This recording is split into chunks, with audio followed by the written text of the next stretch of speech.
Recording by John Nicholson. King Solomon's Mines by H.Rider Haggard. Dedication. This faithful but unpretending record of a remarkable adventure is hereby respectfully dedicated by the narrator, Allan Quatermain, to all the big and little boys who read it. Preparer's note: this was typed from a 1907 edition published by Castle and Company Limited. Author's note: the author ventures to take this opportunity to thank his readers for the kind reception they have accorded to the successive editions of this tale during the last 12 years. He hopes that in its present form it will fall into the hands of an even wider public, and that in years to come it may continue to afford amusement to those who are still young enough at heart to love a story of treasure, war, and wild adventure. Ditchingham, 11 March 1898. Postscriptum. Now, in 1907, on the occasion of the issue of this edition, I can only add how glad I am that my romance should continue to please so many readers. Imagination has been verified by fact. The King Solomon's mines I dreamed of have been discovered, and are putting out their gold once more, and, according to the latest reports, their diamonds also. The Kukuanas, or rather the Matabele, have been tamed by the white man's bullets, but still there seem to be many who find pleasure in these simple pages. That they may continue to do so even to the third and fourth generation, or perhaps longer still, would, I am sure, be the hope of our old and departed friend, Allan Quatermain. H. Rider Haggard. Ditchingham, 1907. Introduction. Now that this book is printed and about to be given to the world, a sense of its shortcomings both in style and content weighs very heavily upon me. As regards the latter, I can only say that it does not pretend to be a full account of everything we did and saw. There are many things connected with our journey into Kukuanaland that I should have liked to dwell upon at length, which, as it is, have been scarcely alluded to. Amongst these are the curious legends which I collected about the chain armour that saved us from destruction in the great battle of Loo, and also about the Silent Ones, or Colossi, at the mouth of the stalactite cave. Again, if I had given way to my own impulses, I should have wished to go into the differences, some of which are to my mind very suggestive, between the Zulu and Kukuana dialects. Also, a few pages might have been given up profitably to the consideration of the indigenous flora and fauna of Kukuanaland. Note: I discovered 8 varieties of antelope, with which I was previously totally unacquainted, and many new species of plants, for the most part of the bulbous tribe. A.Q. Then there remains the most interesting subject, that as it is has only been touched on incidentally, of the magnificent system of military organisation in force in that country, which in my opinion is much superior to that inaugurated by Chaka in Zululand, and as much as it permits of even more rapid mobilisation, and does not necessitate the employment of the pernicious system of enforced celibacy. Lastly, I have scarcely spoken of the domestic and family customs of the Kukuanas, many of which are exceedingly quaint, or of their proficiency in the art of smelting and welding metals. This science they carry to considerable perfection, of which a good example is to be seen in their tolas, or heavy throwing knives, the backs of these weapons being made of hammered iron, and the edges of beautiful steel welded with great skill on the iron frame. The fact of the matter is, I thought, with Sir Henry Curtis and Captain Good, that the best plan would be to tell my story in a plain, straightforward manner, and to leave these matters to be dealt with subsequently in whatever way may ultimately appear to be desirable. In the meanwhile, I shall, of course, be delighted to give all information in my power to anybody interested in such things. And now it only remains for me to offer apologies for my blunt way of writing. I can but say in excuse of it that I am more accustomed to handle a rifle than a pen, and cannot make any pretence to the grand literary flights and flourishes which I see in novels, for sometimes I like to read a novel. I suppose the flights and flourishes, are desirable, and I regret not being able to supply them. But at the same time I cannot help thinking that simple things are always the most impressive, and that books are easier to understand when they are written in plain language, though perhaps I have no right to set up an opinion on such a matter. A sharp spear, runs the Kukuana saying, needs no polish, and on the same principle I venture to hope that a true story, however strange it may be, does not require to be decked out in fine words. Allan Quatermain. King Solomon's Mines, Chapter 1.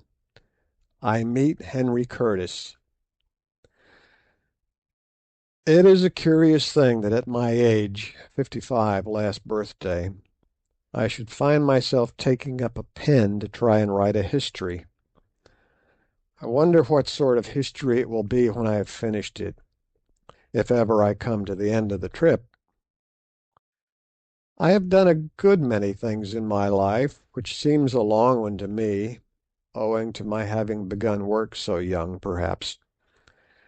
At an age when other boys are at school, I was earning my living as a trader in the old colony.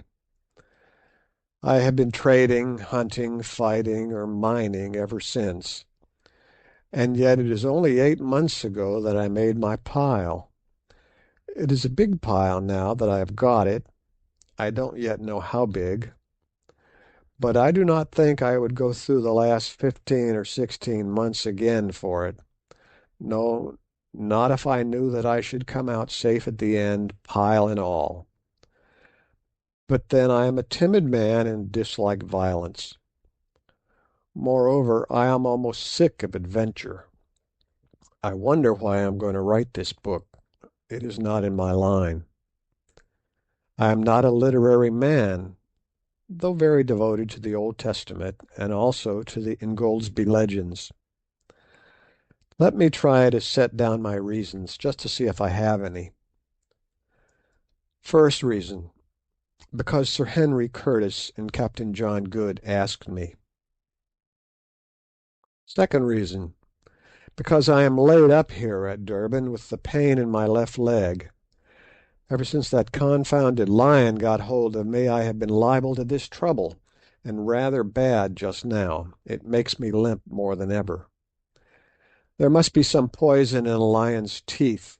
Otherwise, how is it that when your wounds are healed they break out again, generally, mark you, at the same time of year that you got your mauling?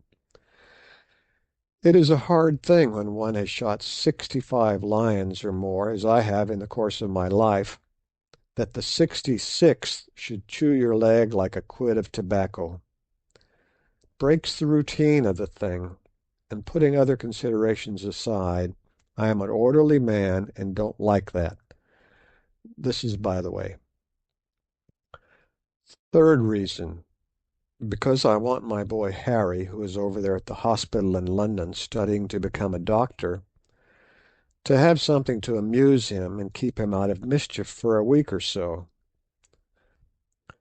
Hospital work must sometimes pall and grow rather dull, for even of cutting up dead bodies there may come satiety, and as this little history will not be dull, whatever else it may be, it will put a little life into things for a day or two while Harry is reading of our adventures.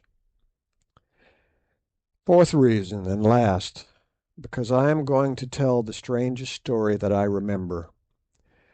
It may seem a queer thing to say, especially considering there was no woman in it except Foulata.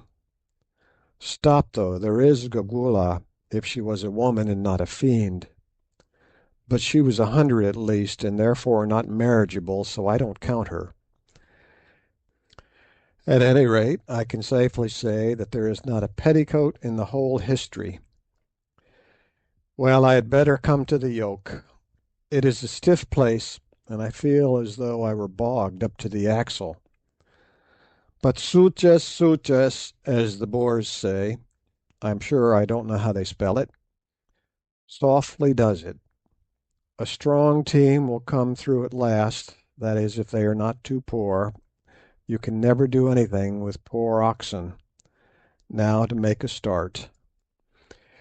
I, Allan Quatermain, of Durban, Natal, gentleman, make oath and say. That's how I headed my deposition before the magistrate about poor Kiva's and Ventvogel's sad deaths. But somehow it doesn't seem quite the right way to begin a book. And besides, am I a gentleman? What is a gentleman? I don't quite know. And yet I have had to do with niggers. No, I will scratch out that word niggers, for I do not like it. I've known natives who are, and so you will say, Harry, my boy, before you have done with this tale. And I have known mean whites with lots of money and fresh out from home, too, who are not. At any rate, I was born a gentleman, though I have been nothing but a poor travelling trader and hunter all my life. Whether I have remained so I know not. You must judge of that. Heaven knows I've tried. I have killed many men in my time, yet I have never slain wantonly or stained my hand in innocent blood, but only in self-defence. The Almighty gave us our lives, and I suppose He meant us to defend them. At least I have always acted on that, and I hope it will not be brought up against me when my clock strikes. There, there, it is a cruel and wicked world, and for a timid man I have been mixed up in a great deal of fighting. I cannot tell the rights of it, but at any rate I have never stolen, though once I cheated a Kafir out of a herd of cattle. But then he had done me a dirty turn, and it has troubled me ever since into the bargain. Well, it is 18 months or so ago since first I met Sir Henry Curtis and Captain Good. It was in this way. I had been up elephant hunting beyond Bamangwato, and had met with bad luck. Everything went wrong that trip, and to top up with it, I got the fever badly. So as soon as I was well enough, I trekked down to the diamond fields, sold such ivory as I had, together with my wagon and oxen, discharged my hunters, and took the post cart to the Cape. After spending a week in Cape Town, finding that they overcharged me at the hotel, and having seen everything there was to see, including the botanical gardens, which seemed to me likely to confer a great benefit on the country, and the new Houses of Parliament, which I expect will do nothing of the sort, I determined to go back to Natal by the Dunkeld, then lying at the docks waiting for the Edinburgh Castle due in from England. I took my berth and went aboard, and that afternoon the Natal passengers from the Edinburgh Castle transhipped, and we weighed and put to sea. Among these passengers who came on board there were two who excited my curiosity. One, a gentleman of about 30, was perhaps the biggest chested and longest armed man I ever saw. He had yellow hair, a thick yellow beard, clear-cut features, and large grey eyes set deep in his head. I never saw a finer looking man, and somehow he reminded me of an ancient Dane. Not that I know much of ancient Danes, though I knew a modern Dane who did me out of £10. But I remember once seeing a picture of some of those gentry who they were drinking out of big horns, and their long hair hung down their backs.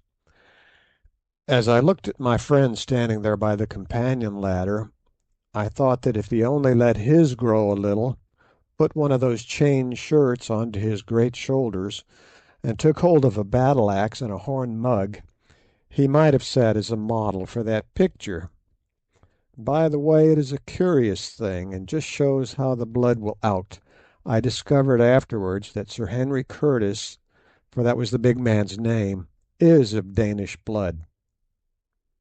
Note: Mr. Quatermain's ideas about ancient Danes seems to be rather confused. We have always understood that they were dark-haired people. Probably he was thinking of Saxons. Editor. He also reminded me strongly of somebody else, but at the time I could not remember who it was. The other man who stood talking to Sir Henry was stout and dark and of quite a different cut. I suspected at once that he was a naval officer. I don't know why, but it is difficult to mistake a navy man. I have gone shooting trips with several of them in the course of my life, and they have always proved themselves the best and bravest and nicest fellows I ever met, though sadly given, some of them, to the use of profane language. I asked a page or two back, "What is a gentleman?" I'll answer the question now. A Royal Naval officer is, in a general sort of way, though of course there may be a black sheep among them here and there. I fancy it is just the wide seas and the breath of God's winds that wash their hearts and blow the bitterness out of their minds and make them what men ought to be. Well, to return, I proved right again. I ascertained that the dark man was a naval officer, a lieutenant of 31, who after 17 years' service had been turned out of Her Majesty's employ with the barren honour of a commander's rank, because it was impossible that he should be promoted. This is what people who serve the Queen have to expect, to be shot out into the cold world to find a living just when they are beginning really to understand their work and to reach the prime of life. I suppose they don't mind it, but for my part I had rather earn my bread as a hunter. One's halfpence are scarce perhaps, but you do not get so many kicks. The officer's name, I found out by referring to the passengers' lists, was Good, Captain John Good. He was broad, of medium height, dark, stout, and rather a curious man to look at.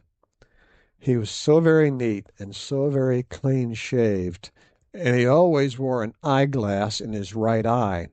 It seemed to grow there, for it had no string, and he never took it out except to wipe it. At first I thought he used to sleep in it, but afterwards I found that this was a mistake. He put it in his trouser pocket when he went to bed, together with his false teeth, of which he had two beautiful sets, that, my own being none of the best, have often caused me to break the 10th commandment. But I am anticipating. Soon after we had got under way, evening closed in, and brought with it very dirty weather. A keen breeze sprung up off the land, and a kind of aggravated Scotch mist soon drove everybody from the deck. As for the Dunkeld, she is a flat-bottomed punt, and going up light as she was, she rolled very heavily. It almost seemed as though she would go right over, but she never did. It was quite impossible to walk about, so I stood near the engines where it was warm, and amused myself with watching the pendulum, which was fixed opposite to me, swinging slowly backwards and forwards as the vessel rolled, and marking the angle she touched. "That pendulum's wrong. It is not properly weighted," suddenly said a somewhat testy voice at my shoulder. Looking round, I saw the naval officer whom I had noticed when the passengers came aboard. "Indeed, what makes you think so?" I asked. "Think so? I don't think at all. Why there," as she righted herself after a roll, "if the ship had really rolled to the degree that thing pointed to, then she never would have rolled again, that's all. But it is just like these merchant skippers, they are always so confoundedly careless." Just then the dinner bell rang, and I was not sorry, for it is a dreadful thing to have to listen to an officer of the Royal Navy when he gets on to that subject. I only know one worse thing, and that is to hear a merchant skipper express his candid opinion of officers of the Royal Navy. Captain Good and I went down to dinner together, and there we found Sir Henry Curtis already seated. He and Captain Good were placed together, and I sat opposite to them.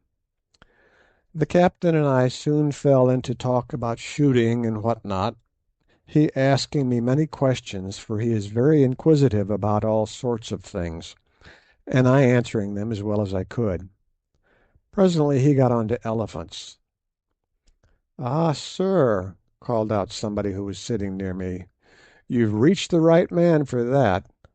Hunter Quatermain should be able to tell you about elephants if anybody can." Sir Henry, who had been sitting quite quiet listening to our talk, startled visibly. "Excuse me, sir," he said, leaning forward across the table and speaking in a low, deep voice, a very suitable voice, it seemed to me, to come out of those great lungs. "Excuse me, sir, but is your name Allan Quatermain?" I said that it was. The big man made no further remark, but I heard him mutter "fortunate" into his beard. Presently dinner came to an end, and as we were leaving the saloon Sir Henry strolled up and asked me if I would come into his cabin to smoke a pipe. I accepted, and he led the way to the Dunkeld deck cabin, and a very good cabin it is.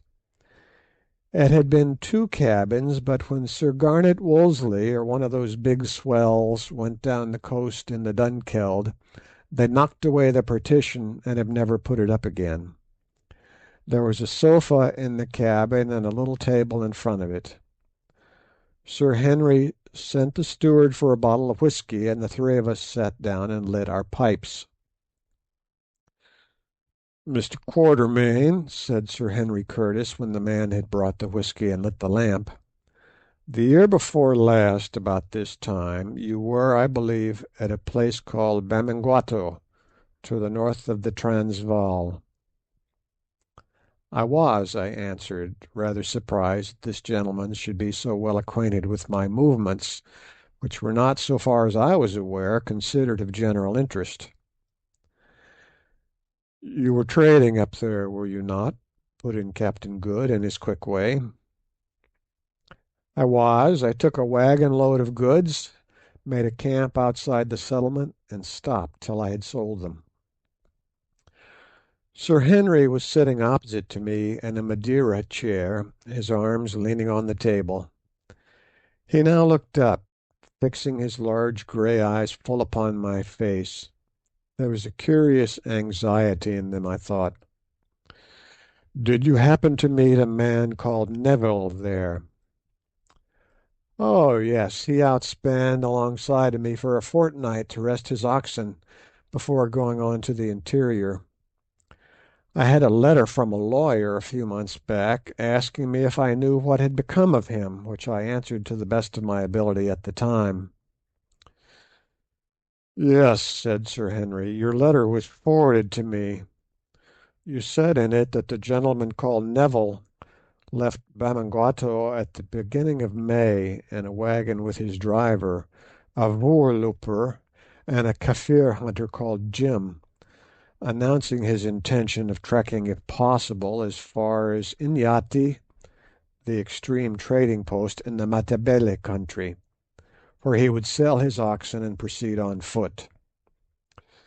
You also said that he did sell his waggon, for 6 months afterwards you saw the waggon in the possession of a Portuguese trader, who told you that he had bought it at Inyati from a white man whose name he had forgotten, and that he believed the white man with the native servant had started off for the interior on a shooting trip. Yes. Then came a pause. "Mr. Quatermain," said Sir Henry suddenly, "I suppose you know or can guess nothing more of the reasons of Mr. Neville's journey to the northward, or as to what point that journey was directed." "I heard something," I answered, and stopped. The subject was one which I did not care to discuss. Sir Henry and Captain Good looked at each other, and Captain Good nodded. "Mr. Quatermain," went on the former, "I am going to tell you a story and ask your advice, and perhaps your assistance. The agent who forwarded me your letter told me that I might rely on it implicitly, as you were, he said, well known and universally respected in Natal, and especially noted for your discretion." I bowed and drank some whisky and water to hide my confusion, for I am a modest man, and Sir Henry went on. "Mr. Neville was my brother." "Oh!" I said, starting, for now I knew of whom Sir Henry had reminded me when first I saw him.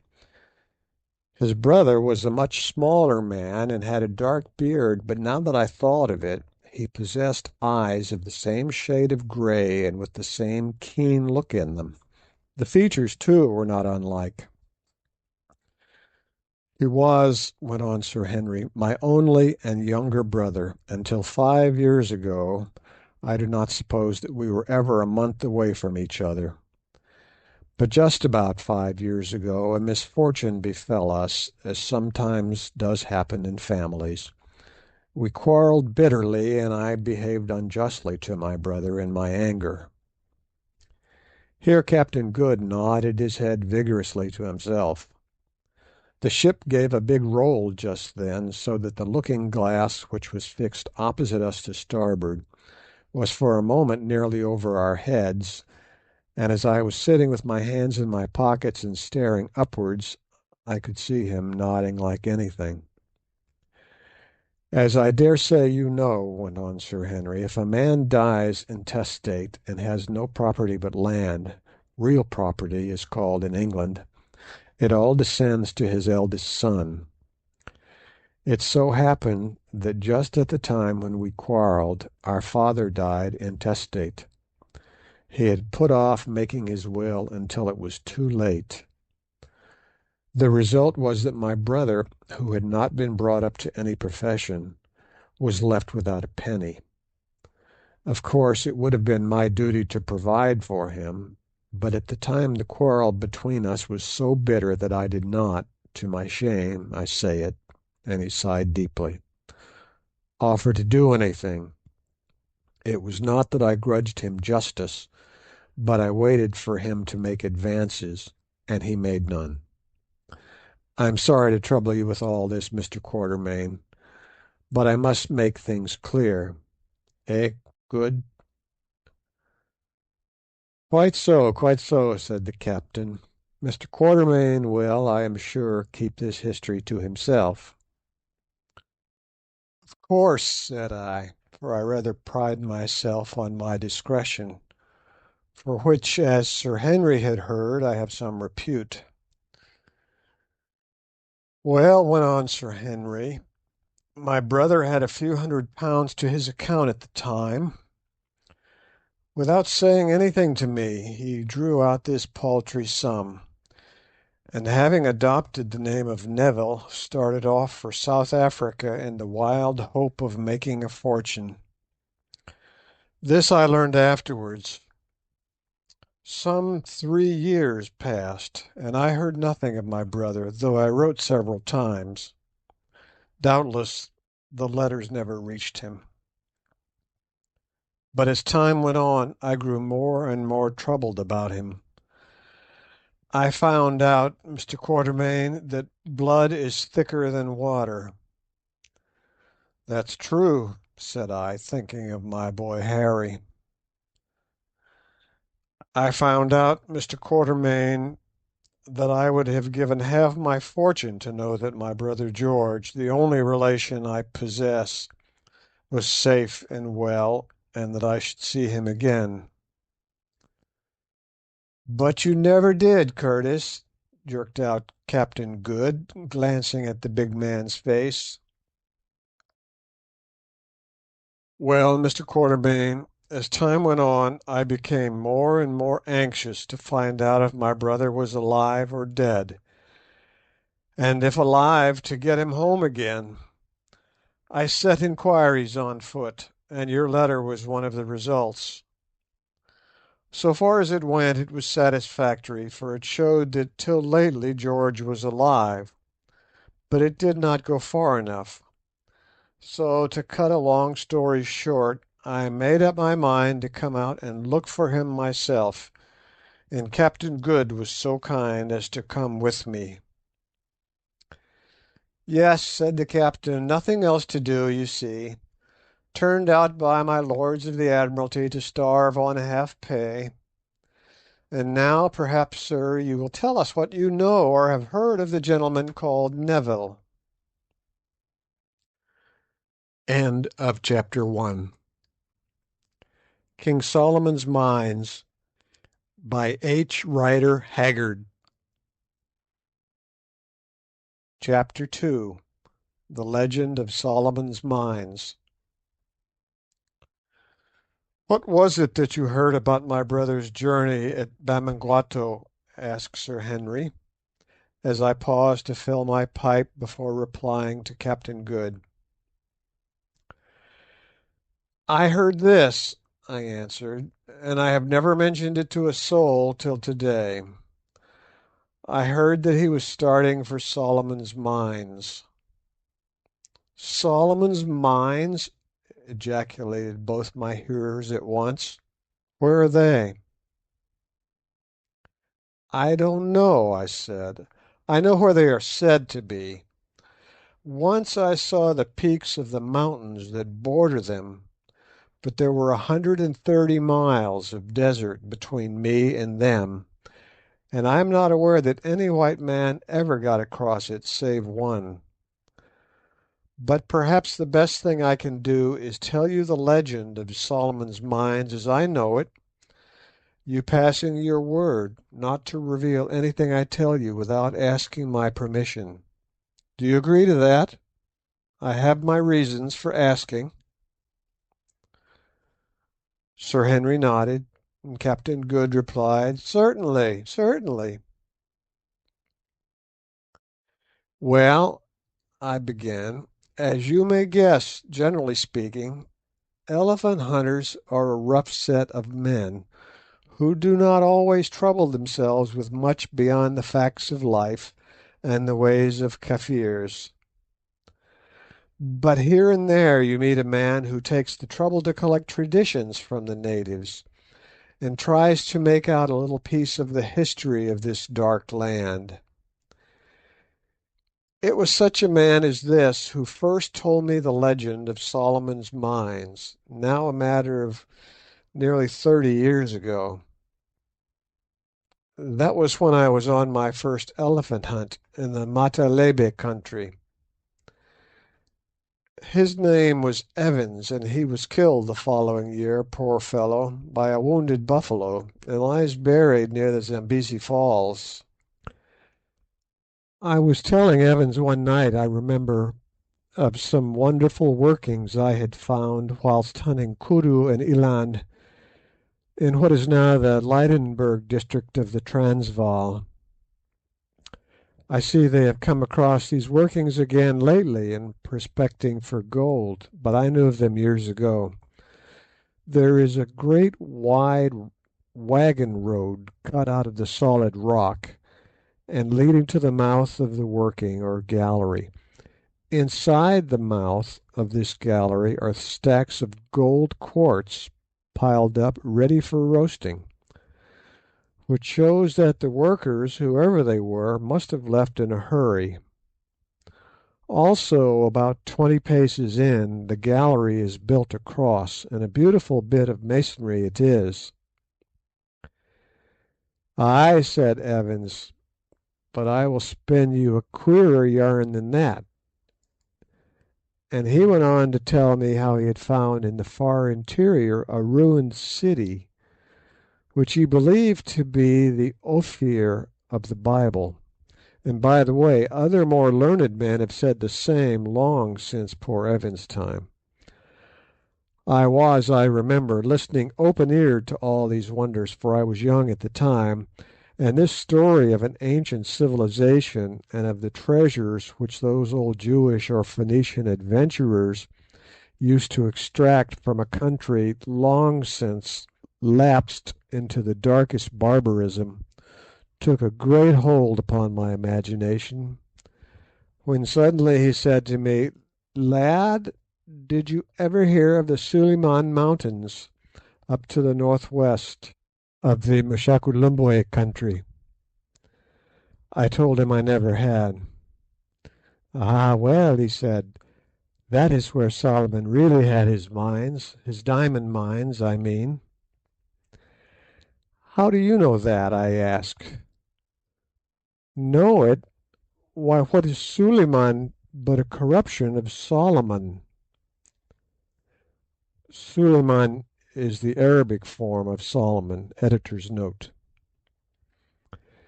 Besides, an old Isanusi, or witch doctoress, up in the Manica country told me all about it. She said that the people who lived across those mountains were a branch of the Zulus, speaking a dialect of Zulu, but finer and bigger men even; that there lived among them great wizards who had learnt their art from white men when all the world was dark, and who had the secret of a wonderful mine of bright stones. Well, I laughed at the story at the time, though it interested me, for the diamond fields were not discovered then. But poor Evans went off and was killed, and for 20 years I never thought any more of the matter. However, just 20 years afterwards, and that is a long time, gentlemen, an elephant hunter does not often live for 20 years at his business, I heard something more definite about Suliman's Mountains and the country which lies beyond them. I was up beyond the Manica country at a place called Sitanda's Kraal, and a miserable place it was, for a man could get nothing to eat, and there was but little game about. I had an attack of fever, and was in a bad way generally, when one day a Portuguese arrived with a single companion, a half-breed. Now, I know your low class Delago Portuguese well. There is no greater devil unhung in a general way, battening as he does upon human agony and flesh in the shape of slaves. But this was quite a different type of man to the mean fellows whom I had been accustomed to meet. Indeed, in appearance he reminded me more of the polite Doms I have read about, for he was tall and thin, with large dark eyes and curling grey mustachios. We talked together for a while, for he could speak broken English, and I understood a little Portuguese, and he told me that his name was José Silvestre, and that he had a place near Delagoa Bay. When he went on next day with his half-breed companion, he said "good bye," taking off his hat quite in the old style. "Good bye, señor," he said. "If we ever meet again I shall be the richest man in the world, and I will remember you." I laughed a little, I was too weak to laugh much, and watched him strike out for the great desert to the west, wondering if he was mad, or what he thought he was going to find there. A week passed, and I got the better of my fever. One evening I was sitting on the ground in front of the little tent I had with me, chewing the last leg of a miserable fowl I had bought from a native for a bit of cloth worth 20 fowls, and staring at the hot red sun sinking down over the desert, when suddenly I saw a figure, apparently that of a European, for it wore a coat. On the slope of the rising ground opposite to me, about 300 yards away, the figure crept along on its hands and knees, then it got up and staggered forward a few yards on its legs, only to fall and crawl again. Seeing that it must be somebody in distress, I sent one of my hunters to help him, and presently he arrived, and who do you suppose it turned out to be? "José Silvestre, of course," said Captain Good. "Yes, José Silvestre, or rather his skeleton and a little skin. His face was a bright yellow with bilious fever, and his large dark eyes stood nearly out of his head, for all the flesh had gone. There was nothing but yellow parchment-like skin, white hair, and the gaunt bones sticking up beneath. 'Water, for the sake of Christ, water!' he moaned, and I saw that his lips were cracked, and his tongue, which protruded between them, was swollen and blackish. I gave him water with a little milk in it, and he drank it in great gulps, 2 quarts or so, without stopping. I would not let him have any more. Then the fever took him again, and he fell down and began to rave about Suliman's mountains and the diamonds and the desert.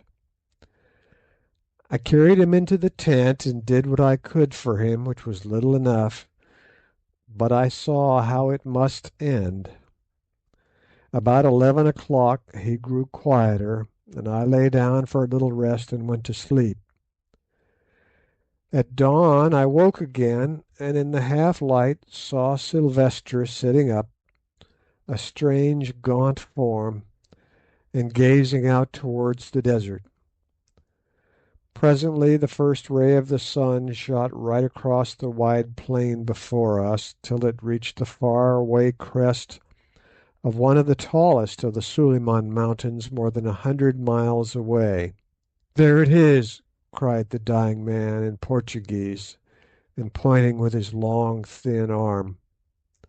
"But I shall never reach it, never. No one will ever reach it." Suddenly he paused, and seemed to take a resolution.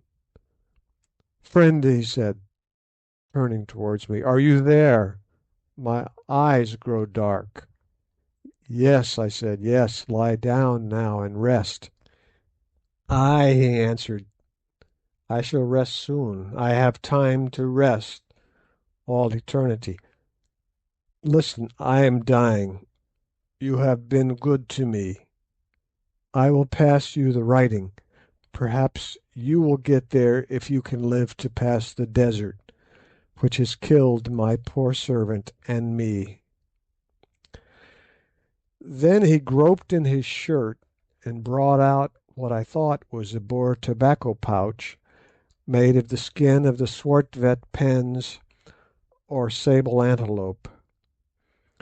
It was fastened with a little strip of hide, what we call a rimpi, and this he tried to loose, but could not. He handed it to me. "Untie it," he said. I did so, and extracted a bit of torn yellow linen, on which something was written in rusty letters. Inside this rag was a paper. Then he went on feebly, for he was growing weak. "The paper has all that is on the linen. It took me years to read. Listen. My ancestor, a political refugee from Lisbon, and one of the first Portuguese who landed on these shores, wrote that when he was dying on those mountains which no white foot ever pressed before or since.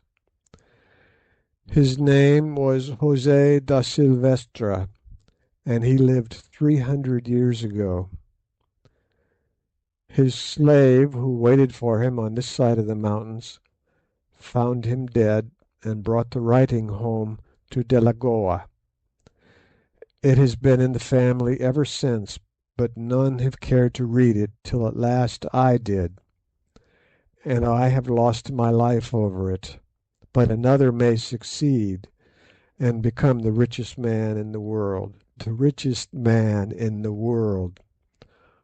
Only give it to no one, señor. Go yourself." Then he began to wander again, and in an hour it was all over. God rest him, he died very quietly, and I buried him deep with big boulders on his breast, so I do not think that the jackals can have dug him up. And then I came away. "Ay, but the document?" said Sir Henry, in a tone of deep interest. "Yes, the document. What was in it?" added the captain. "Well, gentlemen, if you like, I will tell you. I have never showed it to anybody yet, except to a drunken old Portuguese trader who translated it for me and had forgotten all about it by the next morning. The original rag is at my home in Durban, together with poor Dom José's translation, but I have the English rendering in my pocket book and a facsimile of the map, if it can be called a map. Here it is. I, José da Silvestra, who am now dying of hunger in the little cave here. No snow is on the north side of the nipple of the southernmost of the two mountains I have named Sheba's Breasts. Write this in the year 1590, with a cleft bone upon a remnant of my raiment, my blood being the ink. If my slave should find it when he comes, and should bring it to Delagoa, let my friend (name illegible) bring the matters to the knowledge of the king, that he may send an army which, if they live through the desert and the mountains, and can overcome the brave Kukuanes and their devilish arts, to which end many priests should be brought, will make him the richest king since Solomon. With my own eyes I have seen the countless diamonds stored in Solomon's treasure chamber behind the White Death, but through the treachery of Gagool the witch finder I may bring naught away, scarcely my life. Let him who comes follow the map, and climb the snow of Sheba's left breast till he reaches the nipple, on the north side of which is the great road Solomon made, from whence 3 days' journey to the king's palace. Let him kill Gagool. Pray for my soul. Farewell. José de Silvestra." When I had finished reading the above, and shown the copy of the map drawn by the dying hand of the old Dom with his blood for ink, there followed a silence of astonishment. "Well," said Captain Good, "I have been round the world twice, and put in at most ports, but may I be hung for a mutineer if ever I heard a yarn like this out of a story book, or in it either, for the matter of that." "It's a queer tale, Mr. Quatermain," said Sir Henry. "I suppose you're not hoaxing us. It is, I know, sometimes thought allowable to take in a greenhorn." "If you think that, Sir Henry," I said, much put out in pocketing my paper, for I do not like to be thought one of those silly fellows who consider it witty to tell lies, and who are for ever boasting to newcomers of extraordinary hunting adventures which never happened, "if you think that, why, there is an end to the matter," and I rose to go. Sir Henry laid his large hand upon my shoulder. "Sit down, Mr. Quatermain," he said. "I beg your pardon. I see very well that you do not wish to deceive us, but the story sounded so strange that I could hardly believe it." "You shall see the original map in writing when we reach Durban," I answered, somewhat mollified, "for really—" "But," I went on, "I have not told you about your brother. I knew the man Jim who was with him. He was a Bechuana by birth, a good hunter, and for a native a very clever man. That morning on which Mr. Neville was starting, I saw Jim standing by my wagon and cutting up tobacco on the disselboom. "Jim," said I, "where are you off to on this trip? Is it elephants?" "No, Baas," he answered, "we are after something much more than ivory." "And what might that be?" I said, for I was curious. "Is it gold?" "No, Baas, something worth more than gold," and he grinned. I asked no more questions, for I did not like to lower my dignity by seeming inquisitive, but I was puzzled.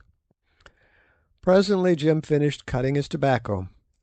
"Boss," said he. I took no notice.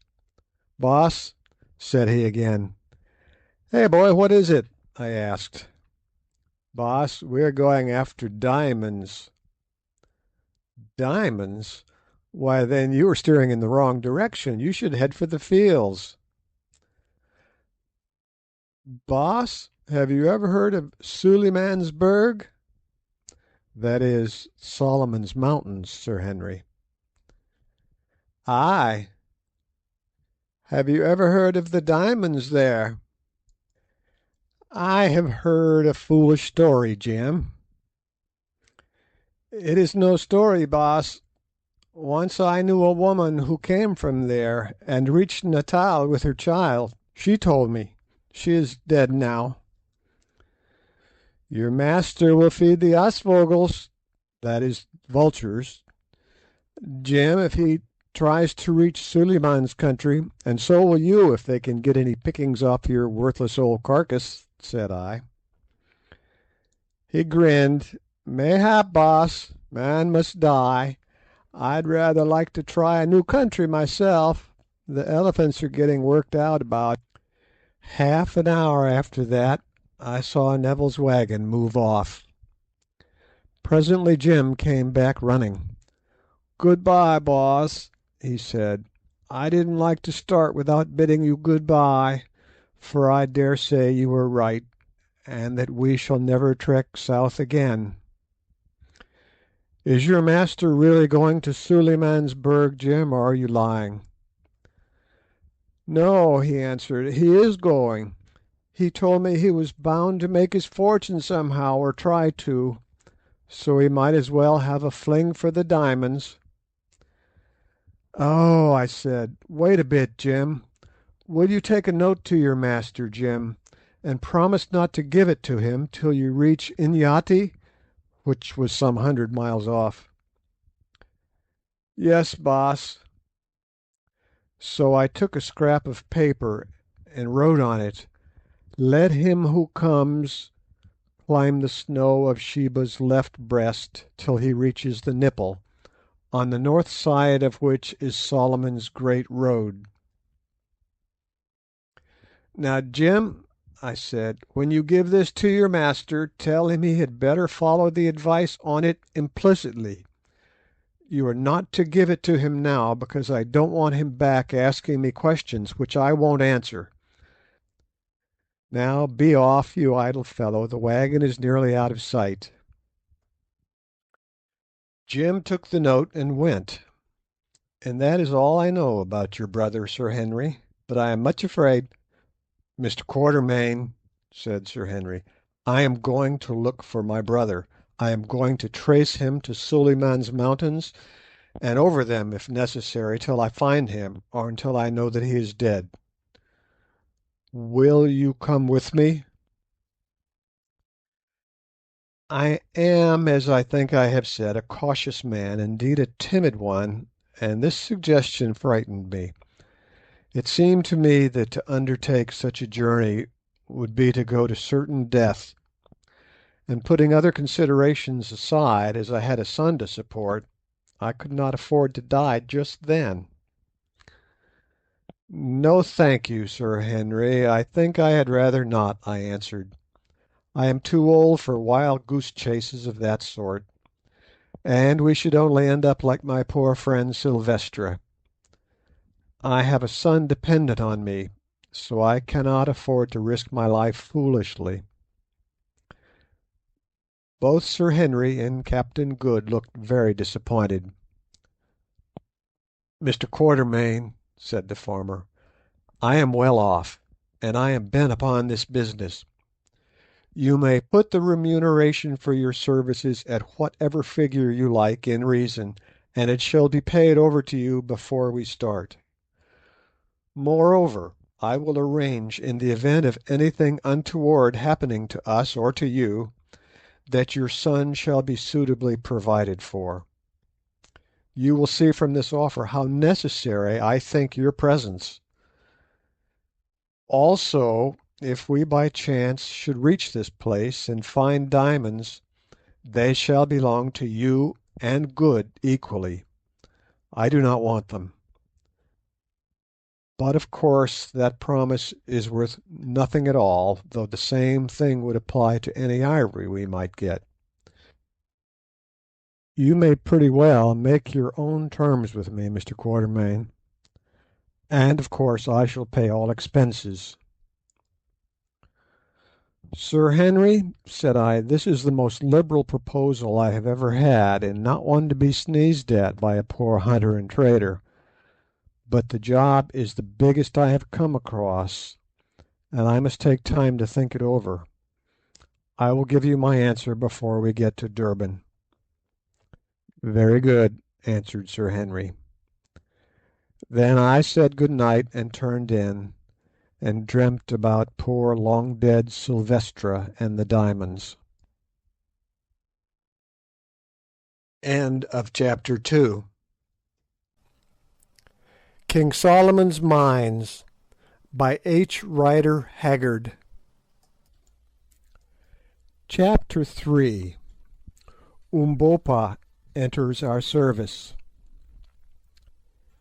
It takes from 4 to 5 days, according to the speed of the vessel and the state of the weather, to run up from the Cape to Durban.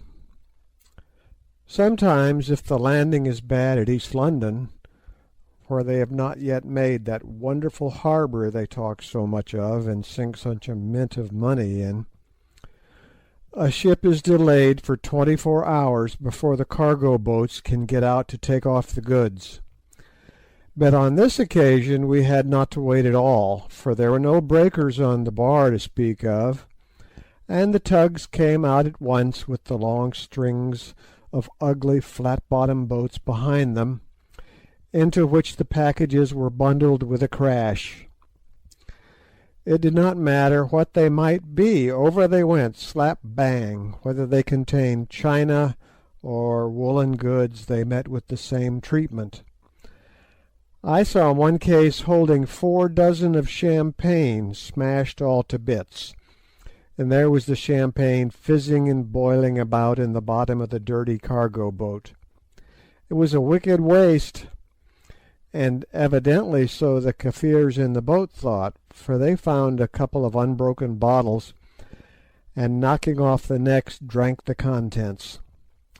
But they had not allowed for the expansion caused by the fizz in the wine, and feeling themselves swelling, rolled about in the bottom of the boat, calling out that the good liquor was Tokati, that was bewitched.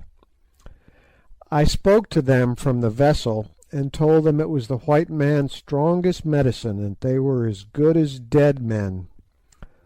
Those Kafirs went to shore in a very great fright, and I do not think they will touch champagne again. Well, all the time that we were steaming up to Natal, I was thinking over Sir Henry Curtis's offer. We did not speak any more on the subject for a day or two, though I told them many hunting yarns, all true ones. There is no need to tell lies about hunting, for so many curious things happen within the knowledge of a man whose business it is to hunt. But this is by the way. At last, one beautiful evening in January, which is our hottest month, we steamed past the coast of Natal, expecting to make Durban Point by sunset. It is a lovely coast all along from East London, with its red sand hills and wide sweeps of vivid green, dotted here and there with Kaffir kraals, and bordered by a ribbon of white surf, which sprouts up in pillars of foam where it hits the rocks. But just before you come to Durban there is a peculiar richness about the landscape. There are the sheer kloofs cut in the hill by the rushing rains of centuries, down which the rivers sparkle. There is the deepest green of the bush, growing as God planted it, and the other greens of the mealie gardens and the sugar patches, while now and again a white house, smiling out at the placid sea, puts a finish and gives an air of homeliness to the scene. For to my mind, however beautiful a view may be, it requires the presence of man to make it complete. But perhaps that is because I have lived so much in the wilderness, and therefore know the value of civilization, though to be sure it drives away the game. The Garden of Eden, no doubt, looked fair before man was, but I always think that it must have been fairer when Eve adorned it. To return, we had miscalculated a little, and the sun was well down before we dropped anchor off the point, and heard the gun which told the good folks of Durban that the English mail was in. It was too late to think of getting over the bar that night, so we went comfortably to dinner, after seeing the mails carried off in the lifeboat. When we came up again the moon was out, and shining so brightly over sea and shore that she almost paled the quick large flashes from the lighthouse. From the shore floated sweet spicy odours that always remind me of hymns and missionaries, and in the windows of the houses on the Berea sparkled 100 lights. From a large brig lying near also came the music of the sailors as they worked at getting the anchor up in order to be ready for the wind. Altogether it was a perfect night, such a night as you sometimes get in southern Africa, and it threw a garment of peace over everybody, as the moon threw a garment of silver over everything. Even the great bulldog belonging to a sporting passenger seemed to yield to its gentle influence, and forgetting his yearning to come to close quarters with the baboon in a cage on the forecastle, snored happily at the door of the cabin, dreaming no doubt that he had finished him, and happy in his dream. We three, that is, Sir Henry Curtis, Captain Good, and myself, went and sat by the wheel and were quiet for a while. "Well, Mr. Quatermain," said Sir Henry presently, "have you been thinking about my proposals?" "Ay," echoed Captain Good. "What do you think of them, Mr. Quatermain?"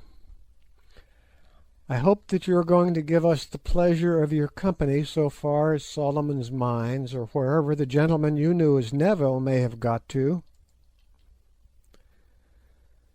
"Yes, gentlemen," I said, sitting down again, "I will go, and by your leave I will tell you why and on what conditions. First, for the terms which I ask. 1. You are to pay all expenses, and any ivory or other valuables we may get is to divide it between Captain Good and myself. 2. That you give me £500 for my services on the trip before we start, I undertaking to serve you faithfully till you choose to abandon the enterprise, or till we succeed, or disaster overtakes us. 3. That before we trek you execute a deed agreeing, in the event of my death or disablement, to pay my boy Harry, who is studying medicine over there in London at Guy's Hospital, a sum of £200 a year for 5 years, by which time he ought to be able to earn a living for himself if he is worth his salt. That is all, I think, and I dare say you will quite say enough, too." "No," answered Sir Henry, "I accept them gladly. I am bent upon this project, and would pay more than that for your help, considering the peculiar and exclusive knowledge which you possess." "Pity I did not ask it then, but I won't go back on my word. And now that I have got my terms, I will tell you my reasons for making up my mind to go. First of all, gentlemen, I have been observing you both for the last few days, and if you will not think me impertinent, I may say that I like you, and believe that we shall come up well to the yoke together. That is something, let me tell you, when one has a long journey like this before one.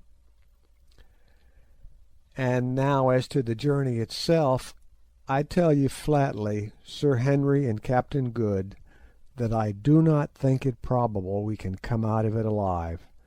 That is, if we attempt to cross the Suliman Mountains. What was the fate of the old Dom da Silvestra 300 years ago? What was the fate of his descendant 20 years ago? What has been your brother's fate? I tell you frankly, gentlemen, that as their fates were, so I believe ours will be." I paused to watch the effect of my words. Captain Good looked a little uncomfortable, but Sir Henry's face did not change. "We must take our chance," he said. "You may perhaps wonder," I went on, "why, if I think this, I, who am, as I told you, a timid man, should undertake such a journey. It is for two reasons. First, I am a fatalist, and believe that my time is appointed to come quite without reference to my own movements and will, and that if I am to go to Suliman's Mountains to be killed, I shall go there and shall be killed. God Almighty, no doubt, knows his mind about me, so I need not trouble on that point. Secondly, I am a poor man. For nearly 40 years I have hunted and traded, but I have never made more than a living. Well, gentlemen, I don't know if you are aware that the average life of an elephant hunter, from the time he takes to the trade, is between 4 and 5 years. So you see, I have lived through about 7 generations of my class, and I should think that my time cannot be far off anyway. Now, if anything were to happen to me in the ordinary course of business, by the time my debts are paid there would be nothing left to support my son Harry, whilst he was getting in the way of earning a living, whereas now he will be set up for 5 years. That is the whole affair in a nutshell. "Mr. Quatermain," said Sir Henry, who had been giving me his most serious attention, "your motives for undertaking an enterprise which you believe can only end in disaster reflect a great deal of credit on you. Whether or not you are right, of course, time and the event alone can show, but whether you are right or wrong, I may as well tell you at once that I am going through with it to the end, sweet or bitter. If we are to be knocked on the head, all I have to say is that I hope we get a little shooting first. Eh, Good?" "Yes, yes," put in the captain. "We have all three of us been accustomed to face danger and to hold our lives in our hands in various ways, so it is no good turning back now. And now I vote we go down to the saloon and take an observation, just for luck, you know." And we did, through the bottom of a tumbler. Next day we went ashore, and I put up Sir Henry and Captain Good at the little shanty I have built on the Berea, and which I call my home. There are only 3 rooms and a kitchen in it, and it is constructed of green brick with a galvanized iron roof. But there is a good garden with the best loquat trees in it that I know, and some nice young mangoes of which I hope great things. The curator of the Botanical Gardens gave them to me. It is looked after by an old hunter of mine named Jack, whose thigh was so badly broken by a buffalo cow in Sikukunis country that he will never hunt again. But he can potter about and garden, being a Griqua by birth. You will never persuade a Zulu to take much interest in gardening. It is a peaceful art, and peaceful arts are not in his line. Sir Henry and Good slept in a tent pitched in my little grove of orange trees at the end of the garden, for there was no room for them in the house, and what with the smell of the bloom and the sight of the green and golden fruit, in Durban you will see all 3 on the tree together, I dare say it is a pleasant place enough, for we have few mosquitoes here on the Berea, unless there happens to come an unusually heavy rain. Well, to get on, for if I do not, Harry, you will be tired of my story before we ever fetch up at Suliman's Mountains. Having once made up my mind to go, I set about making the necessary preparations. First, I secured the deed from Sir Henry, providing for you, my boy, in case of accidents.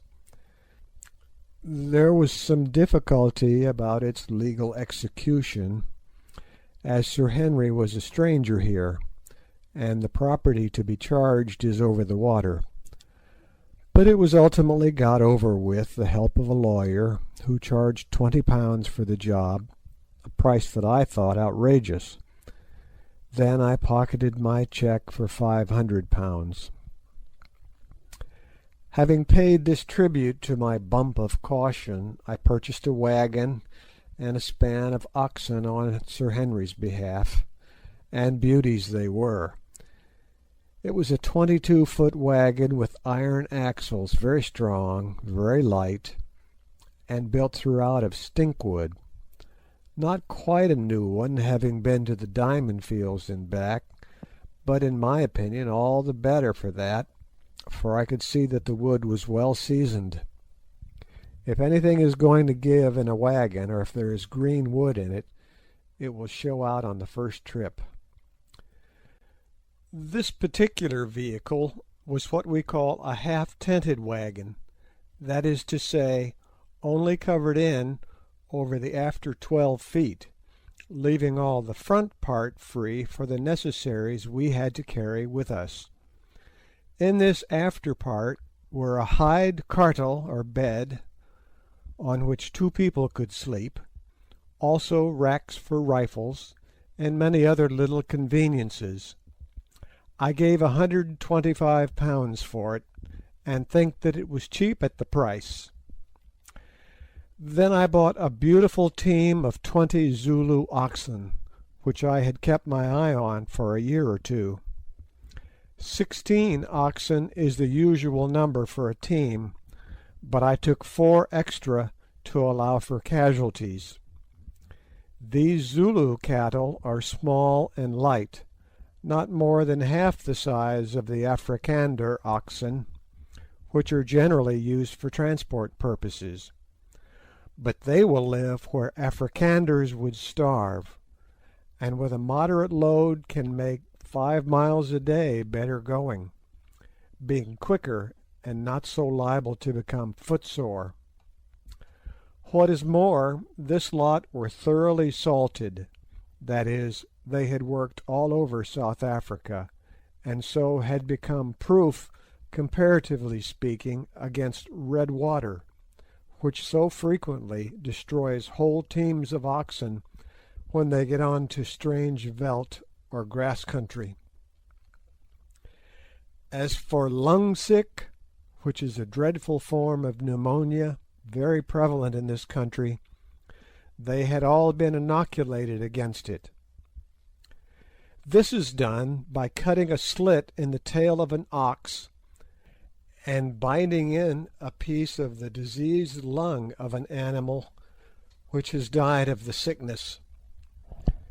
The result is that the ox sickens, takes the disease in a mild form, which causes its tail to drop off, as a rule about a foot from the root, and becomes proof against future attacks. It seems cruel to rob the animal of his tail, especially in a country where there are so many flies, but it is better to sacrifice the tail and keep the ox than to lose both tail and ox, for a tail without an ox is not much good except to dust with.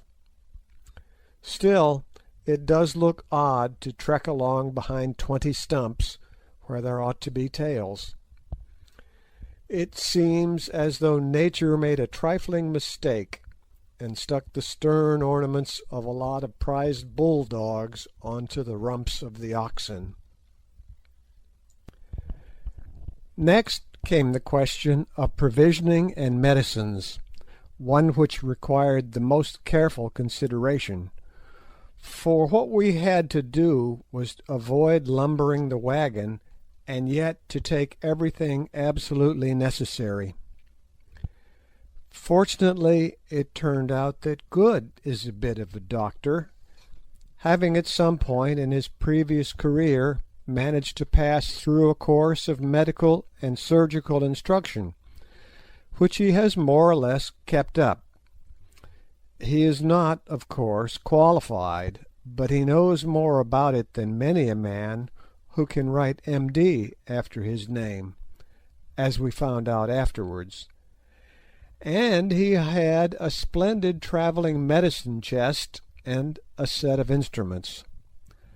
While we at Durban, he cut off a Kafir's big toe in a way which it was a pleasure to see. But he was quite nonplussed when the Kafir, who had sat stolidly watching the operation, asked him to put on another, saying that a white one would do in a pinch. There remained, when these questions were satisfactorily settled, two further important points for consideration, namely, that of arms and that of servants. As to the arms, I cannot do better than put down a list of those which we finally decided on, from among the ample store that Sir Henry had brought with him from England, and those which I owned. I copy it from my pocket-book, where I made the entry at the time. 3 heavy breech-loading double-8 elephant guns, weighing about 15 pounds each, to carry a charge of 11 drams of black powder.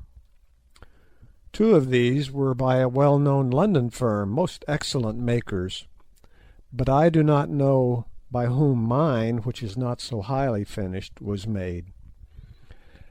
I have used it on several trips and shot a good many elephants with it, and it has always proved a most superior weapon, thoroughly to be relied on. 3 double 500 expresses, constructed to stand a charge of 6 drams, sweet weapons, and admirable for medium-sized game such as eland or sable antelope, or for men, especially in an open country and with the semi-hollow bullet. 1 double No. 12 central firekeeper's shotgun, full choke, both barrels. This gun proved of the greatest service to afterwards in shooting game for the pot.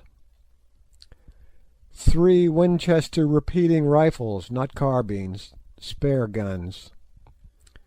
3 single-action Colt's revolvers with the heavier or American pattern of cartridge.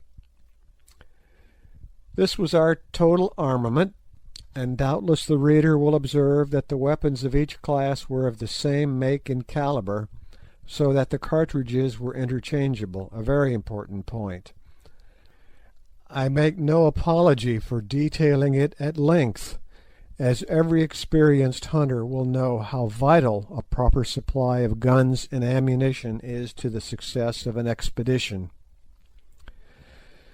Now, as to the men who were to go with us. After much consultation, we decided that their number should be limited to 5, namely a driver, a leader, and 3 servants. The driver and leader I found without much difficulty, 2 Zulus, named respectively Goza and Tom, but to get the servants proved a more difficult matter. It was necessary that they should be thoroughly trustworthy and brave men, as in a business of this sort our lives might depend upon their conduct. At last I secured 2, one a Hottentot named Ventvogel, or Windbird, and one a little Zulu named Kiva, who had the merit of speaking English perfectly. Ventvogel I had known before. He was one of the most perfect spoorers, that is, game trackers, I ever had to do with, and tough as whipcord. He never seemed to tire. But he had one failing, so common in his race, drink. Put him within reach of a bottle of gin, and you could not trust him. However, as we were going beyond the region of grog shops, this little weakness of his did not so much matter. Having secured these 2 men, I looked in vain for a third to suit my purpose. So we determined to start without one, trusting to luck to find a suitable man on our way up country. But, as it happened, on the evening before the day we had fixed for our departure, the Zulu Kiva informed me that a Kafir was waiting to see me. Accordingly, when we had done dinner, for we were at the table at the time, I told Kiva to bring him in. Presently a tall, handsome-looking man, somewhere about 30 years of age, and very light-coloured for a Zulu, entered, and lifting his knobstick by way of salute, squatted himself down in the corner on his haunches and sat silent. I did not take any notice of him for a while, for it is a great mistake to do so. If you rush into conversation at once, a Zulu is apt to think you are a person of little dignity or consequence. I observed, however, that he was a Keshla, or ringed man. That is, he wore on his head the black ring made up of a species of gum polished with fat and worked up in the hair, which is usually assumed by Zulus on attaining a certain age or dignity. Also, it struck me that his face was familiar to me. "Well," I said at last, "what is your name?" "Umbopa," answered the man in a slow, deep voice. "I have seen your face before." "Yes. The Inkosi, the chief, my father, saw my face at the place of the little hand, that is, Isandwana, on the day before the battle." Then I remembered. I was one of Lord Chelmsford's guides in that unlucky Zulu war, and had the good fortune to leave the camp in charge of some wagons on the day before the battle. While I was waiting for the cattle to be inspanned, I fell into conversation with this man, who held some small command among the native auxiliaries, and he had expressed to me his doubts as to the safety of the camp. At the time I told him to hold his tongue, and leave such matters to wiser heads, but afterwards I thought of his words. I remember, I said. "What is it you want?" "It is this, Macumazahn. That is my Kafir name, and means the man who gets up in the middle of the night, or in vulgar English, he who keeps his eyes open. I hear that you go on a great expedition far into the north with the white chiefs from over the water. Is it a true word?" "It is." "I hear that you go even to the Lukanga River, a moon's journey beyond the Manika country. Is this so also, Macumazahn?" "Why do you ask whither we go? What is it to you?" I answered suspiciously, for the objects of our journey had been kept a dead secret. "It is this, O white men, that if indeed you travel so far, I would travel with you." There was a certain assumption of dignity in the man's mode of speech, and especially in his use of the words "O white men" instead of "O Inkosis" or chiefs, which struck me. "You forget yourself a little," I said. "Your words run out unawares. That is not the way to speak. What is your name, and where is your kraal? Tell us, that we may know with whom we have to deal." "My name is Umbopa. I am of the Zulu people, yet not of them. The house of my tribe is in the far north. It was left behind when the Zulus came down here 1,000 years ago, long before Chaka reigned in Zululand. I have no kraal.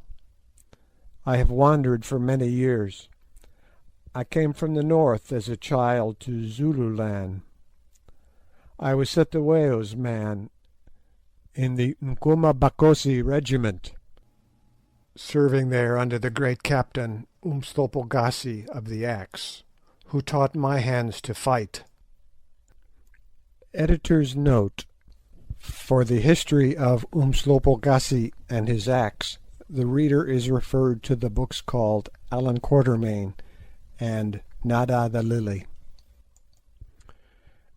Afterwards I ran away from Zululand and came to Natal because I wanted to see the white man's ways.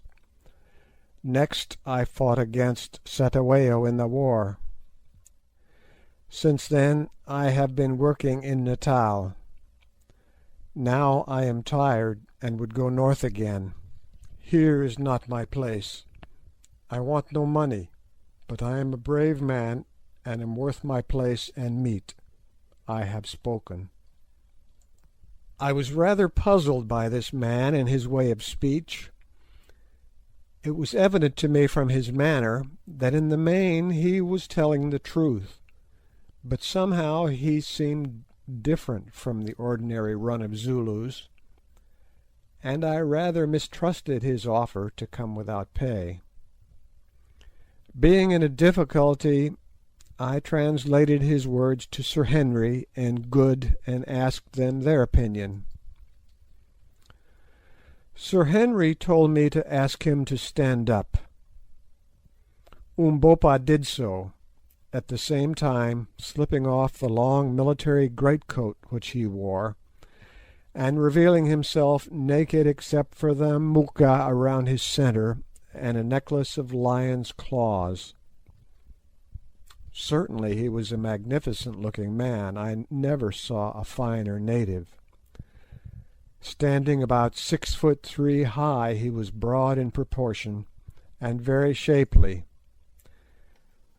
In that light, too, his skin looked scarcely more than dark, except here and there where deep black scars marked old assegai wounds. Sir Henry walked up to him and looked into his proud, handsome face. "They make a good pair, don't they?" said Good. "One as big as the other." "I like your looks, Mr. Umbopa, and I will take you as my servant," said Sir Henry in English. Umbopa evidently understood him, for he answered in Zulu, "It is well," and then he added, with a glance at the white man's great stature and breadth, "We are men, thou and I."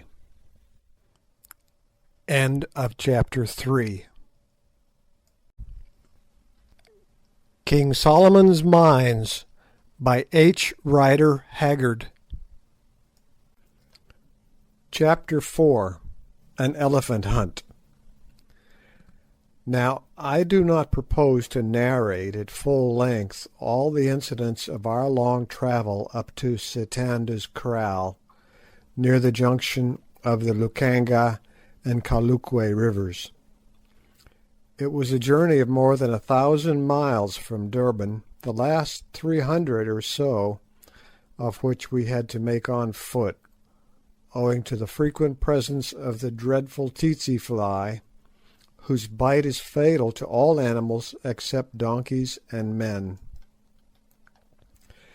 We left Durban at the end of January, and it was in the second week of May that we camped near Sitanda's Kraal. Our adventures on the way were many and various, but as they are of the sort which befall every African hunter, with one exception to be presently detailed, I shall not set them down here, lest I should render this history too wearisome. At Inyati, the outlying trading station in the Matabele country, of which Lobengula, a great and cruel scoundrel, is king, with many regrets we parted from our comfortable wagon. Only 12 oxen remained to us out of the beautiful span of 20 which I had bought at Durban.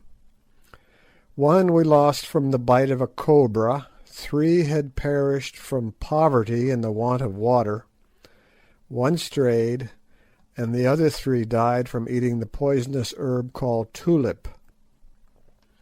5 more sickened from this cause, but we managed to cure them with doses of an infusion made by boiling down the tulip leaves. If administered in time, this is a very effective antidote. The wagon and the oxen we left in the immediate charge of Goza and Tom, our driver and leader, both trustworthy boys, requesting a worthy Scotch missionary who lived in this distant place to keep an eye on them. Then, accompanied by Umbopa, Kiva, Ventvogel, and half a dozen bearers whom we hired on the spot, we started off on foot upon our wild quest. I remember we were all a little silent on the occasion of this departure, and I think that each of us was wondering if we should ever see our wagon again. For my part, I never expected to do so. For a while we tramped on in silence, till Umbopa, who was marching in front, broke into a Zulu chant about how some brave men, tired of life and the tameness of things, started off into a vast wilderness to find new things or die, and how, lo and behold, when they had travelled far into the wilderness, they found that it was not a wilderness at all, but a beautiful place, full of young wives and fat cattle, of game to hunt and enemies to kill. Then we all laughed and took it for a good omen. Umbopa was a cheerful savage in a dignified sort of way, when he was not suffering from one of his fits of brooding, and he had a wonderful knack of keeping up our spirits. We all grew very fond of him. And now for the one adventure to which I am going to treat myself, for I do dearly love a hunting yarn. About a fortnight's march from Inyati, we came across a peculiarly beautiful bit of well-watered woodland country. The kloofs in the hills were covered with dense bush, idoro bush as the natives call it, and in some places with the little watching betcha, or wait a little thorn. And there were great quantities of the lovely machabel tree, laden with refreshing yellow fruit having enormous stones. This tree is the elephant's favourite food, and there were not wanting signs that the great brutes had been about. For not only was their spoor frequent, but in many places the trees were broken down and even uprooted. The elephant is a destructive feeder. One evening, after a long day's march, we came to a spot of great loveliness. At the foot of a bush-clad hill lay a dry river bed, in which, however, were to be found pools of crystal water all trodden round with the hoof-prints of game. Facing this hill was a park-like plain, which grew clumps of flat-topped mimosa, varied with occasional glossy-leaved machabels, and all round stretched the sea of pathless, silent bush. As we emerged into this river-bed path, suddenly we started a troop of tall giraffes who galloped, or rather sailed, off in their strange gait, their tails screwed up over their backs, and their hoofs rattling like castanets. They were about 300 yards from us, and therefore practically out of shot, but Good, who was walking ahead, and who had an express loaded with solid ball in his hand, could not resist temptation. Lifting his gun, he let drive at the last a young cow. By some extraordinary chance, the ball struck it full on the back of the head, shattering the spinal column, and that giraffe went rolling head over heels just like a rabbit. I never saw a more curious thing. "Curse it," said Good, for I am sorry to say he had a habit of using strong language when excited, contracted, no doubt, in the course of his nautical career. "Curse it, I've killed him." "Oh, Bougwan!" ejaculated the Kafirs. "Oh, oh!" They called Good Bougwan, or glass eye, because of his glass eye. "Oh, Bougwan!" re-echoed Sir Henry and I, and from that day Good's reputation as a marvellous shot was established, at any rate among the Kafirs. Really he was a bad one, but whenever he missed we overlooked it for the sake of that giraffe. Having set some of the boys to cut off the best of the giraffe's meat, we went to work to build a scherm near one of the pools, and about 100 yards to its right. This is done by cutting a quantity of thorn bushes and piling them in the shape of a circular hedge. Then the space enclosed is smoothed, and dry tambouki grass, if obtainable, is made into a bed in the centre, and a fire or fires lighted. By the time the scherm was finished, the moon peeped up, and our dinners of giraffe steaks and roasted marrow bones were ready. How we enjoyed those marrow bones, though it was rather a job to crack them. I know of no greater luxury than giraffe marrow, unless it is elephant's heart, and we had that on the morrow. We ate our simple meal by the light of the moon, pausing at times to thank Good for his wonderful shot. Then we began to smoke and yarn, and a curious picture we must have made squatting there round the fire. I, with my short grizzled hair sticking up straight, and Sir Henry, with his yellow locks, which were getting rather long, were rather a contrast, especially as I am thin and short and dark, weighing only 9 stone and a half, and Sir Henry is tall and broad and fair and weighs 15. But perhaps the most curious looking of the three, taking all the circumstances of the case into consideration, was Captain John Good, R.N. There he sat upon a leather bag, looking just as though he had come in from a comfortable day's shooting in a civilised country, absolutely clean, tidy, and well dressed. He wore a shooting suit of brown tweed, with a hat to match, and neat gaiters. As usual, he was beautifully shaved. His eyeglass and his false teeth appeared to be in perfect order, and altogether he looked the neatest man I have ever had to do with in the wilderness. He even sported a collar, of which he had a supply, made of white gutta percha. "You see, they weigh so little," he said to me innocently, when I expressed my astonishment at the fact, "and I always like to turn out like a gentleman." Ah, if he could have foreseen the future and the raiment prepared for him! Well, there we three sat, yarning away in the beautiful moonlight, and watching the Kafirs a few yards off, sucking their intoxicating daccha from a pipe, of which the mouthpiece was made of the horn of an eland, till one by one they rolled themselves up in their blankets and went to sleep by the fire, that is, all except Umbopa, who was a little apart, his chin resting on his hand, and thinking deeply. I noticed that he never mixed much with the other Kafirs. Presently, from the depths of the bush behind us, came a loud "woof, woof." "That's a lion," said I, and we all started up to listen. Hardly had we done so, when from the pool about 100 yards off we heard the strident trumpeting of an elephant. "Unkunguglovo, Ndlovu," "elephant, elephant," whispered the Kafirs. And a few minutes afterwards we saw a succession of vast shadowy forms moving slowly from the direction of the water towards the bush.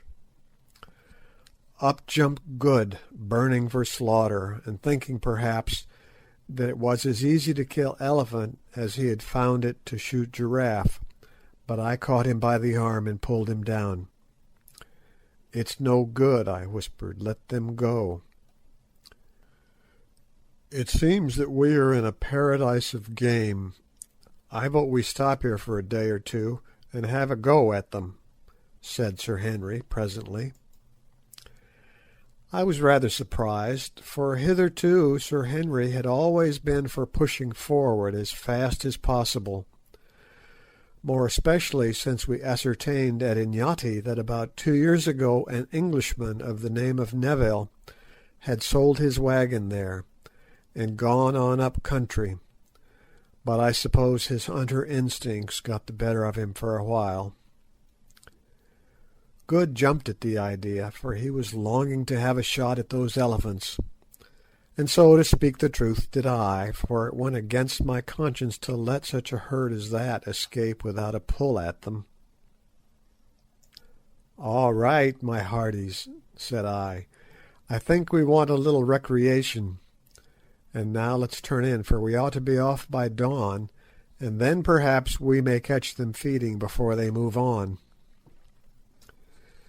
The others agreed, and we proceeded to make our preparations.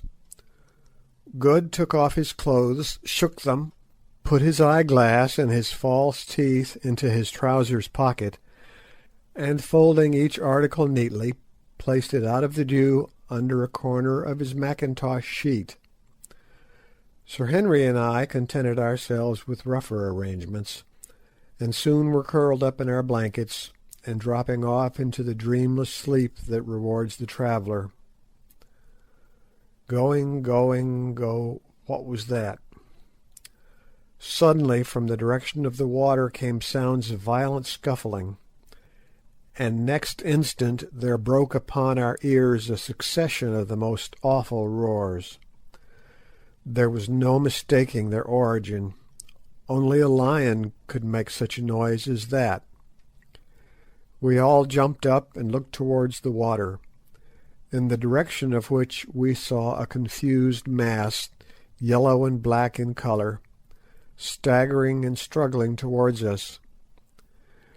We seized our rifles, and slipping on our veldschoons, that is, shoes made of untanned hide, ran out of the skerm.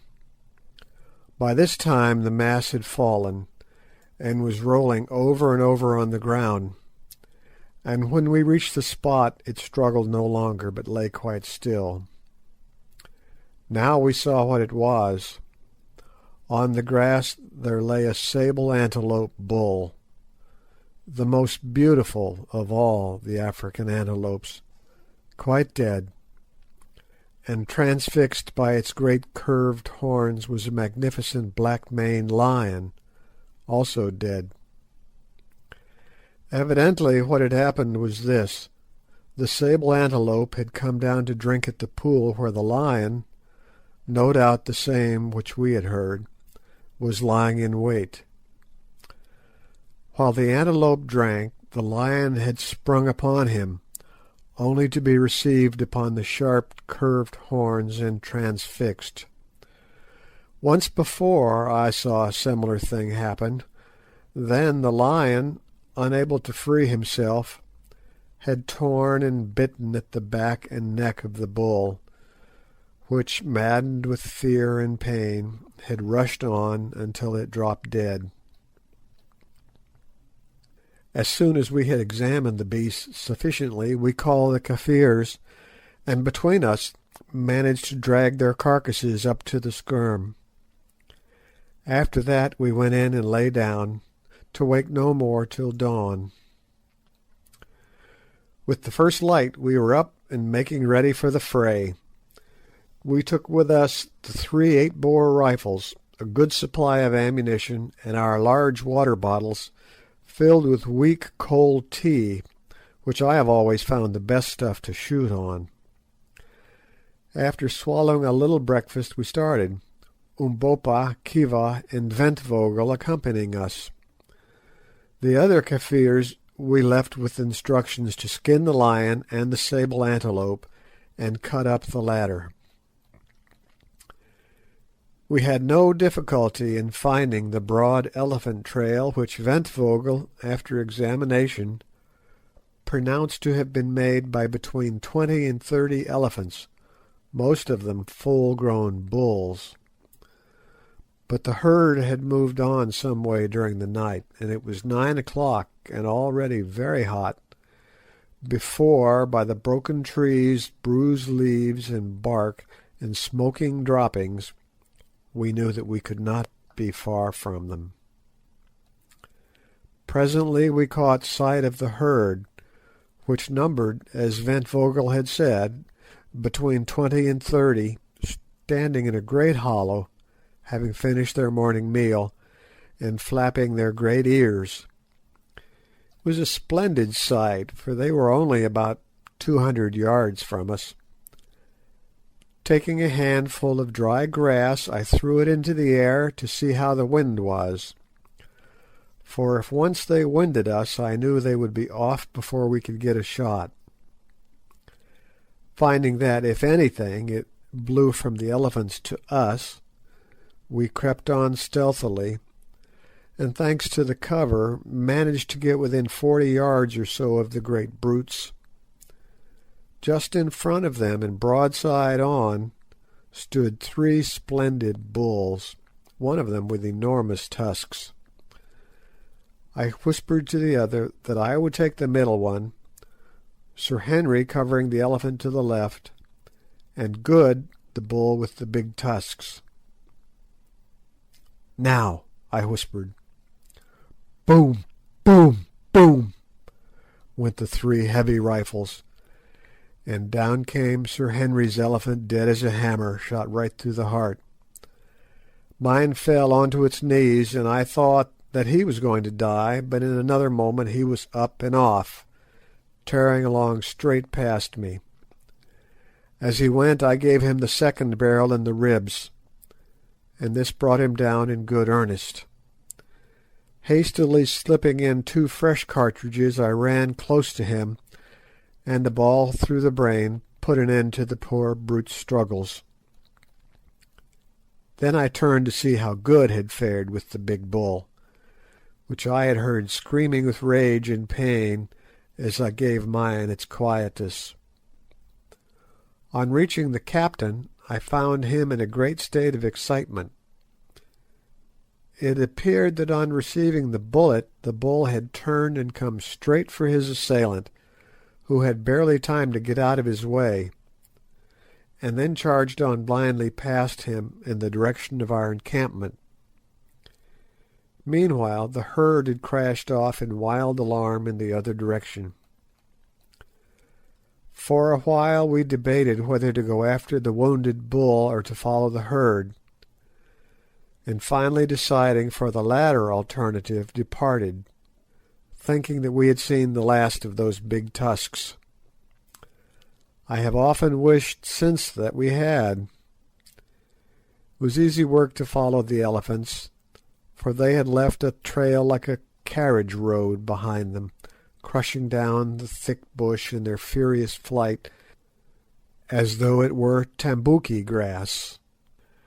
But to come up with them was another matter, and we had struggled on under the broiling sun for over 2 hours before we found them. With the exception of one bull, they were standing together, and I could see from their unquiet way and the manner in which they kept lifting their trunks to test the air that they were on the lookout for mischief. The solitary bull stood 50 yards or so to this side of the herd, over which he was evidently keeping sentry, and about 60 yards from us. Thinking that he would see or wind us, and that would probably start them off again if we tried to get nearer, especially as the ground was rather open, we all aimed at this bull, and at my whispered word we fired. The 3 shots took effect, and down he went dead.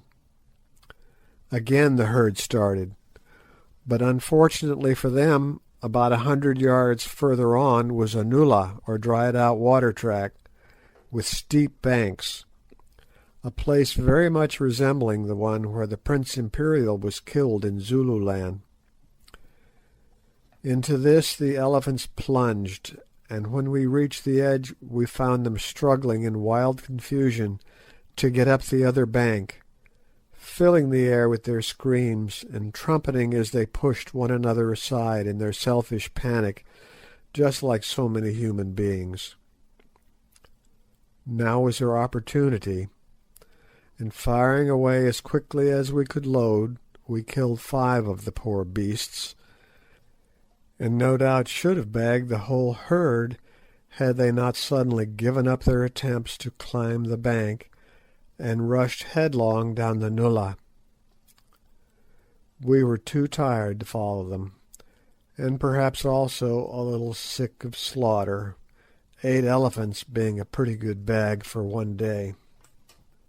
So after we were rested a little, and the Kafirs had cut out the hearts of 2 of the dead elephants for supper, we started homewards, very well pleased with our day's work, having made up our minds to send the bearers on the morrow to chop away the tusks.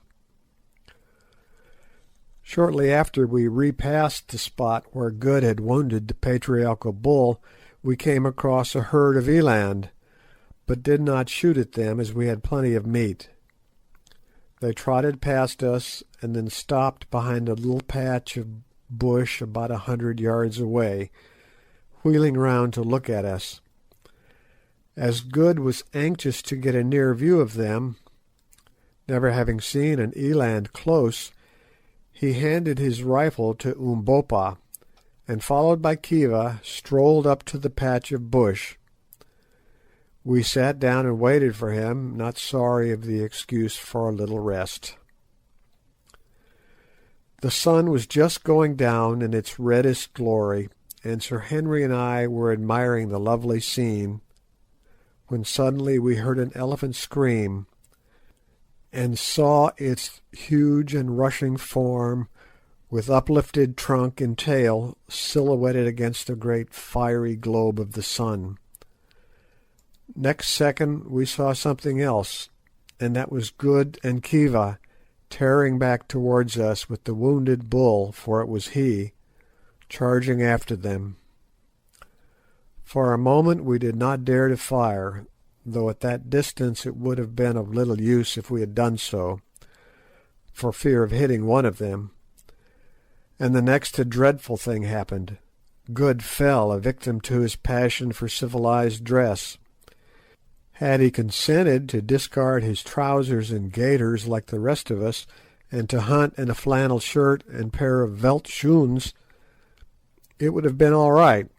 But as it was, his trousers cumbered him in that desperate race, and presently, when he was about 60 yards from us, his boot, polished by the dry grass, slipped, and down he went on his face right in front of the elephant.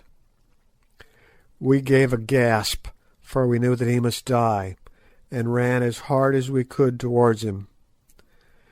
In 3 seconds it had ended, but not as we thought. Kiva, the Zulu boy, saw his master fall, and, brave lad as he was, turned and flung his assegai straight into the elephant's face. It stuck in his trunk. With a scream of pain, the brute seized the poor Zulu, hurled him to the earth, and placing one huge foot onto his body about the middle, twined its trunk round his upper part, and tore him in two.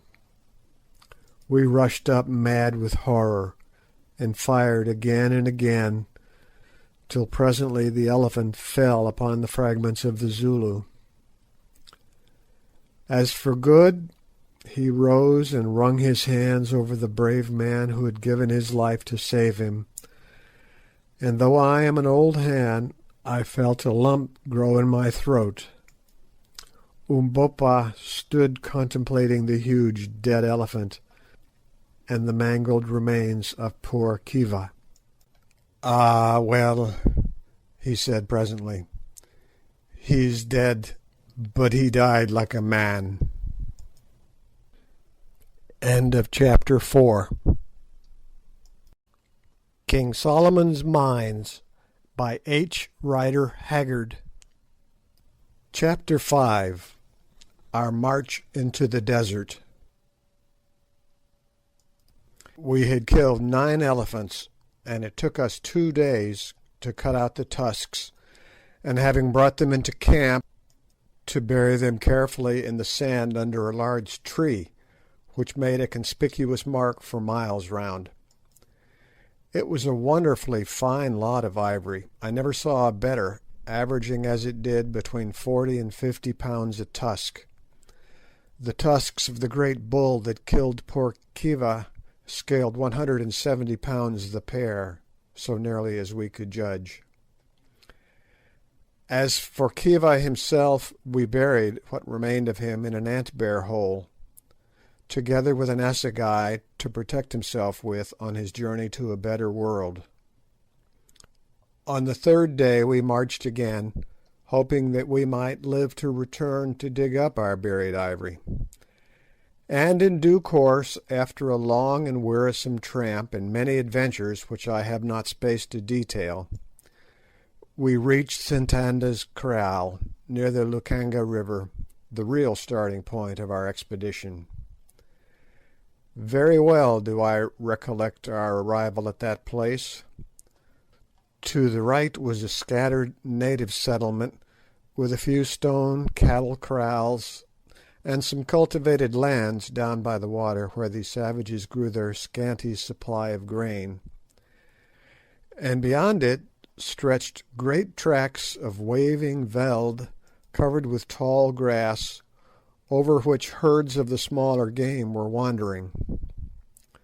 To the left lay the vast desert. This spot appears to be the outpost of the fertile country, and it would be difficult to say to what natural causes such an abrupt change in the character of the soil is due. But so it is. Just below our encampment flowed a little stream, on the farther side of which is a stony slope, the same down which, 20 years before, I had seen poor Silvestre creeping back after his attempt to reach Solomon's Mines, and beyond that slope begins the waterless desert, covered with a species of karoo shrub. It was evening when we pitched our camp, and the great ball of the sun was sinking into the desert, sending glorious rays of many-coloured light flying all over its vast expanse. Leaving Good to superintend the arrangement of our little camp, I took Sir Henry with me, and walking to the top of the slope opposite, we gazed across the desert. The air was very clear, and far, far away I could distinguish the faint blue outlines, here and there capped with white, of the Suliman Berg. "There," I said, "there is the wall round Solomon's Mines, but God knows if we shall ever climb it." "My brother should be there, and if he is, I shall reach him somehow," said Sir Henry, in that tone of quiet confidence which marked the man. "I hope so," I answered, and turned to go back to the camp, when I saw that we were not alone. Behind us, also gazing earnestly towards the far-off mountain, stood the great Kafir Umbopa. The Zulu spoke when he saw that I had observed him, addressing Sir Henry, to whom he had attached himself. "Is it to that land that thou wouldst journey, Incubu?" A native word, meaning, I believe, an elephant, and the name given to Sir Henry by the Kafirs, he said, pointing toward the mountain with his broad assegai.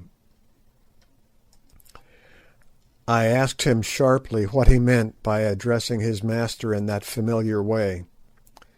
It is very well for natives to have a name for one among themselves, but it is not decent that they should call a white man by their heathenish appellations to his face. The Zulu laughed a quiet little laugh which angered me. "How dost thou know that I am not the equal of the Inkosi whom I serve?" he said. "He is of a royal house, no doubt. One can see it in his size and by his mien. So mayhap am I. At least I am as great a man. Be my mouth, O Macumazahn, and say my words to the Inkoos Incubu, my master, for I would speak to him and to thee." I was angry with the man, for I am not accustomed to be talked to in that way by Kafirs, but somehow he impressed me, and besides I was curious to know what he had to say. So I translated, expressing my opinion at the same time that he was an impudent fellow, and that his swagger was outrageous. "Yes, Umbopa," answered Sir Henry, "I would journey there. The desert is wide, and there is no water in it. The mountains are high and covered with snow, and man cannot say what lies beyond them, behind the place where the sun sets. How shalt thou come hither, Incubu, and wherefore dost thou go?" I translated again. "Tell him," answered Sir Henry, "that I go because I believe that a man of my blood, my brother, has gone there before me, and I journey to seek him." "That is so, Incubu. A Hottentot I met on the road told me that a white man went out into the desert 2 years ago towards those mountains with one servant, a hunter. They never came back." "How do you know it was my brother?" asked Sir Henry. "Nay, I know not. But the Hottentot, when I asked what the white man was like, said that he had thine eyes and a black beard. He said, too, that the name of the hunter with him was Jim, that he was a Bechuana hunter and wore clothes." "There is no doubt about it," said I. "I knew Jim well." Sir Henry nodded. "I was sure of it," he said. If George set his mind upon a thing, he generally did it. It was always so from his boyhood. If he meant to cross the Suliman Berg, he has crossed it, unless some accident overtook him, and we must look for him on the other side. Umbopa understood English, though he rarely spoke it. "It is a far journey, Incubu," he put in, and I translated his remark. "Yes," answered Sir Henry, "it is far, but there is no journey upon this earth that a man may not make if he sets his heart to it. There is nothing, Umbopa, that he cannot do. There are no mountains he may not climb. There are no deserts he cannot cross, save a mountain and a desert of which you are spared the knowledge. If love leads him, and he holds his life in his hands, counting it as nothing, ready to keep it or lose it, as heaven above may order." I translated. "Great words, my father," answered the Zulu. I always called him a Zulu, though he was not really one. "Great swelling words, fit to fill the mouth of a man. Thou art right, my father Incubu. Listen, what is life? It is a feather. It is the seed of the grass, blown hither and thither, sometimes multiplying itself and dying in the act, sometimes carried away into the heavens. But if that seed be good and heavy, it may perchance travel a little way on the road it wills. It is well to try and journey one's road, and to fight with the air. Man must die. At the worst, he can but die a little sooner. I will go with thee across the desert and over the mountains, unless perchance I fall to the ground on the way, my father." He paused a while, and then went on with one of those strange bursts of rhetorical eloquence that Zulus sometimes indulge in, which to my mind, full though they are of vain repetitions, show that the race is by no means devoid of poetic instinct and of intellectual power. "What is life? Tell me, O white men who are wise, who know the secrets of the world, and of the world of stars, and the world that lies above and around the stars, who flash your words from afar without a voice. Tell me, white men, the secret of our life, whither it goes, and whence it comes." "You cannot answer me, you know not. Listen, I will answer. Out of the dark we came, into the dark we go. Like a storm-driven bird at night we fly out of the nowhere. For a moment our wings are seen in the light of the fire, and lo, we are gone again into the nowhere. Life is nothing, life is all. It is the hand with which we hold off death. It is the glow-worm that shines in the night time and is black in the morning. It is the white breath of the oxen in winter. It is the little shadow that runs across the grass and loses itself at sunset." "You are a strange man," said Sir Henry, when he had ceased. Umbopa laughed. "It seems to me that we are much alike, Incubu. Perhaps I seek a brother over the mountains." I looked at him suspiciously. "What dost thou mean?" I asked. "What dost thou know of those mountains?" "A little, a very little. There is a strange land yonder, a land of witchcraft and beautiful things, a land of brave people, and of trees and streams, and snowy peaks, and of a great white road. I have heard of it. But what is the good of talking? It grows dark. Those who live to see will see." Again I looked at him doubtfully. The man knew too much. "You need not fear me, Macumazahn," he said, interpreting my look. I dig no holes for you to fall in. I make no plots. If we ever cross these mountains behind the sun, I will tell what I know. But death sits upon them. Be wise and turn back. Go and hunt elephants, my masters. I have spoken." And without another word he lifted his spear in salutation, and returned towards the camp, where shortly afterwards we found him cleaning a gun like any other Kafir. "That is an odd man," said Sir Henry. "Yes," I answered, "too odd by half. I don't like his little ways. He knows something, and he will not speak out. But I suppose it is no use quarrelling with him. We were in for a curious trip, and a mysterious Zulu won't make much difference one way or another." Next day we made our arrangements for starting. Of course it was impossible to drag our heavy elephant rifles and other kit with us across the desert, so dismissing our bearers, we made an arrangement with an old native who had a kraal close by to take care of them till we returned.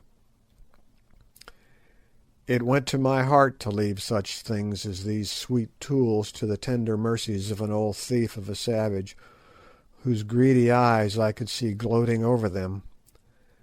But I took some precautions.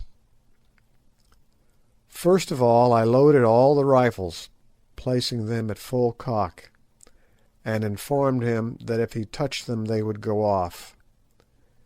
He tried the experiment instantly with my 8-bore, and it did go off, and blew a hole right through one of his oxen, which were just then being driven up to the kraal, to say nothing of knocking him head over heels with the recoil.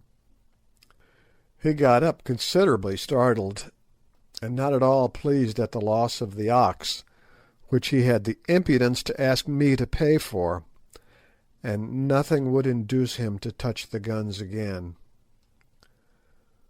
"Put the live devils out of the way up there in the thatch," he said, "or they will murder us all." Then I told him that when we came back, if one of those things was missing, I would kill him and his people by witchcraft, and if we died and he tried to steal the rifles, I would come and haunt him and turn his cattle mad and his milk sour, till life was a weariness, and he would make the devils in the guns come out and talk to him in a way he did not like, and generally gave him a good idea of judgment to come.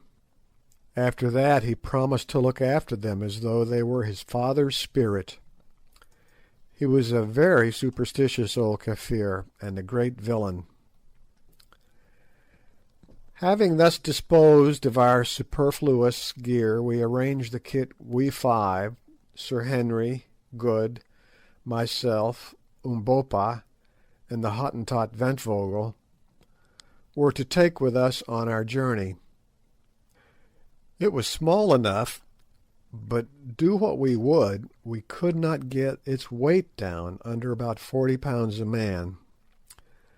This is what it consisted of: the 3 express rifles and 200 rounds of ammunition, the 2 Winchester repeating rifles for Umbopa and Ventvögel, with 200 rounds of cartridges, 5 Cochrane's water bottles, each holding 4 pints, 5 blankets, 25 pounds weight of biltong, i.e. sun-dried game flesh, 10 pounds weight of best mixed beads for gifts, a selection of medicine, including an ounce of quinine and 1 or 2 small surgical instruments, our knives, a few sundries such as a compass, matches, a pocket filter, tobacco, a trowel, a bottle of brandy, and the clothes we stood in. This was our total equipment, a small one indeed for such a venture, but we dared not attempt to carry more. Indeed, that load was a heavy one per man with which to travel across the burning desert, for in such places every additional ounce tells. But we could not see our way to reducing the weight. There was nothing taken but what was absolutely necessary. With great difficulty, and by the promise of a present of a good hunting knife each, I succeeded in persuading 3 wretched natives from the village to come with us for the first stage, 20 miles, and to carry a large round gourd holding a gallon of water apiece. My object was to enable us to refill our water bottles after the first night's march, for we determined to start in the cool of the evening. I gave out to these natives that we were going to shoot ostriches, with which the desert abounded. They jabbered and shrugged their shoulders, saying that we were mad and should perish of thirst, which I must say seemed probable. But being desirous of obtaining the knives, which were almost unknown treasures up there, they consented to come, having probably reflected that after all our subsequent extinction would be no affair of theirs. All next day we rested and slept, and at sunset ate a hearty meal of fresh beef washed down with tea, the last, as Good remarked sadly, we were likely to drink for many a long day. Then, having made our final preparations, we lay down and waited for the moon to rise. At last, about 9 o'clock, up she came in all her glory, flooding the wild country with light, and throwing a silver sheen on the expanse of rolling desert before us, which looked as solemn and quiet and as alien to man as the star-studded firmament above. We rose up, and in a few minutes were ready, and yet we hesitated a little, as human nature is prone to hesitate on the threshold of an irrevocable step. We 3 white men stood by ourselves. Umbopa, assegai in hand and a rifle across his shoulders, looked out fixedly across the desert a few paces ahead of us, while the hired natives with the gourds of water and Ventvogel were gathered in a little knot behind. "Gentlemen," said Sir Henry presently in his deep voice, "we are going on about as strange a journey as men can make in this world. It is very doubtful if we can succeed in it. But we are 3 men who will stand together for good or for evil to the last. Now, before we start, let us for a moment pray to the Power who shapes the destinies of men, and who ages since has marked out our paths, that it may please him to direct our steps in accordance with his will." Taking off his hat, for the space of a minute or so he covered his face with his hands, and Good and I did likewise. I do not say that I am a first-rate praying man, few hunters are, and as for Sir Henry, I never heard him speak like that before, and only once since, though deep down in his heart I believe he is very religious. Good, too, is pious, though apt to swear. Anyhow, I do not remember, excepting on one single occasion, ever putting up a better prayer in my life than I did during that minute, and somehow I felt the happier for it. Our future was so completely unknown, and I think that the unknown and the awful always bring a man nearer to his Maker. "And now," said Sir Henry, "trek." So we started. We had nothing to guide ourselves by except the distant mountains and old José da Silvestra's chart, which, considering that it was drawn by a dying and half-distraught man on a fragment of linen 3 centuries ago, was not a very satisfactory sort of thing to work with. Still, our sole hope of success depended upon it, such as it was.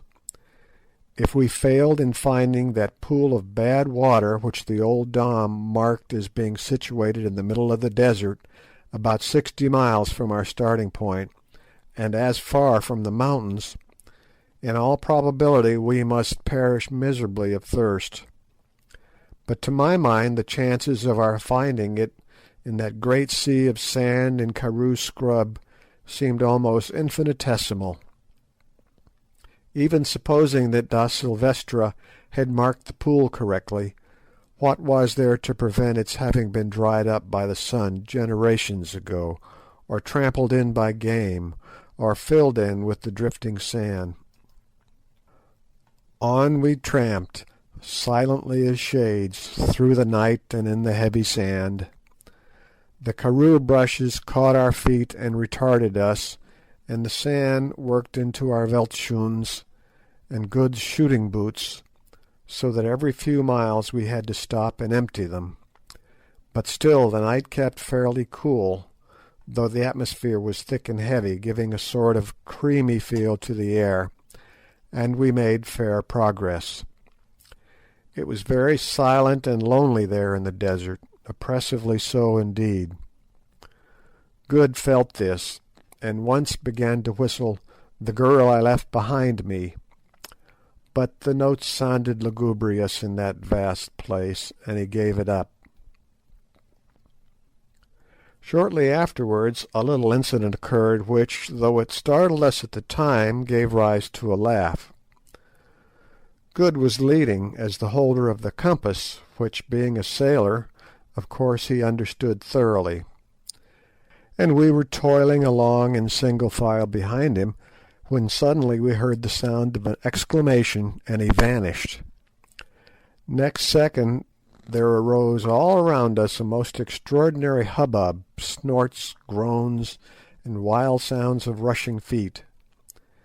In the faint light, too, we could descry dim galloping forms half hidden by wreaths of sand. The natives threw down their loads and prepared to bolt, but remembering there was nowhere to run to, they cast themselves upon the ground and howled out that it was ghosts. As for Sir Henry and myself, we stood amazed, nor was our amazement lessened when we perceived the form of Good careening off in the direction of the mountains, apparently mounted on the back of a horse, and hallooing wildly. In another second he threw up his arms, and we heard him come to the earth with a thud. Then I saw what had happened. We had stumbled upon a herd of sleeping guaga, onto the back of one of which Good had actually fallen, and the brute naturally enough got up and made off with him. Calling out to the others that it was all right, I ran towards Good, much afraid lest he should be hurt, but to my great relief I found him sitting in the sand, his eyeglass still fixed firmly in his eye, rather shaken and very much frightened, but not in any way injured. After this we travelled on without any further misadventure till about 1 o'clock, when we called a halt, and having drunk a little water, not much, for water was precious, and rested for half an hour, we started again. On we went, till at last the east began to blush like the cheek of a girl. Then there came faint rays of primrose light, that changed presently to golden bars, through which the dawn glided out across the desert. The stars grew pale, and paler still, till at last they vanished. The golden moon waxed wan, and her mountain ridges stood out against her sickly face like the bones on the cheek of a dying man. Then came spear upon spear of light flashing far away across the boundless wilderness, piercing and firing the veils of mist, till the desert was draped in a tremulous golden glow, and it was day. Still we did not halt, though by this time we should have been glad enough to do so, for we knew that when once the sun was fully up it would be almost impossible for us to travel. At length, about an hour later, we spied a little pile of boulders rising out of the plain, and to this we dragged ourselves. As luck would have it, here we found an overhanging slab of rock, carpeted beneath with smooth sand, which afforded a most grateful shelter from the heat. Underneath this we crept, and each of us, having drunk some water and eaten a bit of biltong, we lay down and were soon sound asleep. It was 3 o'clock in the afternoon before we woke, to find our bearers preparing to return. They had seen enough of the desert already, and no number of knives would have tempted them to come a step farther. So we took a hearty drink, and having emptied our water bottles, filled them up again from the gourds that they had brought with them, and then we watched them depart on their 20 miles' tramp home. At 4:30 we also started. It was lonely and desolate work, for with the exception of a few ostriches, there was not a single living creature to be seen on all the vast expanse of sandy plain.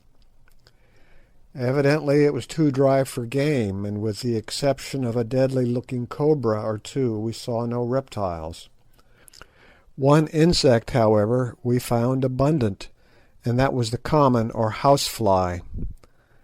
There they came, not as single spies, but in battalions, as I think the Old Testament says somewhere. Editor's note: readers must beware of accepting Mr. Quatermain's references as accurate as it has been found some are prone to do. Although his reading evidently was limited, the impression produced by it upon his mind was mixed. Thus to him the Old Testament and Shakespeare were interchangeable authorities. Go where you will, you find him, and so it must have been always. I have seen him enclosed in amber, which is, I was told, quite 500,000 years old, looking exactly like his descendant of to-day, and I have little doubt but that when the last man lies dying on the earth he will be buzzing around, if this event happens to occur in summer, watching for an opportunity to settle on his nose. At sunset we halted, waiting for the moon to rise. At last she came up, beautiful and serene as ever, and with one halt about 2 o'clock in the morning, we trudged on wearily through the night, till at last the welcome sun put a period to our labours. We drank a little, and flung ourselves down on the sand, thoroughly tired out, and soon were all asleep. There was no need to set a watch, for we had nothing to fear from anybody or anything in that vast, untenanted plain.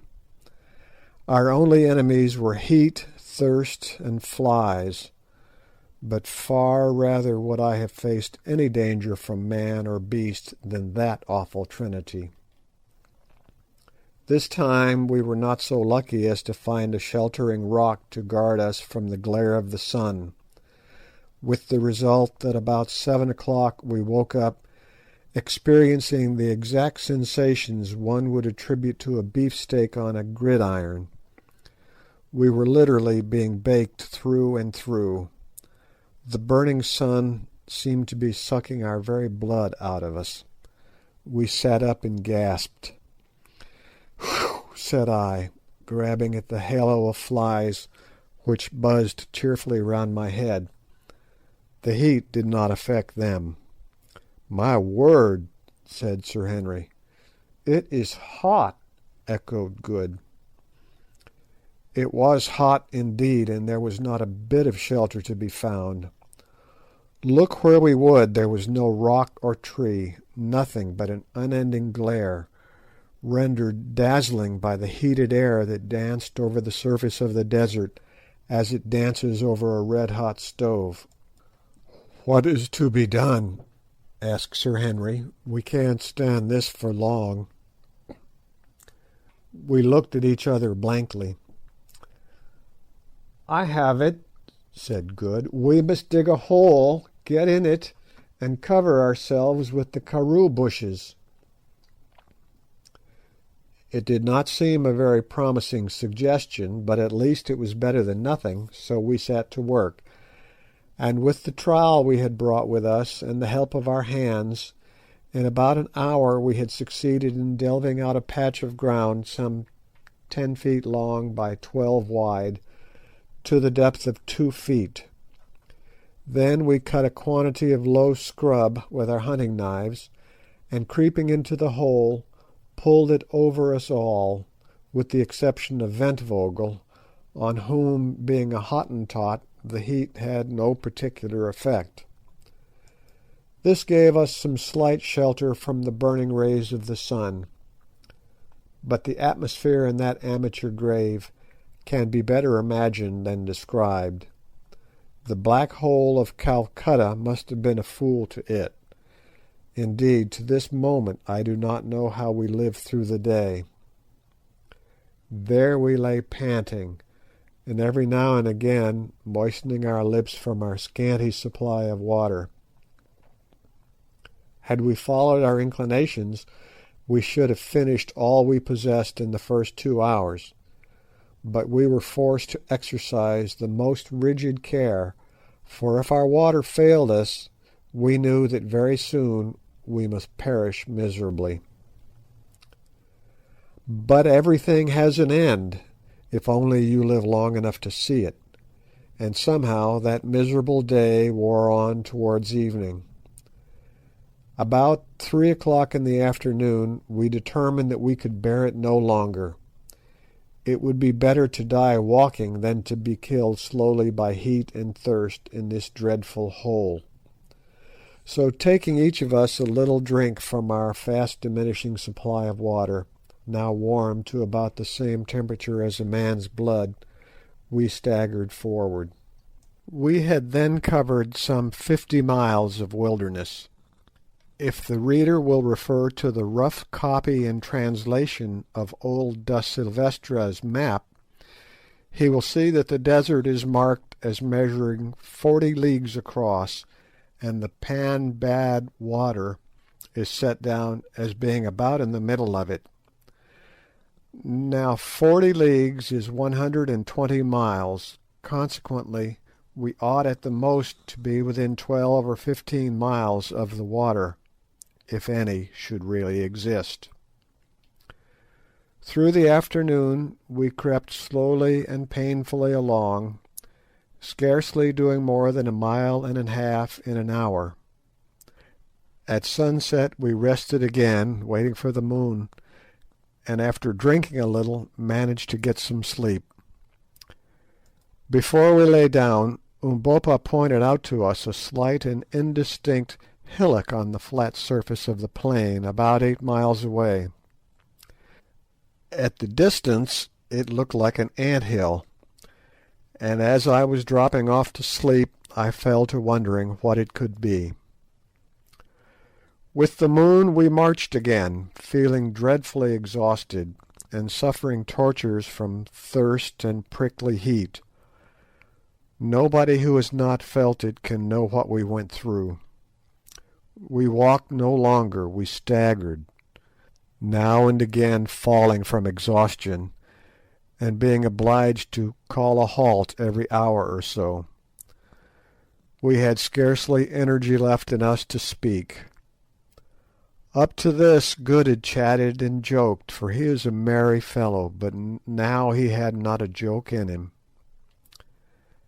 At last, about 2 o'clock, utterly worn out in body and mind, we came to the foot of the queer hill, or sand koppie, which at first sight resembled a gigantic ant heap about 100 feet high, and covering at the base nearly 2 acres of ground. Here we halted, and driven to it by our desperate thirst, sucked down our last drops of water. We had but half a pint ahead, and each of us could have drunk a gallon. Then we lay down. Just as I was dropping off to sleep, I heard Umbopa remark to himself in Zulu, "If we cannot find water, we shall all be dead before the moon rises tomorrow." I shuddered, hot as it was. The near prospect of such an awful death is not pleasant, but even the thought of it could not keep me from sleeping. End of chapter 5. King Solomon's Mines by H.Rider Haggard. Chapter 6. Water, water. 2 hours later, that is, about 4 o'clock, I woke up, for so soon as the first heavy demand of bodily fatigue had been satisfied, the torturing thirst from which I was suffering asserted itself. I could sleep no more. I had been dreaming that I was bathing in a running stream, with green banks and trees upon them, and I awoke to find myself in this arid wilderness, and to remember, as Umbopa had said, that if we did not find water this day we must perish miserably. No human creature could live long without water in that heat. I sat up and rubbed my grimy face with my dry and horny hands, as my lips and eyelids were stuck together, and it was only after some friction and with an effort that I was able to open them.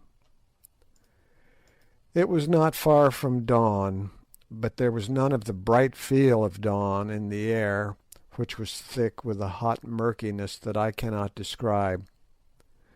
The others were still sleeping. Presently it began to grow light enough to read, so I drew out a little pocket copy of the Ingoldsby Legends which I had brought with me, and read "The Jackdaw of Rheims."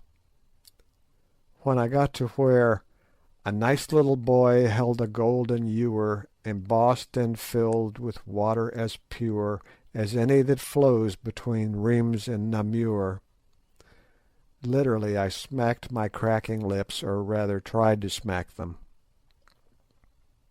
The mere thought of that pure water made me mad. If the Cardinal had been there with his bell, book, and candle, I would have whipped in and drunk his water up. Yes, even if he had filled it already with the suds of soap worthy of washing the hands of the Pope, and I knew that the whole consecrated curse of the Catholic Church should fall upon me for so doing. I almost think that I must have been a little light-headed with thirst, weariness, and the want of food, for I fell to thinking how astonished the Cardinal and his nice little boy and the jackdaw would have looked to see a burnt-up, brown-eyed, grizzly-haired little elephant hunter suddenly bound between them, put his dirty face into the basin and swallow every drop of the precious water. The idea amused me so much that I laughed, or rather cackled, aloud, which woke the others, and they began to rub their dirty faces and drag their gummed-up lips and eyelids apart. As soon as we were all well awake, we began to discuss the situation, which was serious enough. Not a drop of water was left. We turned the bottles upside down and licked the tops, but it was a failure. They were dry as a bone.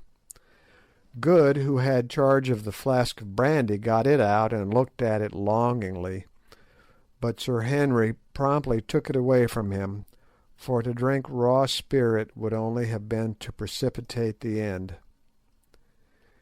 "If we do not find water we shall die," he said.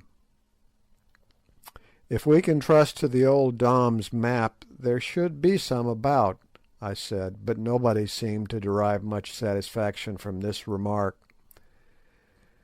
It was so evident that no great faith could be put in the map. Now it was gradually growing light, and as we sat staring blankly at each other, I observed the Hottentot Ventvögel rise and begin to walk about with his eyes on the ground. Presently he stopped short, and uttering a guttural exclamation, pointed to the earth. "What is it?" we exclaimed, and rising simultaneously, we went to where he was standing staring at the sand. "Well," I said, "it is fresh springbok spoor. What of it?" "Springboks do not go far from water," he answered in Dutch. "No," I answered, "I forgot, and thank God for it." This little discovery put new life into us, for it is wonderful when a man is in a desperate position how he catches at the slightest hope, and feels almost happy. On a dark night a single star is better than nothing. Meanwhile Ventvögel was lifting his snub nose and sniffing the hot air for all the world like an old Impala ram who scents danger. Presently he spoke again. "I smell water," he said.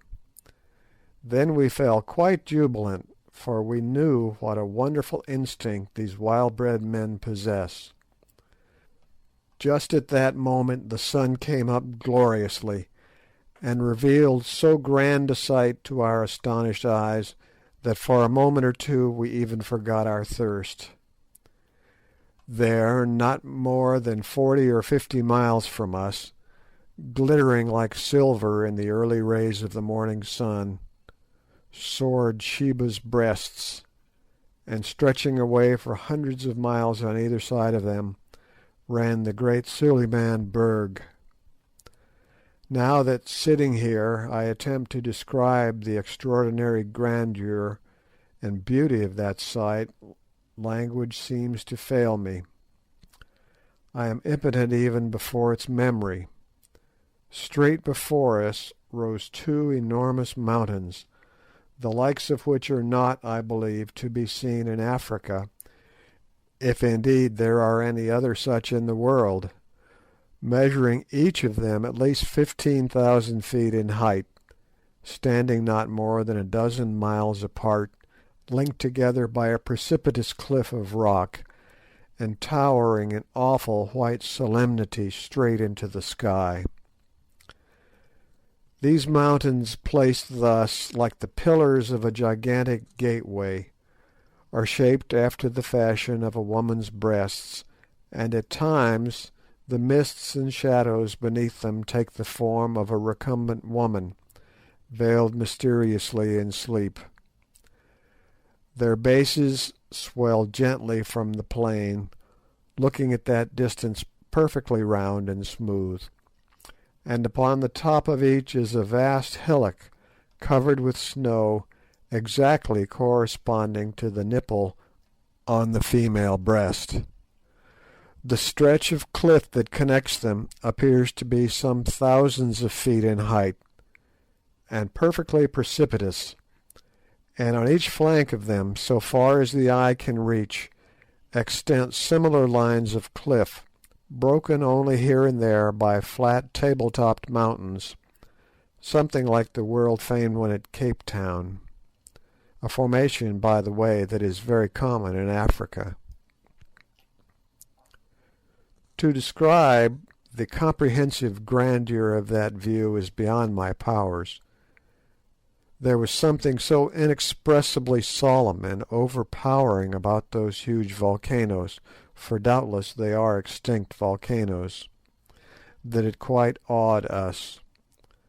For a while the morning lights played upon the snow and the brown and swelling masses beneath, and then, as though to veil the majestic sight from our curious eyes, strange vapours and clouds gathered and increased around the mountains, till presently we could only trace their pure and gigantic outlines, showing ghost-like through the fleecy envelope. Indeed, as we afterwards discovered, usually they were wrapped in this gauze-like mist, which doubtless accounted for our not having seen them more clearly before. Sheba's breasts had scarcely vanished into cloud-clad privacy before our thirst, literally a burning question, reasserted itself. It was all very well for Ventvögel to say that he smelt water, but we could see no signs of it, look which way we would.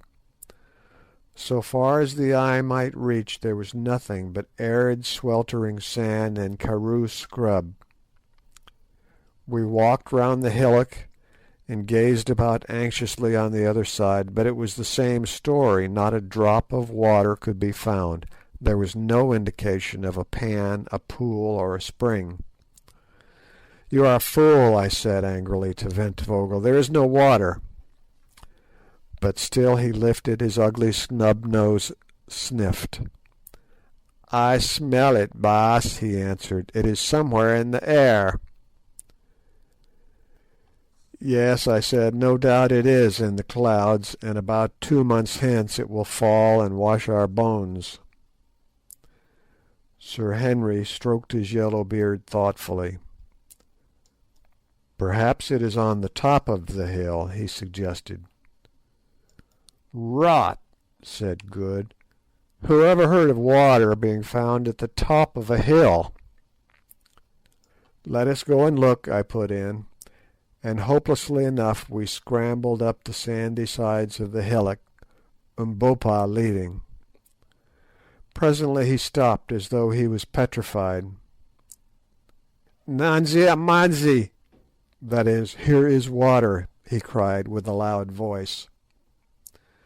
We rushed up to him, and there, sure enough, in a deep cut or indentation on the very top of the sand koppie, was an undoubted pool of water. How it came to be in such a strange place we did not stop to inquire, nor did we hesitate at its black and unpleasant appearance. It was water or a good imitation of it, and that was enough for us. We gave a bound and a rush, and in another second we were all down on our stomachs, sucking up the uninviting fluid as though it were nectar fit for the gods. Heavens, how we did drink! Then, when we had done drinking, we tore off our clothes and sat in the pool, absorbing the moisture through our parched skins. You, Harry, my boy, who have only to turn a couple of taps to summon hot and cold from an unseen, vasty cistern, can have little idea of the luxury of that muddy wallow in brackish tepid water. After a while we rose from it, refreshed indeed, and fell to on our biltong, of which we had scarcely been able to touch a mouthful for 24 hours, and ate our fill. Then we smoked a pipe, and lay down by the side of that blessed pool under the overhanging shadow of its bank, and slept till noon. All that day we rested there by the water, thanking our stars that we had been lucky enough to find it, bad as it was, and not forgetting to render a due share of gratitude to the shade of the long-departed Da Silvestra, who had set its position down so accurately on the tail of his shirt. The wonderful thing to us was that the pan should have lasted so long, and the only way in which I can account for this is on the supposition that it is fed by some spring deep down in the sand. Having filled both ourselves and our water bottles as full as possible, in far better spirits we started off again with the moon. That night we covered nearly 25 miles, but needless to say found no more water, though we were lucky enough the following day to get a little shade behind some ant heaps. When the sun rose and for a while cleared away the mysterious mists, Sulimansberg, with the two majestic breasts, now only about 20 miles off, seemed to be towering right above us, and looked grander than ever.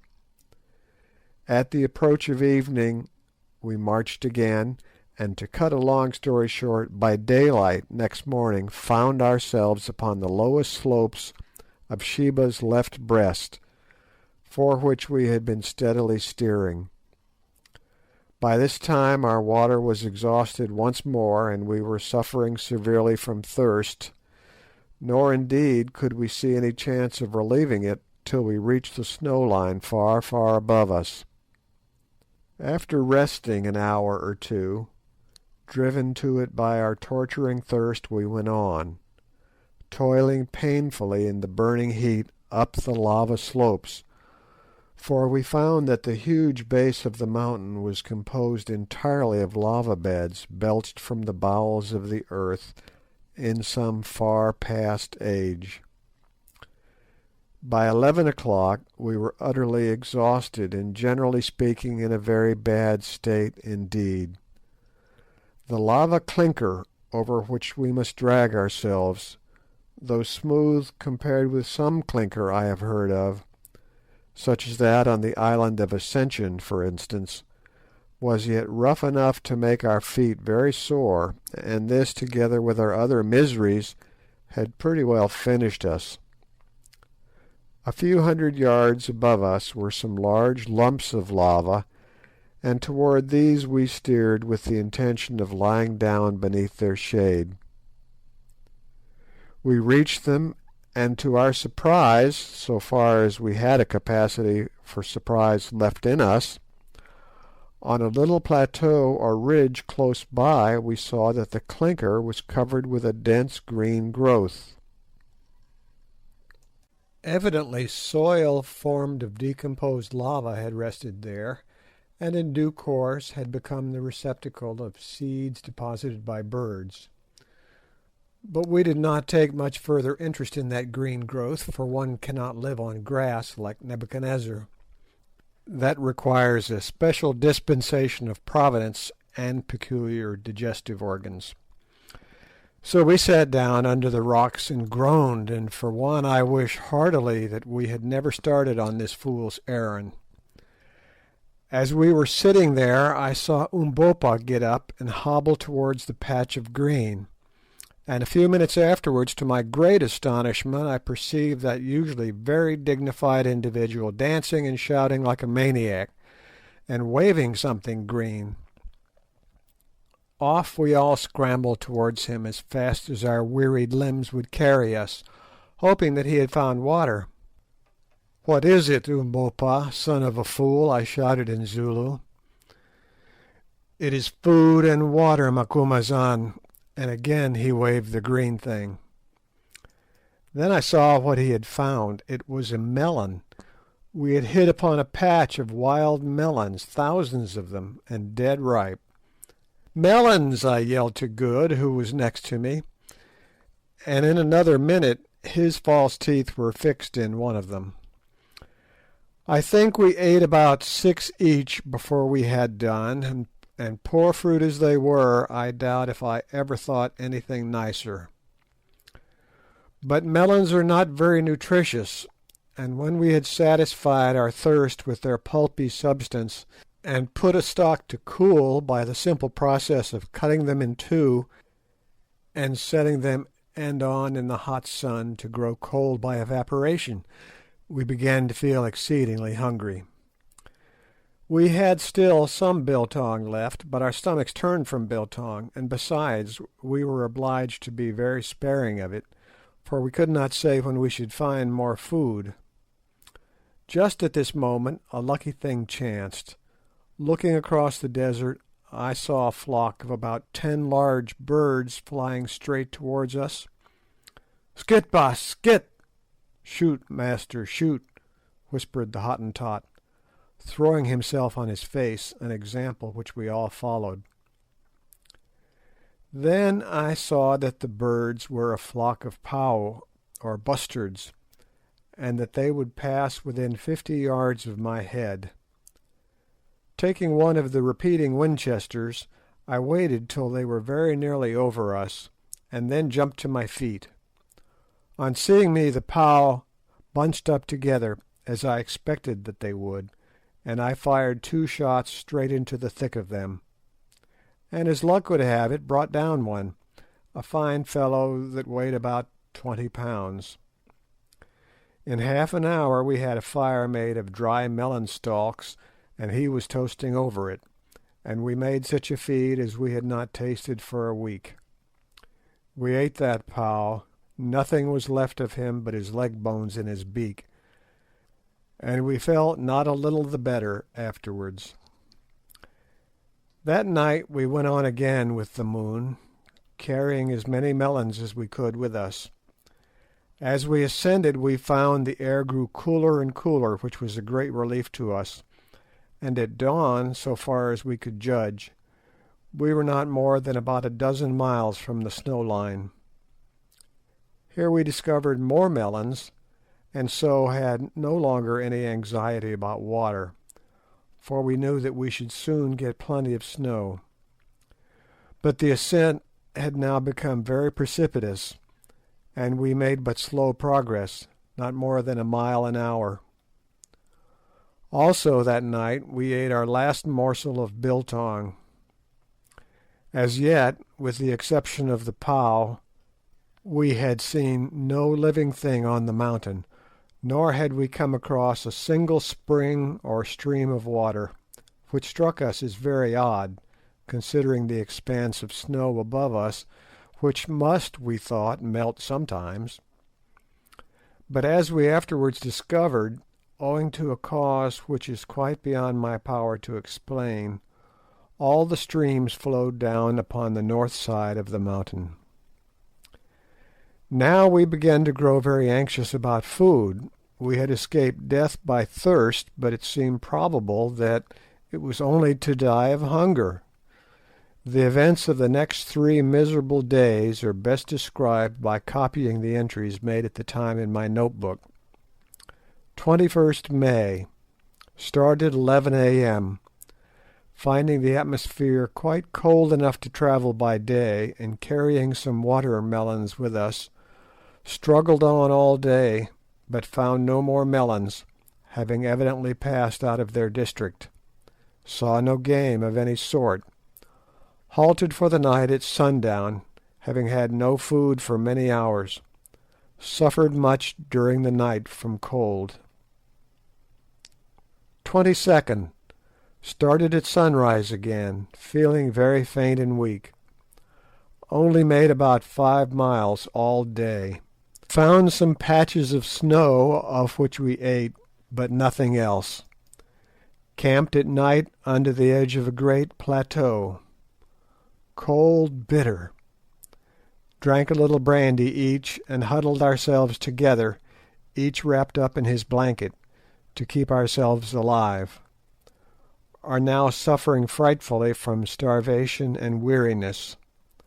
Thought that Ventvögel would have died during the night. 23rd. Struggled forward once more as soon as the sun was well up, and had thawed our limbs a little. We are now in a dreadful plight, and I fear that unless we get food this will be our last day's journey. But little brandy left. Good Sir Henry and Umbopa bear up wonderfully, but Ventvögel is in a very bad way. Like most Hottentots, he cannot stand cold. Pangs of hunger not so bad, but have a sort of numb feeling about the stomach. Others say the same. We are now on a level with the precipitous chain or wall of lava linking the 2 breasts, and the view is glorious. Behind us the glowing desert rolls away to the horizon, and before us lie mile upon mile of smooth hard snow, almost level, but swelling gently upwards, out of the centre of which the nipple of the mountain, that appears to be some miles in circumference, rises about 4,000 feet into the sky. Not a living thing is to be seen. God help us, I fear that our time has come. And now I will drop the journal, partly because it is not very interesting reading. Also, what follows requires telling rather more fully. All that day, the 23rd May, we struggled slowly up the incline of snow, lying down from time to time to rest. A strange gaunt crew we must have looked, while, laden as we were, we dragged our weary feet over the dazzling plain, glaring round us with hungry eyes. Not that there was much use in glaring, for we could see nothing to eat. We did not accomplish more than 7 miles that day. Just before sunset we found ourselves exactly under the nipple of Sheba's left breast, which towered thousands of feet into the air, a vast smooth hillock of frozen snow. Weak as we were, we could not but appreciate the wonderful scene, made even more splendid by the flying rays of light from the setting sun, which here and there stained the snow blood red, and crowned the great dome above us with a diadem of glory. "I say," gasped Good presently, "we ought to be somewhere near that cave the old gentleman wrote about." "Yes," said I, "if there is a cave." "Come, Quatermain," groaned Sir Henry, "don't talk like that. I have every faith in the Dom. Remember the water. We shall find the place soon." "If we don't find it before dark we are dead men. That is all about it," was my consolatory reply. For the next 10 minutes we trudged in silence, when suddenly Umbopa, who was marching along beside me, wrapped in his blanket, and with a leather belt strapped so tightly round his stomach to make his hunger small, as he said, that his waist looked like a girl's, caught me by the arm. "Look," he said, pointing towards the springing slope of the nipple. I followed his glance, and some 200 yards from us perceived what appeared to be a hole in the snow. "It is the cave," said Umbopa. We made the best of our way to the spot, and found sure enough that the hole was the mouth of a cavern, no doubt the same as that of which Da Silvestra wrote. We were not too soon, for just as we reached shelter the sun went down with startling rapidity, leaving the world nearly dark, for in these latitudes there is but little twilight.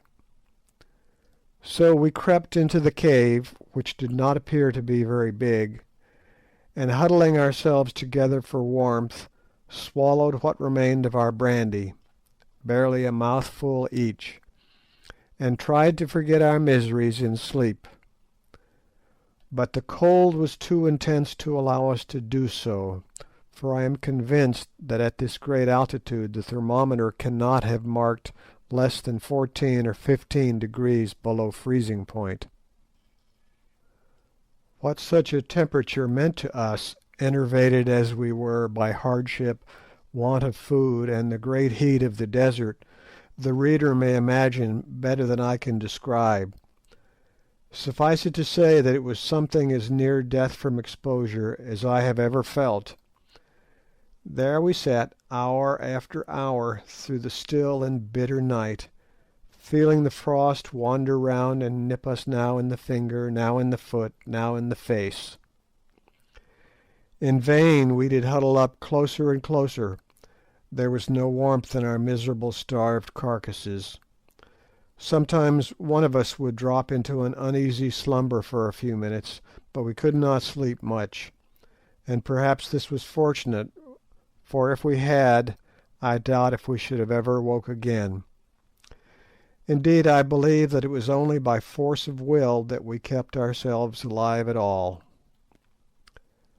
Not very long before dawn I heard the Hottentot Ventvögel, whose teeth had been chattering all night like castanets, give a deep sigh. Then his teeth stopped chattering. I did not think anything of it at the time, concluding that he had gone to sleep. His back was resting against mine, and it seemed to grow colder and colder, till at last it felt like ice.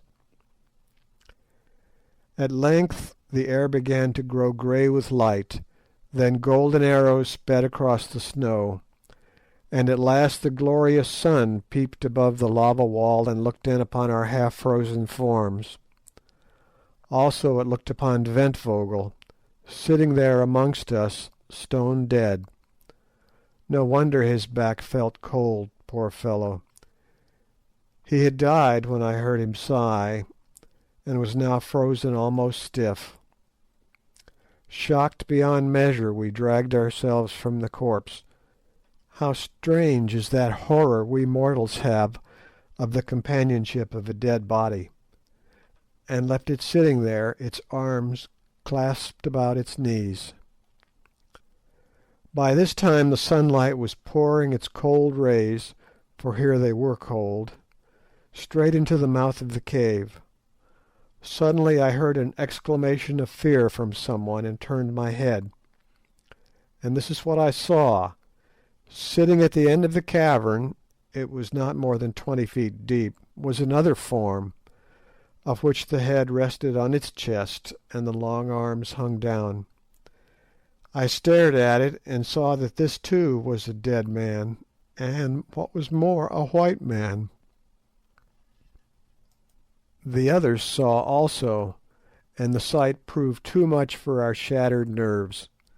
One and all we scrambled out of the cave as fast as our half-frozen limbs would carry us. End of chapter 6. King Solomon's Mines by H.Rider Haggard. Chapter 7. Solomon's Road. Outside the cavern we halted, feeling rather foolish. "I am going back," said Sir Henry. "Why?" asked Good. "Because it has struck me that what we saw may be my brother." This was a new idea, and we re-entered the place to put it to the proof. After the bright light outside, our eyes, weak as they were with staring at the snow, could not pierce the gloom of the cave for a while. Presently, however, they grew accustomed to the semi-darkness, and we advanced towards the dead man.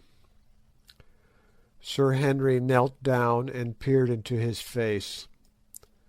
"Thank God," he said, with a sigh of relief, "it is not my brother." Then I drew near and looked. The body was that of a tall man in middle life, with aquiline features, grizzled hair, and a long black moustache. The skin was perfectly yellow, and stretched tightly over the bones. Its clothing, with the exception of what seemed to be the remains of a woollen pair of hose, had been removed, leaving the skeleton-like frame naked. Round the neck of the corpse, which was frozen perfectly stiff, hung a yellow ivory crucifix. "Who on earth can it be?" said I. "Can't you guess?" asked Good. I shook my head. "Why, the old Dom, José da Silvestra, of course. Who else?" "Impossible," I gasped. "He died 300 years ago." "And what is there to prevent him from lasting for 3,000 years in this atmosphere, I should like to know?" asked Good. "If only the temperature is sufficiently low, flesh and blood will keep fresh as New Zealand mutton for ever, and heaven knows it is cold enough here. The sun never gets in here, no animal comes here to tear or destroy. No doubt his slave, of whom he speaks on the writing, took off his clothes and left him. He could not have buried him alone. Look," he went on, stooping down to pick up a queerly shaped bone scraped at the end into a sharp point.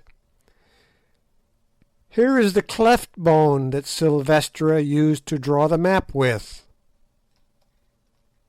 We gazed for a moment astonished, forgetting our own miseries in this extraordinary, and as it seemed to us, semi-miraculous sight. "Ay," said Sir Henry, "and this is where he got his ink from," and he pointed to a small wound on the Dom's left arm. Did ever man see such a thing before? There was no longer any doubt about the matter, which for my own part, I confess, perfectly appalled me. There he sat, the dead man, whose directions, written some 10 generations ago, had led us to this spot. Here in my own hand was the rude pen with which he had written them, and about his neck hung the crucifix that his dying lips had kissed. Gazing at him, my imagination could reconstruct the last scene of the drama, the traveller dying of cold and starvation, yet striving to convey to the world the great secret which he had discovered, the awful loneliness of his death, of which the evidence sat before us. It even seemed to me that I could trace in his strongly marked features a likeness to those of my poor friend Silvestre, his descendant, who had died 20 years before in my arms, but perhaps that was fancy. At any rate, there he sat, a sad memento of the fate that so often overtakes those who would penetrate into the unknown. And there, doubtless, he will still sit, crowned with the dread majesty of death, for centuries yet unborn, to startle the eyes of wanderers like ourselves, if ever any such should come again to invade his loneliness. The thing overpowered us, already almost perished as we were with cold and hunger.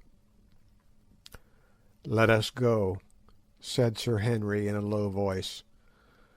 "Stay, we will give him a companion." And lifting up the dead body of the Hottentot Ventvögel, he placed it near to that of the old Dom. Then he stooped, and with a jerk broke the rotten string of the crucifix which hung round Da Silvestre's neck, for his fingers were too cold to attempt to unfasten it. I believe that he has it still. I took the bone pen, and it is before me as I write. Sometimes I use it to sign my name. Then, leaving these two, the proud white man of a past age and the poor Hottentot, to keep their eternal vigil in the midst of the eternal snows, we crept out of the cave into the welcome sunshine and resumed our path, wondering in our hearts how many hours it would be before we were even as they are. When we had walked about half a mile, we came to the edge of the plateau, for the nipple of the mountain does not rise out of its exact centre, though from the desert side it had seemed to do so. What lay below us we could not see, for the landscape was wreathed in billows of morning fog. Presently, however, the higher layers of mist cleared a little, and revealed, at the end of a large slope of snow, a patch of green grass, some 500 yards beneath us, through which a stream was running. Nor was this all. By the stream, basking in the bright sun, stood and lay a group of from 10 to 15 large antelopes. At that distance we could not see of what species. The sight filled us with unreasoning joy. If only we could get it, there was food in plenty, but the question was how to do so. The beasts were fully 600 yards off, a very long shot, and one not to be depended on when our lives hung on the results. Rapidly we discussed the advisability of trying to stalk the game, but in the end dismissed it reluctantly. To begin with, the wind was not favourable, and further, we must certainly be perceived, however careful we were, against the blinding background of snow which we should be obliged to traverse. "Well, we must have a try from where we are," said Sir Henry. "Which shall it be, Quatermain, the repeating rifles or the expresses?" Here again was a question. The Winchester repeaters, of which we had two, Umbopa carrying poor Ventvögel's as well as his own, were sighted up to 1,000 yards, whereas the expresses were only sighted to 350, beyond which shooting with them was more or less guesswork. On the other hand, if they did hit, the express bullets, being expanding, were much more likely to bring the game down. It was a knotty point, but I made up my mind that we must risk it and use the expresses. Let each of us take the buck opposite to him. Aim well at the point of the shoulder and high up, said I, and Umbopa, do you give the word, so that we may all fire together. Then came a pause, each of us aiming his level best, as indeed a man is likely to do when he knows that life itself depends upon the shot. Fire, said Umbopa in Zulu, and at almost the same instant the three rifles rang out loudly. 3 clouds of smoke hung for a moment before us, and 100 echoes went flying over the silent snow. Presently the smoke cleared and revealed, oh joy, a great buck lying on its back and kicking furiously in its death agony.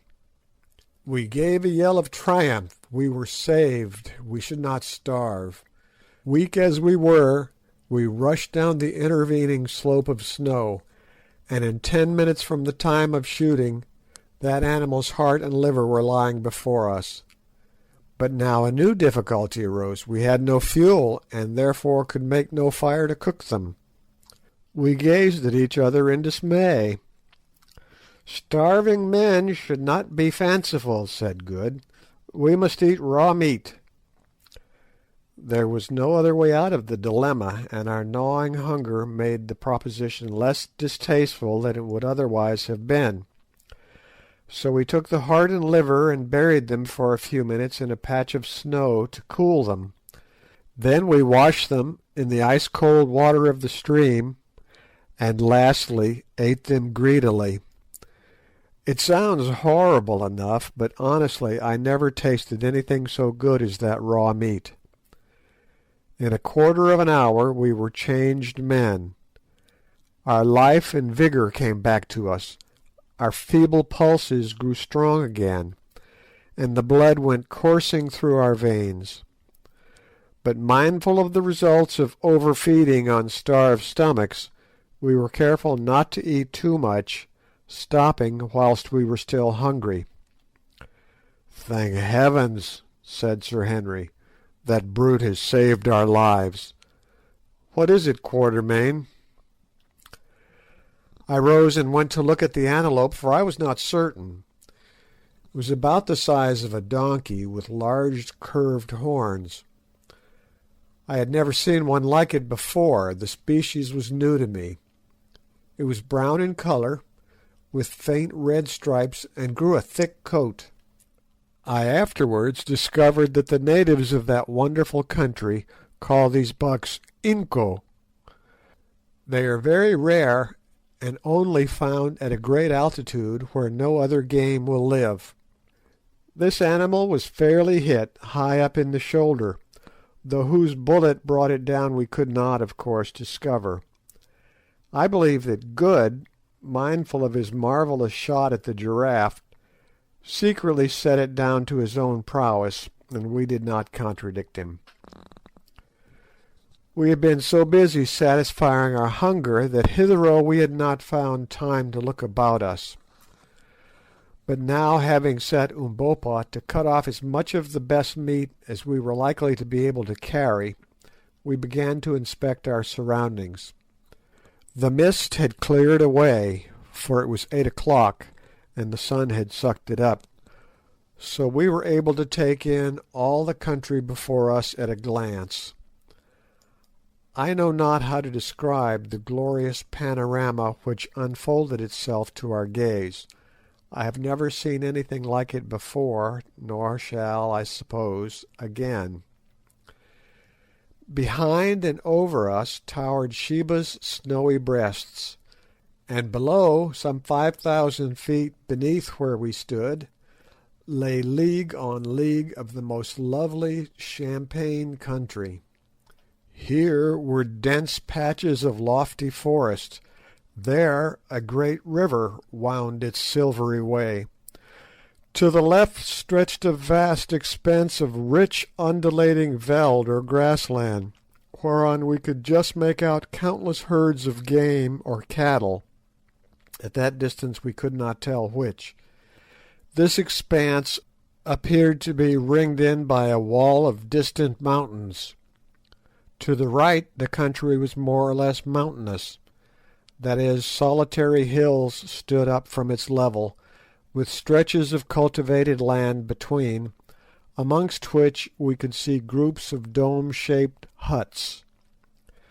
The landscape lay before us as a map, wherein rivers flashed like silver snakes, and Alp-like peaks, crowned with wildly twisted snow wreaths, rose in grandeur, whilst over all was the glad sunlight and the breath of nature's happy life. Two curious things struck us as we gazed. First, that the country before us must lie at least 3,000 feet higher than the desert we had crossed, and secondly, that all the rivers flowed from south to north. As we had painful reason to know, there was no water upon the southern side of the vast range on which we stood, but on the northern face were many streams, most of which appeared to unite with the great river we could see winding away farther than our eyes could follow. We sat down for a while and gazed in silence at this wonderful view. Presently Sir Henry spoke. "Isn't there something on the map about Solomon's Great Road?" he said. I nodded, for I was still gazing out over the far country. "Well, look, there it is," and he pointed a little to our right. Good and I looked accordingly, and there, winding away towards the plain, was what appeared to be a wide turnpike road. We had not seen it at first, because, on reaching the plain, it turned behind some broken country. We did not say anything, at least not much. We were beginning to lose the sense of wonder. Somehow it did not seem particularly unnatural that we should find a sort of Roman road in this strange land. We accepted the fact, that was all. "Well," said Good, "must be quite near us if we cut off to the right. Hadn't we better be making a start?" This was sound advice, and so soon as we had washed our faces and hands in the stream, we acted on it. For a mile or more we made our way over boulders and across patches of snow, till suddenly, on reaching the top of the little rise, we found the road at our feet. It was a splendid road, cut out of the solid rock, at least 50 feet wide, and apparently well kept, though the odd thing was that it seemed to begin there. We walked down and stood on it, but 100 paces behind us, in the direction of Sheba's breasts, it vanished, the entire surface of the mountain being strewn with boulders interspaced with patches of snow. "What do you make of this, Quatermain?" asked Sir Henry. I shook my head. I could make nothing of the thing. "I have it," said Good. "The road no doubt ran right over the range and across the desert on the other side, but the sand there has covered it up, and above us it has been obliterated by some volcanic eruption of molten lava." This seemed a good suggestion. At any rate, we accepted it, and proceeded down the mountain. It proved a very different business, travelling along downhill on that magnificent pathway with full stomachs, from what it was travelling uphill over the snow, quite starved and almost frozen. Indeed, had it not been for melancholy recollections of poor Ventvogel's sad fate, and of that grim cave where he kept company with the old Dom, we should have felt positively cheerful, notwithstanding the sense of unknown dangers before us. Every mile we walked the atmosphere grew softer and balmier, and the country before us shone with a yet more luminous beauty. As for the road itself, I never saw such an engineering work, though Sir Henry said that the great road over the St. Gothard in Switzerland is very similar.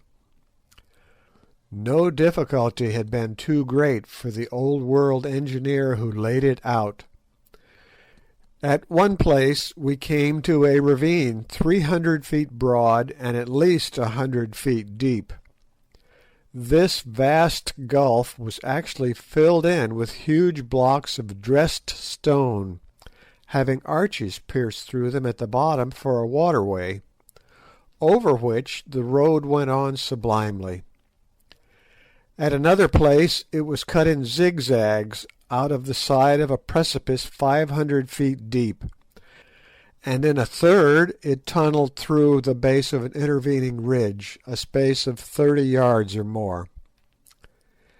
Here we noticed that the sides of the tunnel were covered with quaint sculptures, mostly of mailed figures driving in chariots. One, which was exceedingly beautiful, represented a whole battle scene with a convoy of captives being marched off in the distance.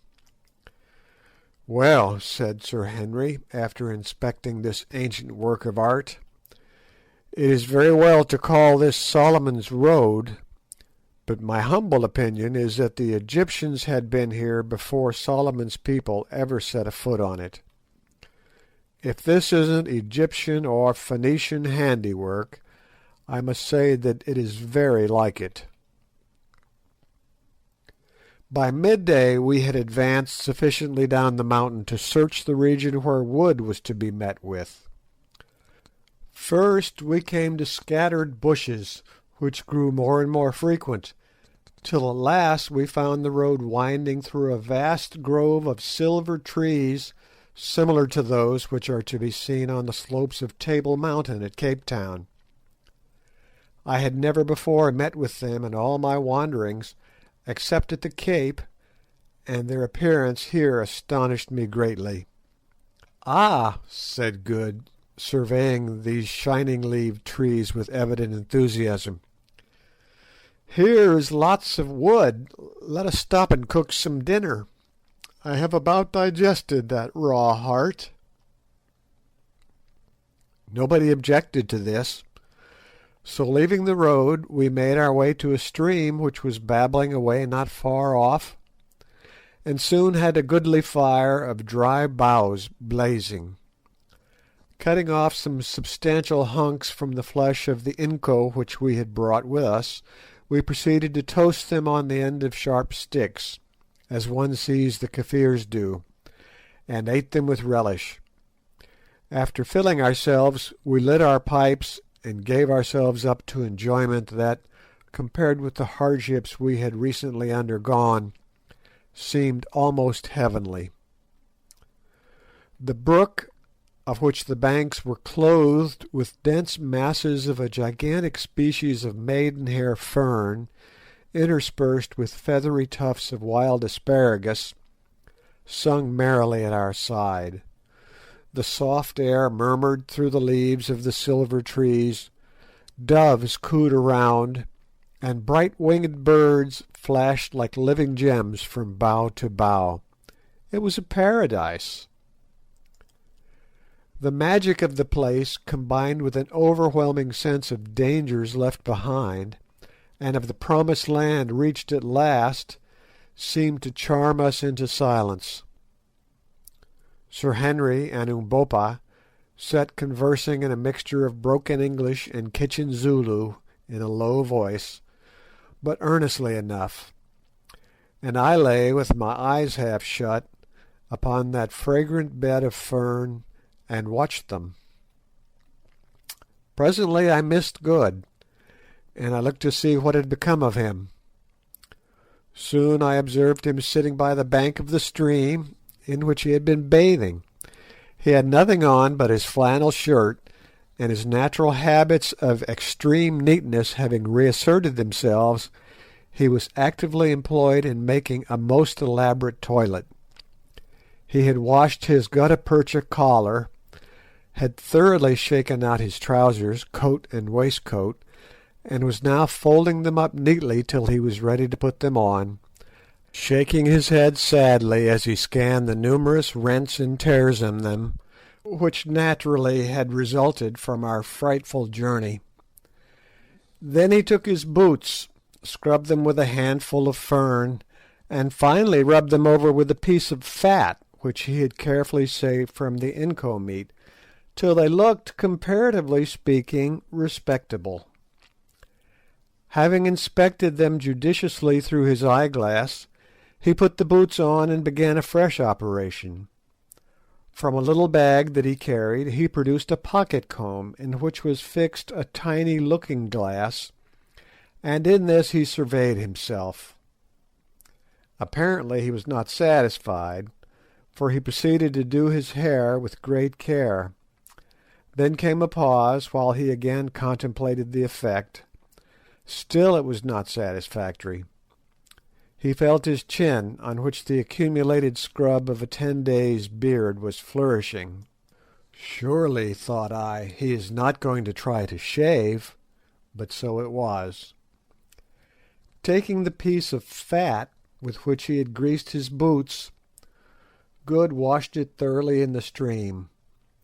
Then diving again into the bag, he brought out a little pocket razor with a guard to it, such as are bought by people who are afraid of cutting themselves, or by those about to undertake a sea voyage. Then he rubbed his face and chin vigorously with the fat and began. Evidently it proved a painful process, for he groaned very much over it, and I was convulsed with inward laughter as I watched him struggling with that stubbly beard. It seemed so very odd that a man should take the trouble to shave himself with a piece of fat in such a place and in our circumstances.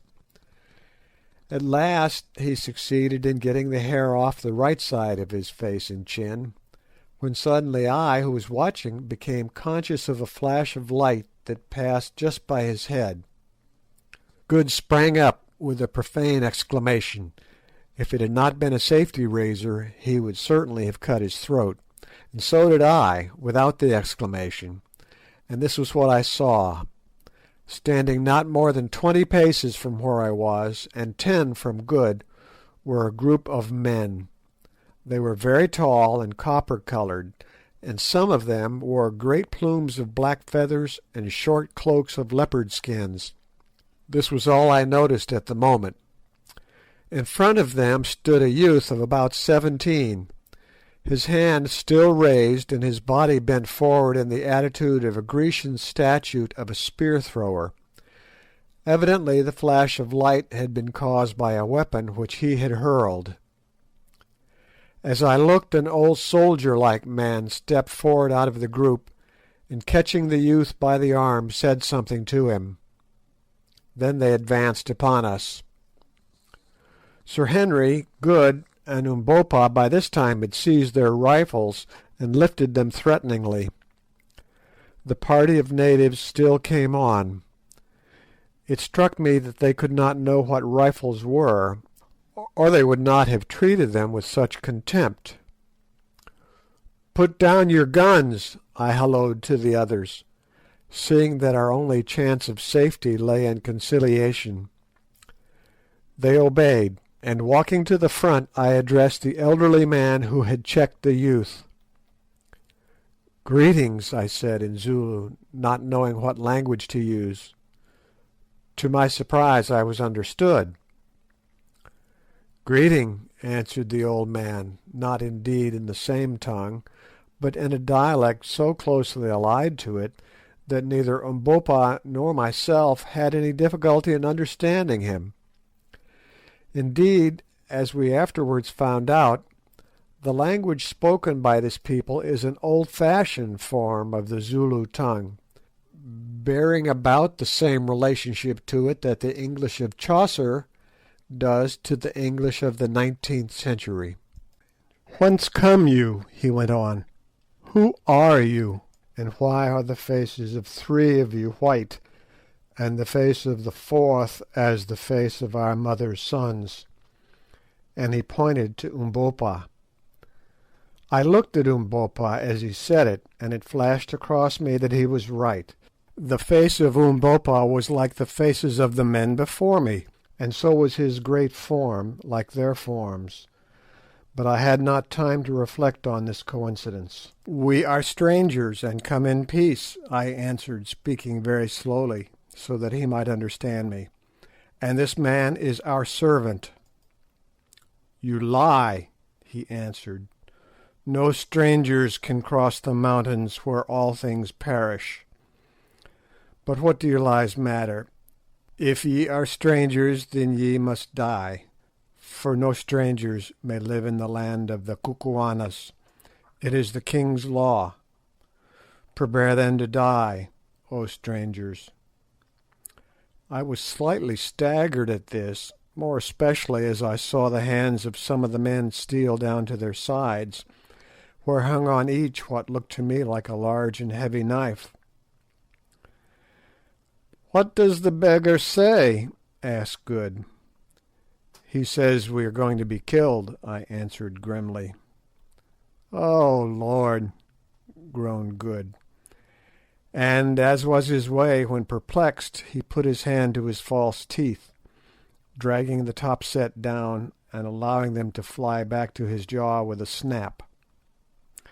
It was a most fortunate move, for next second the dignified crowd of Kukuanas uttered a simultaneous yell of horror and bolted back some yards. "What's up?" said I.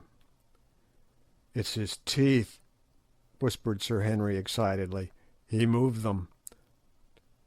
"Take them out, Good, take them out." He obeyed, slipping the set into the sleeve of his flannel shirt. In another second curiosity had overcome fear, and the men advanced slowly.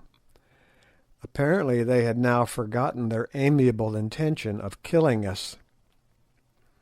"How is it, O strangers," asked the old man solemnly, "that this fat man," pointing to Good, who was clad in nothing but boots and a flannel shirt, and had only half finished his shaving, "whose body is clothed and whose legs are bare, who grows hair on one side of his sickly face and not on the other, and who wears one shining and transparent eye, how is it, I ask, that he has teeth which move of themselves, coming away from the jaws and returning of their own will?" "Open your mouth," I said to Good, who promptly curled up his lips and grinned at the old gentleman like an angry dog, revealing to his astonished gaze two thin red lines of gum as utterly innocent of ivories as a newborn elephant. The audience gasped. "Where are his teeth?" they shouted. "With our eyes we saw them." Turning his head slowly and with a gesture of ineffable contempt, Good swept his hand across his mouth. Then he grinned again, and lo! there were two rows of lovely teeth. Now the young man who had flung the knife threw himself down on the grass and gave vent to a prolonged howl of terror, and as for the old gentleman, his knees knocked together with fear. "I see that ye are spirits," he said falteringly.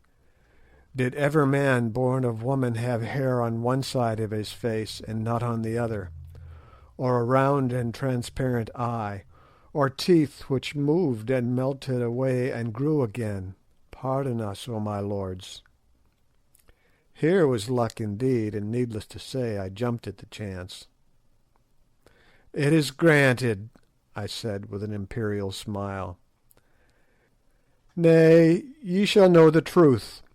We come from another world, though we are men such as ye. We come," I went on, "from the biggest star that shines at night." "Oh! Oh!" groaned the chorus of astonished aborigines. "Yes," I went on, "we do indeed," and again I smiled benignly as I uttered that amazing lie. "We come to stay with you a little while, and to bless you by our sojourn. Ye will see, O friends, that I have prepared myself for this visit by the learning of your language."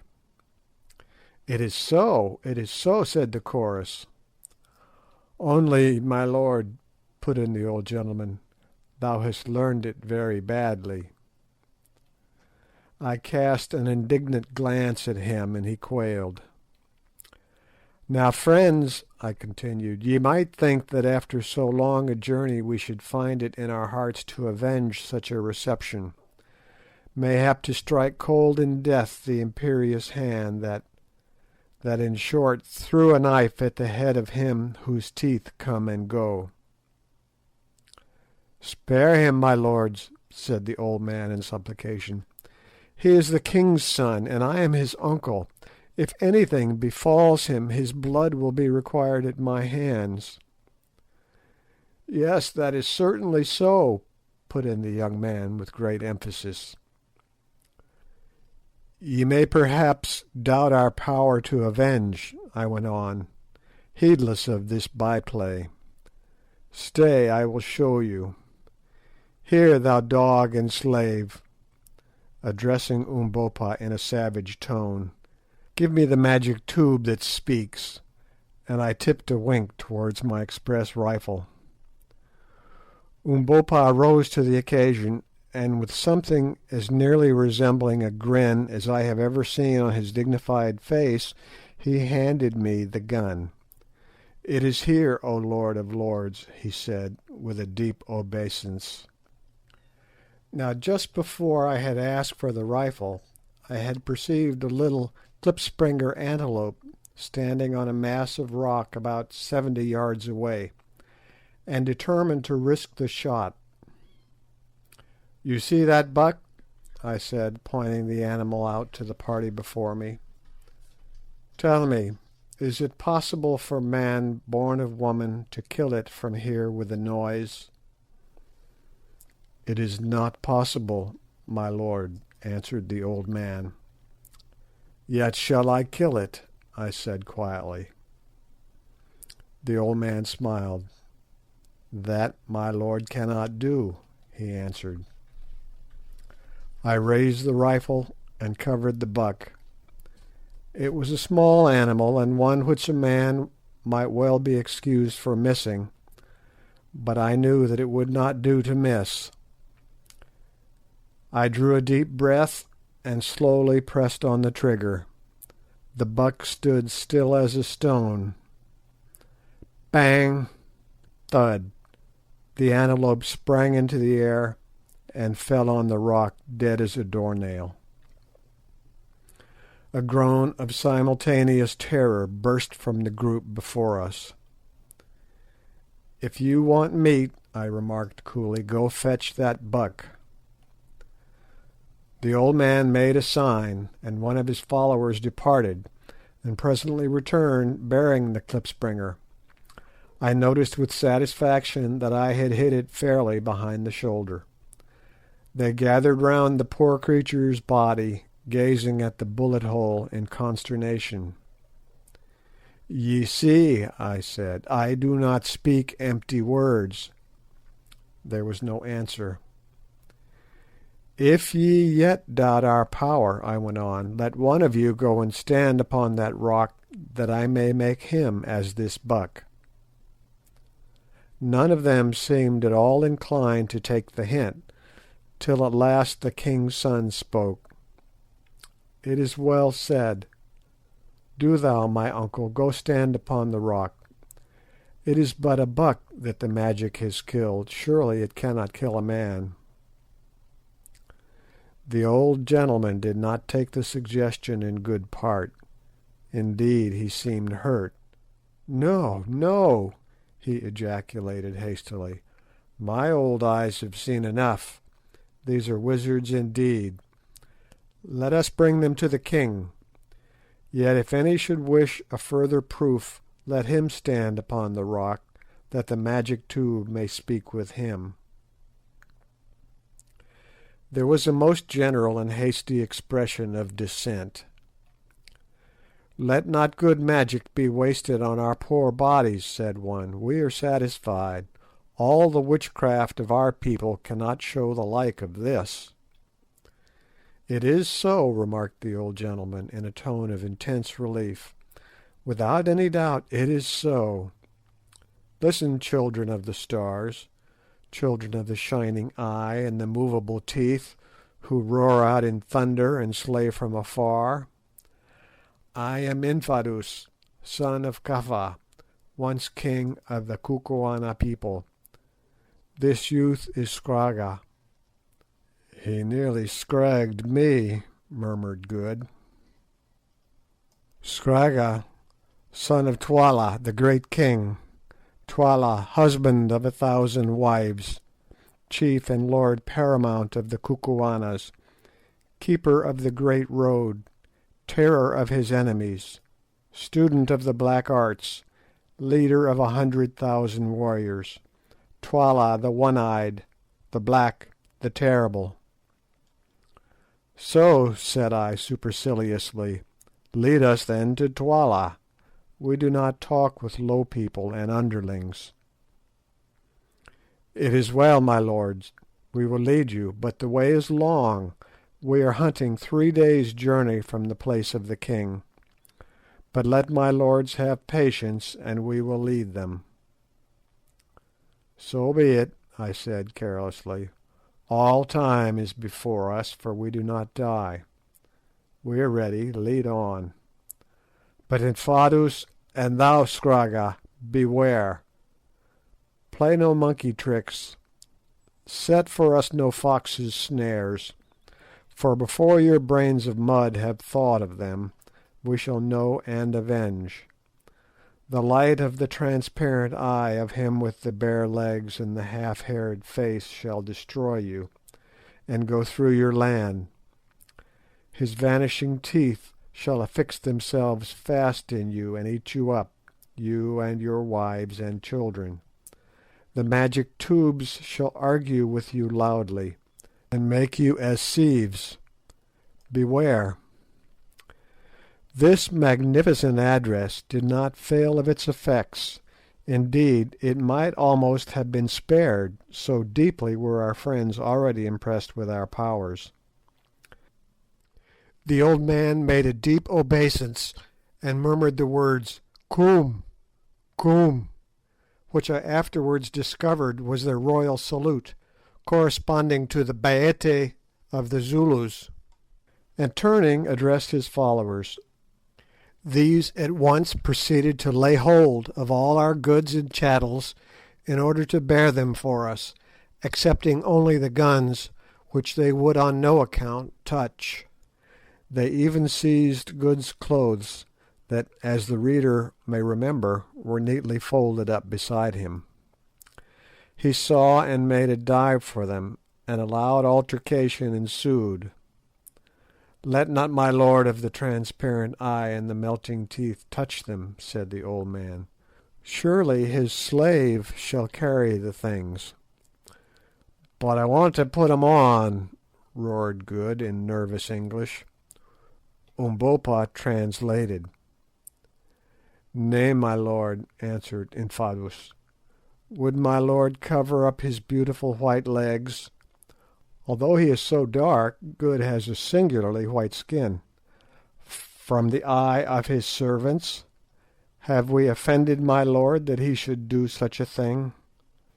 Here I nearly exploded with laughing, and meanwhile one of the men started on with the garments. "Damn it!" roared Good, "that black villain has got my trousers." "Look here, Good," said Sir Henry, "you have appeared in this country in a certain character, and you must live up to it. It will never do for you to put on trousers again. Henceforth you must exist in a flannel shirt, a pair of boots, and an eyeglass." "Yes," I said, "and with whiskers on one side of your face and not on the other. If you change any of these things the people will think that we are impostors. I am very sorry for you, but seriously you must. If once they begin to suspect us, our lives will not be worth a brass farthing." "Do you really think so?" said Good gloomily. "I do indeed. Your beautiful white legs and your eyeglass are now the features of our party, and as Sir Henry says, you must live up to them. Be thankful that you have got your boots on, and that the air is warm." Good sighed and said no more, but it took him a fortnight to become accustomed to his new and scant attire. CHAPTER 7. King Solomon's Mines by H.Rider Haggard. Chapter 8. We enter Kukuanaland. All that afternoon we travelled along the magnificent roadway, which trended steadily in the northwesterly direction. Infadoos and Scragga walked with us, but their followers marched about 100 paces ahead. "Infadoos," I said at length, "who made this road?" "It was made, my lord, of old time. None know how or when, not even the wise woman Gagool, who has lived for generations. We are not old enough to remember its making. None can fashion such roads now, but the king suffers no grass to grow upon it." "And whose are the writings on the wall of the caves through which we have passed on the road?" I asked, referring to the Egyptian-like sculptures that we had seen. "My lord, the hands that made the road wrote the wonderful writings. We know not who wrote them." "When did the Kukuana people come into this country?" "My lord, the race came down here like the breath of a storm 10,000 moons ago, from the great lands which lie there beyond," and he pointed to the north. "They could travel no further because of the high mountains which ring in the land. So say the old voices of our fathers that have descended to us the children, and so says Gagool the wise woman, the smeller out of witches." And again he pointed to the snow-clad peaks. "The country, too, was good, so they settled here, and grew strong and powerful, and now our numbers are like the sea sand. And when Twala the king calls up his regiments, their plumes cover the plain so far as the eye of man can reach." "And if the land is walled in with mountains, who is there for the regiments to fight with?" "Nay, my lord, the country is open there towards the north, and now and again warriors sweep down upon us in clouds from a land we know not, and we slay them. It is the third part of the life of a man since there was a war. Many thousands died in it, but we destroyed those who came to eat us up. So since then there has been no war." "Your warriors must grow weary of resting on their spears, Infadoos." "My lord, there was one war just after we destroyed the people that came down upon us, but it was a civil war, dog ate dog."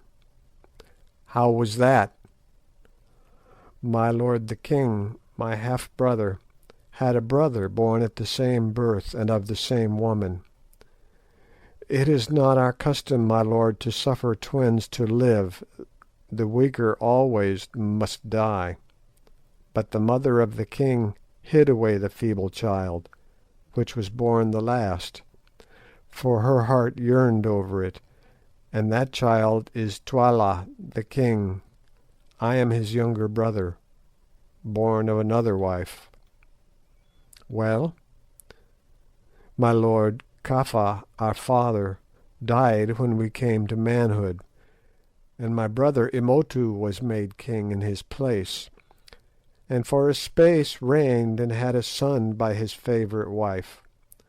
When the babe was 3 years old, just after the great war, during which no man could sow or reap, a famine came upon the land, and the people murmured because of the famine, and looked round like a starved lion for something to rend. Then it was that Gagool, the wise and terrible woman who does not die, made a proclamation to the people, saying, 'The King Imotu is no king.' And at the time Imotu was sick with a wound and lay in his kraal not able to move.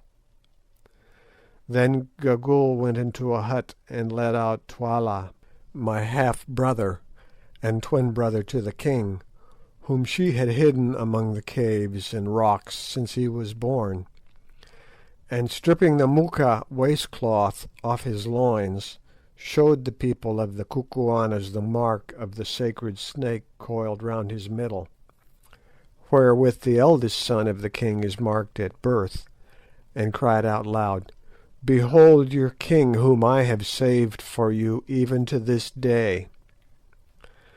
Now the people, being mad with hunger and altogether bereft of reason and the knowledge of truth, cried out, 'The king! The king!' But I knew that it was not so, for Imotu my brother was the elder of the twins and our lawful king. Then, just as the tumult was at its height, Imotu the king, though he was very sick, crawled from his hut, holding his wife by the hand, and followed by his little son Ignosi, that is, by interpretation, the lightning.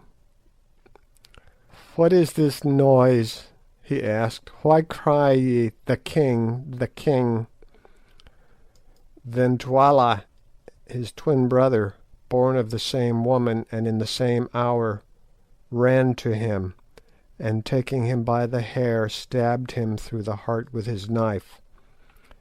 And the people, being fickle and ever ready to worship the rising sun, clapped their hands and cried, 'Twala is king! Now we know that Twala is king!'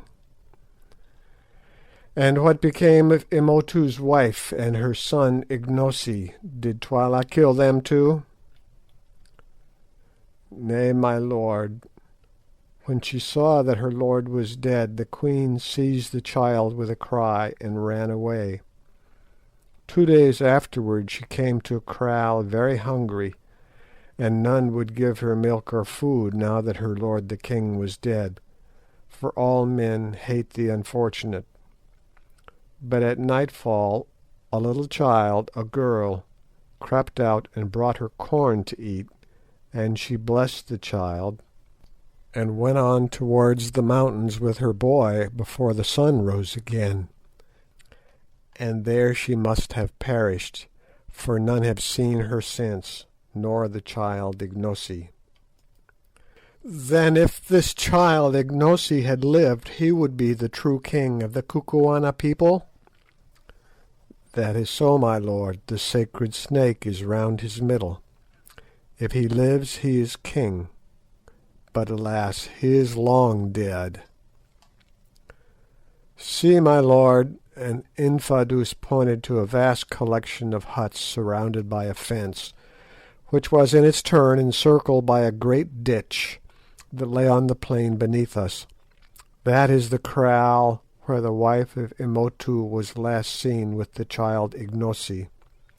It is there that we shall sleep tonight, if indeed," he added doubtfully, "my lords sleep at all upon this earth."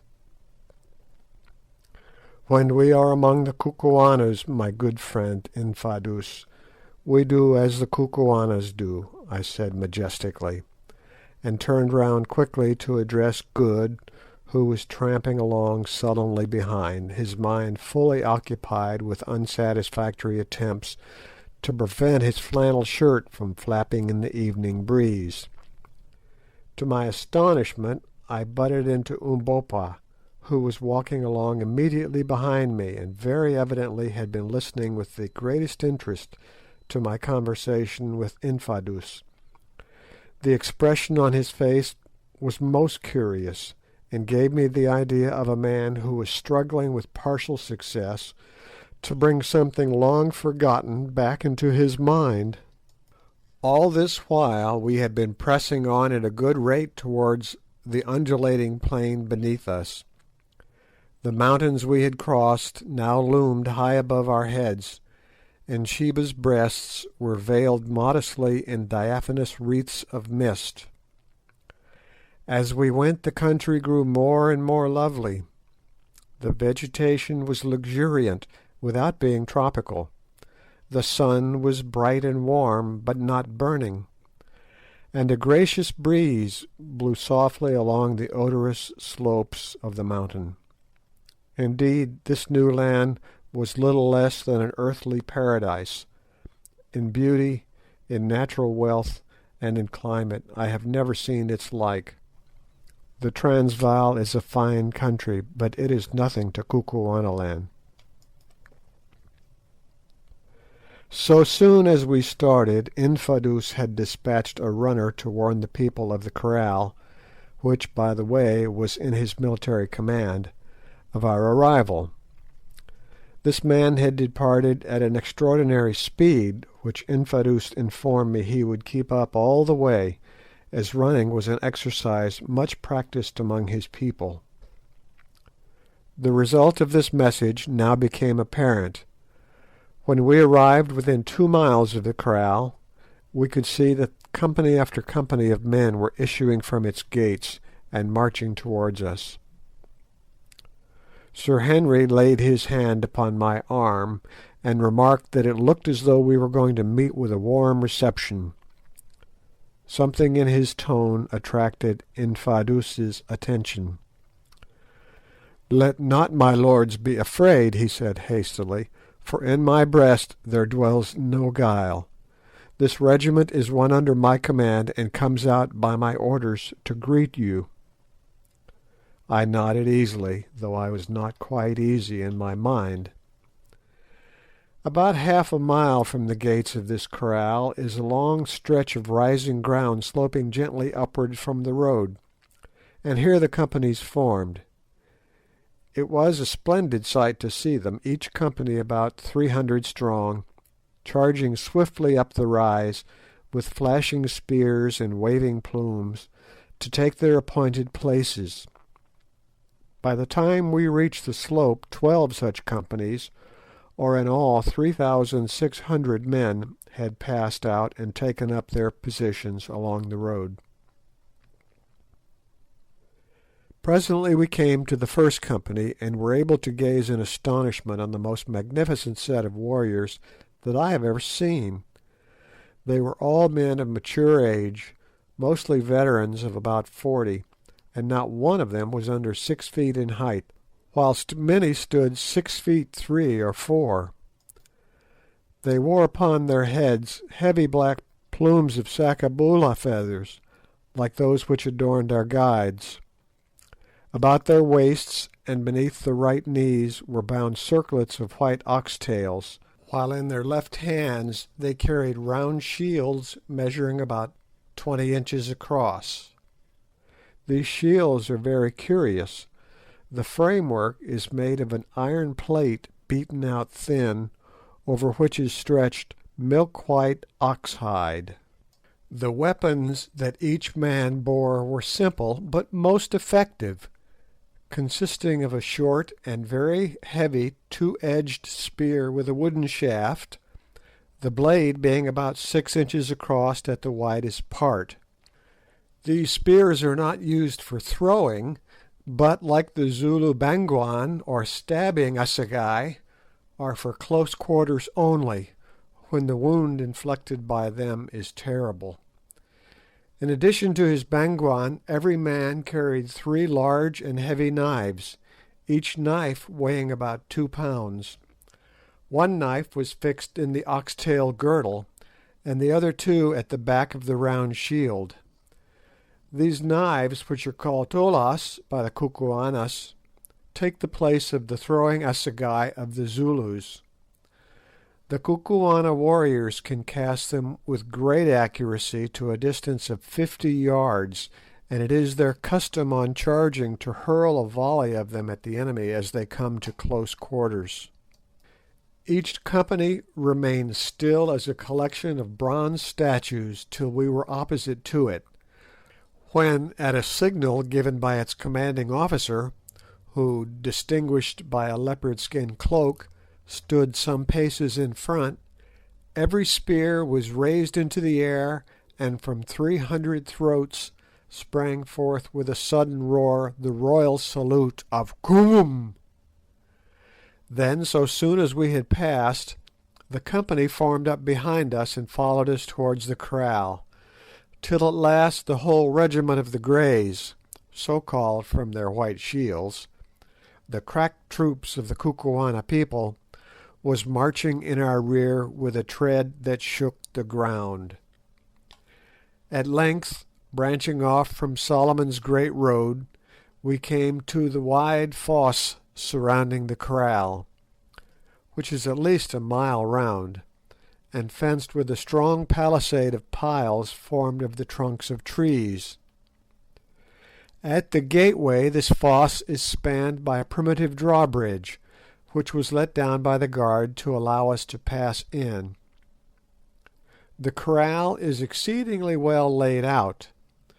Through the centre runs a wide pathway intersected at right angles by other pathways, so arranged as to cut the huts into square blocks, each block being the quarters of a company. The huts are dome-shaped and built, like those of the Zulus, of a framework of wattle, beautifully thatched with grass, but unlike the Zulu huts, they have doorways through which men could walk. Also they are much larger, and surrounded by a verandah about 6 feet wide, beautifully paved with powdered lime trodden hard. All along each side of this wide pathway that pierces the kraal were ranged hundreds of women brought out by curiosity to look at us. These women, for a native race, are exceedingly handsome. They are tall and graceful, and their figures are wonderfully fine. The hair, though short, is rather curly than woolly. The features are frequently aquiline, and the lips are not unpleasantly thick, as is the case among most African races. But what struck us most was their exceedingly quiet and dignified air. They were as well bred in their way as the habitués of a fashionable drawing-room, and in this respect they differ from Zulu women and their cousins the Masai, who inhabit the district beyond Zanzibar. Their curiosity had brought them out to see us, but they allowed no rude expressions of astonishment or savage criticism to pass their lips as we trudged wearily in front of them. Not even when old Infadoos, with a surreptitious motion of the hand, pointed out the crowning wonder of poor Good's beautiful white legs, did they suffer the feeling of intense admiration which evidently mastered their minds to find expression. They fixed their dark eyes upon this new and snowy loveliness, for, as I think I have said, Good's skin is exceedingly white, and that was all. But it was quite enough for Good, who is modest by nature. When we reached the centre of the kraal, Infadoos halted at the door of a large hut, which was surrounded at a distance by a circle of smaller ones. "Enter, sons of the stars," he said in a magniloquent voice, "and deign to rest awhile in our humble habitations. A little food shall be brought to you, so that ye may have no need to draw your belts tight from hunger. Some honey and some milk, and an ox or two, and a few sheep. Not much, my lords, but still a little food." "It is good," said I. "Infadoos, we are weary with travelling through realms of air. Now let us rest." Accordingly, we entered the hut, which we found amply prepared for our comfort. Couches of tanned skins were spread for us to lie on, and water was placed for us to wash in. Presently we heard a shouting outside, and stepping to the door saw a line of damsels bearing milk and roasted mealies and honey in a pot. Behind these were some youths driving a fat young ox. We received the gifts, and then one of the young men drew the knife from his girdle and dexterously cut the ox's throat. In 10 minutes it was dead, skinned and jointed. The best of the meat was then cut off for us, and the rest, in the name of our party, I presented to the warriors round us, who took it and distributed the white lord's gift. Umbopa set to work, with the assistance of an extremely prepossessing young woman, to boil our portion in a large earthenware pot over a fire which was built outside the hut, and when it was nearly ready we sent a message to Infadoos and asked him and Scragga, the king's son, to join us. Presently they came, and sitting down upon little stools, of which there were several about the hut, for the Kukuanas do not in general squat upon their haunches like the Zulus, they helped us to get through our dinner. The old gentleman was most affable and polite, but it struck me that the young one regarded us with doubt. Together with the rest of the party, he had been overawed by our white appearance and our magic properties, but it seemed to me that, on discovering that we ate, drank, and slept like other mortals, his awe was beginning to wear off, and to be replaced by a sullen suspicion, which made me feel rather uncomfortable.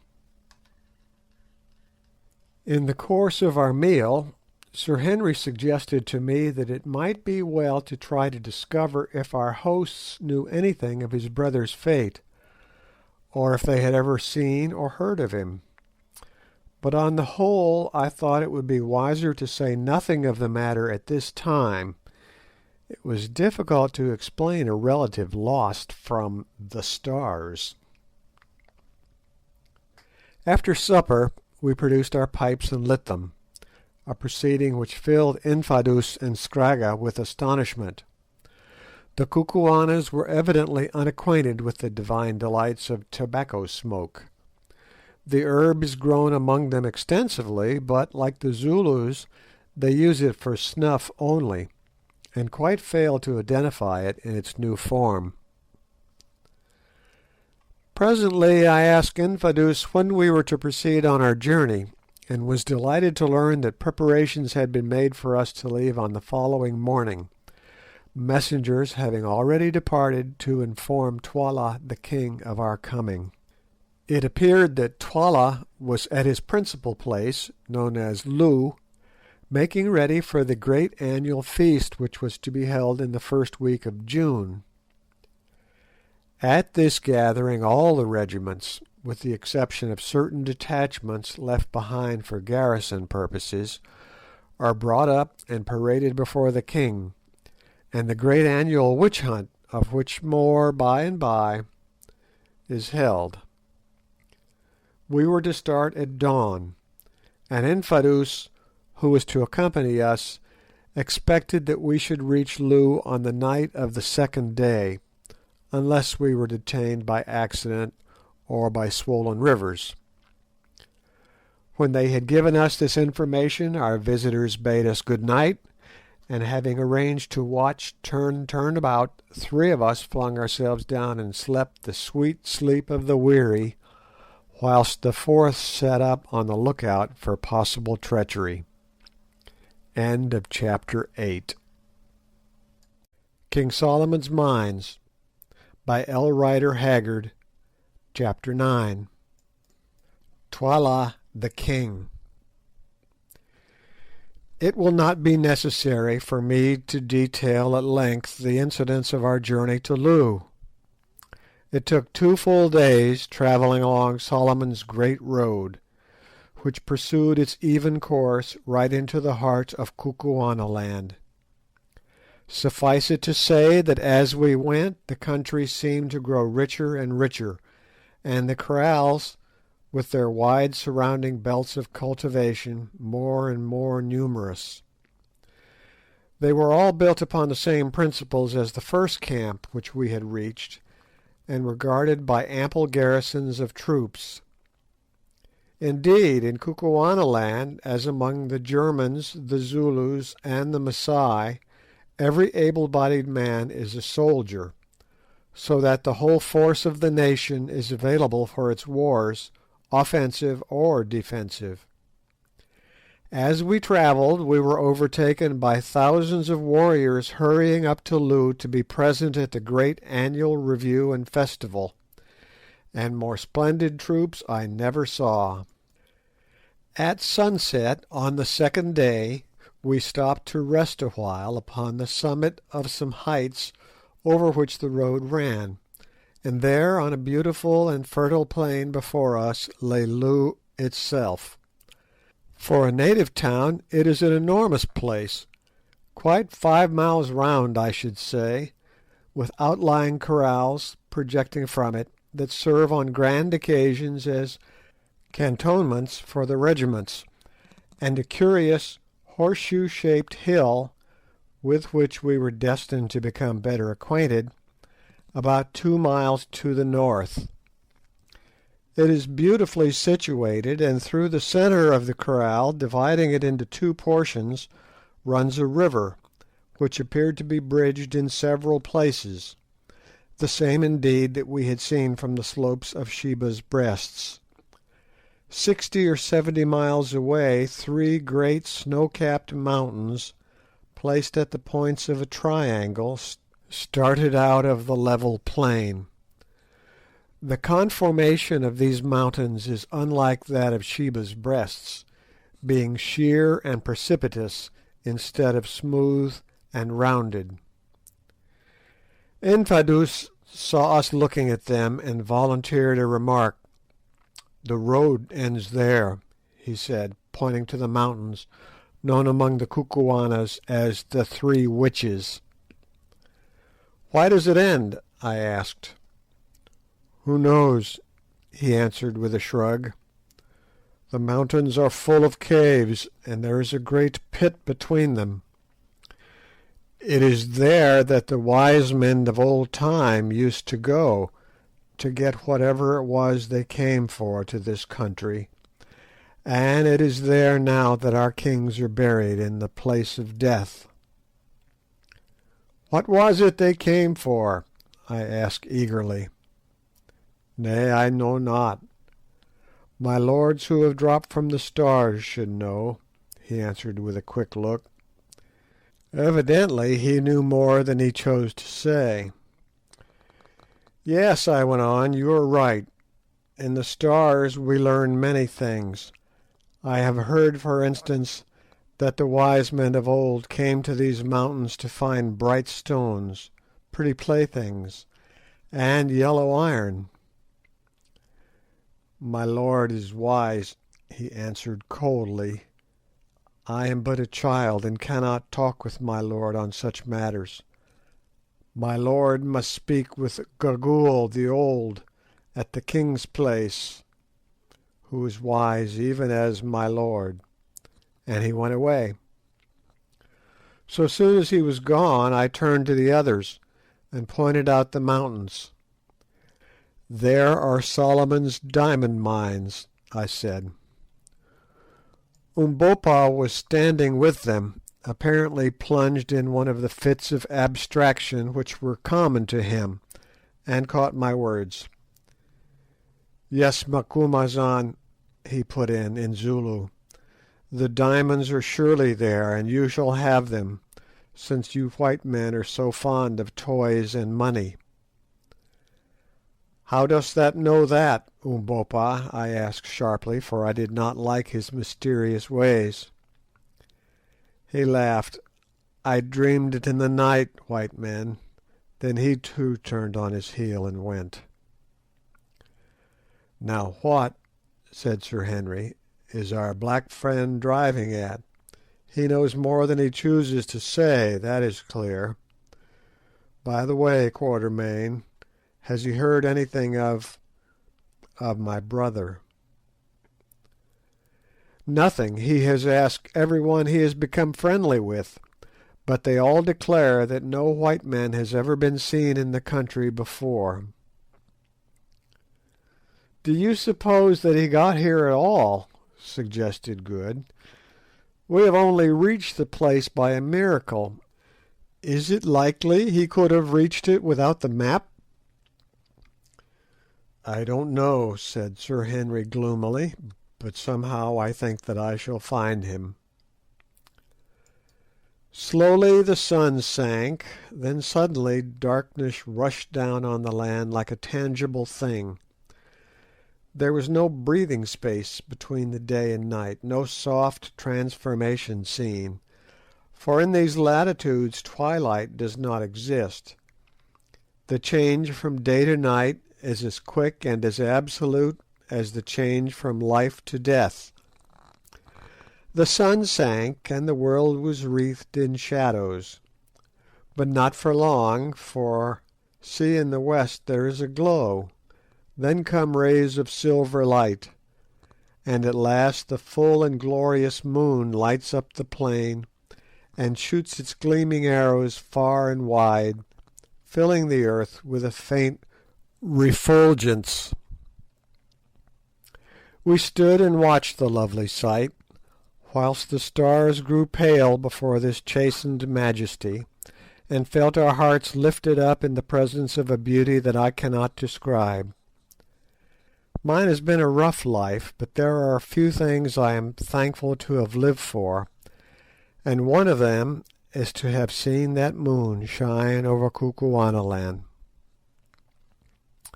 Presently our meditations were broken in upon by our polite friend Infadoos. "If my lords are rested, we will journey on to Loo, where a hut is made ready for my lords to-night. The moon is now bright, so that we shall not fall by the way." We assented, and in an hour's time were at the outskirts of the town, of which the extent, mapped out as it was by thousands of camp fires, appeared absolutely endless. Indeed, Good, who is always fond of a bad joke, christened it Unlimited Loo. Soon we came to a moat with a drawbridge, where we were met by the rattling of arms and the hoarse challenge of a sentry. Infadoos gave some password that I could not catch, which was met with a salute, and we passed on through the central street of the great grass city. After nearly half an hour's tramp past endless lines of huts, Infadoos halted at last by the gate of a little group of huts which surrounded a small courtyard of powdered limestone, and informed us that these were to be our poor quarters. We entered and found that a hut had been assigned to each of us. These huts were superior to any that we had yet seen, and in each was a most comfortable bed made of tanned skins, spread upon mattresses of aromatic grass. Food, too, was ready for us, and so soon as we had washed ourselves with water, which stood ready in earthenware jars, some young women of handsome appearance brought us roasted meats and mealy cobs daintily served on wooden platters, and presented them to us with deep obeisances. We ate and drank, and then, the beds having been all moved into one hut by our request, a precaution at which the amiable young ladies smiled, we flung ourselves down to sleep, thoroughly wearied with our long journey. When we woke it was to find the sun high in the heavens, and the female attendants, who did not seem to be troubled by any false shame, already standing inside the hut, having been ordered to attend and help us to make ready. "Make ready, indeed," growled Good. When one has only a flannel shirt and a pair of trousers, that does not take long. I wish you would ask them for my trousers, Quatermain." I asked accordingly, but was informed that these sacred relics had already been taken to the king, who would see us in the forenoon. Somewhat to their astonishment and disappointment, having requested the young ladies to step outside, we proceeded to make the best toilet of which the circumstances admitted. Good even went the length of again shaving the right side of his face. The left, on which now appeared a very fair crop of whiskers, we impressed upon him he must on no account touch. As for ourselves, we were content with a good wash and combing our hair. Sir Henry's yellow locks were now almost upon his shoulders, and he looked more like an ancient Dane than ever, while my grizzled scrub was fully an inch long instead of half an inch, which is the general way I considered my maximum length. By the time that we had eaten our breakfast and smoked a pipe, a message was brought to us by no less a personage than Infadoos himself that Twala the king was ready to see us, if we would be pleased to come. We remarked in reply that we should prefer to wait till the sun was a little higher. We were yet weary with our journey, etc., etc. It is always well, when dealing with uncivilized people, not to be in too great a hurry. They are apt to mistake politeness for awe or servility. So, although we were quite as anxious to see Twala as Twala could be to see us, we sat down and waited for an hour, employing the interval in preparing such presents as our slender stock of goods permitted, namely, the Winchester rifle, which had been used by poor Ventvögel, and some beads.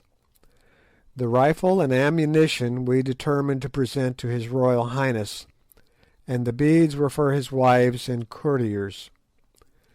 We had already given a few to Infadoos and Scragga, and found that they were delighted with them, never having seen such things before.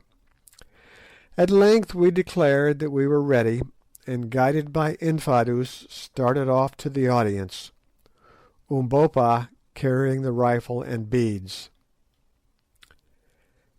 After walking a few hundred yards, we came to an enclosure, something like that surrounding the huts which had been allotted to us, only 50 times as big, for it could not have covered less than 6 or 7 acres of ground.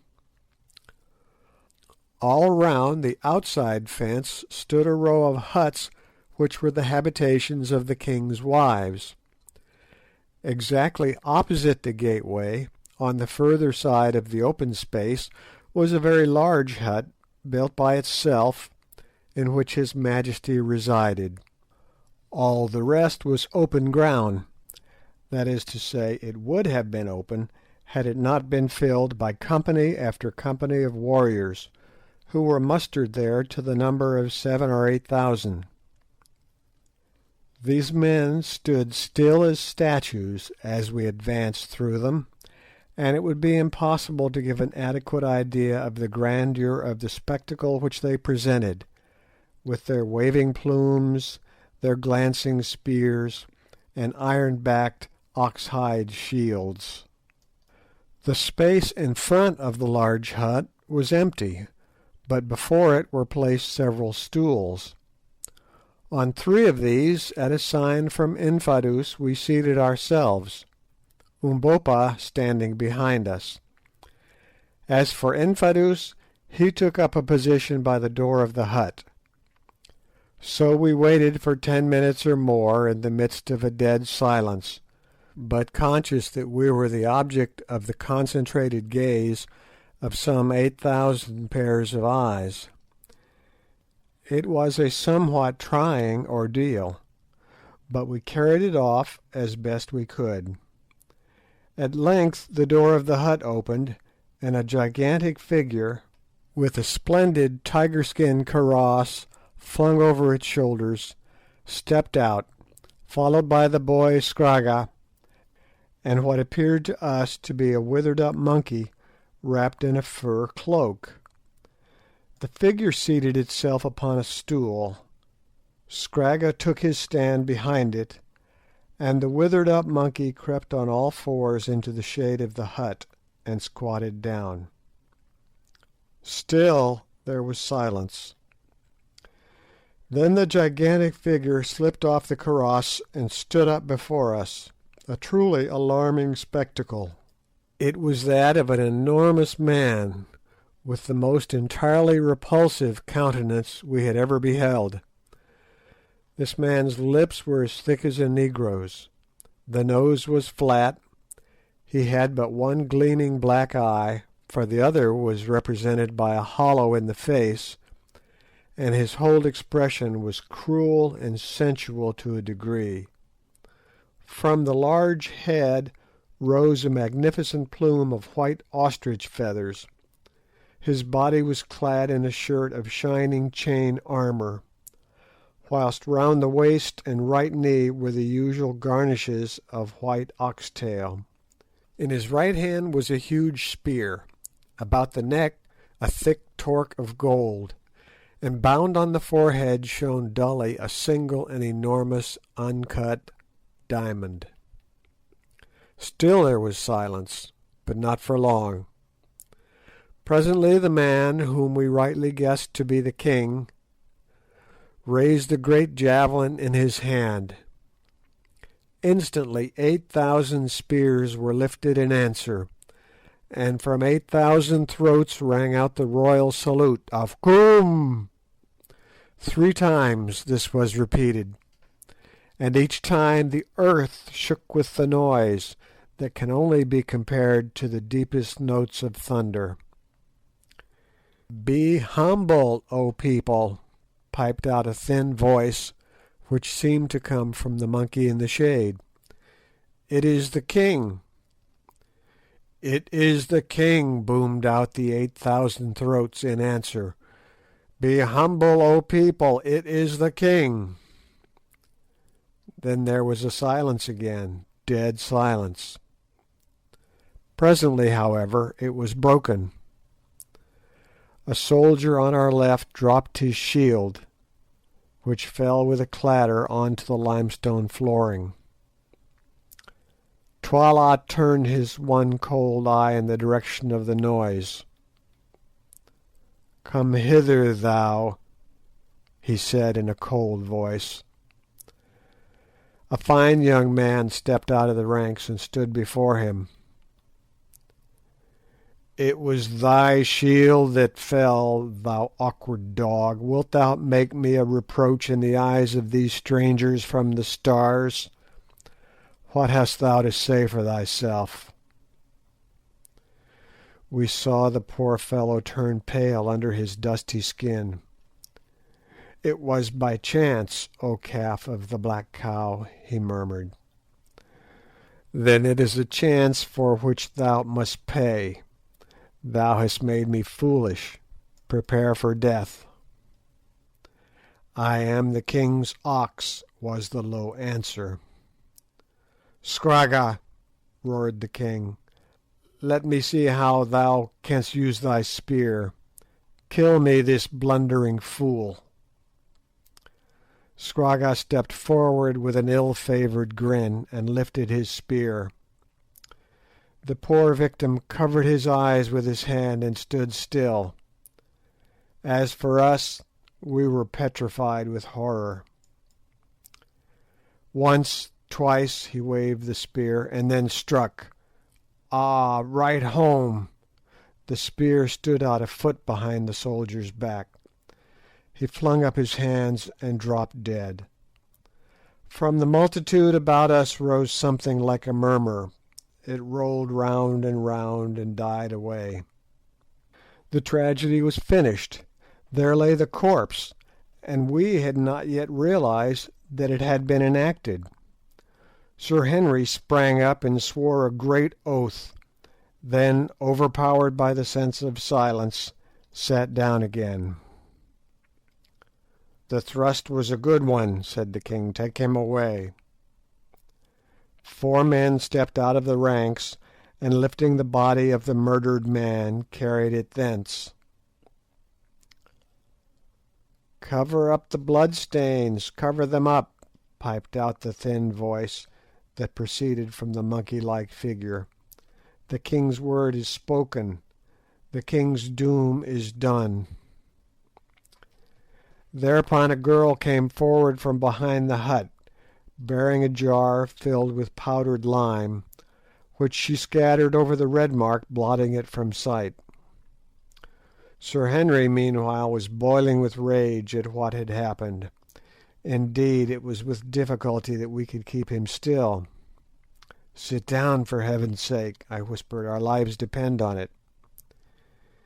He yielded and remained quiet. Twala sat silent until the traces of the tragedy had been removed. Then he addressed us. "White people," he said, "who come hither whence I know not, and why I know not, greeting." "Greeting, Twala, king of the Kukuanas," I answered. "White people, whence come ye, and what seek ye?" "We come from the Stars. Ask us not how. We come to see this land." "Ye journey from far to see a little thing. And that man with you," pointing to Umbopa, "does he also come from the Stars?" "Even so. There are people of thy colour in the heavens above. But ask not of matters too high for thee, Twala the king." "Ye speak with a loud voice, people of the Stars," Twala answered in a tone which I scarcely liked. "Remember that the Stars are far off, and ye are here. How if I make you as him whom they bore away?" I laughed out loud, though there was little laughter in my heart.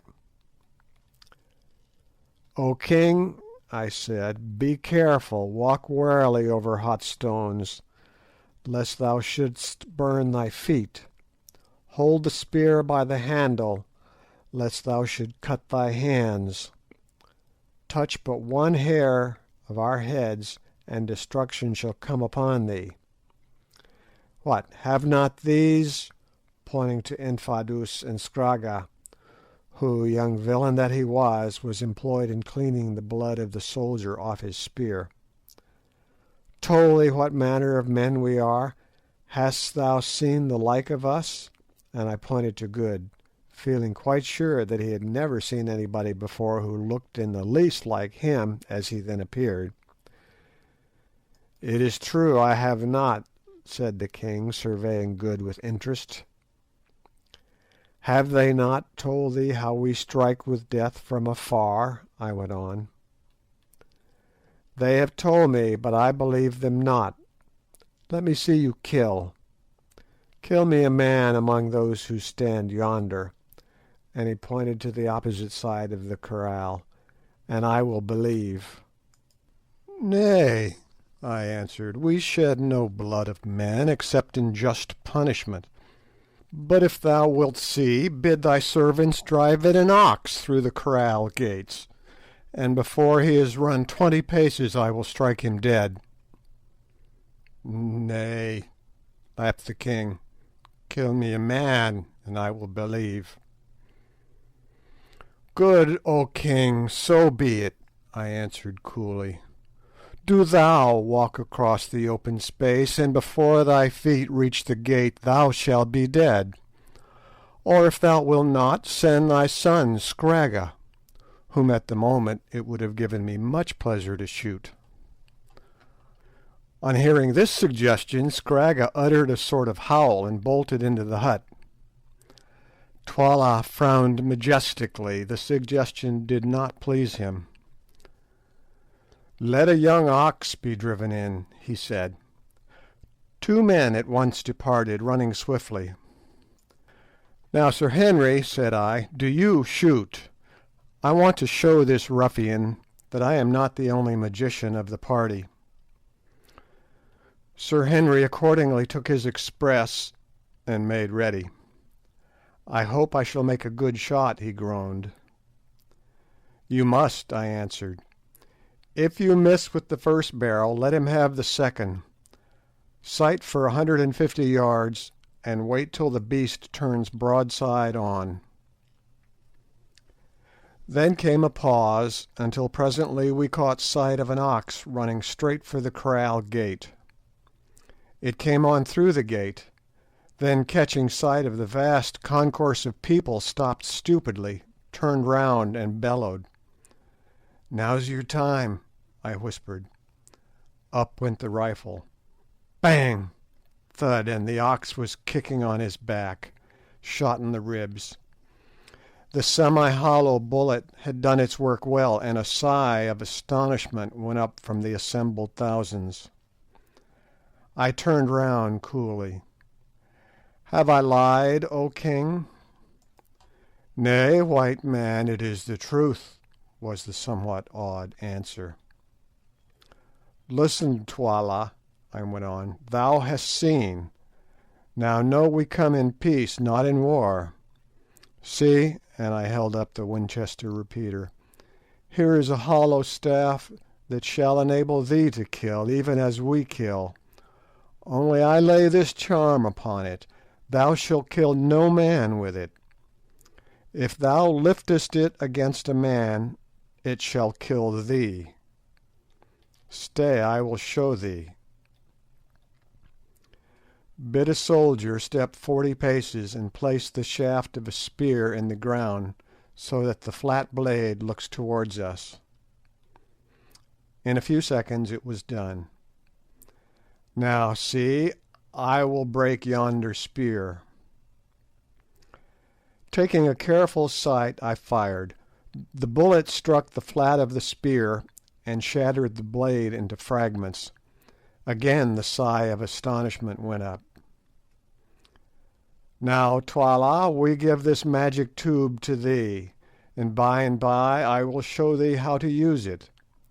But beware how thou turnest the magic of the stars against a man of earth," and I handed him the rifle. The king took it very gingerly and laid it down at his feet. As he did so, I observed the wizened monkey-like figure creeping from the shadow of the hut. It crept on all fours, but when it reached the place where the king sat, it rose upon its feet, and throwing the furry covering from its face, revealed a most extraordinary and weird countenance. Apparently it was that of a woman of great age, so shrunken that in size it seemed no larger than the face of a year-old child, although made up of a number of deep and yellow wrinkles. Set in these wrinkles was a sunken slit that represented the mouth, beneath which the chin curved outwards to a point. There was no nose to speak of; indeed, the visage might have been taken for that of a sun-dried corpse, had it not been for a pair of large black eyes, still full of fire and intelligence, which gleamed and played under the snow-white eyebrows, and the projecting parchment-coloured skull, like jewels in a charnel house. As for the head itself, it was perfectly bare and yellow in hue, while its wrinkled scalp moved and contracted like the hood of a cobra. The figure to which this fearful countenance belonged, a countenance so fearful indeed that it caused a shiver of fear to pass through us as we gazed at it, stood still for a moment. Then suddenly it projected a skinny claw armed with nails nearly an inch long, and laying it on the shoulder of Twala the king, began to speak in a thin and piercing voice. "Listen, O king! Listen, O warriors! Listen, O mountains and plains and rivers, home of the Kukuana race! Listen, O skies and sun, O rain and storm and mist! Listen, O men and women, O youths and maidens, and O ye babes unborn! Listen, all things that live, and must die. Listen, all dead things that shall live again, again to die. Listen, the spirit of life is in me, and I prophesy, I prophesy, I prophesy. The words died away in a faint wail, and dread seemed to seize upon the hearts of all who heard them, including our own. This old woman was very terrible. Blood, blood, blood, rivers of blood, blood everywhere. I see it, I smell it, I taste it. It is salt. It runs red upon the ground. It rains down from the skies. Footsteps, footsteps, footsteps, the tread of the white man coming from afar. It shakes the earth trembles before her master. Blood is good, the red blood is bright. There is no smell like the smell of new shed blood. The lions shall lap it and roar. The vultures shall wash their wings in it and shriek with joy. I am old, I am old, I have seen much blood, but I shall see more ere I die, and be merry. How old am I, think ye? Your fathers knew me, and their fathers knew me, and their fathers' fathers' fathers. I have seen the white man and know his desires. I am old, but the mountains are older than I. Who made the great road, tell me? Who wrote the pictures on the rocks, tell me? Who reared up the three silent ones yonder, that gaze across the pit, tell me? And she pointed towards the three precipitous mountains which we had noticed on the previous night. Ye know not, but I know. It was a white people who were here before ye are, who shall be here when ye are not, who shall eat you up and destroy you. Yea, yea, yea. And what came they for, the white ones, the terrible ones, the skilled in magic and all learning, the strong, the unswerving? What is that bright stone upon thy forehead, O king? Whose hands made the iron garment upon thy breast, O king? Ye know not, but I know, I the old one, I the wise one, I the Isanusi, the witch doctress. Then she turned her bald vulture head towards us. What seek ye, white men of the stars? Ah, yes, of the stars. Do ye seek a lost one? Ye shall not find him here, he is not here. Never for ages upon ages has a white foot pressed this land. Never except once, and I remember that he left it but to die. Ye come for bright stones, I know it, I know it. Ye shall find them when the blood is dry, but ye shall return whence ye came, or shall ye stop with me? Ha ha ha!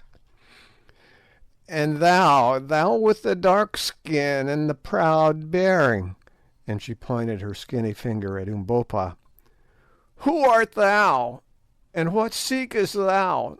Not stones that shine, not yellow metal that gleams, these thou leavest to white men from the stars. Methinks I know thee. Methinks I can smell the smell of the blood in thy heart. Strip off thy girdle. Here the features of this extraordinary creature became convulsed, and she fell to the ground foaming in an epileptic fit, and was carried into the hut. The king rose up trembling and waved his hand. Instantly the regiments began to file off, and in 10 minutes, save for ourselves, the king, and a few attendants, the great space was left empty. "White people," he said, "it passes in my mind to kill you. Gagool has spoken strange words. What say ye?" I laughed. "Be careful, O king. We are not easy to slay. Thou hast seen the fate of the ox. Wouldst thou be as the ox is?" The king frowned. "It is not well to threaten the king." "We threaten not, we speak what is true. Try to kill us, O king, and learn." The great savage put his hand to his forehead and thought. "Go in peace," he said at length. "To-night is the great dance. Ye shall see it. Fear not that I shall set a snare for you. To-morrow I will think." "It is well, O king," I answered unconcernedly, and then, accompanied by Infadoos, we rose and went back to our kraal. CHAPter 9. King Solomon's Mines by H.Rider Haggard. Chapter 10. The Witch Hunt. On reaching our tent I motioned to Infadoos to enter with us. "Now, Infadoos," I said, "we would speak with thee." "Let my lord say on." "It seems to us, Infadoos, that Twala the king is a cruel man." "It is so, my lords. Alas, the land cries out because of his cruelties. To-night ye shall see. It is the great witch hunt, and many will be smelt out as wizards and slain. No man's life is safe. If the king covets a man's cattle or a man's wife, or if he fears a man that he should excite a rebellion against him, then Gagool, whom ye saw, or some of the witch-finding women whom she has taught, will smell that man out as a wizard, and he will be killed. Many must die before the moon grows pale to-night. It is ever so. Perhaps I too shall be killed. As yet I have been spared because I am skilled in war, and am beloved by the soldiers, but I know not how long I have to live. The land groans at the cruelties of Twala the king. It is wearied of him and his red ways." "Then why is it, Infadoos, that the people do not cast him down?" "Nay, my lords, he is the king, and if he were killed Scragga would reign in his place, and the heart of Scragga is blacker than the heart of Twala his father. If Scragga were king his yoke upon our neck would be heavier than the yoke of Twala. If Imotu had never been slain, or if Ignosi his son had lived, it might have been otherwise, but they are both dead." "How knowest thou that Ignosi is dead?" said a voice behind us. We looked round astonished to see who spoke. It was Umbopa. "What meanest thou, boy?" asked Infadoos. "Who told thee to speak?" "Listen, Infadoos," was the answer, "and I will tell thee a story. Years ago the king Imotu was killed in this country, and his wife fled with the boy Ignosi. Is it not so?"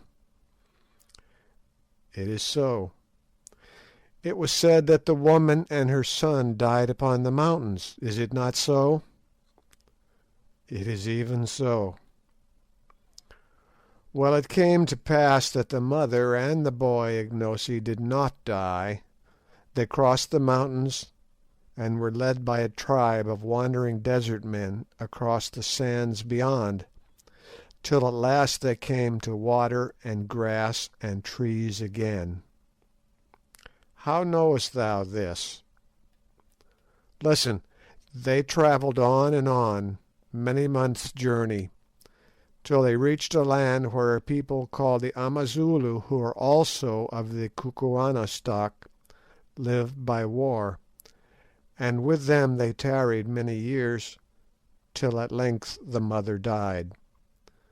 Then the son Ignosi became a wanderer again, and journeyed into a land of wonders where white people live, and for many more years he learned the wisdom of the white people." "It is a pretty story," said Infadoos incredulously. "For years he lived there, working as a servant and a soldier, but holding in his heart all that his mother had told him of his own place, and casting about in his mind to find how he might journey thither to see his people and his father's house before he died. For long years he lived and waited, and at last the time came, as it ever comes to him who can wait for it, and he met some white men who would seek this unknown land, and joined himself to them. The white men started and travelled on, seeking for one who was lost. They crossed the burning desert, they crossed the snow-clad mountains, and at last reached the land of the Kukuanas, and there they found thee, O Infadoos." "Surely thou art mad to talk thus," said the astonished old soldier. "Thou thinkest so. See, I will show thee, O my uncle. I am Ignosi, rightful king of the Kukuanas." Then with a single movement Umbopa slipped off his moocha or girdle, and stood naked before us. "Look," he said, "what is this?" And he pointed to the picture of a great snake tattooed in blue round his middle, its tail disappearing into its open mouth just above where the thighs are set into the body. Infadoos looked, his eyes starting nearly out of his head. Then he fell upon his knees. "Koom! Koom!" he ejaculated. "It is my brother's son. It is the king." "Did I not tell thee so, my uncle? Rise, I am not yet the king, but with thy help, and with the help of these brave white men, who are my friends, I shall be. Yet the old witch Gagool was right, the land shall run with blood first, and hers shall run with it, if she has any, and can die, for she killed my father with her words, and drove my mother forth. And now, Infadoos, choose now. Wilt thou put thy hands between my hands and be my man? Wilt thou share the dangers that lie before me, and help me to overthrow this tyrant and murderer, or wilt thou not? Choose thou." The old man put his hand to his head and thought.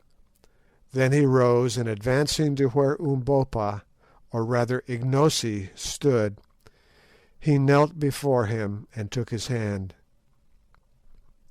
"Ignosi, rightful king of the Kukuanas, I put my hand between thy hands, and am thy man till death. When thou wast a babe I dandled thee upon my knees. Now shall my old arm strike for thee and freedom." "It is well, Infadoos. If I conquer, thou shalt be the greatest man in the kingdom after the king. If I fail, thou canst only die, and death is not far off from thee. Rise, my uncle. And ye, you white men, will ye help me? What have I to offer you? The white stones. If I conquer and can find them, ye shall have as many as ye can carry hence. Will that suffice you?" I translated this remark.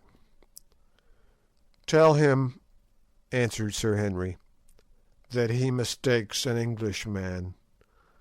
Wealth is good, and if it comes in our way we will take it, but a gentleman does not sell himself for wealth. Still, speaking for myself, I say this. I have always liked Umbopa, and so far as lies in me I will stand by him in this business. It will be very pleasant to me to try to square matters with that cruel devil Twala. What do you say, Good, and you, Quatermain?"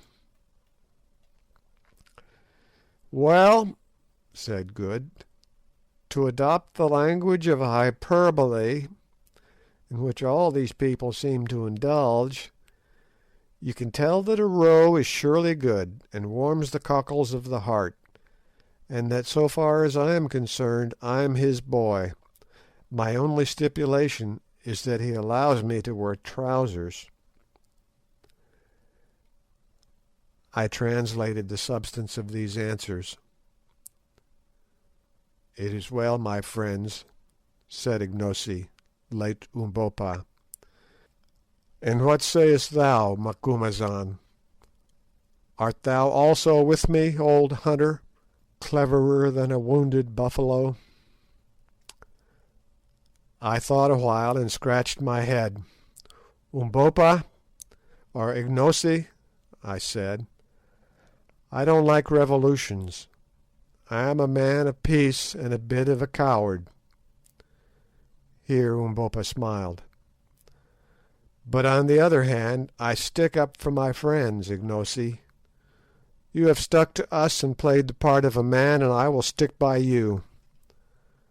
But mind you, I am a trader, and have to make my living, so I accept your offer about those diamonds, in case we should ever be in position to avail ourselves of it.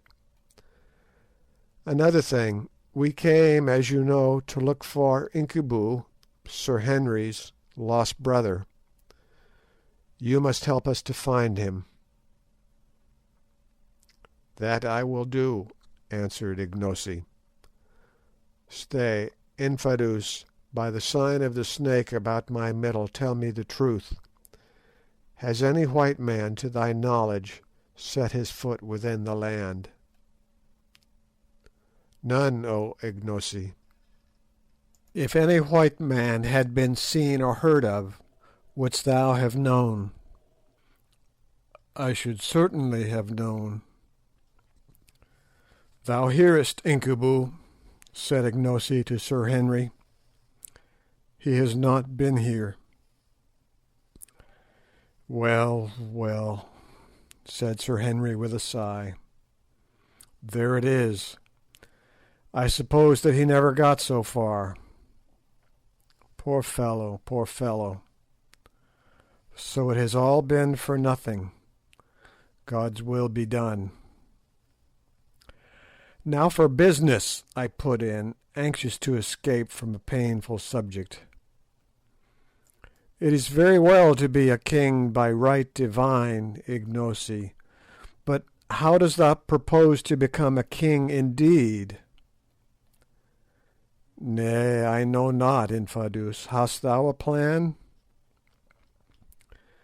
"Ignosi, son of the lightning," answered his uncle, "to-night is the great dance and witch hunt. Many shall be smelt out and perish, and in the hearts of many others there will be grief and anguish and fury against the King Twala. When the dance is over, then I will speak to some of the great chiefs, who in turn, if I can win them over, will speak to their regiments. I shall speak to the chiefs softly at first, and bring them to see that thou art indeed the king, and I think that by tomorrow's light thou shalt have 20,000 spears at thy command. And now I must go and think, and hear, and make ready. After the dance is done, if I am yet alive, and we are all alive, I will meet thee here, and we can talk. At best there must be war." At this moment our conference was interrupted by the cry that messengers had come from the king. Advancing to the door of the hut, we ordered that they should be admitted, and presently 3 men entered, each bearing a shining shirt of chain armour, and a magnificent battle axe. "The gifts of my lord the king to the white men from the Stars," said a herald who came with them. "We thank the king," I answered. "Withdraw." The men went, and we examined the armour with great interest. It was the most wonderful chain work that either of us had ever seen. A whole coat fell together so closely that it formed a mass of links scarcely too big to be covered with both hands. "Do you make these things in this country, in Fadus?" I asked. "They are very beautiful." "Nay, my lord, they came down to us from our forefathers. We know not who made them, and there are but few left." Editor's note: in the Sudan, swords and coats of mail are still worn by Arabs whose ancestors must have stripped them from the bodies of crusaders. None but those of royal blood may be clad in them. They are magic coats through which no spear can pass, and those who wear them are well nigh safe in the battle. The king is well pleased or much afraid, or he would not have sent these garments of steel. Clothe yourselves in them tonight, my lords. The remainder of that day we spent quietly, resting and talking over the situation, which was sufficiently exciting. At last the sun went down, the 1,000 watch-fires glowed out, and through the darkness we heard the tramp of many feet and the clashing of hundreds of spears as the regiments passed to their appointed places to be ready for the great dance. Then the full moon shone out in splendour, and as we stood watching her rays, Infadoos arrived, clad in his war dress, and accompanied by a guard of 20 men to escort us to the dance. As he recommended, we had already donned the shirts of chain armour which the king had sent us, putting them on under our ordinary clothing, and finding to our surprise that they were neither very heavy nor uncomfortable. These steel shirts, which evidently had been made for men of a very large stature, hung somewhat loosely upon Good and myself, but Sir Henry's fitted his magnificent frame like a glove. Then, strapping our revolvers round our waists, and taking in our hands the battle axes which the king had sent with the armour, we started. On arriving at the great kraal, where we had that morning been received by the king, we found that it was closely packed with some 20,000 men arranged round it in regiments. These regiments were in turn divided into companies, and between each company ran a little path to allow space for the witch-finders to pass up and down. Anything more imposing than the sight that was presented by this vast and orderly concourse of armed men it is impossible to conceive. There they stood, perfectly silent, and the moon poured her light upon the forest of their raised spears, upon their majestic forms, waving plumes, and the harmonious shading of their various coloured shields. Wherever we looked were line upon line of dim faces, surrounded by range upon range of shimmering spears. "Surely," I said to Infadoos, "the whole army is here." "Nay, Macumazahn," he answered, "but a third of it. 1/3 is present at this dance each year. Another third is mustered outside in case there should be trouble when the killing begins. 10,000 more garrison the outposts round Loo, and the rest watch at the kraals in the country. Thou seest it is a great people." "They are very silent," said Good, and indeed the intense stillness among such a vast concourse of living men was almost overpowering. "What says Bougwan?" asked Infadoos. I translated. "Those over whom the shadow of death is hovering are silent," he answered grimly. "Will many be killed?" "Very many." "It seems," I said to the others, "that we are going to assist at a gladiatorial show arranged regardless of expense." Sir Henry shivered, and Good said that he wished we could get out of it. "Tell me," I asked Infadoos, "are we in danger?" "I know not, my lords, I trust not. But do not seem afraid. If ye live through the night, all may go well with you. The soldiers murmur against the king."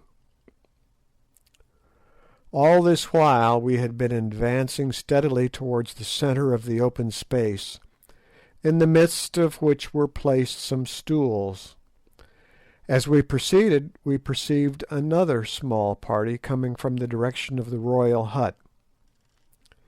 "It is the king, Twala, Scragga his son, and Gagool the old. And see, with them are those who slay," said Infadoos, pointing to a little group of about a dozen gigantic and savage-looking men, armed with spears in one hand and heavy kerries in the other. The king seated himself upon the centre stool. Gagool crouched at his feet, and the others stood behind him. "Greeting, white lords," Twala cried as we came up. "Be seated, waste not precious time. The night is all too short for the deeds that must be done. Ye come in a good hour, and shall see a glorious show. Look round, white lords, look round," and he rolled his one wicked eye from regiment to regiment. "Can the stars show you such a sight as this? See how they shake in their wickedness, all those who have evil in their hearts and fear the judgment of heaven above." "Begin, begin," piped Gagool in her thin, piercing voice. "The hyenas are hungry. They howl for food. Begin, begin."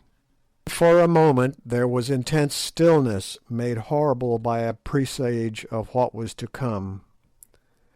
The king lifted his spear, and suddenly 20,000 feet were raised, as though they belonged to one man, and brought down with a stamp upon the earth.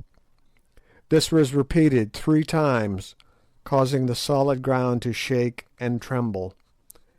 Then from a far point of the circle a solitary voice began a wailing song, of which the refrain ran something as follows: "What is the lot of man born of women?" Back came the answer rolling out from every throat in that vast company: "Death." Gradually, however, the song was taken up by company after company, till the whole armed multitude were singing it, and I could no longer follow the words except in so far as they appeared to represent various phases of human passions, fears, and joys. Now it seemed to be a love song, now a majestic swelling war chant, and last of all a death dirge, ending suddenly in one heart-breaking wail that went echoing and rolling away in a volume of blood-curdling sound. Again silence fell upon the place, and again it was broken by the king lifting his hand. Instantly we heard a pattering of feet, and from out of the masses of warriors strange and awful figures appeared, running towards us. As they drew near we saw that these were women, most of them aged, for their white hair, ornamented with small bladders taken from fish, streamed out behind them. Their faces were painted in stripes of white and yellow. Down their backs hung snake skins, and round their waists rattled circlets of human bones, while each held a small forked wand in her shrivelled hand. In all there were 10 of them. When they arrived in front of us they halted, and one of them, pointing with her wand towards the crouching figure of Gagool, cried out, "Mother, old mother, we are here." "Good, good, good," answered that aged iniquity. "Are your eyes keen, Isanusis?" witch doctresses, "ye seers in dark places?" "Mother, they are keen." "Good, good, good. Are your ears open, Isanusis, ye who hear words that come not from the tongue?" "Mother, they are open." "Good, good, good. Are your senses awake, Isanusis? Can ye smell blood? Can ye purge the land of the wicked ones who compass evil against the king and against their neighbours? Are ye ready to do justice of heaven above, ye whom I have taught, who have eaten of the bread of my wisdom and drunk of the water of my magic? Mother, we can. Then go. Tarry not, ye vultures. See, the slayers, pointing to the ominous group of executioners behind. Make sharp their spears. The white men from afar are hungry to see. Go. With a wild yell, Gagool's horrid ministers broke away in every direction, like fragments from a shell, the dry bones round their waists rattling as they ran, and headed for various points of the dense human circle. We could not watch them all, so we fixed our eyes upon the Isanusi nearest to us. When she came to within a few paces of the warriors, she halted and began to dance wildly, turning round and round with an almost incredible rapidity, and shrieking out sentences such as, "I smell him, the evil doer! He is near, he who poisoned his mother! I hear the thoughts of him who thought evil of the king." Quicker and quicker she danced, till she lashed herself into such a frenzy of excitement that the foam flew in specks from her gnashing jaws, till her eyes seemed to start from her head, and her flesh to quiver visibly. Suddenly she stopped dead, and stiffened all over, like a pointed dog when he scents game, and then with outstretched wand she began to creep stealthily towards the soldiers before her. It seemed to us that as she came their stoicism gave way, and that they shrank from her. As for ourselves, we followed her movements with a horrible fascination. Presently, still creeping and crouching like a dog, the Isanusi was before them. Then she halted and pointed, and again crept on a pace or two. Suddenly the end came. With a shriek she sprang in and touched a tall warrior with her forked wand. Instantly 2 of his comrades, those standing immediately next to him, seized the doomed man, each by one arm, and advanced with him towards the king. He did not resist, but we saw that he dragged his limbs as though they were paralysed, and that his fingers, from which the spear had fallen, were limp like those of a man newly dead. As he came, 2 of the villainous executioners stepped forward to meet him. Presently they met, and the executioners turned round, looking towards the king as though for orders. "Kill," said the king. "Kill," squeaked Gagool. "Kill. re-echoed Scragga with a hollow chuckle. Almost before the words were uttered the horrible deed was done. One man had driven his spear into the victim's heart, and to make assurance double sure, the other had dashed out his brains with a great club. "One," counted Twala the king, just like a black Madame Defarge, as Good said, and the body was dragged a few paces away and stretched out. Hardly was the thing done before another poor wretch was brought up, like an ox to the slaughter. This time we could see, from the leopard skin cloak which he wore, that the man was a victim of rank. Again the awful syllables were spoken, and the victim fell. "Two," counted the king.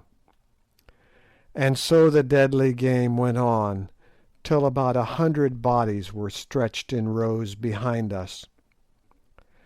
I have heard of the gladiatorial shows of the Caesars and of the Spanish bullfights, but I take the liberty of doubting if either of them could be half so horrible as this Kukuana witch hunt.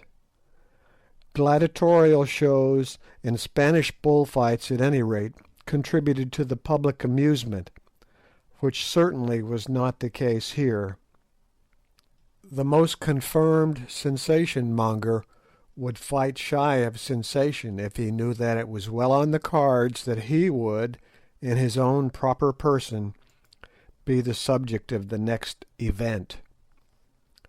Once we rose and tried to remonstrate, but were sternly repressed by Twala. "Let the law take its course, white men. These dogs are magicians and evildoers. It is well that they should die," was the only answer vouchsafed to us. About 10:30 there was a pause. The witch-finders gathered themselves together, apparently exhausted with their bloody work, and we thought that the performance was done with. But it was not so, for presently, to our surprise, the ancient woman Gagool rose from her crouching position, and supporting herself with a stick, staggered off into the open space. It was an extraordinary sight to see this frightful vulture-headed old creature, bent nearly double with extreme age, gather strength by degrees, until at last she rushed about almost as actively as her ill-omened pupils. To and fro she ran, chanting to herself, till suddenly she made a dash at a tall man standing in front of one of the regiments, and touched him. As she did this a sort of groan went up from the regiment, which evidently he commanded, but two of its officers seized him all the same, and brought him up for execution. We learned afterwards that he was a man of great wealth and importance, being indeed a cousin of the king. He was slain, and Twala counted 103. Then Gagool again sprang to and fro, gradually drawing nearer and nearer to ourselves. "Hang me if I don't believe she is going to try her games on us," ejaculated Good in horror. "Nonsense," said Sir Henry. As for myself, when I saw that old fiend dancing nearer and nearer, my heart positively sank into my boots. I glanced behind us at the long row of corpses and shivered. Nearer and nearer waltzed Gagool, looking for all the world like an animated crooked stick or comma, her horrid eyes gleaming and glowing with the most unholy lustre. Nearer she came, and yet nearer, every creature in that vast assemblage watching her movements with intense anxiety. At last she stood still and pointed. "Which is it to be?" asked Sir Henry to himself.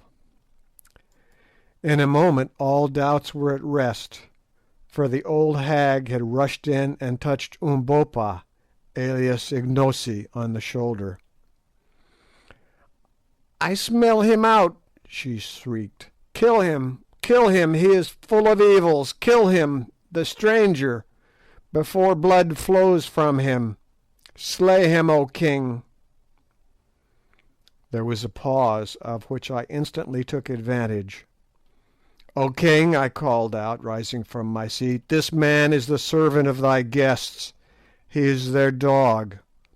Whosoever sheds the blood of our dog sheds our blood. By the sacred law of hospitality I claim protection for him." "Gagool, mother of the witch finders, has smelt him out. He must die, white men," was the sullen answer. "Nay, he shall not die," I replied. "He who tries to touch him shall die indeed." "Seize him!" roared Twala to the executioners, who stood round red to the eyes with the blood of their victims.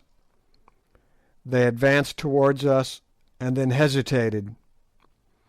As for Ignosi, he clutched his spear, and raised it as though determined to sell his life dearly. "Stand back, ye dogs," I shouted, "if you would see tomorrow's light.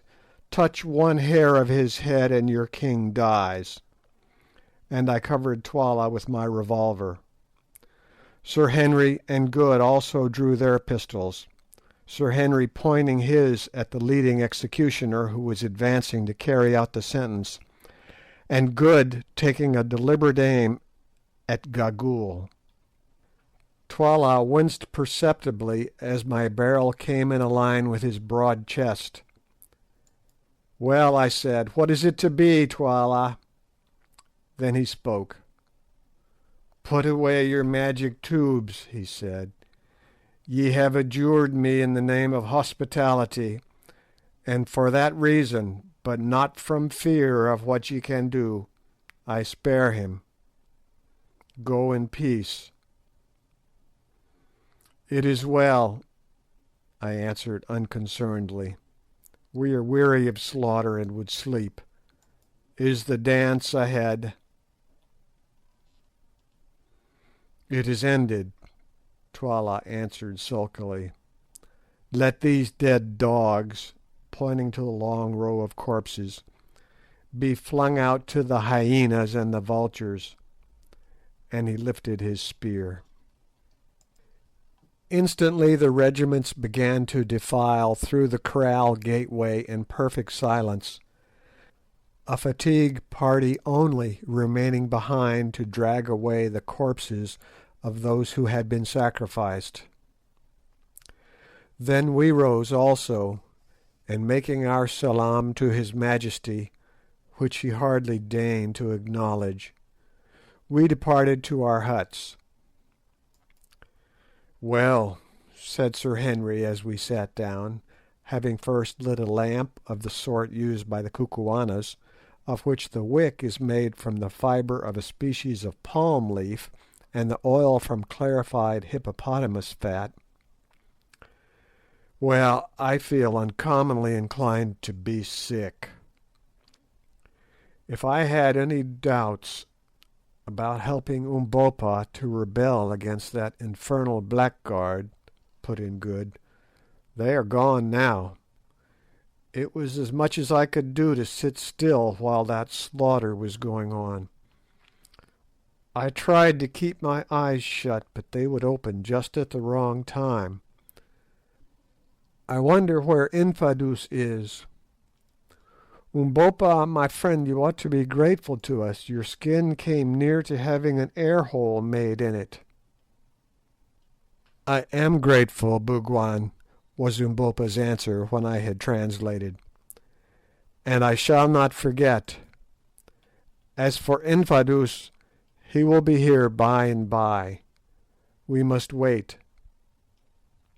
So we lit our pipes and waited. End of chapter 10.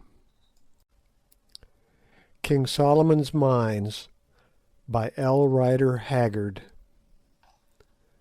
Chapter 11. We Give a Sign.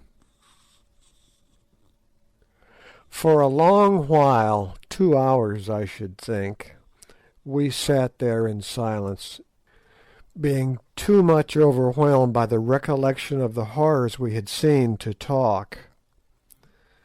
At last, just as we were thinking of turning in, drew nigh to dawn, we heard a sound of steps.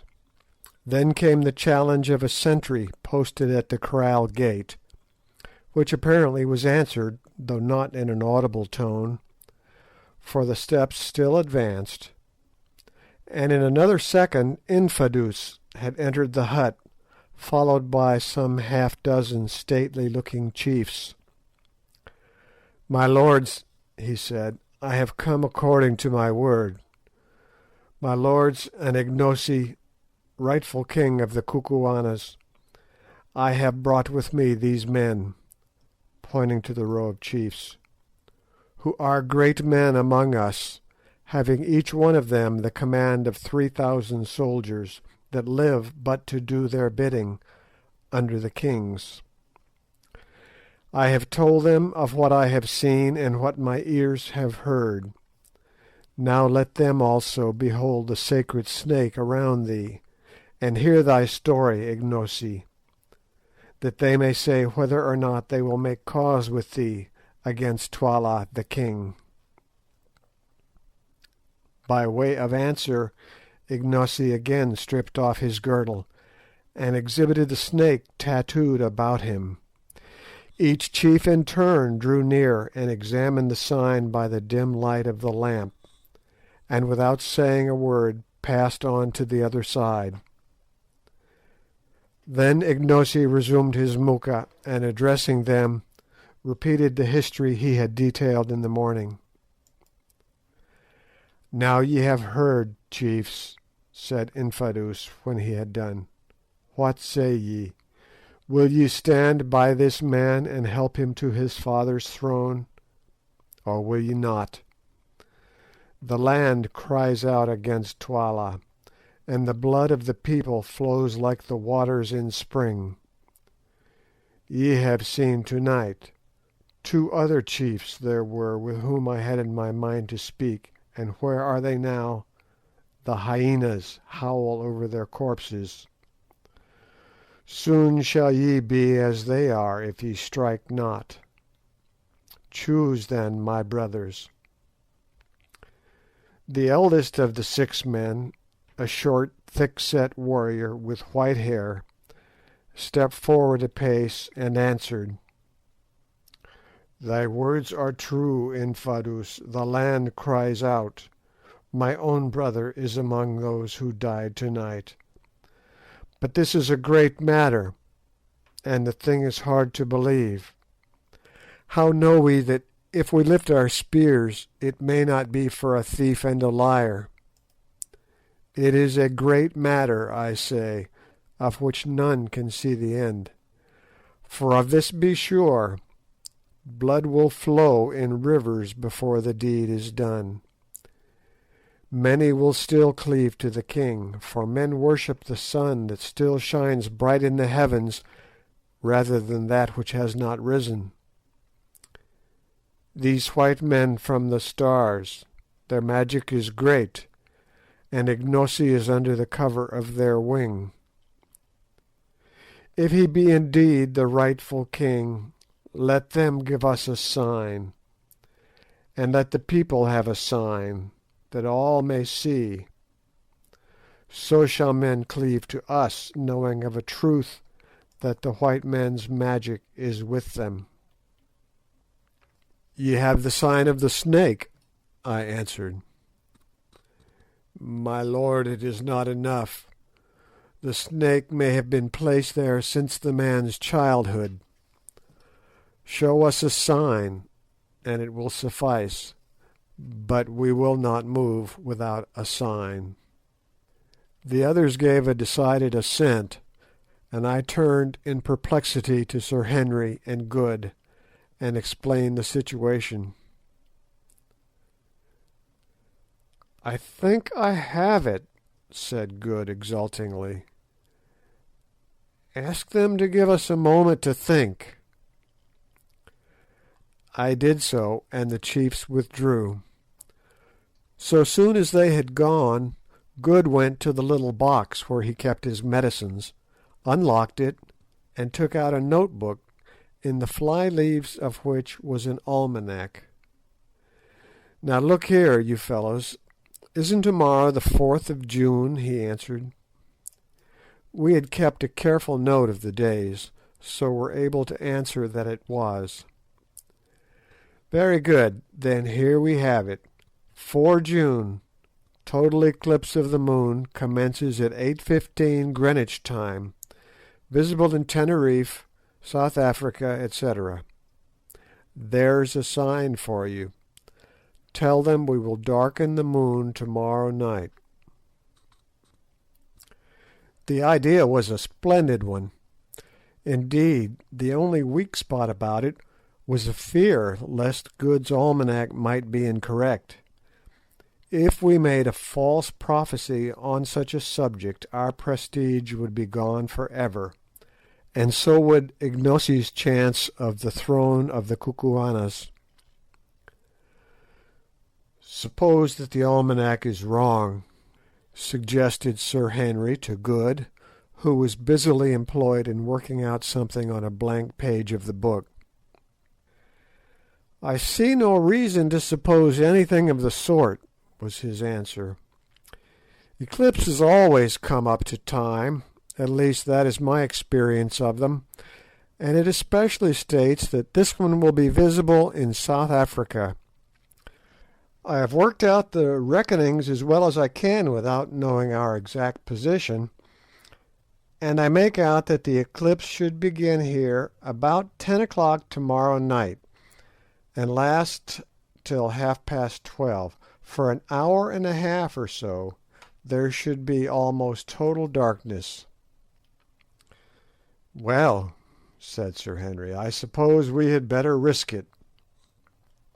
I acquiesced, though doubtfully, for eclipses are queer cattle to deal with.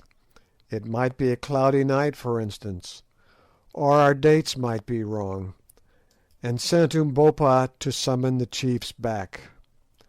Presently they came, and I addressed them thus: "Great men of the Kukuanas, and thou, Infadoos, listen. We love not to show our powers, for to do so is to interfere with the course of nature, and to plunge the world into fear and confusion. But since this matter is a great one, and as we are angered against the king because of the slaughter we have seen, and because of the act of the Isanusi, Gagool, who would have put our friend Ignosi to death, we have determined to break a rule, and to give such a sign as all men may see. Come hither," and I led them to the door of the hut and pointed to the red ball of the moon. "What see ye there?" "We see the sinking moon," answered the spokesman of the party. "It is so. Now tell me, can any mortal man put out that moon before her hour of setting, and bring the curtain of black light down upon the land?" The chief laughed a little at the question.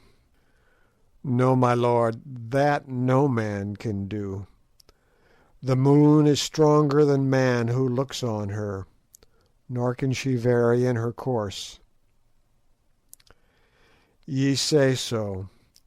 Yet I tell you that tomorrow night, about 2 hours before midnight, we will cause the moon to be eaten up for a space of an hour and half an hour. Yes, deep darkness shall cover the earth, and it shall be for a sign that Ignosi is indeed king of the Kukuanas. If we do this thing, will ye be satisfied?" "Yea, my lords," answered the old chief with a smile, which was reflected on the faces of his companions. If ye do this thing, we will be satisfied indeed. It shall be done. We three, Incubu, Bougwan, and Macumazahn have said it, and it shall be done. Dost thou hear, Infadoos?" "I hear, my lord, but it is a wonderful thing that ye promise, to put out the moon, the mother of the world, when she is at her full." "Yet shall we do it, Infadoos." "It is well, my lords.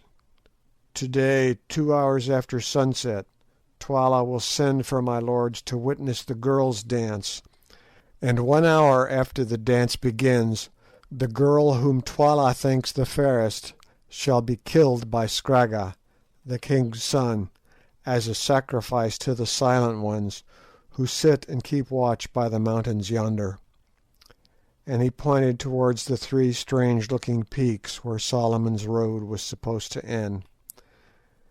"Then let my lords darken the moon and save the maiden's life, and the people will believe indeed."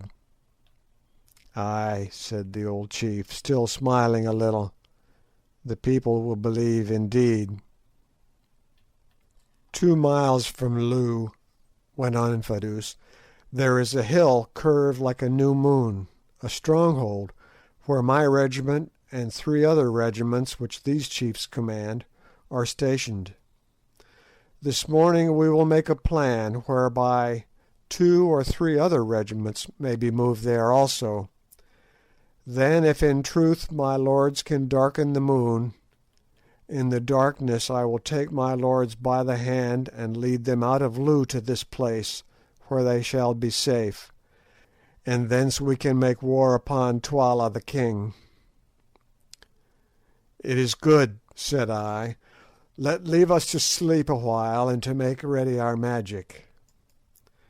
Infadoos rose, and having saluted us, departed with the chiefs.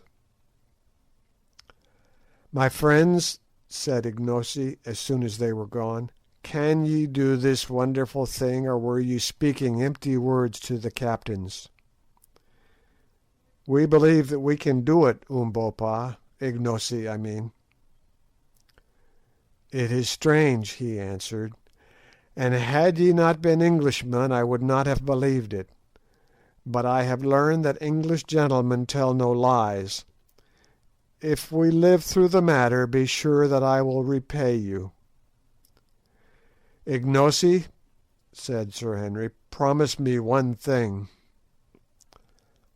"I will promise, Incubu, my friend, even before I hear it," answered the big man with a smile. "What is it?"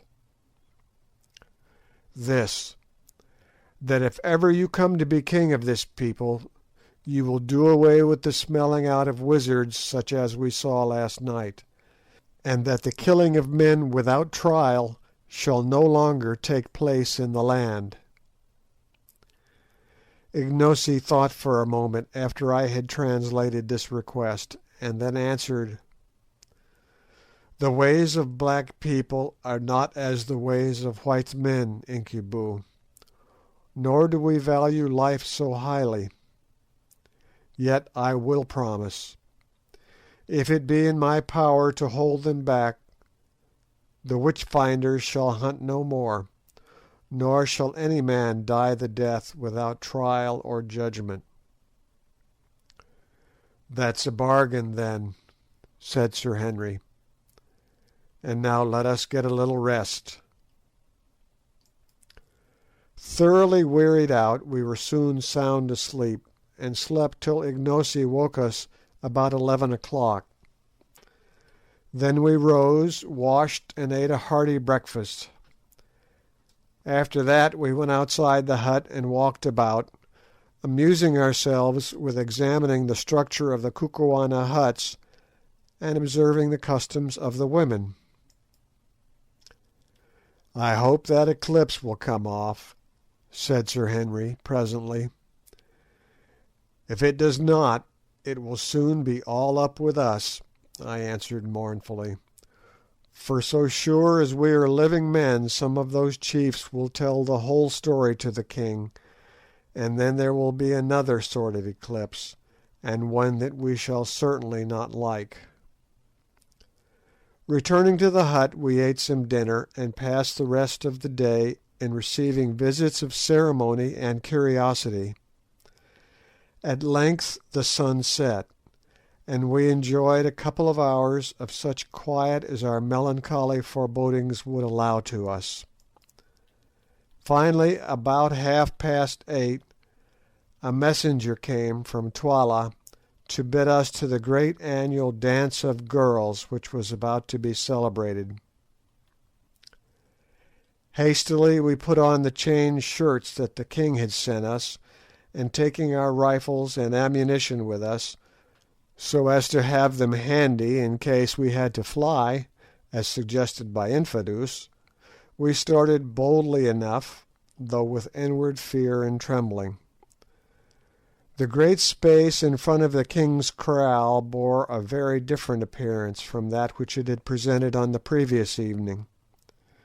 In place of the grim ranks of serried warriors were company after company of Kukuana girls, not overdressed so far as clothing went, but each crowned with a wreath of flowers, and holding a palm leaf in one hand and a white arum lily in the other.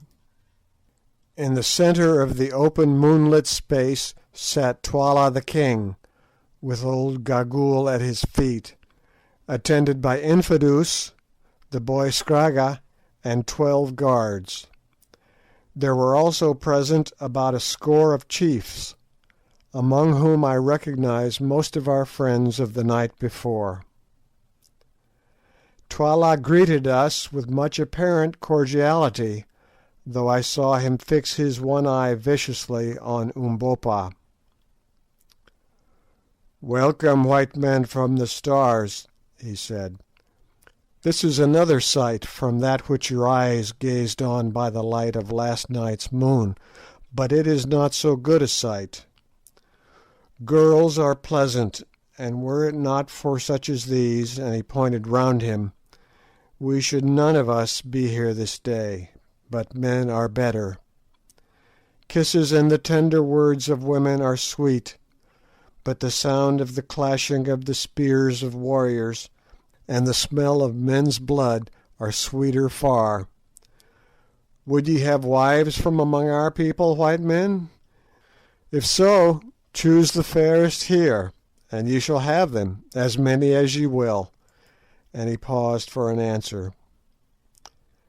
As the prospect did not seem to be without attractions for Good, who, like most sailors, is of a susceptible nature, being elderly and wise, foreseeing the endless complications that anything of the sort would involve, for women bring trouble so surely as the night follows the day, I put in a hasty answer. "Thanks to thee, O king. But we white men wed only with white women like ourselves. Your maidens are fair, but they are not for us." The king laughed. "It is well. In our land there is a proverb which runs, 'Women's eyes are always bright, whatever the colour,' and another that says, 'Love her who is present, for be sure she who is absent is false to thee.' But perhaps these things are not so in the Stars. In a land where men are white, all good things are possible. So be it, white men, the girls will not go begging. Welcome again, and welcome too, thou black one. If Gagool here had won her way, thou wouldst have been stiff and cold by now. It is lucky for thee that thou too camest from the Stars. Ha ha! I can kill thee before thou killest me, O king," was Ignosi's calm answer, "and thou shalt be stiff before my limbs cease to bend." Twala started. "Thou speakest boldly, boy," he replied angrily. "Presume not too far." He may well be bold in whose lips are truth. The truth is a sharp spear which flies home and misses not. It is a message from the stars, O king." Twala scowled, and his one eye gleamed fiercely, but he said nothing more. "Let the dance begin," he cried, and then the flower-crowned girls sprang forward in companies, singing a sweet song and waving the delicate palms and white lilies. On they danced, looking faint and spiritual in the soft, sad light of the risen moon, now whirling round and round, now meeting in mimic warfare, swaying, eddying here and there, coming forward, falling back in an ordered confusion delightful to witness. At last they paused, and a beautiful young woman sprang out of the ranks and began to pirouette in front of us with a grace and vigour which would have put most ballet girls to shame. At length she retired exhausted, and another took her place, then another, and another, but none of them, either in grace, skill, or personal attractions, came up to the first. When the chosen girls had all danced, the king lifted his hand. "Which deem ye the fairest, white men?" he asked. "The first," said I unthinkingly. Next second I regretted it, for I remembered that Infadoos had told us that the fairest woman must be offered up as a sacrifice. "Then is my mind as your minds, and my eyes as your eyes. She is the fairest, and a sorry thing it is for her, for she must die." "I must die," piped out Gagool, casting a glance of her quick eyes in the direction of the poor girl, who, as yet ignorant of the awful fate in store for her, was standing some 10 yards off in front of a company of maidens, engaged in nervously picking a flower from her wreath to pieces, petal by petal. "Why, O king?" said I, restraining my indignation with difficulty. "The girl has danced well and pleased us. She is fair too. It would be hard to reward her with death." Twala laughed as he answered, "It is our custom, and the figures who sit in the stone yonder," and he pointed towards the 3 distant peaks, "must have their due.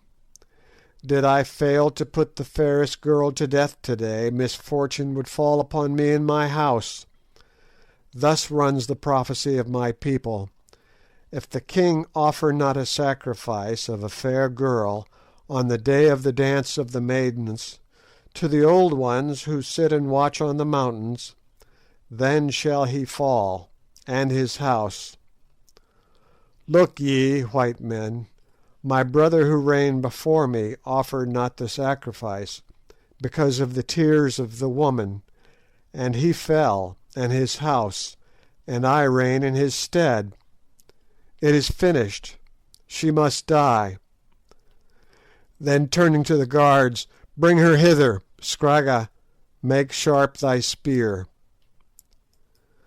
2 of the men stepped forward, and as they advanced, the girl, for the first time realising her impending fate, screamed aloud and turned to fly. But the strong hands caught her fast and brought her, struggling and weeping, before us. "What is thy name, girl?" piped Gagool. "What! Wilt thou not answer? Shall the king's son do his work at once?" At this hint Scragga, looking more evil than ever, advanced a step and lifted his great spear, and at that moment I saw Good's hand creep to his revolver. The poor girl caught the faint glint of steel through her tears, and it sobered her anguish. She ceased struggling, and clasped her hands convulsively, stood shuddering from head to foot. See," cried Scragga in a high glee, "she shrinks from the sight of my little plaything even before she has tasted it," and he tapped the broad blade of his spear. "If ever I get the chance you shall pay for that, you young hound," I heard Good mutter beneath his breath. "Now that thou art quiet, give us thy name, my dear. Come, speak out, and fear not," said Gagool in mockery. "Oh, mother," answered the girl in trembling accents, "my name is Foulata of the House of Suko. Oh, mother, why must I die? I have done no wrong." "Be comforted," went on the old woman in her hateful tone of mockery. "Thou must die indeed as a sacrifice to the old ones who sit yonder," and she pointed to the peaks. "But it is better to sleep in the night than to toil in the daytime. It is better to die than to live, and thou shalt die by the royal hand of the king's own son."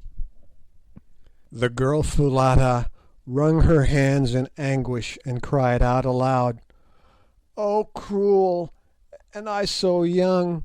What have I done that I should never again see the sun rise out of the night, or the stars come following on his track in the evening, that I may no more gather the flowers when the dew is heavy, or listen to the laughing of the waters? Woe is me that I shall never see my father's hut again, nor feel my mother's kiss, nor tend the lamb that is sick. Woe is me that no lover shall put his arm around me and look into my eyes, nor shall men children be born of me. Oh, cruel, cruel!" And again she wrung her hands and turned her tear-stained, flower-crowned face to heaven, looking so lovely in her despair, for she was indeed a beautiful woman, that assuredly the sight of her would have melted the hearts of any less cruel than were the three fiends before us. Prince Arthur's appeal to the ruffians who came to blind him was not more touching than that of this savage girl.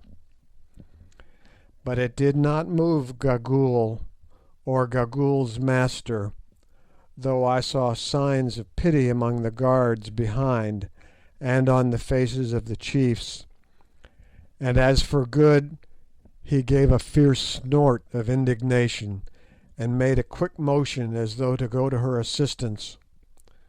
With all a woman's quickness the doomed girl interpreted what was passing in his mind, and by a sudden movement flung herself before him and clasped his beautiful white legs with her hands. "O White Father from the stars," she cried, "throw over me the mantle of thy protection. Let me creep into the shadow of thy strength, that I may be saved. Oh, keep me from these cruel men and from the mercies of Gagool." "All right, my hearty, I'll look after you," sang out Good in nervous Saxon. "Come on, get up, there's a good girl," and he stooped and caught her hand. Twala turned and motioned to his son, who advanced with his spear lifted. "Now's your time," whispered Sir Henry to me. "What are you waiting for?" "I am waiting for that eclipse," I answered. "I have had my eye on the moon for the last half hour, and I never saw it look healthier." "Well, you must risk it now, or the girl will be killed. Twala is losing patience." Recognising the force of the argument, and having cast one more despairing look at the bright face of the moon, for never did the most ardent astronomer with a theory to prove await a celestial event with such anxiety, I stepped with all the dignity that I could command between the prostrate girl and the advancing spear of Scragga. "King, I said. "It shall not be. We will not endure this thing. Let the girl go in safety." Twala rose from his seat in wrath and astonishment, and from the chiefs and serried ranks of maidens who had closed in slowly upon us in anticipation of the tragedy came a murmur of amazement. "Shall not be, thou white dog that yappest at the lion in his cave? Shall not be? Art thou mad? Be careful lest this chicken's fate overtake thee, and those with thee.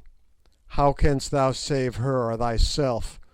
Who art thou that thou settest thyself between me and my will? Back, I say. Scragga, kill her. No, guards, seize these men."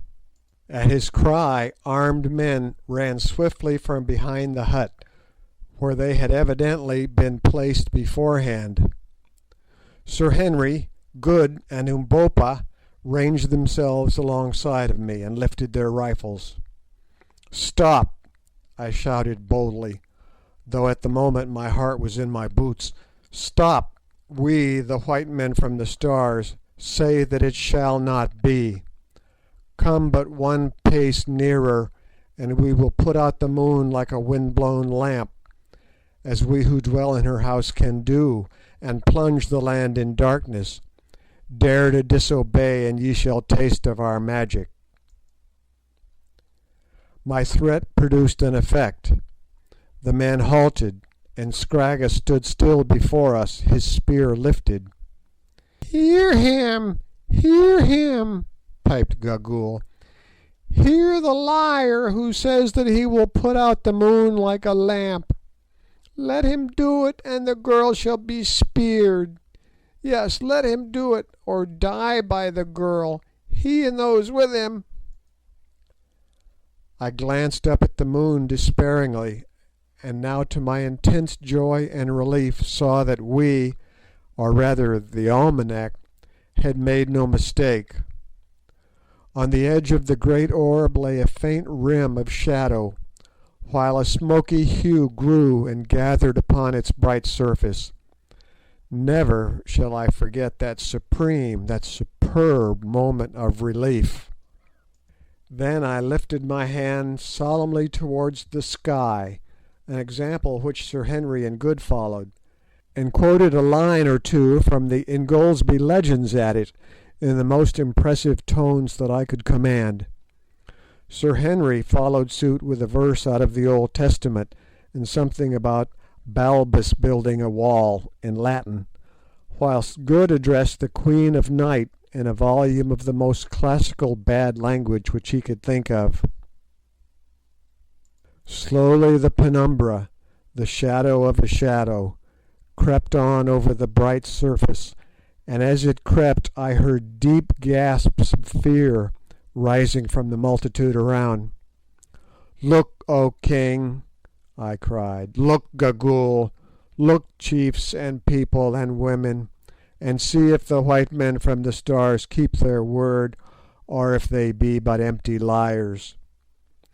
The moon grows black before your eyes. Soon there will be darkness, ay, darkness in the hour of the full moon. Ye have asked for a sign, it is given to you. Grow dark, O moon. Withdraw thy light, thou pure and holy one. Bring the proud heart of usurping murderers to the dust, and eat up the world with shadows." A groan of terror burst from the onlookers.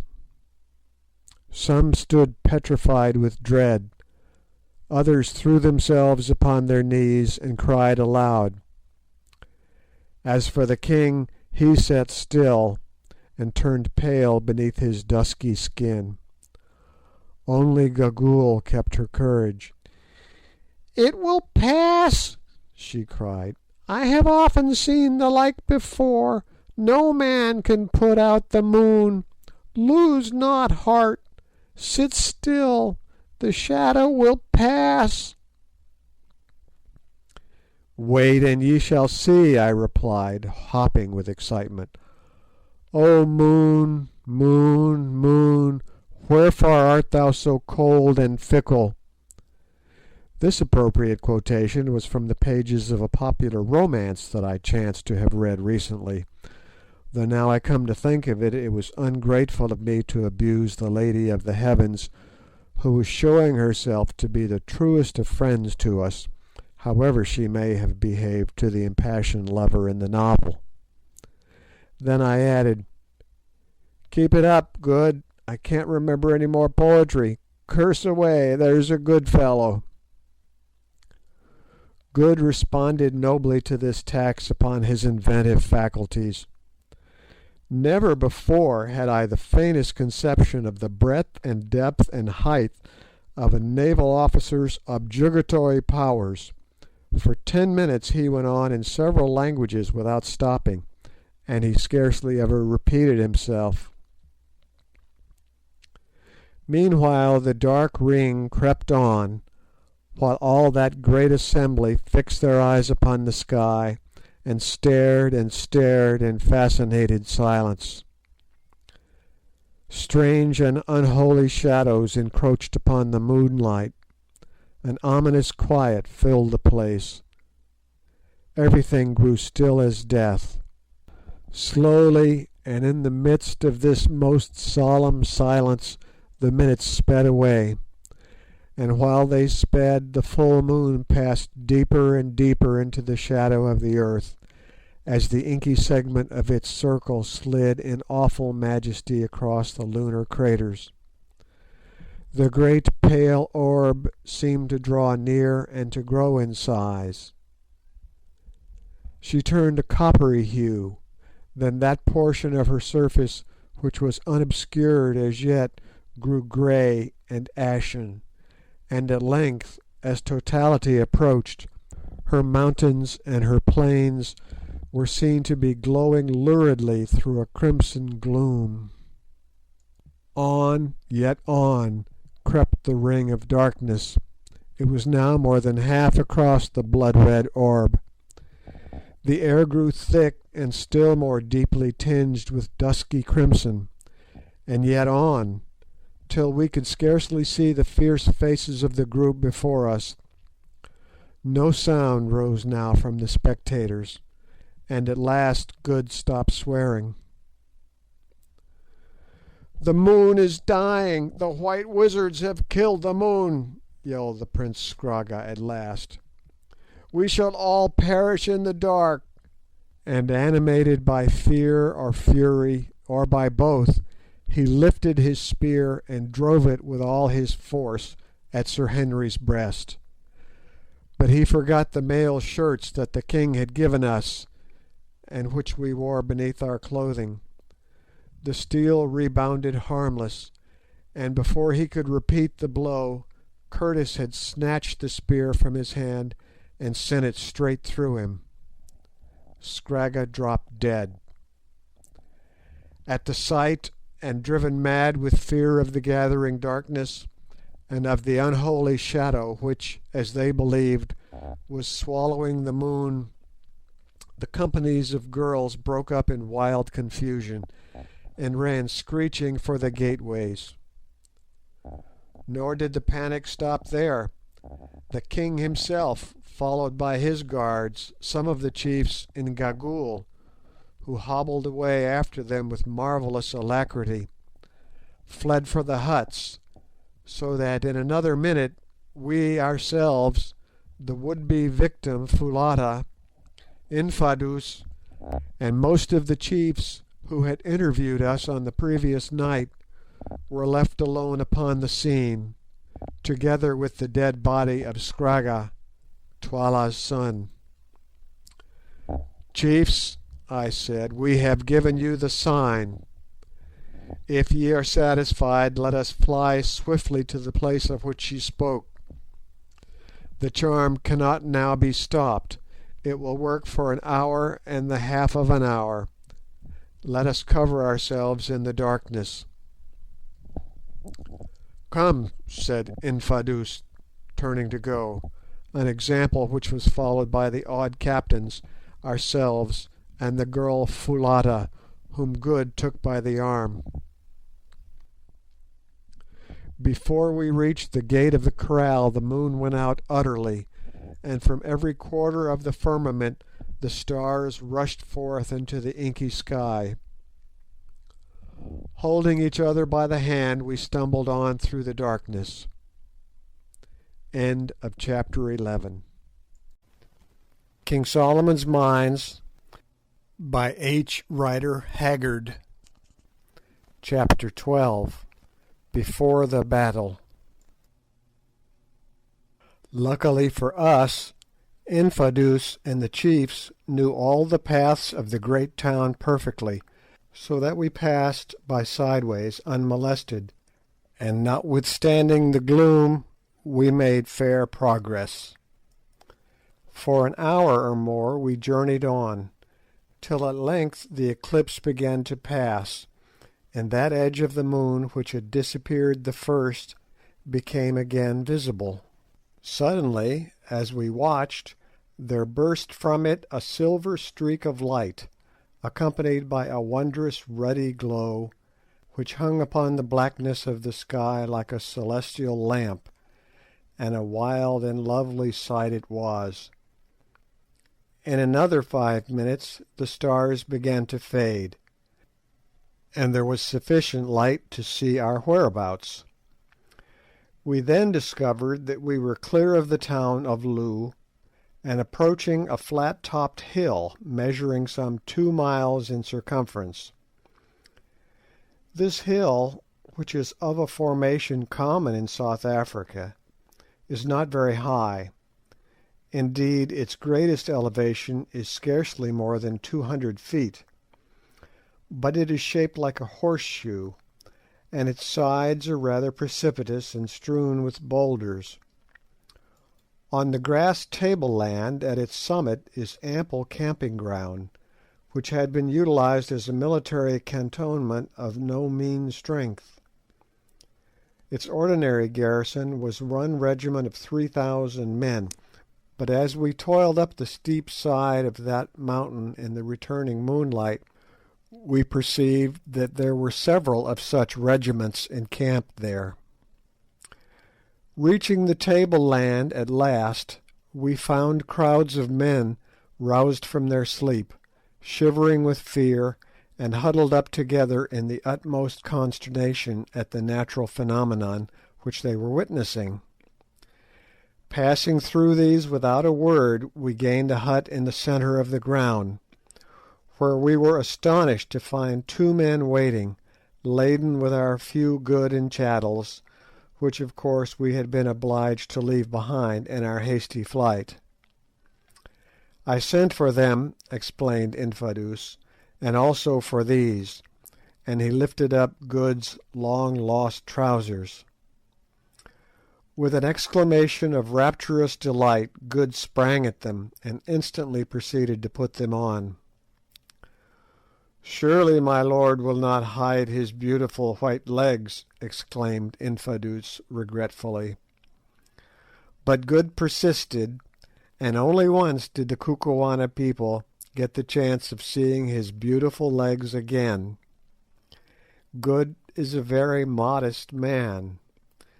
Henceforward they had to satisfy their aesthetic longings with his one whisker, his transparent eye, and his movable teeth. Still gazing with fond remembrance at Good's trousers, Infadoos next informed us that he had commanded the regiment to muster so soon as the day broke, in order to explain to them fully the origin and circumstances of the rebellion which was decided on by the chiefs, and to introduce to them the rightful heir of the throne, Ignosi. Accordingly, when the sun was up, the troops, in all some 20,000 men, and the flower of the Kukuana army, were mustered on a large open space, to which we went. The men were drawn up in 3 sides of a dense square, and presented a magnificent spectacle. We took our station on the open side of the square, and were speedily surrounded by all the principal chiefs and officers. These, after silence had been proclaimed, Infadoos proceeded to address. He narrated to them in vigorous and graceful language, for like most Kukuanas of high rank he was a born orator, the history of Ignosi's father, and of how he had been basely murdered by Twala the king, and his wife and child driven out to starve. Then he pointed out that the people suffered and groaned under Twala's cruel rule, instancing the proceedings of the previous night, when under pretence of their being evildoers, many of the noblest in the land had been dragged forth and wickedly done to death. Next he went on to say that the white lords from the stars, looking down upon their country, had perceived its trouble, and determined, at great personal inconvenience, to alleviate its lot.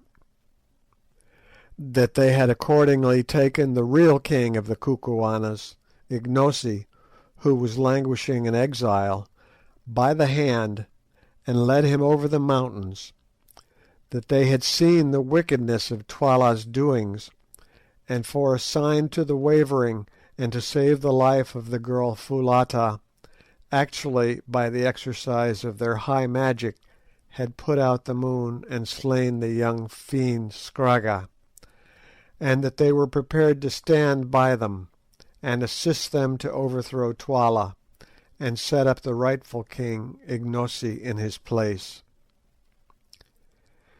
He finished his discourse amidst a murmur of approbation. Then Ignosi stepped forward and began to speak. Having reiterated all that Infadoos his uncle had said, he concluded a powerful speech in these words: "O chiefs, captains, soldiers, and people, ye have heard my words. Now must ye make choice between me and him who sits upon my throne, the uncle who killed his brother, and hunted his brother's child forth to die in the cold and the night. That I am indeed the king, these," pointing to the chiefs, "can tell you, for they have seen the snake about my middle. If I were not the king, would these white men be on my side with all their magic? Tremble, chiefs, captains, soldiers, and people. Is not the darkness they have brought upon the land to confound Twala and cover our flight, darkness even in the hour of the full moon, yet before your eyes?" "It is," answered the soldiers. "I am the king. I say to you, I am the king," went on Ignosi, drawing up his great stature to its full, and lifting his broad-bladed battle-axe above his head. "If there be any man among you who says that it is not so, let him stand forth, and I will fight him now, and his blood shall be a red token that I tell you true. Let him stand forth, I say," and he shook the great axe till it flashed in the sunlight. As nobody seemed inclined to respond to this heroic version of "Dilly Dilly, come and be killed," our late henchman proceeded with his address. "I am indeed the king, and should ye stand by my side in the battle, if I win the day, ye shall go with me to victory and honour. I will give you oxen and wives, and ye shall take place of all the regiments, and if ye fall, I will fall with you. And behold, I give you this promise, that when I sit upon the seat of my fathers, bloodshed shall cease in the land. No longer shall ye cry for justice to find slaughter. No longer shall the witch-finder hunt you out so that ye may be slain without a cause. No man shall die, save he who offends against the law. The eating up of your kraals shall cease. Each one of you shall sleep secure in his own hut, and fear naught, and justice shall walk blindfold throughout the land. Have ye chosen chiefs, captains, soldiers, and people?" "We have chosen, O king," came back the answer. "It is well. Turn your heads and see how Twala's messengers go forth from the great town, east and west, and north and south, to gather a mighty army to slay me and you, and these my friends and protectors. Tomorrow, or perchance the next day, he will come against us with all who are faithful to him. Then I shall see the man who is indeed my man, the man who fears not to die for his cause, and I tell you that he shall not be forgotten in the time of spoil. I have spoken, O chiefs, captains, soldiers, and people. Now go to your huts and make you ready for war." There was a pause, till presently one of the chiefs lifted his hand, and out rolled the royal salute, "Koom!"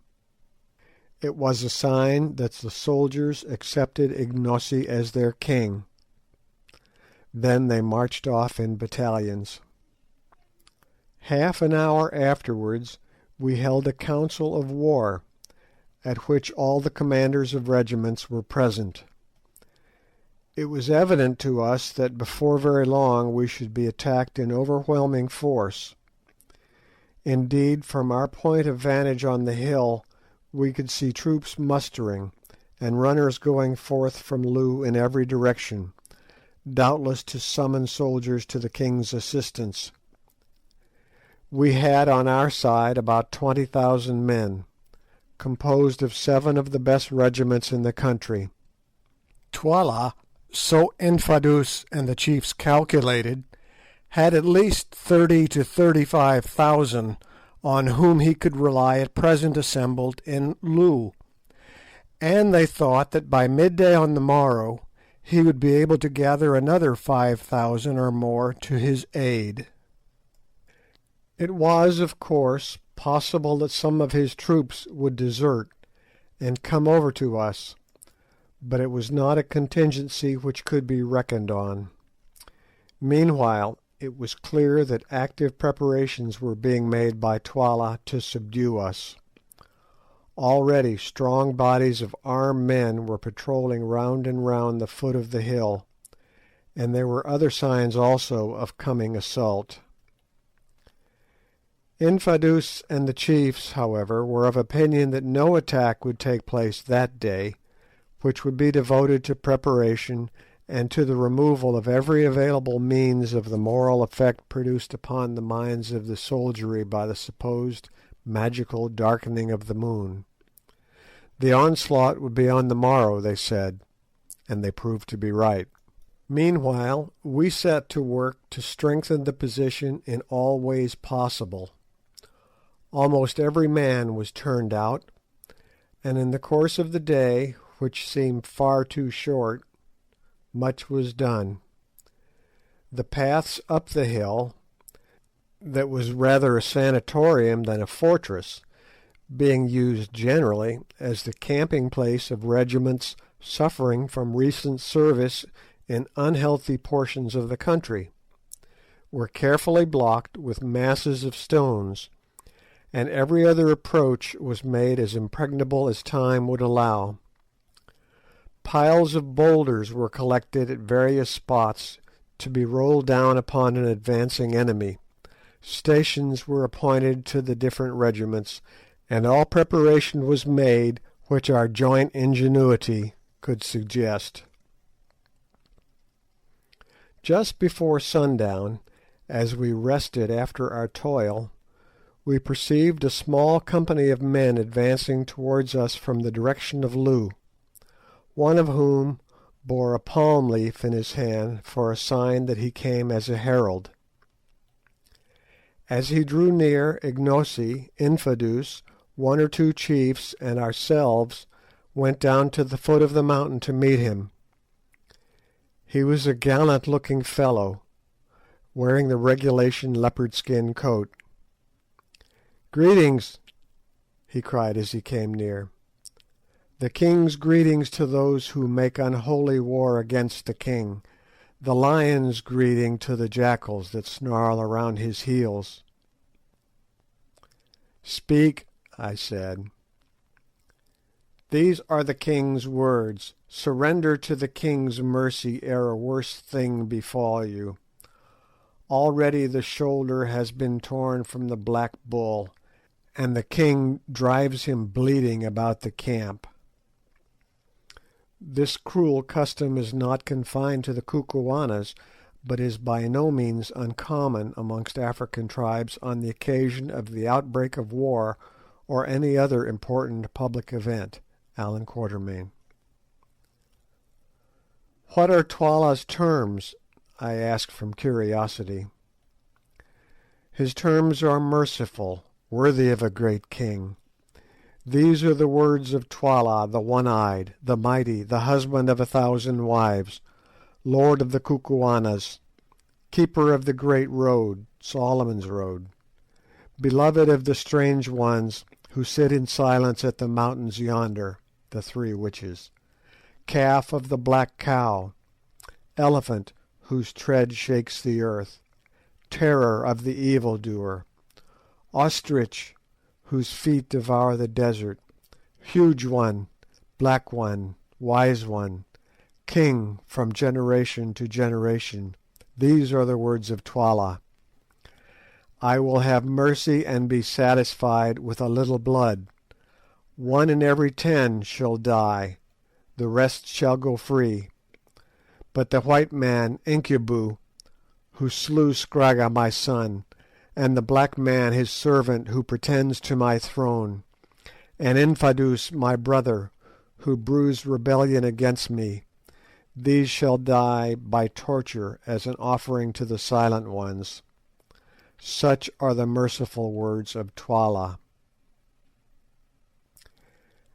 After consulting with the others a little, I answered him in a loud voice, so that the soldiers might hear, thus: "Go back, thou dog, to Twala, who sent thee, and say that we, Ignosi, veritable king of the Kukuanas, Incubu, Bougwan, and Macumazahn, the wise ones from the stars, who make dark the moon, Infadus of the royal house, and the chiefs, captains, and people here gathered, make answer and say that we will not surrender, that before the sun has gone down twice, Twala's corpse shall stiffen at Twala's gate, and Ignosi, whose father Twala slew, shall reign in his stead. Now go, ere we whip thee away, and beware how thou dost lift a hand against such as we are." The herald laughed loudly. "Ye frighten not men with such swelling words," he cried out. "Show yourselves as bold tomorrow, O ye who darken the moon.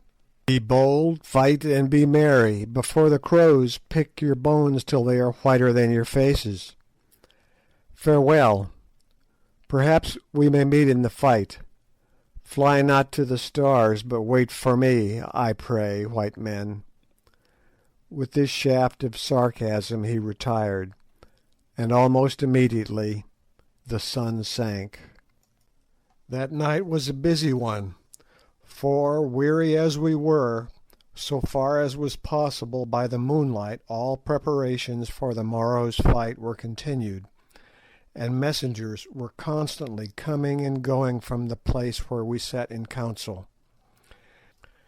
At last, about an hour after midnight, everything that could be done was done, and the camp, save for the occasional challenge of a sentry, sank into silence. Sir Henry and I, accompanied by Ignosi and one of the chiefs, descended the hill and made a round of the pickets. As we went, suddenly, from all sorts of unexpected places, Spears gleamed out in the moonlight, only to vanish again when we uttered the password. It was clear to us that none were sleeping at their posts. Then we returned, picking our way warily through thousands of sleeping warriors, many of whom were taking their last earthly rest. The moonlight, flickering along their spears, played upon their features and made them ghastly. The chilly night wind tossed their tall and hearse-like plumes.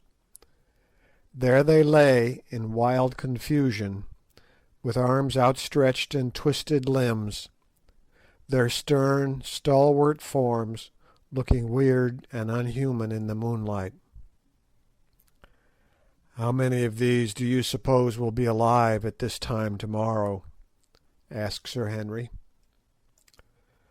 I shook my head and looked again at the sleeping men, and to my tired and yet excited imagination it seemed as though death had already touched them. My mind's eye singled out those who were sealed to slaughter, and there rushed in upon my heart a great sense of the mystery of human life, and an overwhelming sorrow at its futility and sadness. To-night these thousands slept their healthy sleep. To-morrow they, and many others with them, ourselves perhaps among them, would be stiffening in the cold, their wives would be widows, their children fatherless, and their place know them no more for ever. Only the old moon would shine on serenely, the night wind would stir the grasses, and the wide earth would take its rest, even as it did eons before we were, and will do eons after we have been forgotten. Yet man dies not, whilst the world, at once his mother and his monument, remains.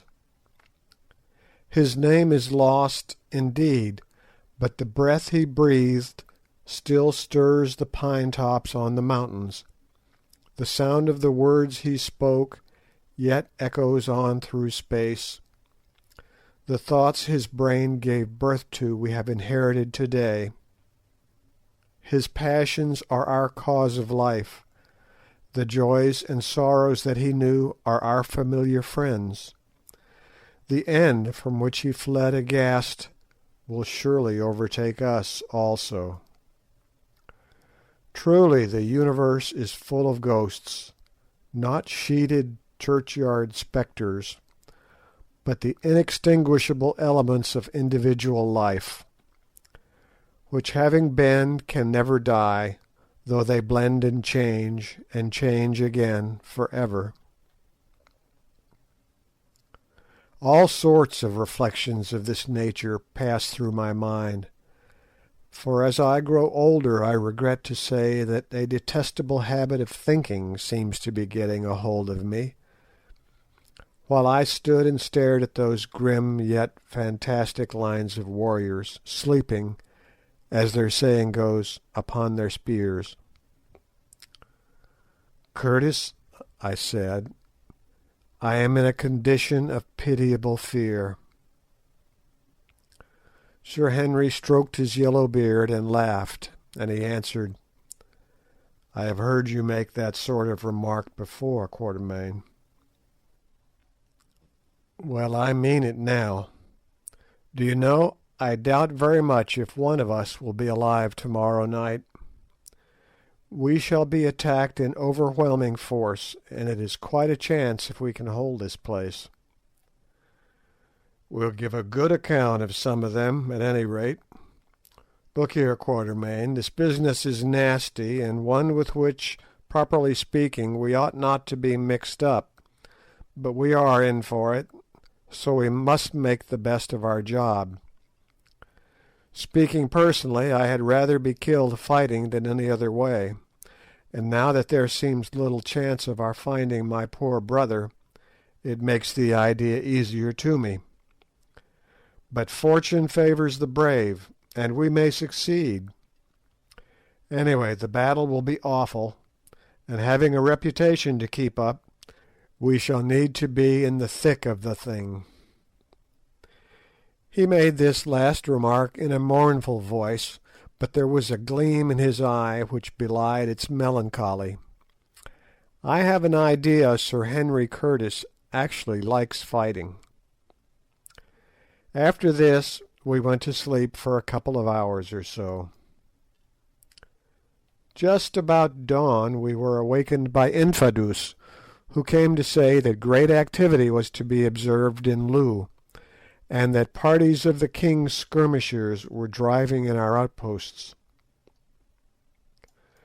We rose and dressed ourselves for the fray, each putting on his chain armour shirt, for which garments at the present juncture we felt exceedingly thankful. Sir Henry went the whole length about the matter and dressed himself like a native warrior. "When you are in Kukuana land, do as the Kukuanas do," he remarked, as he drew the shining steel over his broad breast, which it fitted like a glove. Nor did he stop there. At his request, Infadoos had provided him with a complete set of native war uniform. Round his throat he fastened the leopard skin cloak of a commanding officer. On his brows he bound the plume of black ostrich feathers worn only by generals of high rank, and about his middle a magnificent moocha of white ox tails. A pair of sandals, a leglet of goat's hair, a heavy battle axe with a rhinoceros horn handle, a round iron shield covered with white ox hide, and the regulation number of twalas or throwing knives, made up his equipment, to which, however, he added his revolver. The dress was no doubt a savage one, but I am bound to say that I seldom saw a finer sight than Sir Henry Curtis presented in this guise. It showed off his magnificent physique to the greatest advantage, and when Ignosi arrived presently arrayed in a similar costume, I thought to myself that I had never before seen two such splendid men. As for Good and myself, the armour did not suit us nearly so well. To begin with, Good insisted upon keeping on his new-found trousers, and a stout, short gentleman with an eyeglass, and when half of his face shaved, arrayed in a mail shirt, carefully tucked into a very seedy pair of corduroys, looks more remarkable than imposing. In my case, the chain shirt being too big for me, I put it on over all my clothes, which caused it to bulge in a somewhat ungainly fashion. I discarded my trousers, however, retaining only my veldschoons, having determined to go into battle with bare legs in order to be the lighter for running, in case it became necessary to retire quickly. The mail coat, a spear, a shield that I did not know how to use, a couple of twalas, a revolver, and a huge plume, which I pinned into the top of my shooting hat in order to give a bloodthirsty finish to my appearance, completed my modest equipment. In addition to all these articles, of course, we had our rifles, but as ammunition was scarce, and as they would be useless in case of a charge, we arranged that they should be carried behind us by bearers. When at length we had equipped ourselves, we swallowed some food hastily, and then started out to see how things were going on. At one point in the tableland of the mountain there was a little koppie of brown stone, which served the double purpose of headquarters and of a conning tower. Here we found Infadoos surrounded by his own regiment, the Greys, which was undoubtedly the finest in the Kukuana army, and the same that we had first seen at the outlying kraal. This regiment, now 3,500 strong, was being held in reserve, and the men were lying down on the grass in companies and watching the king's forces creep out of Loo in long ant-like columns. There seemed to be no end to the length of these columns, 3 in all, and each of them numbering, as we judged, at least 11,000 or 12,000 men. As soon as they were clear of the town, the regiments formed up. Then one body marched off to the right, one to the left, and the third came on slowly towards us. "Ah," said Infadoos, "they are going to attack us on 3 sides at once." This seemed rather serious news, for our position on the top of the mountain, which measured 1.5 miles in circumference, being an extended one, it was important to us to concentrate our comparatively small defending force as much as possible.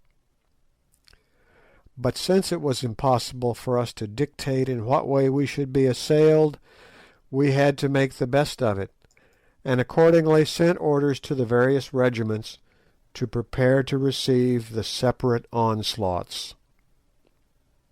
End of chapter 12. King Solomon's Mines by H.Rider Haggard. Chapter 13. The Attack. Slowly, and without the slightest appearance of haste or excitement, the 3 columns crept on. When within about 500 yards of us, the main or centre column halted at the root of a tongue of open plain which ran up into the hill, to give time to the other divisions to circumvent our position, which was shaped more or less in the form of a horseshoe, with its 2 points facing towards the town of Loo. The object of this manoeuvre was that the threefold assault should be delivered simultaneously. "Oh, for a Gatling!" groaned Good, as he contemplated the serried phalanxes beneath us. "I would clear that plain in 20 minutes." "We have not got one, so it is no use yearning for it. But suppose you try a shot, Quatermain," said Sir Henry. "See how near you can go to that tall fellow who appears to be in command. 2 to 1 you miss him, and an even sovereign, to be honestly paid if we ever get out of this, that you don't drop that bullet within 5 yards." This piqued me, so loading the express with solid ball, I waited till my friend walked some 10 yards out from his force, in order to get a better view of our position, accompanied only by an orderly. Then, lying down and resting the express on a rock, I covered him. The rifle, like all expresses, was only sighted to 350 yards, so to allow for the drop in trajectory I took him halfway down the neck, which ought, I calculated, to find him in the chest. He stood quite still, and gave me every opportunity, but whether it was the excitement or the wind, or the fact of the man being a long shot, I don't know, but this was what happened. Getting dead on, as I thought, a fine sight, I pressed, and when the puff of smoke had cleared away, to my disgust, I saw my man standing there unharmed, whilst his orderly, who was at least 3 paces to the left, was stretched upon the ground apparently dead. Turning swiftly, the officer I had aimed at began to run towards his men in evident alarm. "Bravo, Quatermain!" sang out Good. "You frightened him." This made me very angry, for if possible to avoid it, I hate to miss in public. When a man is master of only one art, he likes to keep up his reputation in that art. Moved quite out of myself at my failure, I did a rash thing. Rapidly covering the general as he ran, I let drive with the second barrel. Instantly the poor man threw up his arms and fell forward onto his face. This time I had made no mistake, and I say it as a proof of how little we think of others when our own safety, pride, or reputation is in question. I was brute enough to feel delighted at the sight. The regiments who had seen the feat cheered wildly at this exhibition of the white man's magic, which they took as an omen of success, while the force the general had belonged to, which indeed, as we ascertained afterwards, he had commanded, fell back in confusion. Sir Henry and Good now took up their rifles and began to fire, the latter industrially browning the dense mass before him with another Winchester repeater, and I also had another shot or two, with the result, so far as we could judge, that we put some 6 or 8 men hors de combat before they were out of range. Just as we stopped firing there came an ominous roar from our far right. Then a similar roar rose on our left. The other 2 divisions were engaging us. At the sound, the mass of men before us opened out a little, and advanced towards the hill and up the spit of bare grassland at a slow trot, singing a deep-throated song as they ran. We kept up a steady fire from our rifles as they came, Ignosi joining in occasionally, and accounted for several men, but of course we produced no more effect upon that mighty rush of armed humanity than he who throws pebbles does on the breaking wave. On they came, with a shout and the clashing of spears. Now they were driving in the pickets we had placed among the rocks at the foot of the hill.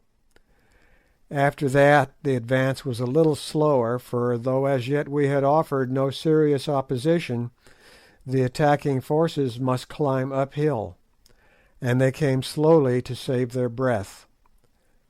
Our first line of defence was about halfway down the side of the slope, our second 50 yards further back, while our third occupied the edge of the plateau. On they stormed, shouting their war cry, "Twala, Twala, Chile, Chile!" Twala, Twala, smite, smite. "Ignosi, Ignosi, Chile, Chile!" answered our people. They were quite close now, and the twalas or throwing knives began to flash backwards and forwards, and now with an awful yell the battle closed in. To and fro swayed the mass of struggling warriors, men falling fast as leaves in an autumn wind. But before long the superior weight of the attacking forces began to tell, and our first line of defence was slowly pressed back till it merged into the second. Here the struggle was very fierce, but again our people were driven back and up, till at length, within 20 minutes of the commencement of the fight, our third line came into action. But by this time the assailants were very much exhausted, and besides had lost many men killed and wounded, and to break through that third impenetrable hedge of spears proved beyond their powers. For a while the seething lines of savages swung backwards and forwards in the fierce ebb and flow of battle, and the issue was doubtful. Sir Henry watched the desperate struggle with a kindling eye, and then without a word he rushed off, followed by Good, and flung himself into the hottest of the fray. As for myself, I stopped where I was. The soldiers caught sight of his tall form as he plunged into battle, and there rose a cry of "Nanzia Incubu! Nanzia Unkunguglovo!" Here is the elephant. "Chile! Chile!" From that moment the end was no longer in doubt. Inch by inch, Fighting with splendid gallantry, the attacking force was pressed back down the hillside, till at last it retreated upon its reserves in something like confusion. At that instant, too, a messenger arrived to say that the left attack had been repulsed, and I was just beginning to congratulate myself, believing that the affair was over for the present, when to our horror we perceived our men who had been engaged in the right defence being driven towards us across the plain, followed by swarms of the enemy who had evidently succeeded at this point. Ignosi, who was standing by me, took in the situation at a glance and issued a rapid order. Instantly the reserve regiment around us, the Greys, extended itself. Again Ignosi gave a word of command, which was taken up and repeated by the captains, and in another second, to my intense disgust, I found myself involved in a furious onslaught upon the advancing foe. Getting as much as I could behind Ignosi's huge frame, I made the best of a bad job, and toddled along to be killed as though I liked it. In a minute or two we were plunging through the flying groups of our men, who at once began to reform behind us, and then I am sure I do not know what happened. All I can remember is a dreadful rolling noise of the meeting of shields, and the sudden apparition of a huge ruffian whose eyes seemed literally to be staring out of his head, making straight at me with a bloody spear. But, I say it with pride, I rose, or rather sank, to the occasion. It was one before which most people would have collapsed once and for all. Seeing that if I stood where I was I must be killed, as the horrid apparition came I flung myself down in front of him so cleverly that, being unable to stop himself, he took a header right over my prostrate form. Before he could rise again, I had risen and settled the matter from behind with my revolver. Shortly after this somebody knocked me down, and I remember no more of that charge. When I came to, I found myself back at the koppie, with Good bending over me holding some water and a gourd. "How do you feel, old fellow?" he asked anxiously. I got up and shook myself before replying. "Pretty well, thank you," I answered. "Thank heavens! When I saw them carry you in I felt quite sick. I thought you were done for." "Not this time, my boy. I fancy I only got a rap on the head, which knocked me stupid. How has it ended?" "They are repulsed at every point for a while. The loss is dreadfully heavy. We have quite 2,000 killed and wounded, and they must have lost 3. Look, there's a sight," and he pointed to the long lines of men advancing by fours.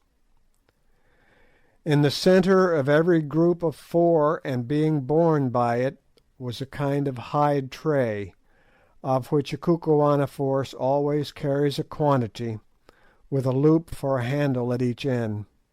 On these trays, and their number seemed endless, lay wounded men, who as they arrived were hastily examined by the medicine men, of whom 10 were attached to a regiment. If the wound was not of a fatal character, the sufferer was taken away and attended to as carefully as circumstances would allow.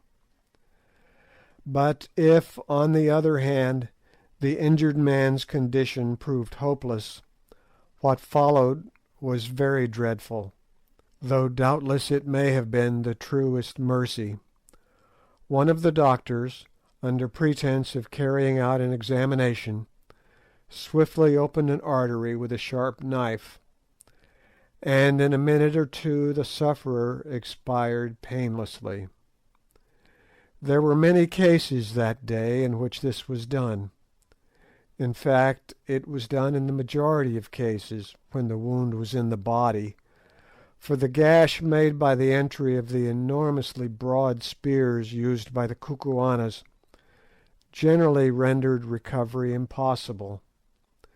In most instances the poor sufferers were already unconscious, and in others the fatal nick of the artery was inflicted so swiftly and painlessly that they did not seem to notice it. Still, it was a ghastly sight, and one from which we were glad to escape. Indeed, I never remember anything of the kind that affected me more than seeing these gallant soldiers thus put out of pain by the red-handed medicine men, except indeed on one occasion when, after an attack, I saw a force of Swazis burying their hopelessly wounded alive. Hurrying from this dreadful scene to the further side of the koppie, we found Sir Henry, who still held a battle axe in his hand, Ignosi, Infadoos, and one or two of the chiefs in deep consultation. "Thank Heaven, here you are, Quatermain. I can't quite make out what Ignosi wants to do. It seems that though we have beaten off the attack, Twala is now receiving large reinforcements, and is showing a disposition to invest us with the view of starving us out." "That's awkward." "Yes, especially as Infadoos says that the water supply has given out." "My lord, that is so," said Infadoos. "The spring cannot supply the wants of so great a multitude, and it is failing rapidly. Before night we shall all be thirsty. Listen, Macumazahn, thou art wise, and hast doubtless seen many wars in the lands from whence thou camest, that is, if indeed they make wars in the Stars. Now tell us, what shall we do? Twala has brought up many fresh men to take the place of those who have fallen. Yet Twala has learnt his lesson. The hawk did not think to find the heron ready, but our beak has pierced his breast. He fears to strike at us again. We too are wounded, and he will wait for us to die. He will wind himself round us like a snake round a buck, and fight the fight of sit down." "I hear thee," I said. "So, Macumazahn, thou seest we have no water here, and but a little food, and we must choose between these three things: to languish like a starving lion in his den, or to strive to break away towards the north, or," and here he rose and pointed towards the dense mass of our foes, "to launch ourselves straight at Twala's throat.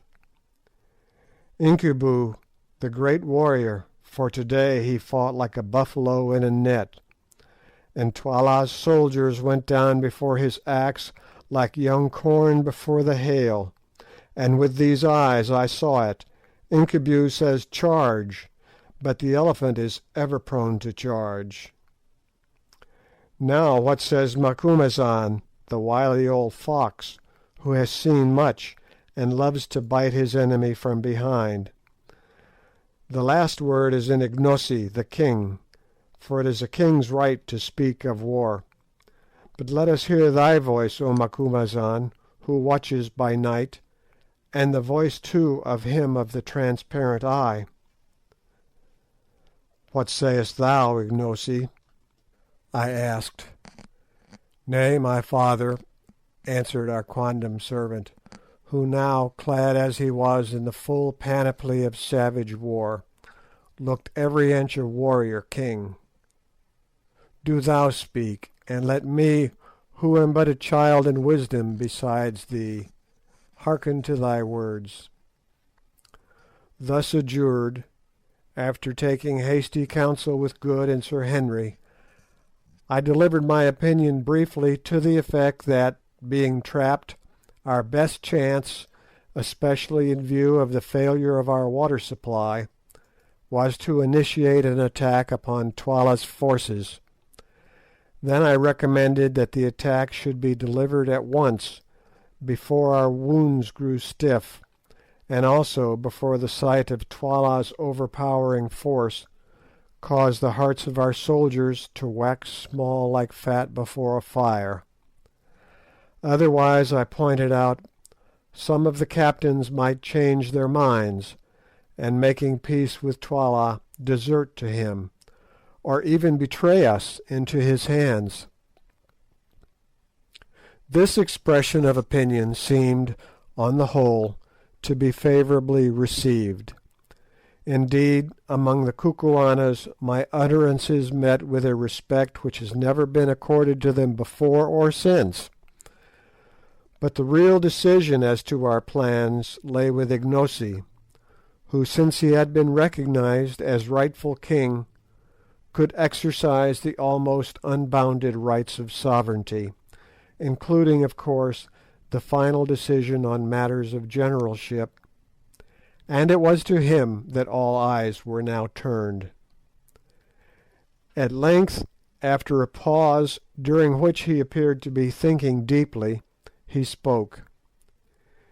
"Incubu, Macumazahn, and Bougwan, brave white men, and my friends, Infadoos, my uncle, and chiefs, my heart is fixed.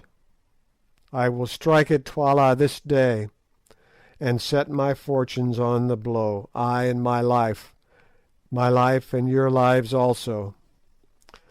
Listen, thus will I strike. Ye see how the hill curves round like the half moon, and how the plain runs like a green tongue towards us within the curve." "We see," I answered. "Good. It is now midday, and the men eat and rest after the toil of battle. When the sun has turned and travelled a little way towards the darkness, let thy regiment, my uncle, advance with one other down to the great tongue, and it shall be that when Twala sees it, he will hurl his force against it to crush it. But the spot is narrow, and the regiments can come against thee one at a time only. So may they be destroyed one by one, and the eyes of all Twala's army shall be fixed upon a struggle the like of which has not been seen by living man. And with thee, my uncle, shall go Incubu, my friend, that when Twala sees his battle axe flashing in the first rank of the Greys, his heart may grow faint. And I will come with the second regiment, that which follows thee, so that if ye are destroyed, as it might happen, there may yet be a king left to fight for, and with me shall come Macumazahn the wise." "It is well, O king," said Infadoos, apparently contemplating the certainty of the complete annihilation of his regiment with perfect calmness. "Truly these Kukuanas are a wonderful people. Death has no terror for them when it is incurred in the course of duty." "And whilst the eyes of the magnitude of Twala's soldiers are thus fixed upon the fight," went on Ignosi, "behold, 1/3 of the men who are left alive to us, that is about 6,000, shall creep along the right horn of the hill, and fall upon the left flank of Twala's forces, and 1/3 shall creep along the left horn, and fall upon Twala's right flank. And when I see that the horns are ready to toss Twala, then will I, with the men who remain to me, charge home in Twala's face.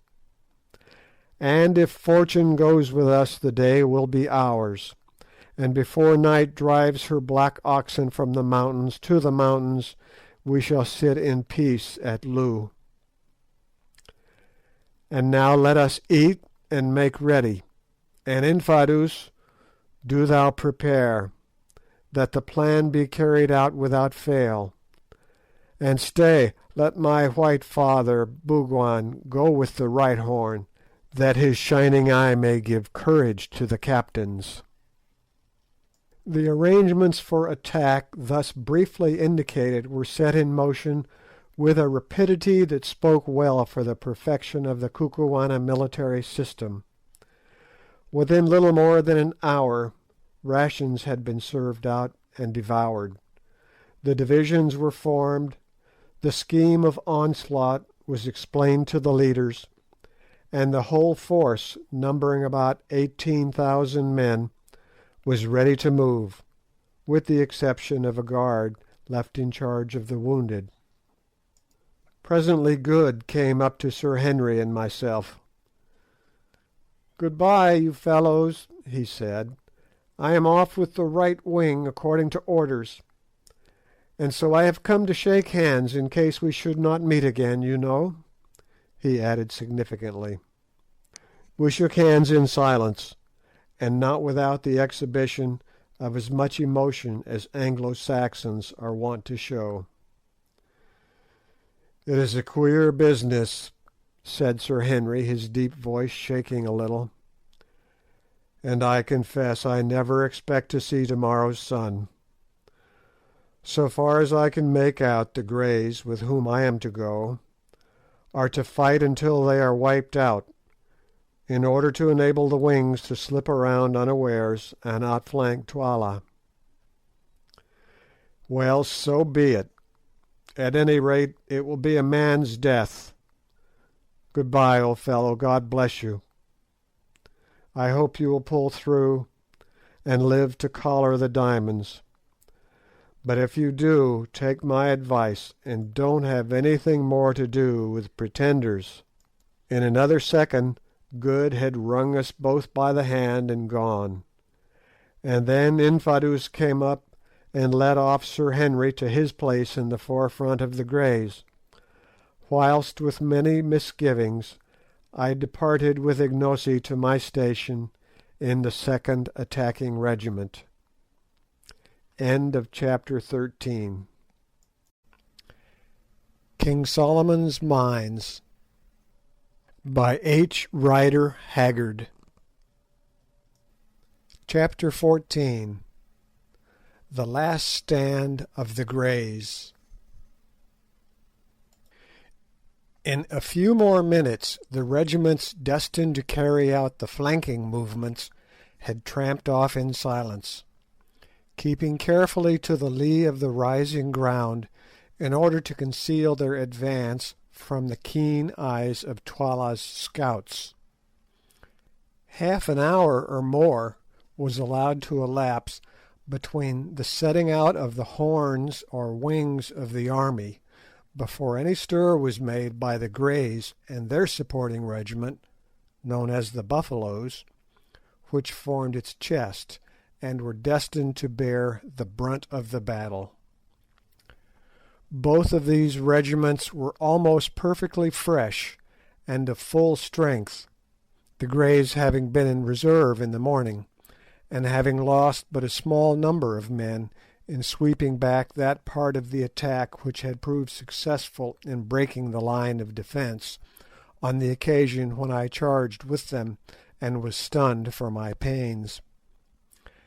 As for the Buffaloes, they had formed the third line of defence on the left, and since the attacking force at that point had not succeeded in breaking through the second, they had scarcely come into action at all.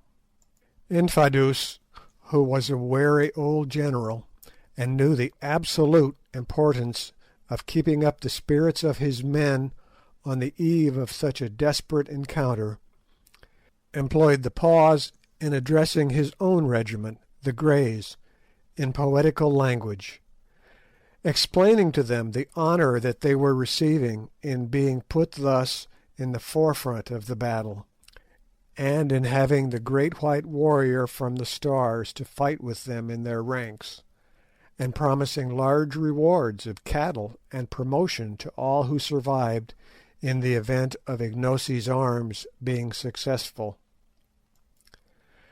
I looked down the long lines of waving black plumes and stern faces beneath them, and sighed to think that within one short hour most, if not all, of those magnificent veteran soldiers, not a man of whom was under 40 years of age, would be laid dead or dying in the dust.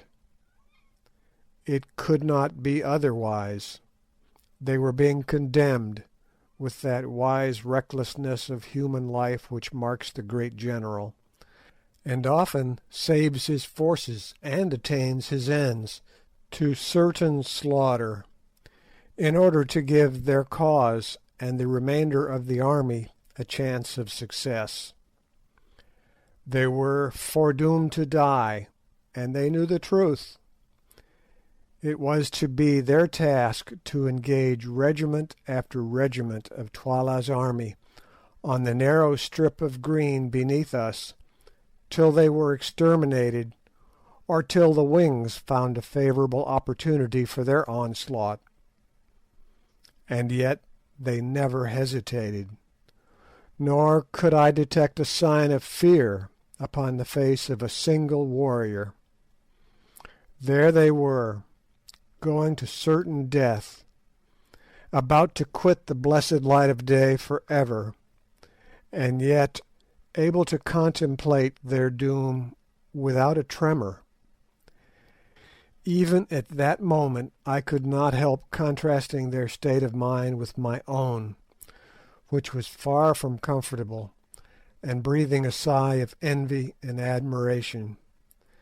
Never before had I seen such an absolute devotion to the idea of duty, and such a complete indifference to its bitter fruits. "Behold your king," ended old Infadoos, pointing to Ignosi. "Go fight and fall for him, as it is the duty of brave men, and cursed and shameful for ever be the name of him who shrinks from death for his king, or who turns his back to the foe. Behold your king, chiefs, captains, and soldiers. Now do your homage to the sacred snake, and then follow on, that Incubu and I may show you a road to the heart of Twala's host." There was a moment's pause, then suddenly a murmur arose from the serried phalanxes before us, a sound like the distant whisper of the sea, caused by gentle tapping of the handles of 6,000 spears against the holders' shields. Slowly it swelled, till its growing volume deepened and widened into a roar of rolling noise that echoed like thunder against the mountains, and filled the air with heavy waves of sound. Then it decreased, and by faint degrees died away into nothing, and suddenly out crashed the royal salute. Ignosi, I thought to myself, might well be a proud man that day, for no Roman emperor ever had such a salutation from gladiators about to die. Ignosi acknowledged this magnificent act of homage by lifting his battle axe, and then the Greys filed off in a triple line formation, each line containing about 1,000 fighting men, exclusive of officers. When the last companies had advanced some 500 yards, Ignosi put himself at the head of the Buffaloes, which regiment was drawn up in a similar threefold formation, and gave the word to march, and off we went, I, needless to say, uttering the most heartfelt prayers that I might emerge from that entertainment with a whole skin. Many a queer position have I found myself in, but never before in one quite so unpleasant as the present, or one in which my chance of coming off safe was smaller. By the time that we reached the edge of the plateau, the Greys were already halfway down the slope ending in the tongue of grassland that ran up into the bend of the mountain, something as the frog of a horse's foot runs up into the shoe. The excitement in Twala's camp on the plain beyond was very great, and regiment after regiment was starting forward at a long swinging trot in order to reach the root of the tongue of land before the attacking force could emerge into the plain of Loo. This tongue, which was some 400 yards in depth, even at its root or widest part was not more than 650 paces across, while at its tip it scarcely measured 90. The Greys, who, in passing down the side of the hill and onto the tip of the tongue, had formed into a column, on reaching the spot where it broadened out again, reassumed their triple-line formation, and halted dead. Then we, that is, the Buffaloes, moved down the tip of the tongue and took our stand in reserve, about 100 yards behind the last line of the Greys, and on slightly higher ground. Meanwhile we had leisure to observe Twala's entire force, which evidently had been reinforced since the morning attack, and could not now, notwithstanding their losses, number less than 40,000, moving swiftly up towards us. But as they drew near the root of the tongue they hesitated, having discovered that only one regiment could advance into the gorge at a time, and that there, some 70 yards from the mouth of it, unassailable except in front on account of the high walls of boulder-strewn ground on each side, stood the famous regiment of Greys, the pride and glory of the Kukuana army, ready to hold the way against their power as the three Romans once held the bridge against thousands. They hesitated, and finally stopped their advance. There was no eagerness to cross spears with these three grim ranks of warriors who stood so firm and ready. Presently, however, a tall general, wearing the customary head-dress of nodding ostrich plumes, appeared, attended by a group of chiefs and orderlies, being, I thought, none other than Twala himself. He gave an order, and the first regiment, raising a shout, charged up towards the Greys, who remained perfectly still and silent till the attacking troops were within 40 yards, and a volley of twalas or throwing knives came rattling among their ranks. Then suddenly, with a bound and a roar, they sprang forward with uplifted spears, and the regiment met in deadly strife. Next second the roll of the meeting shields came to our ears like the sound of thunder, and the plain seemed to be alive with flashes of light reflected from the shimmering spears. To and fro swung the surging mass of struggling, stabbing humanity, but not for long. Suddenly the attacking lines began to grow thinner, and then with a slow, long heave the Greys passed over them, just as a great wave heaves up its bulk and passes over a sunken ridge. It was done. That regiment was completely destroyed. But the Greys had but two lines left now. A third of their number were dead. Closing up shoulder to shoulder, once more they halted in silence and awaited attack, and I was rejoiced to catch sight of Sir Henry's yellow beard as he moved to and fro arranging the ranks. So he was yet alive.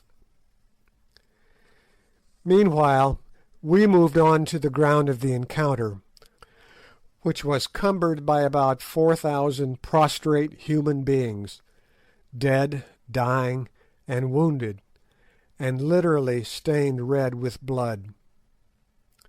Ignosi issued an order which was rapidly passed down to the ranks, to the effect that none of the enemy's wounded were to be killed, and so far as we could see this command was scrupulously carried out.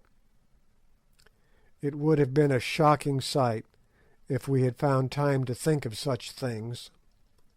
But now a second regiment, distinguished by white plumes, kilts, and shields, was moving to the attack of the 2,000 remaining Greys, who stood waiting in the same ominous silence as before, till the foe was within 40 yards or so, when they hurled themselves with irresistible force upon them. Again there came the awful roll of the meeting shields, and as we watched, the tragedy repeated itself. But this time the issue was left longer in doubt. Indeed, it seemed for a while almost impossible that the Greys should again prevail. The attacking regiment, which was formed of young men, fought with the utmost fury, and at first seemed by sheer weight to be driving the veterans back. The slaughter was truly awful, hundreds falling every minute, and from among the shouts of the warriors and the groans of the dying, set to the music of clashing spears, came a continuous hissing undertone of "Sji, Sji," the note of triumph of each victor as he passed his assegai through and through the body of his fallen foe. But perfect discipline and steady and unchanging valour can do wonders, and one veteran soldier is worth two young ones, as soon became apparent in the present case. For just when we thought that it was all over with the Greys, and were preparing to take their place so soon as they made room by being destroyed, I heard Sir Henry's deep voice ringing out through the din, and caught a glimpse of his circling battle axe as he waved it high above his plumes. Then came a change. The Greys ceased to give. They stood still as a rock, against which the furious waves of spearmen broke again and again, only to recoil. Presently they began to move once more, forward this time. As they had no firearms, there was no smoke, and we could see it all. Another minute, and the onslaught grew fainter. "Ah, these are men indeed! They will conquer again," called out Ignosi, who was grinding his teeth with excitement at my side. "See, it is done!" Suddenly, like puffs of smoke from the mouth of a cannon, the attacking regiment broke away in flying groups, their white headdresses streaming behind them in the wind, and left their opponents victors indeed, but alas, no more a regiment. Of the gallant triple line, which 40 minutes before had gone into action 3,000 men strong, there remained at most some 600 blood-spattered men. The rest were underfoot. And yet they cheered and waved their spears in triumph, and then instead of falling back upon us as we expected, they ran forward for 100 yards or so after the flying groups of foemen, took possession of a rising knoll of ground, and resuming their triple formation, formed a threefold ring around its base. And there, thanks be to Heaven, standing on the top of the mound for a minute, I saw Sir Henry, apparently unharmed, and with him our old friend Infadoos. Then Twala's regiments rolled down upon the doomed band, and once more the battle closed in. As those who read this history will probably long ago have gathered, I am, to be honest, a bit of a coward, and certainly in no way given to fighting, though somehow it has often been my lot to get into unpleasant situations, and to be obliged to shed man's blood. But I have always hated it, and kept my own blood as undiminished in quantity as possible, sometimes by a judicious use of my heels. At this moment, however, for the first time in my life, I felt my bosom burn with martial ardour. Warlike fragments from the Ingoldsby legends, together with numbers of sanguinary verses in the Old Testament, sprang up in my brain like mushrooms in the dark. My blood, which hitherto had been half frozen with horror, went beating through my veins, and there came upon me a savage desire to kill and spare not. I glanced round at the serried ranks of warriors behind us, and somehow, all in an instant, I began to wonder if my face looked like theirs. There they stood, their hands twitching, their lips apart, the fierce features instinct with the hungry lust of battle, and in the eyes a look like the glare of a bloodhound when after a long pursuit he sights his quarry. Only Ignosi's heart, to judge from his comparative self-possession, seemed to all appearances to beat as calmly as ever beneath his leopard skin cloak, though even he still ground his teeth. I could bear it no longer. "Are we to stand here till we put out roots, Umbopa, Ignosi, I mean, while Twala swallows our brothers yonder?" I asked. "Nay, Macumazahn," was the answer. "See, now is the ripe moment. Let us pluck it." As he spoke, a fresh regiment rushed past the ring upon the little mound, and wheeling round, attacked it from the hither side. Then, lifting his battle axe, Ignosi gave the signal to advance, and screaming the wild Kukuana war cry, the Buffaloes charged home with a rush like the rush of the sea.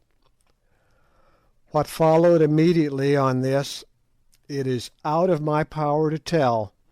All I can remember is an irregular yet ordered advance that seemed to shake the ground, a sudden change of front and forming up on the part of the regiment against which the charge was directed, then an awful shock, a dull roar of voices, and a continuous flashing of spears, seen through a red mist of blood. When my mind cleared, I found myself standing inside the remnant of the Greys near the top of the mound, and just behind no less a person than Sir Henry himself.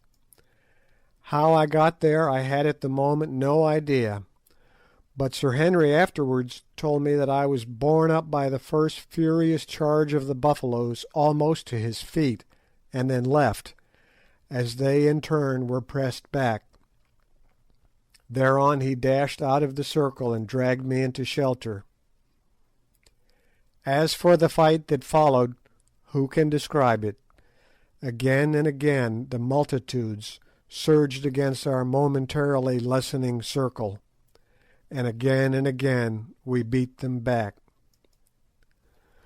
The stubborn spearmen still made good the dark impenetrable wood, each stepping where his comrade stood the instant that he fell, as someone or other beautifully says.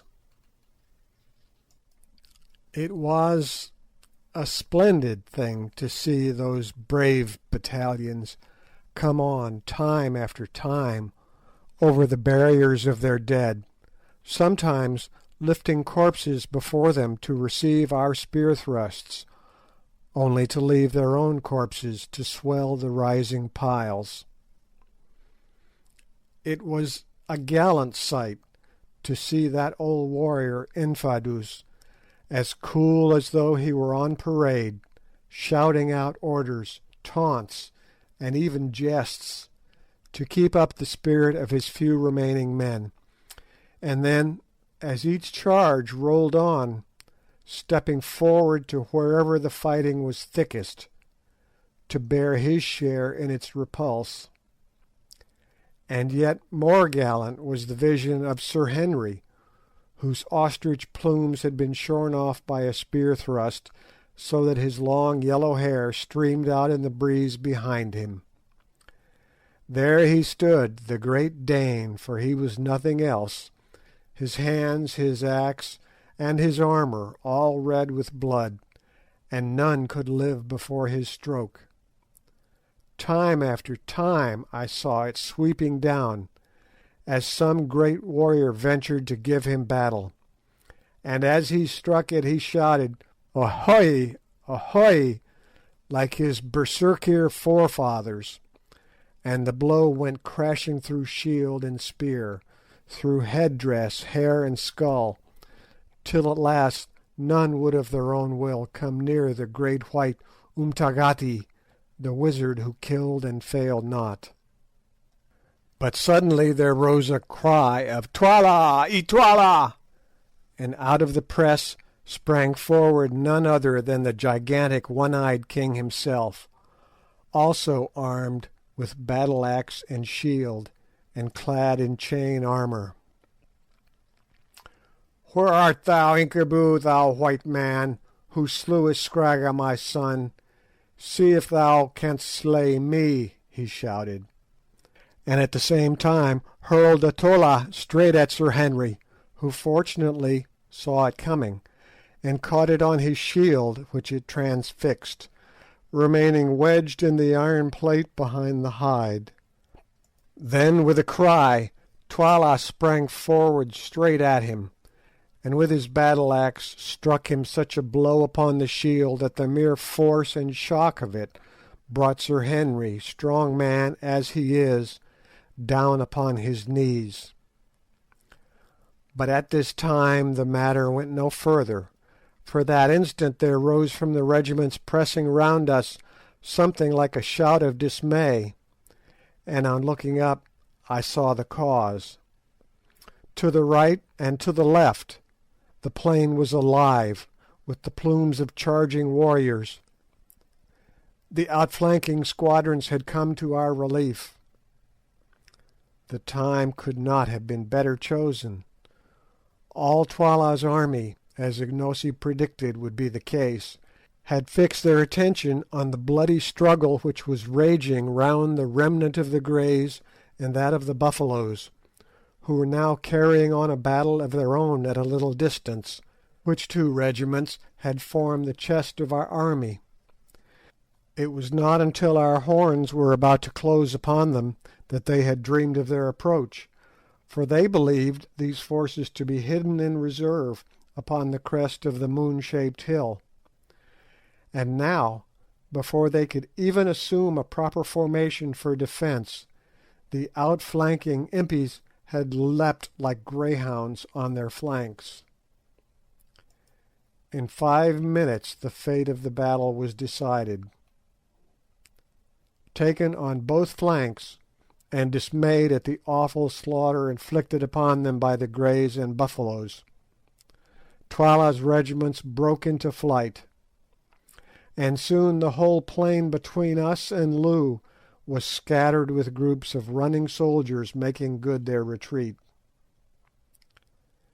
As for the hosts that had so recently surrounded us and the Buffaloes, they melted away as though by magic, and presently we were left standing there like a rock from which the sea has retreated. But what a sight it was! Around us the dead and dying lay in heaped up masses, and of the gallant Greys there remained but 95 men upon their feet.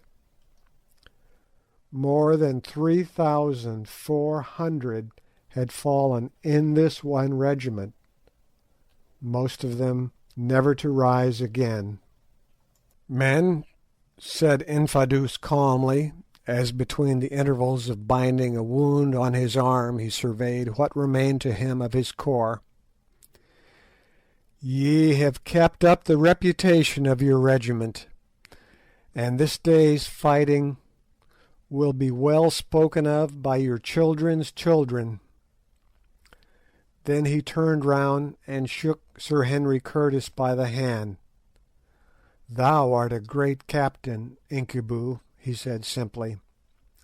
"I have lived a long time among warriors, and have known many a brave one, yet have I never seen a man like unto thee." At this moment the Buffaloes began to march past our position on the road to Loo, and as they went a message was brought to us from Ignosi requesting Infadoos, Sir Henry, and myself to join them. Accordingly, orders having been issued to the remaining 90 men of the Greys to employ themselves in collecting the wounded, we joined Ignosi, who informed us that he was pressing on to Loo to complete the victory by capturing Twala, if that should be possible.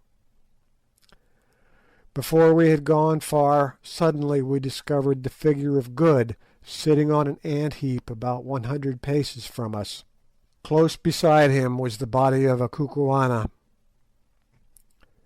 "He must be wounded," said Sir Henry anxiously. As he made the remark, an untoward thing happened. The dead body of the Kukuana soldier, or rather what had appeared to be his dead body, suddenly sprang up, knocked Good head over heels off the ant heap, and began to spear him. We rushed forward in terror, and as we drew near we saw the brawny warrior making dig after dig at the prostrate Good, who at each prod jerked all his limbs into the air. Seeing us coming, the Kukuana gave one final and most vicious dig, and with a shout of "Take that, wizard!" bolted away. Good did not move, and we concluded that our poor comrade was done for. Sadly we came towards him, and were astonished to find him pale and faint indeed, but with a serene smile upon his face, and his eyeglass still fixed in his eye.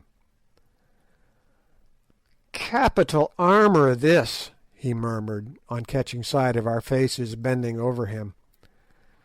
"How sold that beggar must have been!" And then he fainted. On examination we discovered that he had been seriously wounded in the leg by a tola in the course of the pursuit, but that the chain armour had prevented his last assailant's spear from doing anything more than bruise him badly. It was a merciful escape. As nothing could be done for him at the moment, he was placed on one of the wicker shields used for the wounded, and carried along with us. On arriving before the nearest gate of Loo, we found one of our regiments watching it in obedience to orders received from Ignosi. The other regiments were in the same way guarding the different exits to the town. The officer in command of this regiment saluted Ignosi as king, and informed him that Twala's army had taken refuge in the town, whither Twala himself had also escaped. But he thought that they were thoroughly demoralised and would surrender. Thereupon Ignosi, after taking counsel with us, sent forward heralds to each gate, ordering the defenders to open, and promising on his royal word life and forgiveness to every soldier who laid down his arms, but saying that if they did not do so before nightfall, he would certainly burn the town and all within its gates. This message was not without its effect. Half an hour later, amid the shouts and cheers of the Buffaloes, the bridge was dropped across the fosse, and the gates upon the further side were flung open. Taking due precautions against treachery, we marched on into the town. All along the roadways stood thousands of dejected warriors, their heads drooping, and their shields and spears at their feet, who, headed by their officers, saluted Ignosi as king as he passed. On we marched, straight to Twala's kraal.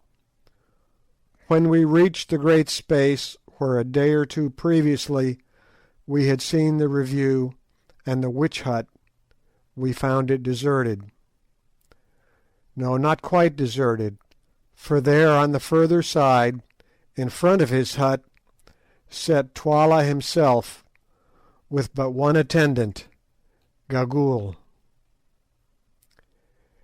It was a melancholy sight to see him seated, his battle-axe and shield by his side, his chin upon his mailed breast, with but one old crone for companion, and notwithstanding his crimes and misdeeds, a pang of compassion shot through me as I looked upon Twala, thus fallen from his high estate.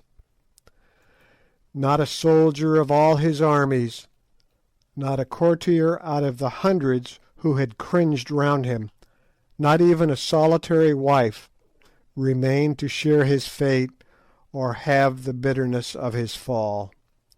Poor savage, he was learning the lesson which fate teaches to most of us who live long enough, that the eyes of mankind are blind to the discredited, and that he who is defenceless and fallen finds few friends and little mercy. Nor indeed in this case did he deserve any. Filing through the kraal gate, we marched across the open space to where the ex-king sat. When within about 50 yards of him the regiment was halted, and accompanied by only a small guard, we advanced towards him, Gagool reviling us bitterly as we came. As we drew near, Twala, for the first time, lifted his plumed head, and fixed his one eye, which seemed to flash with suppressed fury almost as brightly as the great diamond round his forehead, upon his successful rival, Ignosi. "Hail, O king!" he said with bitter mockery, "thou who hast eaten of my bread, and now by the aid of the white man's magic hast seduced my regiments and defeated mine army. Hail! What fate hast thou in store for me, O king?" "The fate thou gavest to my father, whose throne thou hast sat on these many years," was the stern answer. "It is good. I will show thee how to die, that thou mayest remember it against thine own time. See, the sun sinks in blood," and he pointed with his battle-axe towards the setting orb. "It is well that my son should go down in its company. And now, O king, I am ready to die, but I crave the boon of the Kukuana royal house, to die fighting. Note, it is a law amongst the Kukuanas that no man of the direct royal blood can be put to death unless by his own consent, which is, however, never refused. He is allowed to choose a succession of antagonists to be approved by the king, with whom he fights, till one of them kills him. Allan Quatermain. Thou canst refuse it, or even those cowards who fled today will hold thee shamed. It is granted. Choose with whom wilt thou fight. Myself, I cannot fight with thee, for the king fights not except in war."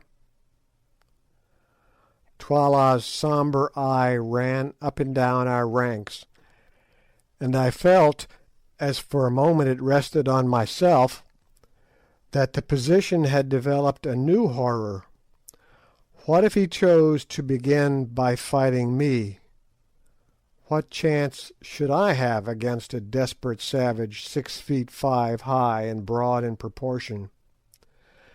I might as well commit suicide at once. Hastily I made up my mind to decline the combat, even if I were hooted out of Kukuana land as a consequence. It is, I think, better to be hooted than to be quartered with a battle-axe. Presently Twala spoke. Incubu, what sayest thou? Shall we end what we began today, or shall I call thee coward, white even to the liver?" "Nay," interposed Ignosi hastily, "thou shalt not fight with Incubu." "Not if he is afraid," said Twala.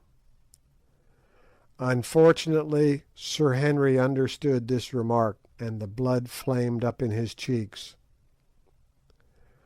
"I will fight him," he said. "He shall see if I am afraid." "For Heaven's sake," I entreated, "don't risk your life against that of a desperate man. Anybody who saw you today will know that you are brave enough." "I will fight him," was the sullen answer. "No living man shall call me a coward. I am ready now," and he stepped forward and lifted his axe. I wrung my hands over this absurd piece of Quixotism, but if he was determined on this deed, of course I could not stop him. "Fight not, my white brother," said Ignosi, laying his hand affectionately on Sir Henry's arm. "Thou hast fought enough, and if aught befell thee at his hands it would cut my heart in twain." "I will fight, Ignosi," was Sir Henry's answer. "It is well, Incubu. Thou art a brave man. It will be a good fray. Behold, Twala, the elephant is ready for thee." The ex-king laughed savagely, and stepping forward faced Curtis. For a moment they stood thus, and the light of the sinking sun caught their stalwart frames and clothed them both in fire. They were a well-matched pair. Then they began to circle round each other, their battle-axes raised. Suddenly Sir Henry sprang forward and struck a fearful blow at Twala, who stepped to one side. So heavy was the stroke that the striker half overbalanced himself, a circumstance of which his antagonist took a prompt advantage. Circling his massive battle-axe round his head, he brought it down with tremendous force. My heart jumped into my mouth. I thought that the affair was already finished. But no, with a quick upward movement of the left arm, Sir Henry interposed his shield between himself and the axe, with the result that its outer edge was shorn away, the axe falling on his left shoulder, but not heavily enough to do any serious damage. In another moment Sir Henry got in a second blow, which was also received by Twala upon his shield. Then followed blow upon blow that were in turn either received upon the shields or avoided. The excitement grew intense. The regiment which was watching the encounter forgot its discipline, and drawing near shouted and groaned at every stroke. Just at this time, too, Good, who had been laid upon the ground by me, recovered from his faint, and sitting up perceived what was going on. In an instant he was up, and catching hold of my arm, hopped about from place to place on one leg, dragging me after him and yelling encouragements to Sir Henry. "Go to it, old fellow," he hallooed. "That was a good one. Give it him amidships," and so on. Presently Sir Henry, having caught a fresh stroke upon his shield, hit out with all his force. The blow cut through Twala's shield and through the tough chain armour behind it, gashing him in the shoulder. With a yell of pain and fury, Twala returned the blow with interest, and, such was his strength, shore right through the rhinoceros's horn handle of his antagonist's battle axe, strengthened as it was with bands of steel, wounding Curtis in the face. A cry of dismay rose from the Buffaloes as our hero's broad axe head fell to the ground, and Twala, again raising his weapon, flew at him with a shout. I shut my eyes. When I opened them again, it was to see Sir Henry's shield lying on the ground, and Sir Henry himself with his great arms twined round Twala's middle. To and fro they swung, hugging each other like bears, straining with all their mighty muscles for dear life and dearer honour. With a supreme effort Twala swung the Englishman clean off his feet, and down they came together, rolling over and over on the lime paving, Twala striking out at Curtis's head with the battle axe, and Sir Henry trying to drive the tolla he had drawn from his belt through Twala's armour. It was a mighty struggle, and an awful thing to see. "Get his axe!" yelled Good, and perhaps our champion heard him.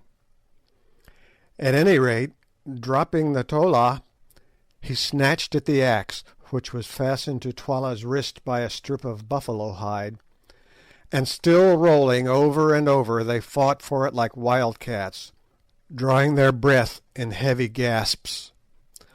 Suddenly the hide string burst, and then with a great effort Sir Henry freed himself, the weapon remaining in his hand.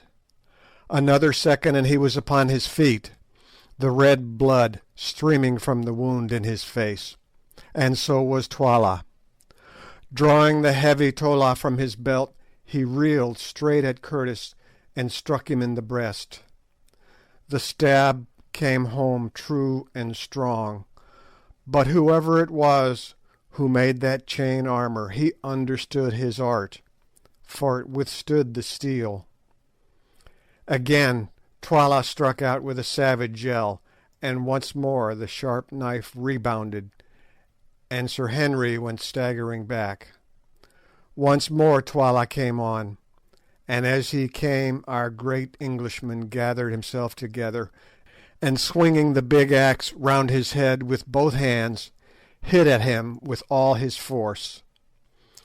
There was a shriek of excitement from 1,000 throats, and behold, Twala's head seemed to spring from his shoulders. Then it fell and came rolling and bounding along the ground towards Ignosi, stopping just at his feet. For a second the corpse stood upright. Then with a dull crash it came to the earth, and the gold torque from its neck rolled away across the pavement.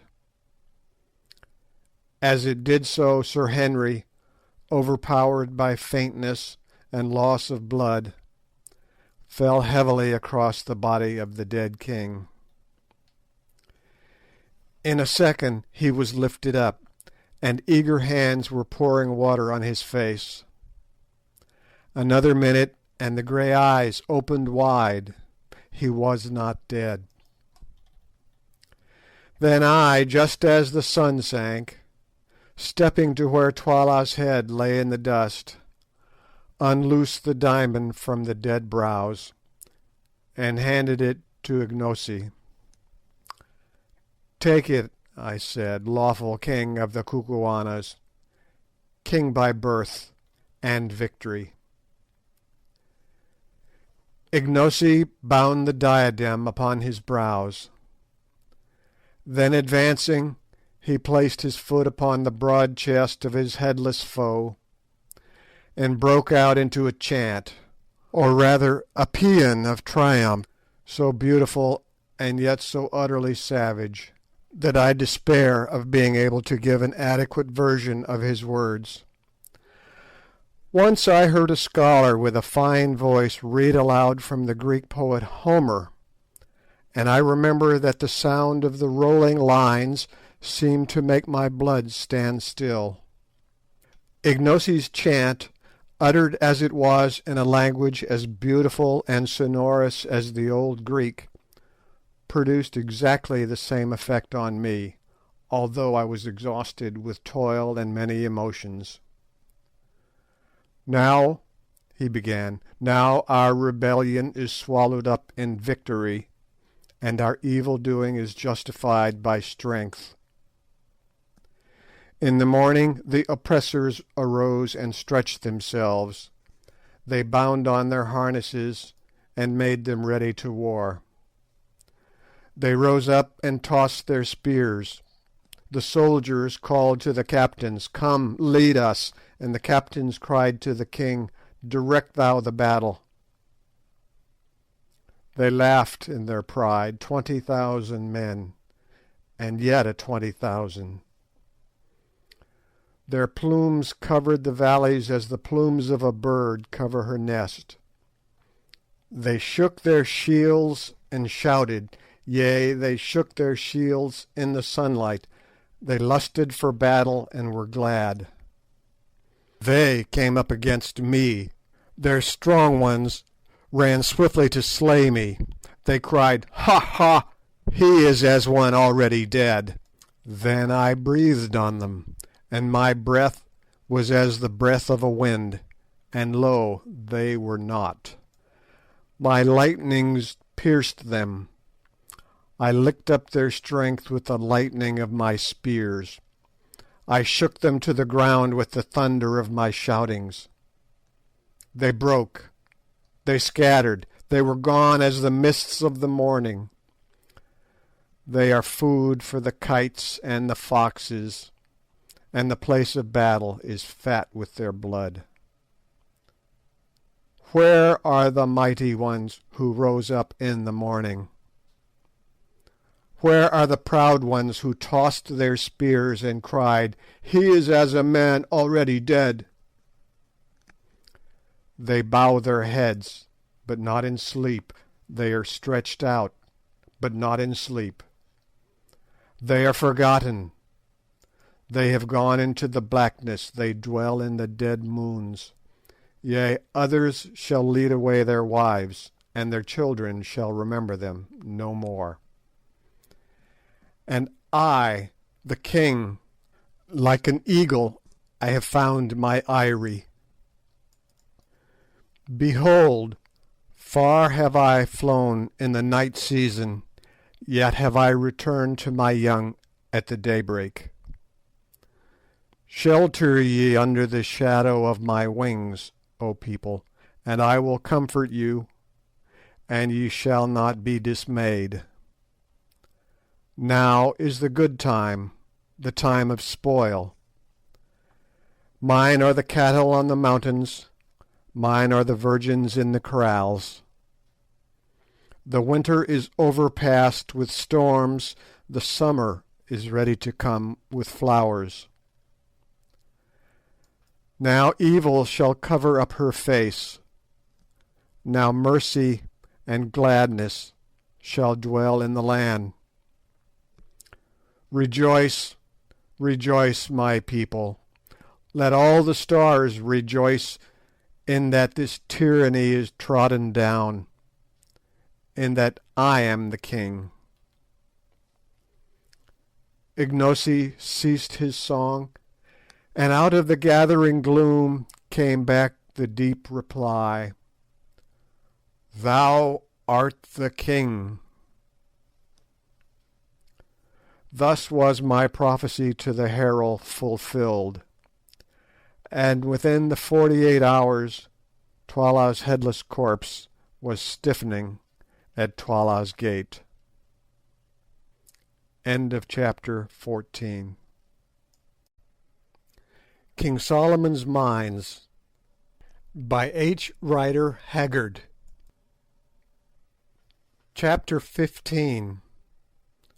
Good falls sick. After the fight was ended, Sir Henry and Good were carried into Twala's hut, where I joined them. They were both utterly exhausted by exertion and loss of blood, and indeed my own condition was little better. I am very wiry, and can stand more fatigue than most men, probably on account of my light weight and long training. But that night I was quite done up, and, as is always the case when exhausted, that old wound which the lion gave me began to pain. Also my head was aching violently from the blow I had received in the morning, when I was knocked senseless.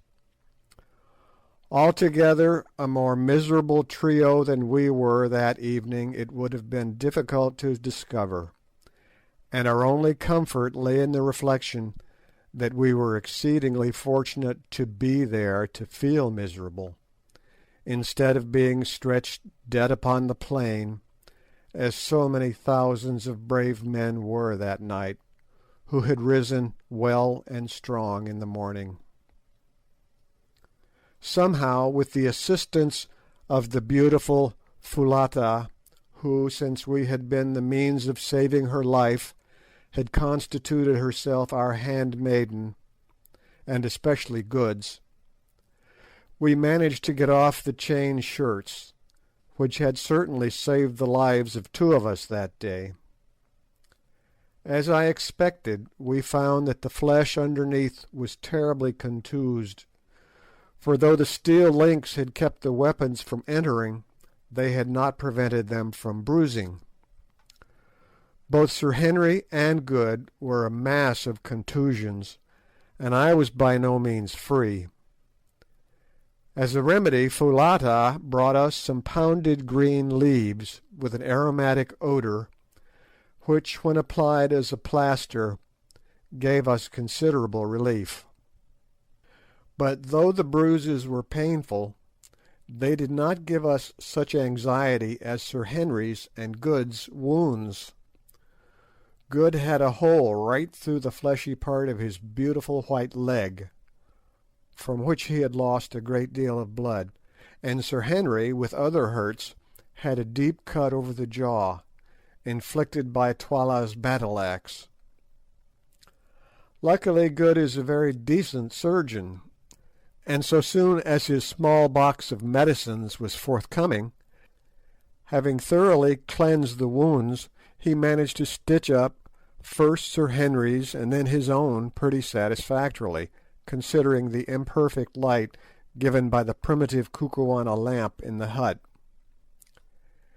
Afterwards he plentifully smeared the injured places with some antiseptic ointment, of which there was a pot in the little box, and we covered them with the remains of a pocket handkerchief which we possessed. Meanwhile Foulata had prepared us some strong broth, for we were too weary to eat. This we swallowed, and then threw ourselves down on the piles of magnificent karrosses, or fur rugs, which were scattered about the dead king's great hut. By a very strange instance of the irony of fate, it was on Twala's own couch, and wrapped in Twala's own particular karross, that Sir Henry, the man who had slain him, slept that night.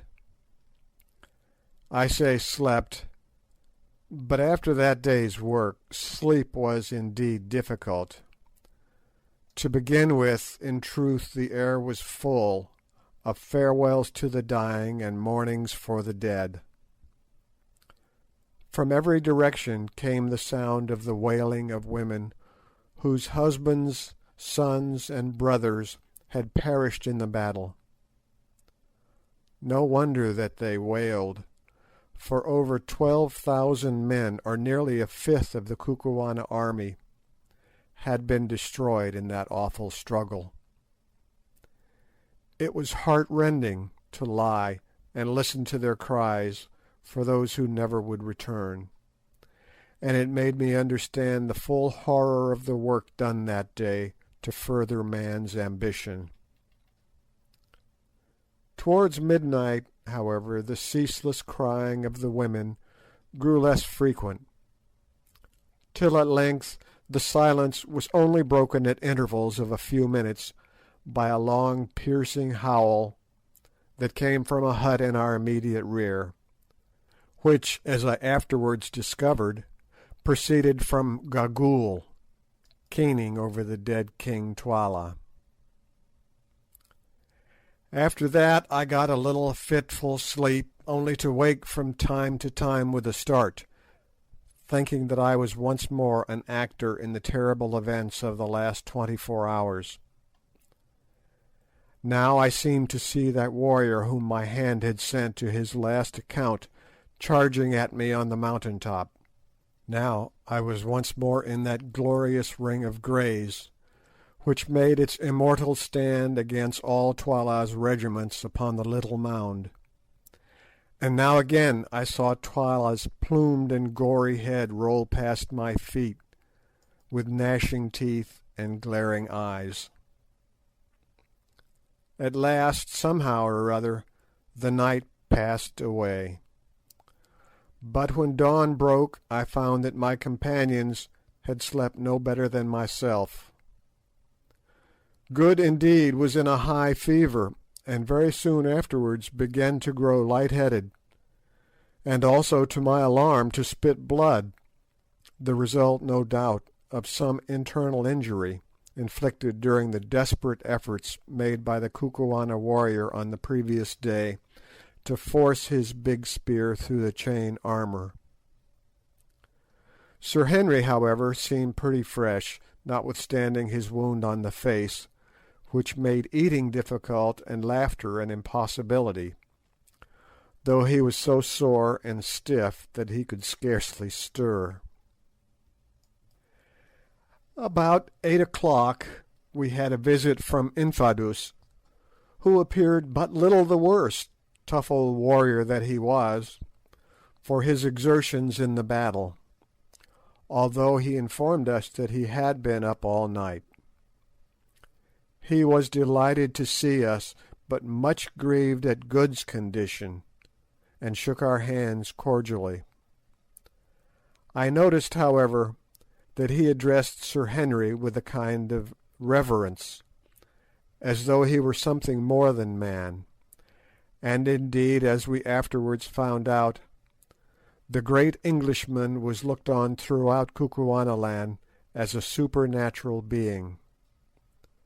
No man, the soldiers said, could have fought as he fought, or, at the end of a day of such toil and bloodshed, could have slain Twala, who, in addition to being the king, was supposed to be the strongest warrior in the country, in single combat, shearing through his bull neck at a stroke.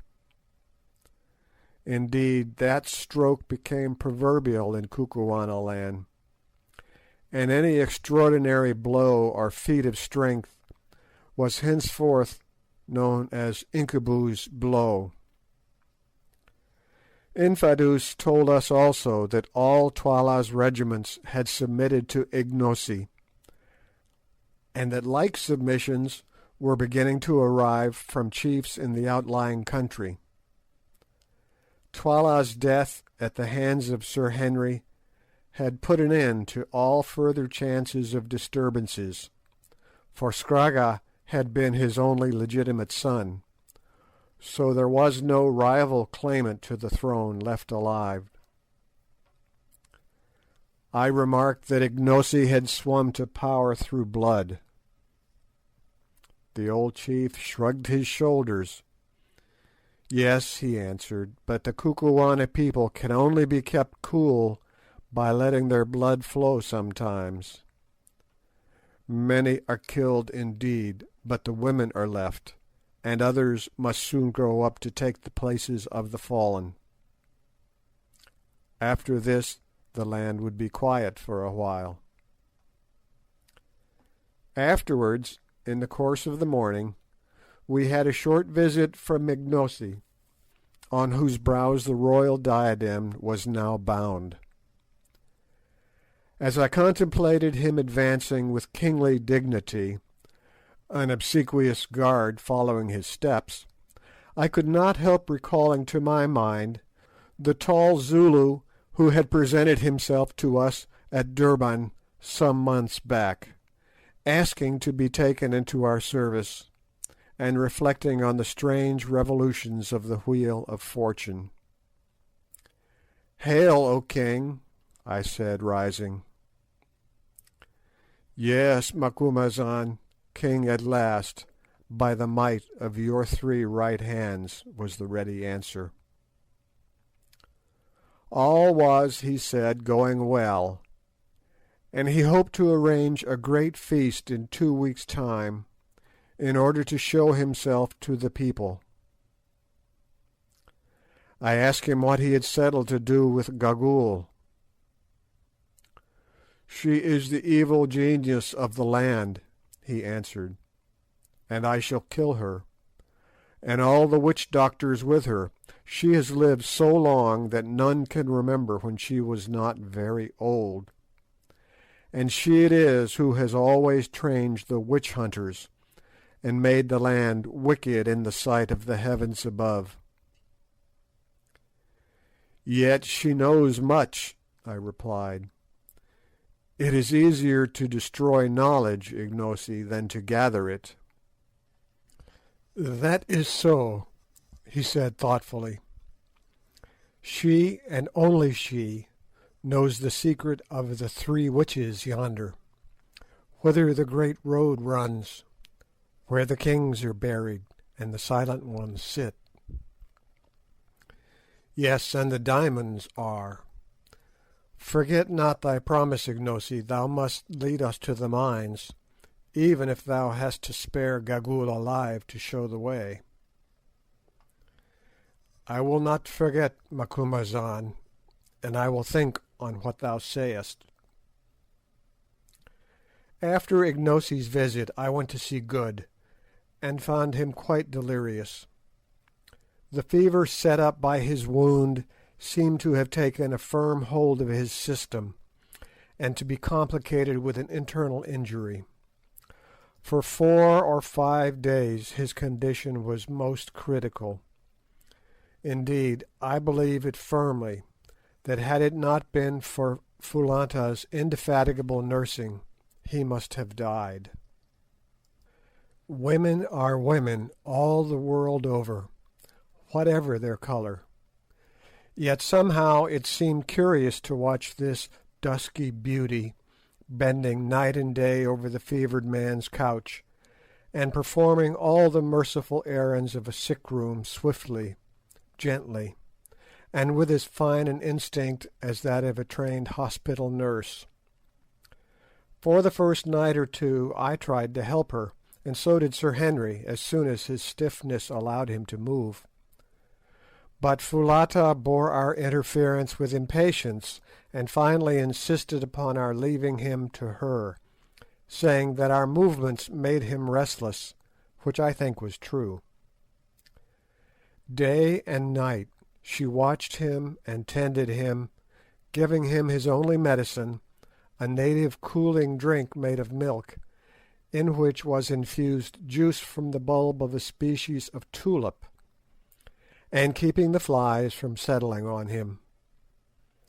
I can see the whole picture now as it appeared night after night by the light of our primitive lamp.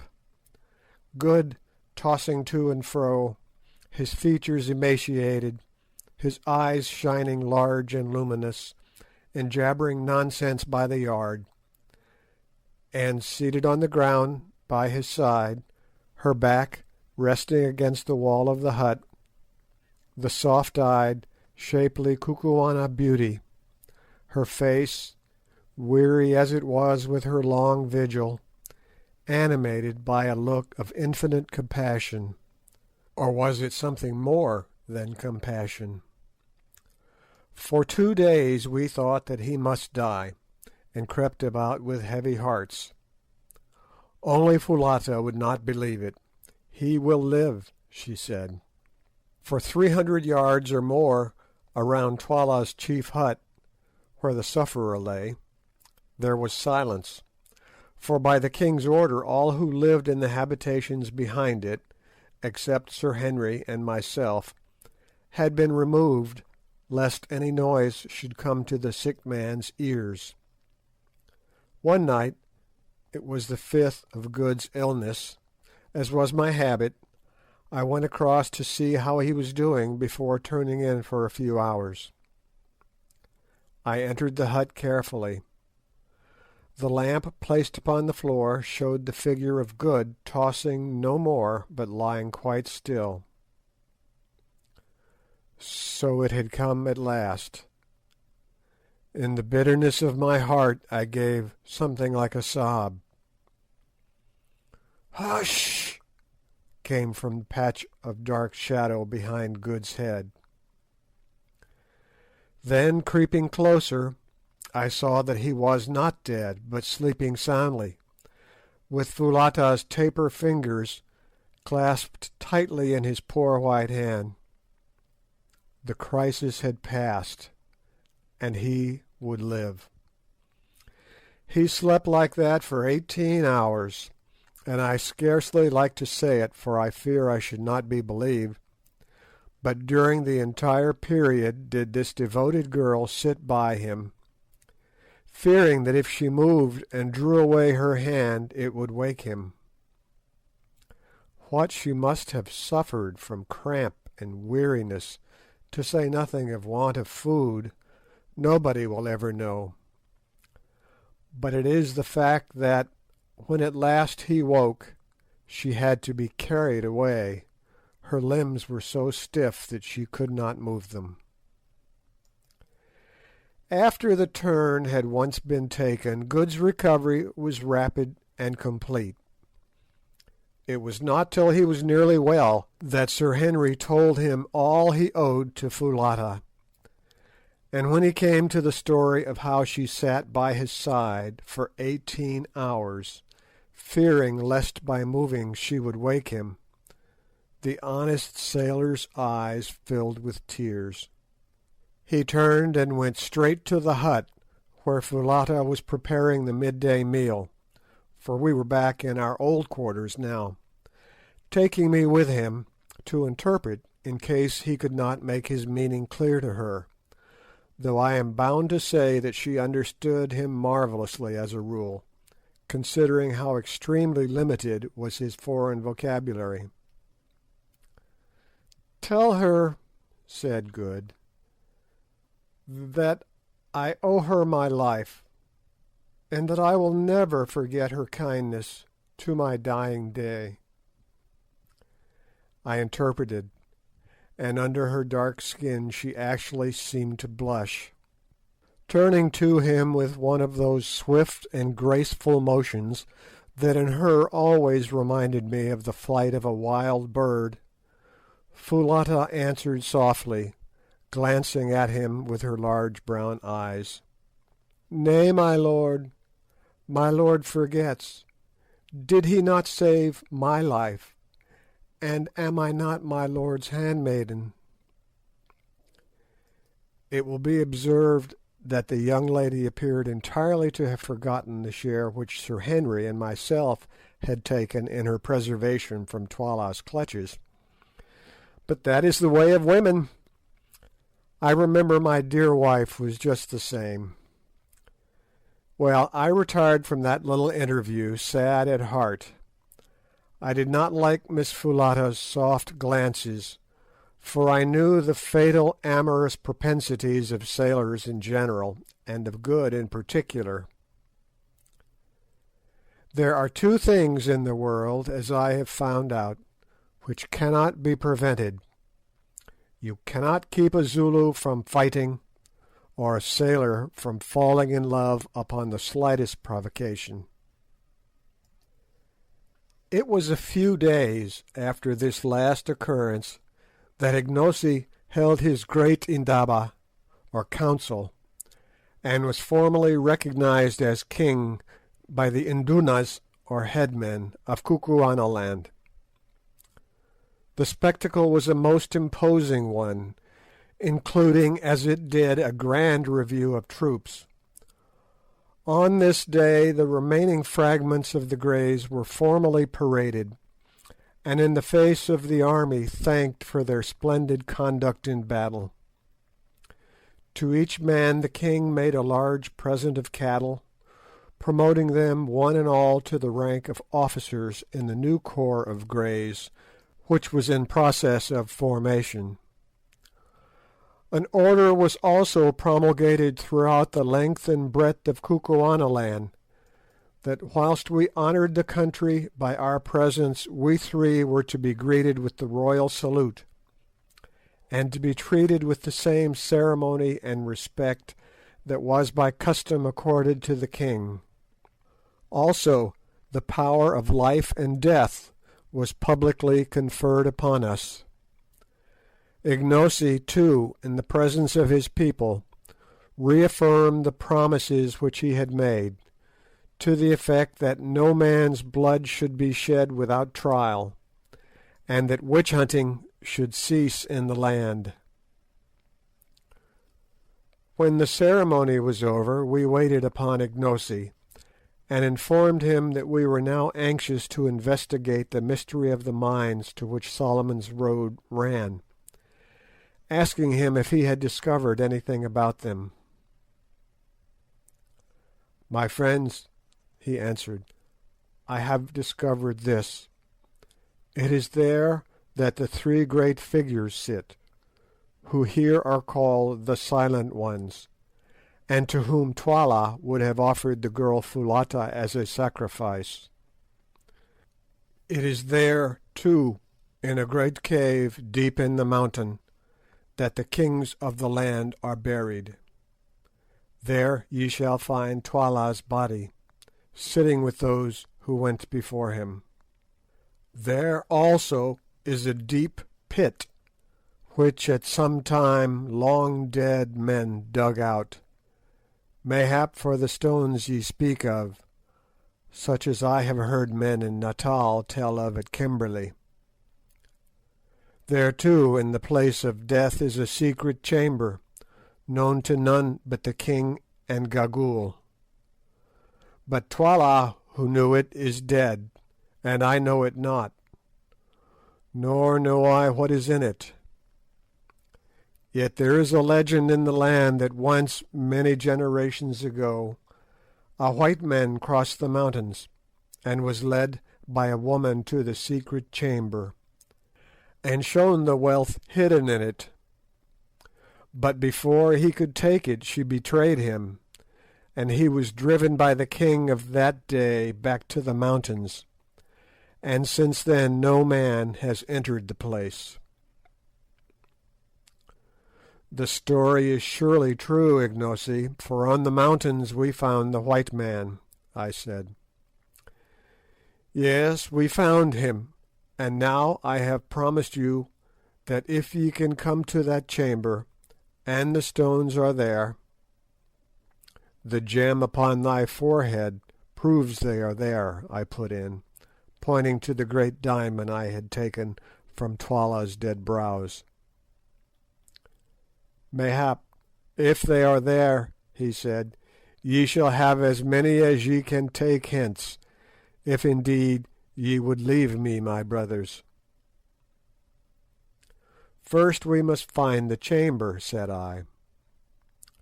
"There is but one who can show it to thee, Gagool." "And if she will not?" "Then she must die," said Ignosi sternly. "I have saved her alive but for this. Stay, she shall choose." And calling to a messenger, he ordered Gagool to be brought before him.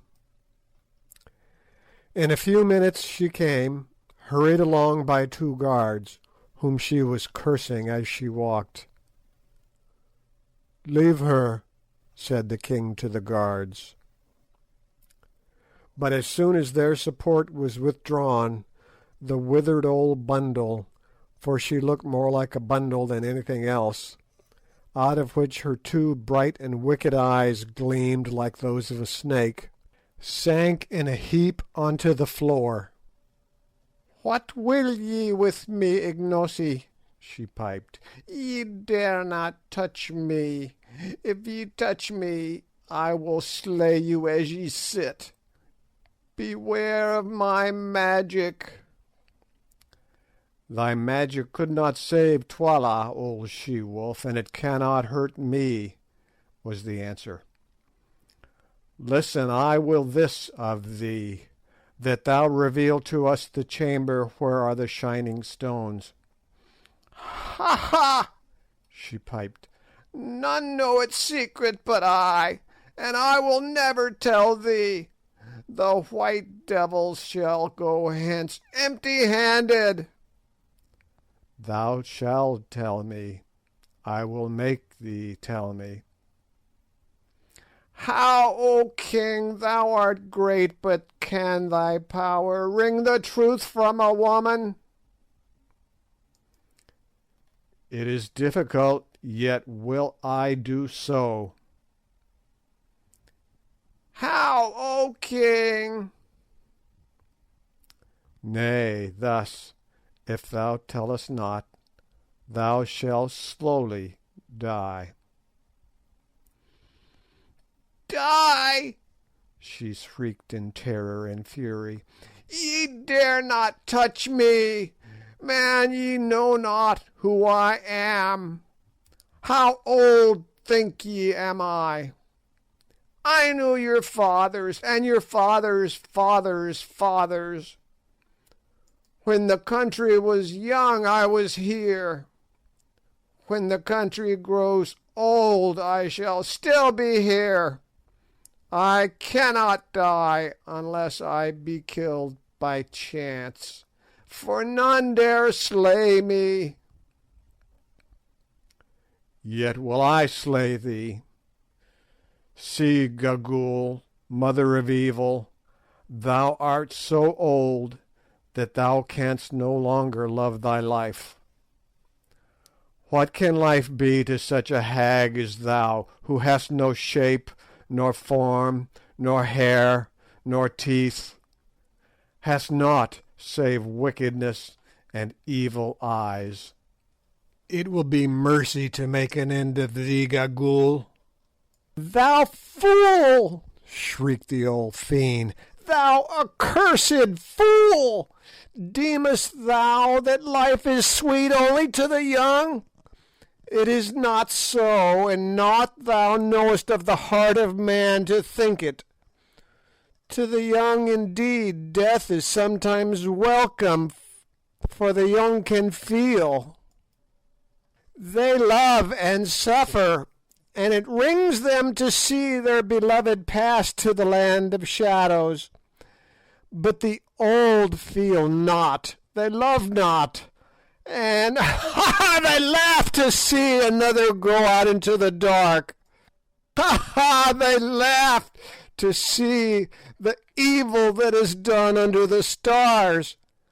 All they love is life, the warm, warm sun, and the sweet, sweet air. They are afraid of the cold, afraid of the cold and the dark. Ha ha ha!" And the old hag writhed in ghastly merriment on the ground. "Cease thine evil talk and answer me," said Ignosi angrily. "Wilt thou show the place where the stones are, or wilt thou not? If thou wilt not, thou diest even now." And he seized a spear and held it over her. "I will not show it. Thou darest not kill me, darest not. He who slays me will be accursed for ever." Slowly Ignosi brought down the spear till it pricked the prostrate heap of rags. With a wild yell Gagool sprang to her feet, then fell again and rolled upon the floor. "Nay, I will show thee, only let me live. Let me sit in the sun and have a bit of meat to suck, and I will show thee." "It is well. I thought that I should find a way to reason with thee. To-morrow shalt thou go with Infadoos and my white brothers to the place. and beware how thou failest, for if thou showest it not, then thou shalt slowly die. I have spoken." "I will not fail, Ignosi. I always keep my word.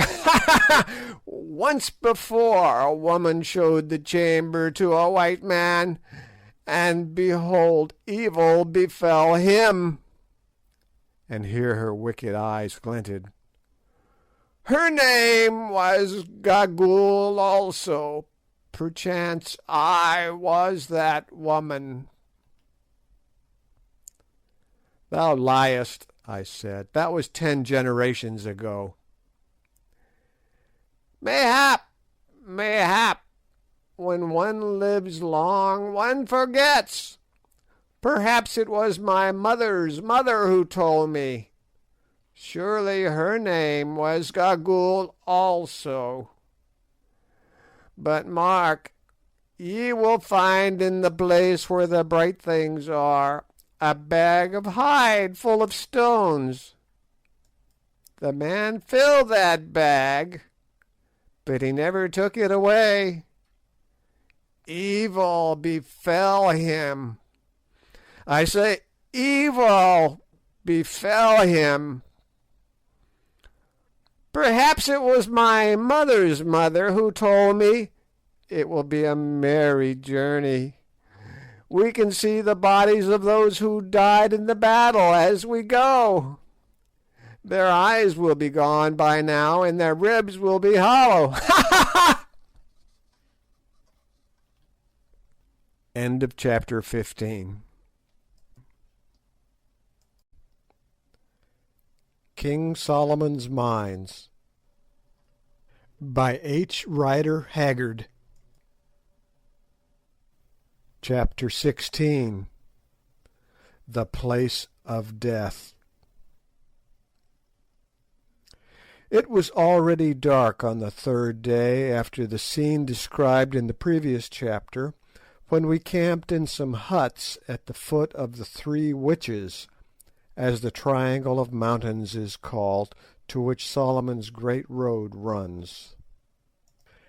Our party consisted of our 3 selves and Foulata, who waited on us, especially on Good, Infadoos, Gagool, who was borne along in a litter, inside which she could be heard muttering and cursing all day long, and a party of guards and attendants.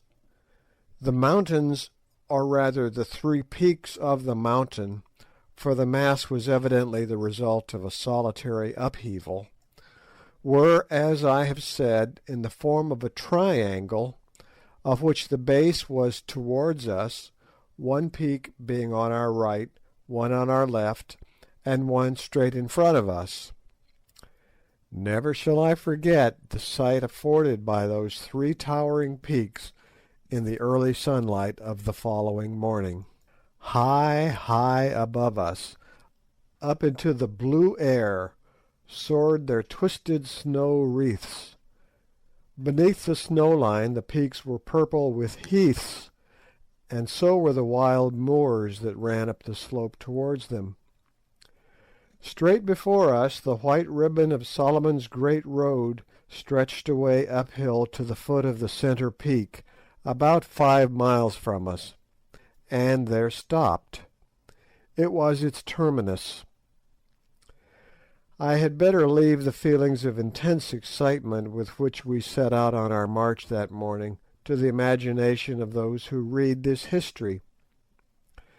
At last we were drawing near to the wonderful mines that had been the cause of the miserable death of the old Portuguese Dom 3 centuries ago, of my poor friend, his ill-starred descendant, and also, as we feared, of George Curtis, Sir Henry's brother.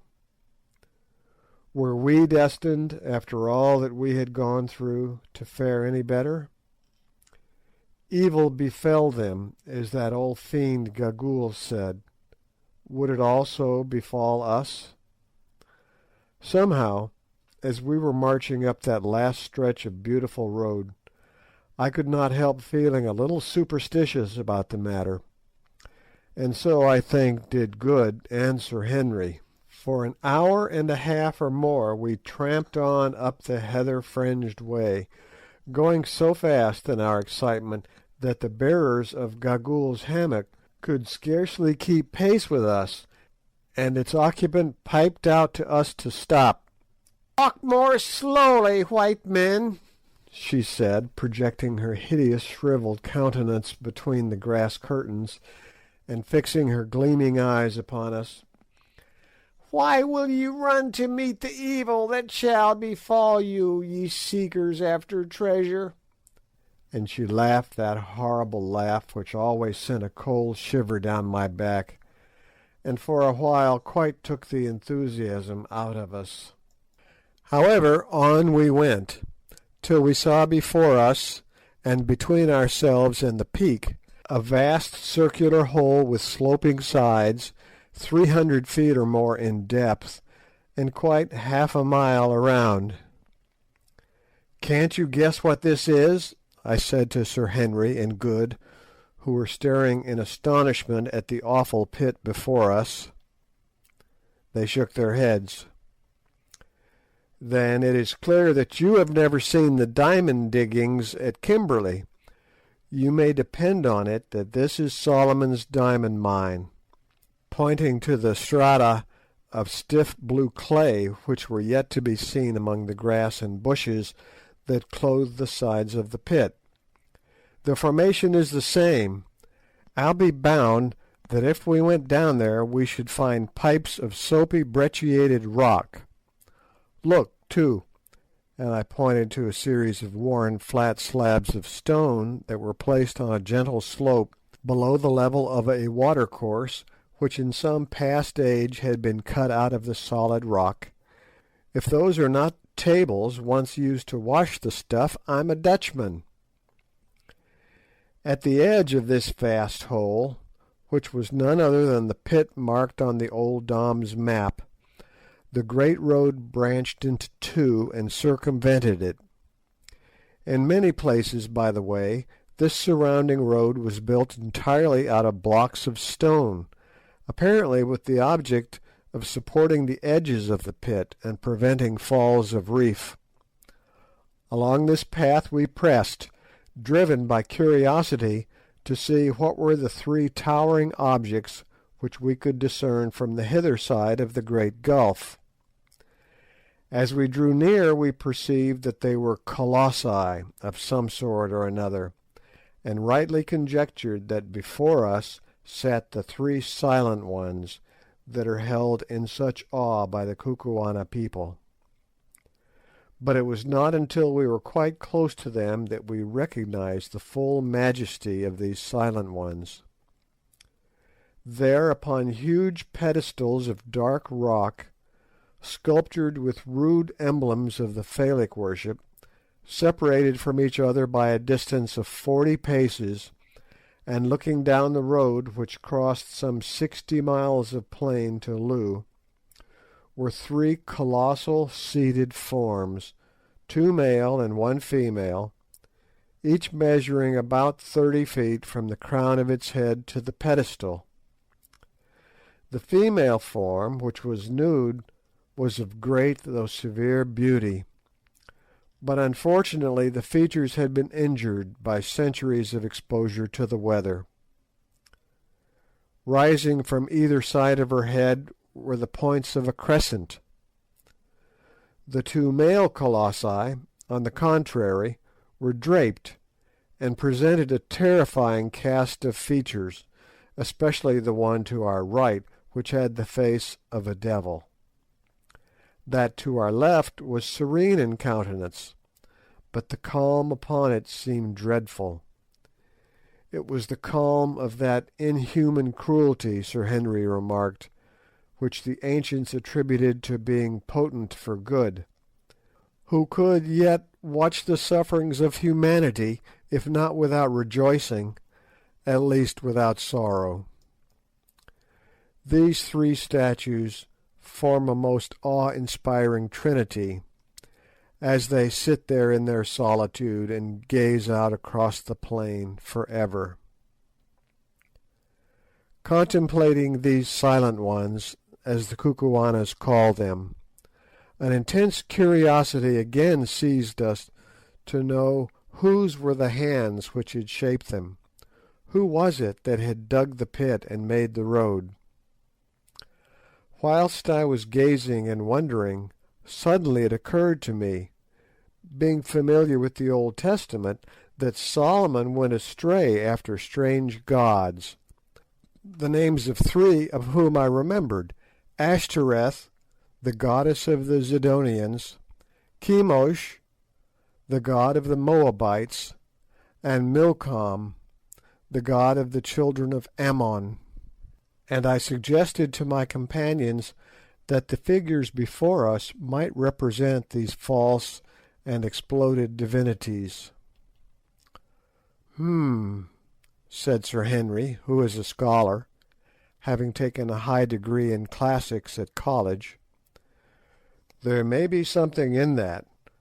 Ashtoreth of the Hebrews was the Astarte of the Phoenicians, who were the great traders of Solomon's time. Astarte, who afterwards became the Aphrodite of the Greeks, was represented with horns like the half moon, and there on the brow of the female figure are distinct horns. Perhaps these colossi were designed by some Phoenician official who managed the mines. Who can say? Note: compare Milton, Paradise Lost, Book 1. With these in troop came Ashtoreth, whom the Phoenicians called Astarte, Queen of Heaven, with crescent horns, to whose bright image nightly by the moon Sidonian virgins paid their vows and songs. Before we had finished examining these extraordinary relics of remote antiquity, Infadoos came up, and having saluted the silent ones by lifting his spear, asked us if we intended entering the place of death at once, or if we would wait till after we had taken food at midday. If we were ready to go at once, Gagool had announced her willingness to guide us. As it was not later than 11 o'clock, driven to it by a burning curiosity, we announced our intention of proceeding instantly, and I suggested that, in case we should be detained in the cave, we should take some food with us. Accordingly, Gagool's litter was brought up, and that lady herself assisted out of it. Meanwhile, Foulata, at my request, stored some biltong, or dried game flesh, together with a couple of gourds of water, in a reed basket with a hinged cover.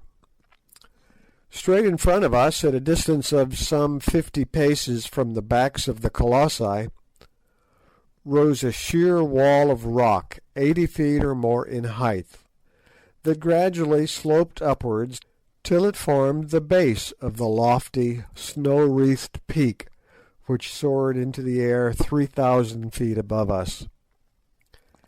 As soon as she was clear of her hammock, Gagool cast one evil grin upon us, and then, leaning on a stick, hobbled off towards the face of this wall. We followed her till we came to a narrow portal, solidly arched, that looked like the opening of a gallery of a mine. Here Gagool was waiting for us, still with that evil grin upon her horrid face. "Now, white men from the stars," she piped, "great warriors, Incubu, Bougwan, and Macumazahn the wise, are you ready?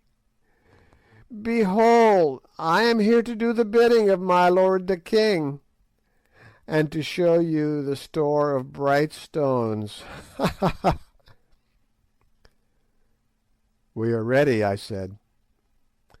"Good, good. Make strong your hearts to bear what ye shall see. Comest thou too, Infadoos, thou who didst betray thy master?" Infadoos frowned as he answered, "Nay, I come not. It is not for me to enter there. But thou, Gagool, curb thy tongue, and beware how thou dealest with my lords. At thy hands will I require them, and if a hair of them be hurt, Gagool, beest thou 50 times a witch, thou shalt die. Hearest thou?" "I hear, Infadoos. I know thee. Thou didst ever love big words. When thou was a babe, I remember thou didst threaten thine own mother. That was but the other day. But fear not, fear not. I live only to do the bidding of the king. I have done the bidding of many kings, Infadoos, till in the end they did mine. Ha ha! I go to look upon their faces once more, and Twala's also. Come on, here is the lamp." And she drew a large gourd full of oil, and fitted with a rush wick, from under her fur cloak. "Art thou coming, Foulata?" In his villainous kitchen kukuana, in which he had been improving himself under that young lady's tuition. "I fear, my lord," the girl answered timidly. "Then give me the basket." "Nay, my lord, whither thou goest, there I go also." "The deuce you will," thought I to myself. "That may be rather awkward if we ever get out of this." Without further ado, Gagool plunged into the passage, which was wide enough to admit of two walking abreast, and quite dark. We followed the sound of her voice as she piped to us to come on, in some fear and trembling, which was not allayed by the flutter of a sudden rush of wings. "Hullo! What's that?"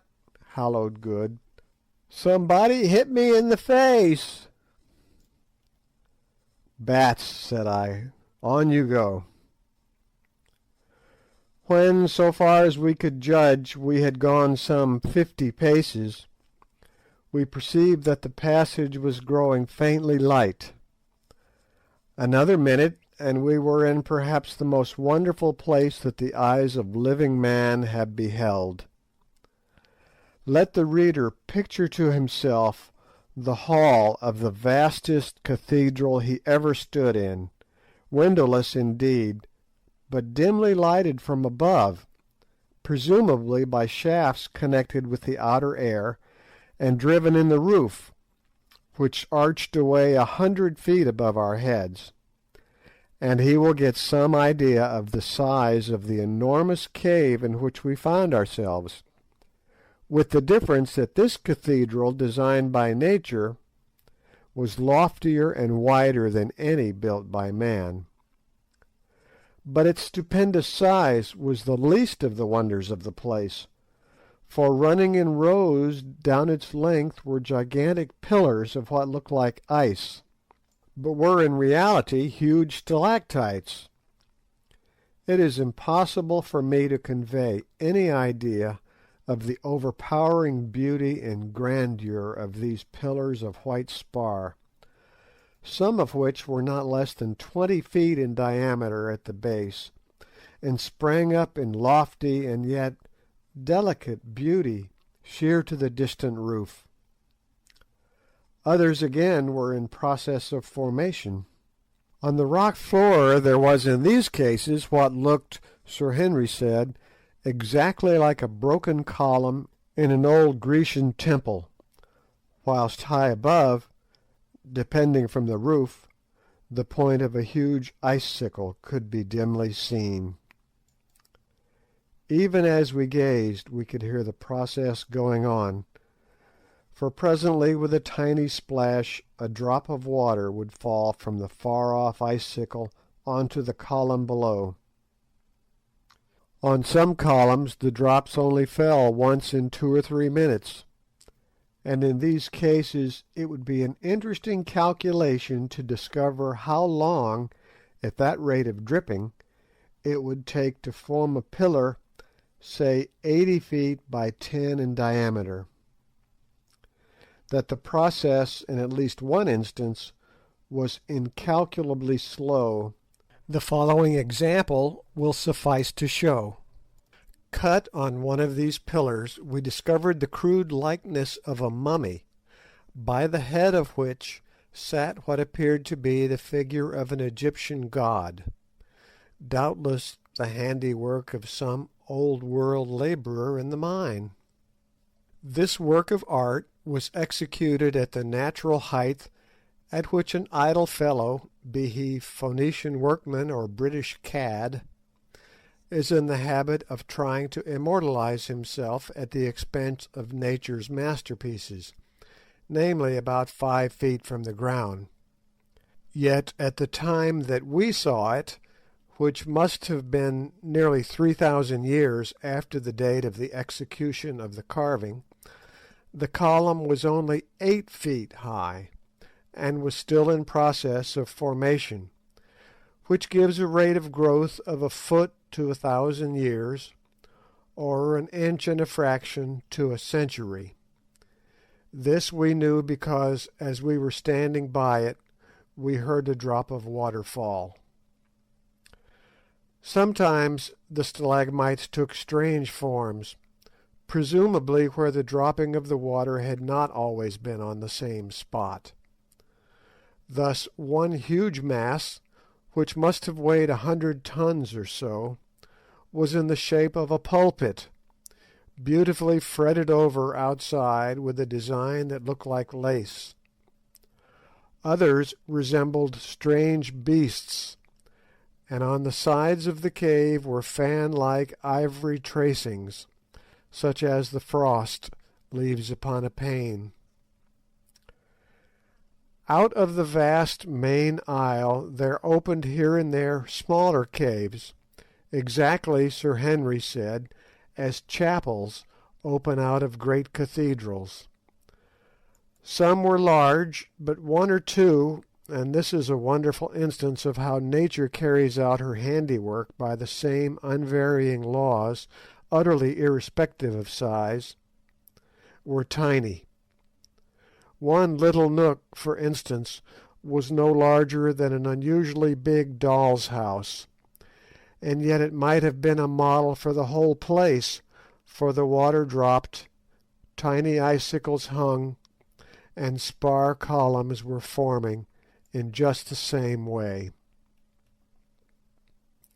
We had not, however, enough time to examine this beautiful cavern so thoroughly as we should have liked to do, since unfortunately Gagool seemed to be indifferent as to stalactites, and only anxious to get her business over. This annoyed me the more, as I was particularly anxious to discover, if possible, by what system the light was admitted into the cave, and whether it was done by the hand of man or by that of nature that this was done. Also, if the place had been used in any way in ancient times, as seemed probable. However, we consoled ourselves with the idea that we would investigate it thoroughly on our way back, and followed on at the heels of our uncanny guide. On she led us, straight to the top of the vast and silent cave, where we found another doorway, not arched as the first was, but square at the top, something like the doorways of Egyptian temples. "Are ye prepared to enter the place of death, white men?" asked Gagool, evidently with a view to making us feel uncomfortable. "Lead on, Macduff," said Good solemnly, trying to look as though he was not at all alarmed, as indeed we all did except Foulata, who caught Good by the arm for protection. "This is getting rather ghastly," said Sir Henry, peeping into the dark passageway. "Come on, Quatermain, Signoris Prioress. We mustn't keep the old lady waiting." And he politely made way for me to lead the van, for which inwardly I did not bless him. Tap, tap, went old Gagool's stick down the passage, as she trotted along, chuckling hideously, and still overcome by some unaccountable presentiment of evil, I hung back. "Come, get on, old fellow," said Good, "or we shall lose our fair guide." Thus adjured, I started down the passage, and after about 20 paces found myself in a gloomy apartment some 40 feet long by 30 broad and 30 high, which in some past age evidently had been hollowed by hand labour out of the mountain. This apartment was not nearly so well lighted as the vast stalactite ante-cave, and at the first glance all I could discern was a massive stone table running down its length, with a colossal white figure at its head, and life-sized white figures all round it. Next I discovered a brown thing, seated on the table in the centre, and in another moment my eyes grew accustomed to the light, and I saw what all these things were, and was tailing out of the place as hard as my legs could carry me. I am not a nervous man in the general way, and very little troubled with superstitions, of which I have lived to see the folly, but I am free to own that this sight quite upset me, and had it not been that Sir Henry caught me by the collar and held me, I do honestly believe that in another 5 minutes I should have been outside the stalactite cave, and that a promise of all the diamonds in Kimberley would not have induced me to enter it again. But he held me tight, so I stopped because I could not help myself. Next second, however, his eyes became accustomed to the light, and he let go of me, and began to mop the perspiration off his forehead. As for Good, he swore feebly, while Foulata threw her arms around his neck and shrieked. Only Gagool chuckled loud and long. It was a ghastly sight.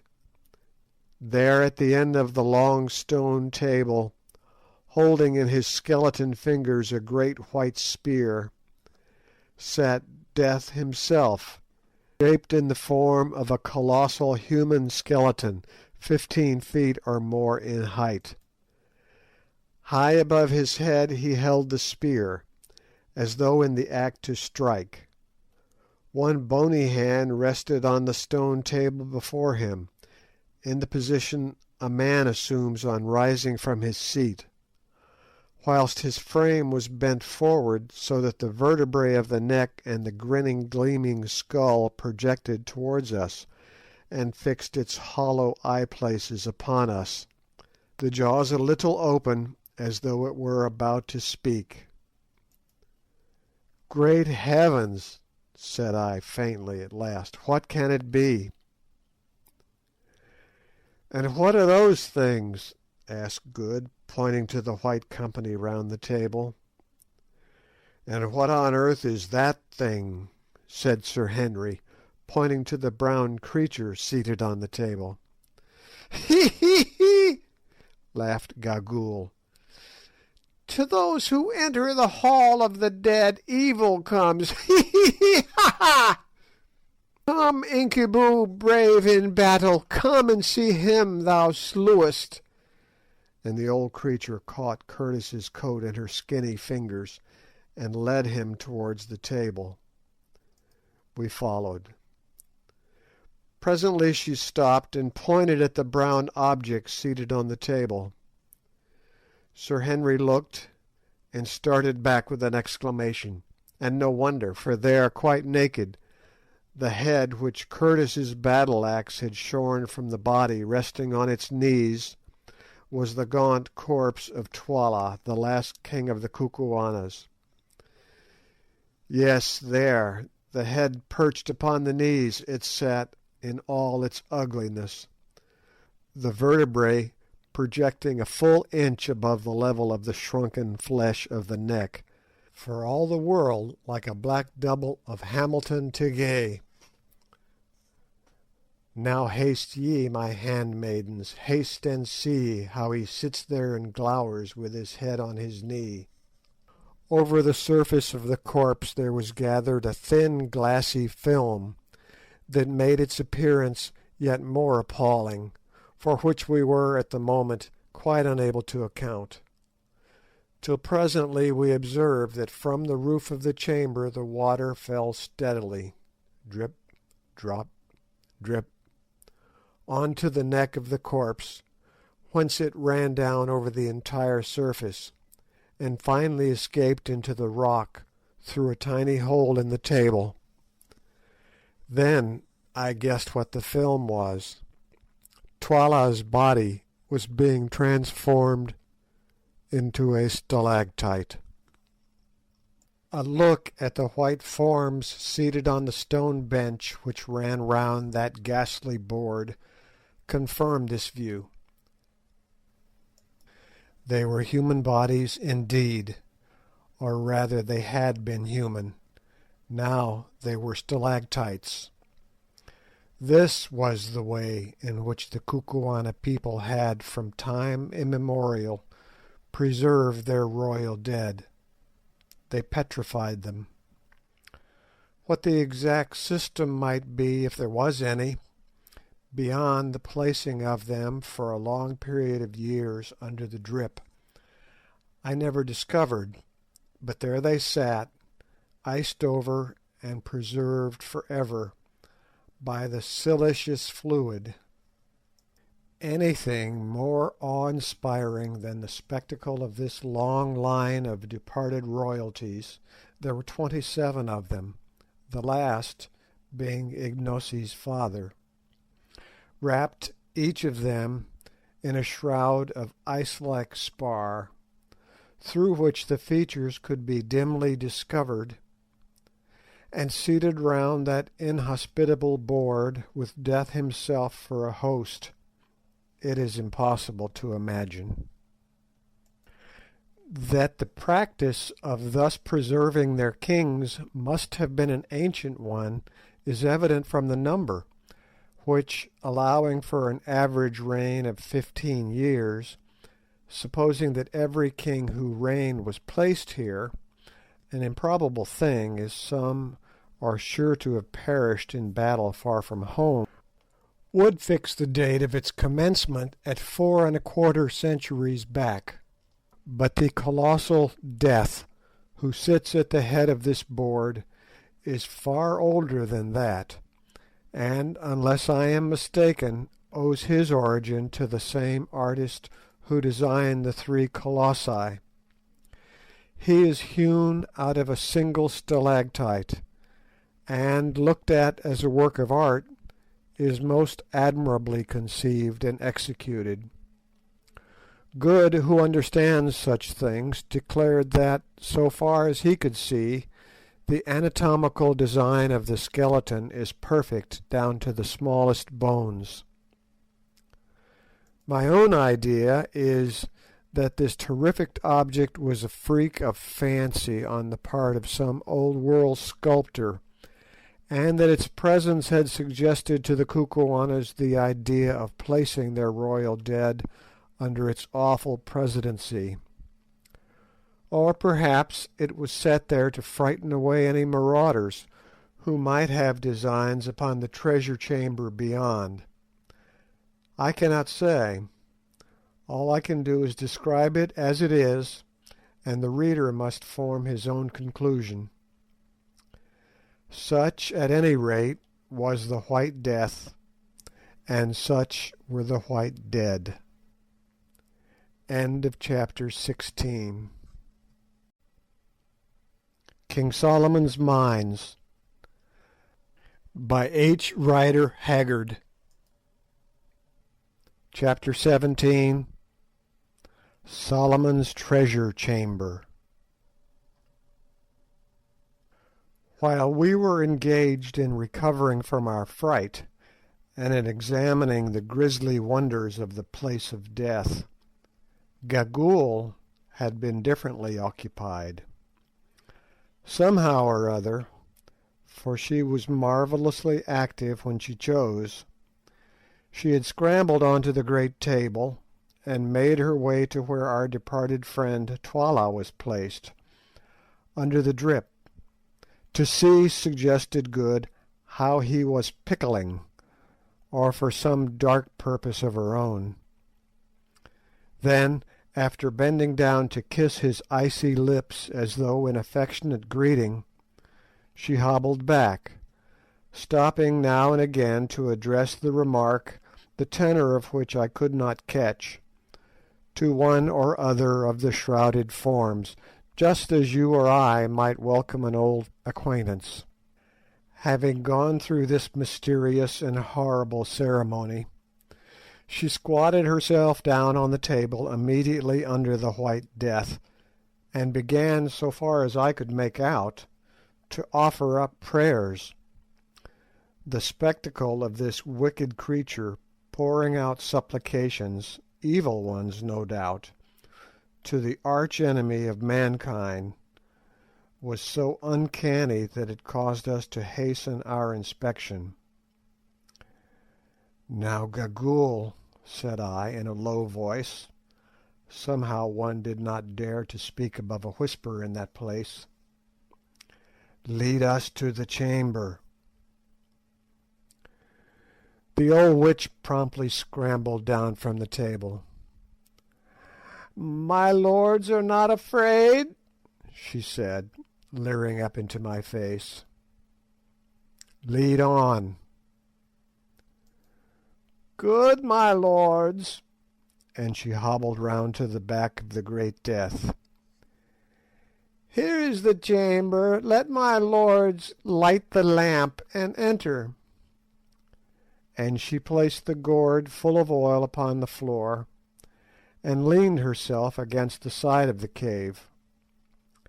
I took out a match, of which we still had a few in a box, and lit a rush wick, and then looked for the doorway, but there was nothing before us except the solid rock. Gagool grinned. "The way is there, my lords. Ha ha ha!" "Do not jest with us," I said sternly. "I jest not, my lords. See!" and she pointed at the rock. As she did so, on holding up the lamp, we perceived that a mass of stone was rising slowly from the floor and vanishing into the rock above, where doubtless there is a good cavity prepared to receive it. The mass was of the width of a good-sized door, about 10 feet high and not less than 5 feet thick. It must have weighed at least 20 or 30 tons, and was clearly moved upon some simple balance principle of counterweights, probably the same as that by which the opening and shutting of an ordinary modern window is arranged. How the principle was set in motion, of course none of us saw. Gagool was careful to avoid this, but I have little doubt that there was some very simple lever, which was moved ever so little by pressure at a secret spot, thereby throwing additional weight onto the hidden counterbalances and causing the monolith to be lifted from the ground.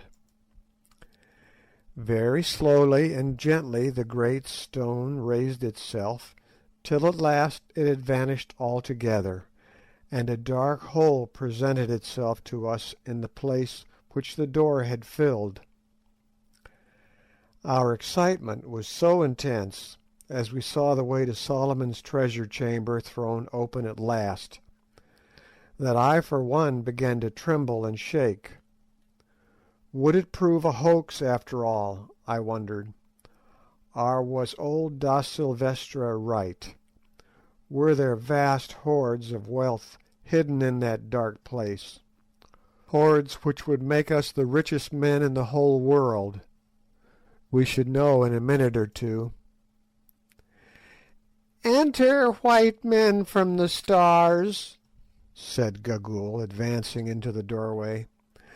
"But first hear your servant, Gagool the Old. The bright stones that ye will see were dug out of the pit over which the Silent Ones are set, and stored here, I know not by whom, for that was done longer ago than even I remember. But once has this place been entered since the time that those who hid the stones departed in haste, leaving them behind. The report of the treasure went down indeed among the people who lived in the country from age to age, but none knew where the chamber was, nor the secret of the door. But it happened that a white man reached this country from over the mountains. Perchance he too came from the stars, and was well received by the king of that day. He it is who sits yonder," and she pointed to the fifth king at the table of the dead. "And it came to pass that he and a woman of the country who was with him journeyed to this place, and that by chance the woman learnt the secret of the door. 1,000 years might ye search, but ye should never find that secret. Then the white man entered with the woman, and found the stones, and filled with stones the skin of a small goat which the woman had with her to hold food. And as he was going from the chamber he took up one more stone, a large one, and held it in his hand." Here she paused. "Well," I asked, breathless with interest, as we all were, "what happened to Da Silvestra?" The old hag started at the mention of his name. "How knowest thou the dead man's name?" she asked sharply, and then, without waiting for an answer, went on. "None can tell what happened, but it came about that the white man was frightened, for he flung down the goat skin with the stones, and fled out with only the one stone in his hand, and that the king took, and it is the stone which thou, Macumazahn, didst take from Twala's brow." "Have none entered here since?" I asked, peering again down the dark passage. "None, my lords. Only the secret of the door has been kept, and every king has opened it, though he has not entered. There is a saying that those who enter there will die within a moon, even as the white man died in the cave upon the mountain where ye found him, Macumazahn, and therefore the kings do not enter. Ha ha! Mine are true words." Our eyes met as she said it, and I turned sick and cold. How did the old hag know all these things? "Enter, my lords. If I speak truth, the goat skin with the stones will lie upon the floor. And if there is truth as to whether it is death to enter here, that ye will learn afterwards. Ha ha ha!" And she hobbled through the doorway, bearing the light with her, but I confess that once more I hesitated about following. "Oh, confound it all!" said Good. "Here goes. I am not going to be frightened by that old devil," and followed by Foulata, who, however, evidently did not at all like the business, for she was shivering with fear, he plunged into the passage after Gagool, an example which we quickly followed. A few yards down the passage, in the narrow way hewn out of the living rock, Gagool had paused and was waiting for us. "See, my lords," she said, holding the light before her, "those who stored the treasure here fled in haste, and bethought them to guard against any who should find the secret of the door, but had not the time," and she pointed to the large square blocks of stone, which, to the height of 2 courses, about 2 feet 3, had been placed across the passage with a view to walling it up. Along the side of the passage were similar blocks ready for use, and, most curious of all, a heap of mortar and a couple of trowels, which tools, so far as we had time to examine them, appeared to be of a similar shape and make to those used by workmen to this day. Here Foulata, who had been in a state of great fear and agitation throughout, said that she felt faint and could go no farther, but would wait there. Accordingly we sat her down on the unfinished wall, placing the basket of provisions by her side, and left her to recover. Following the passage for about 15 paces farther, we came suddenly to an elaborately painted wooden door. It was standing wide open. Whoever was last there had either not found the time to shut it, or had forgotten to do so. Across the threshold of this door lay a skin bag, formed of a goat skin, that appeared to be full of pebbles. "Hee hee, white men!" sniggered Gagool, as the light from the lamp fell upon it. "What did I tell you, that the white man who came here fled in haste, and dropped the woman's bag? Behold it! Look within also, and ye will find a water gourd amongst the stones." Good stooped down and lifted it. It was heavy and jingled. "By Jove, I believe it's full of diamonds," he said, in an awed whisper. And indeed the idea of a small goat skin full of diamonds is enough to awe anybody. "Go on," said Sir Henry impatiently. "Here, old lady, give me the lamp." And taking it from Gagool's hand, he stepped through the doorway and held it high above his head. We pressed in after him, forgetful for the moment of the bag of diamonds, and found ourselves in King Solomon's treasure chamber. At first, all that the somewhat faint light given by the lamp revealed was a room hewn out of the living rock, and apparently not more than 10 feet square. Next there came into sight, stored one on the other to the arch of the roof, a splendid collection of elephant tusks. How many of them there were we did not know, for of course we could not see to what depth they went, but there could not have been less than the ends of 400 or 500 tusks of the first quality visible to our eyes. There alone was enough ivory to make a man wealthy for life. Perhaps, I thought, it was from this very store that Solomon drew the raw material for his great throne of ivory, of which there was not the like made in any kingdom. On the opposite side of the chamber were about a score of wooden boxes, something like Martini Henry ammunition boxes, only rather larger and painted red. "There are the diamonds," cried I. "Bring the light." Sir Henry did so, holding it close to the top box, of which the lid, rendered rotten by time even in that dry place, appeared to have been smashed in, probably by da Silvestra himself.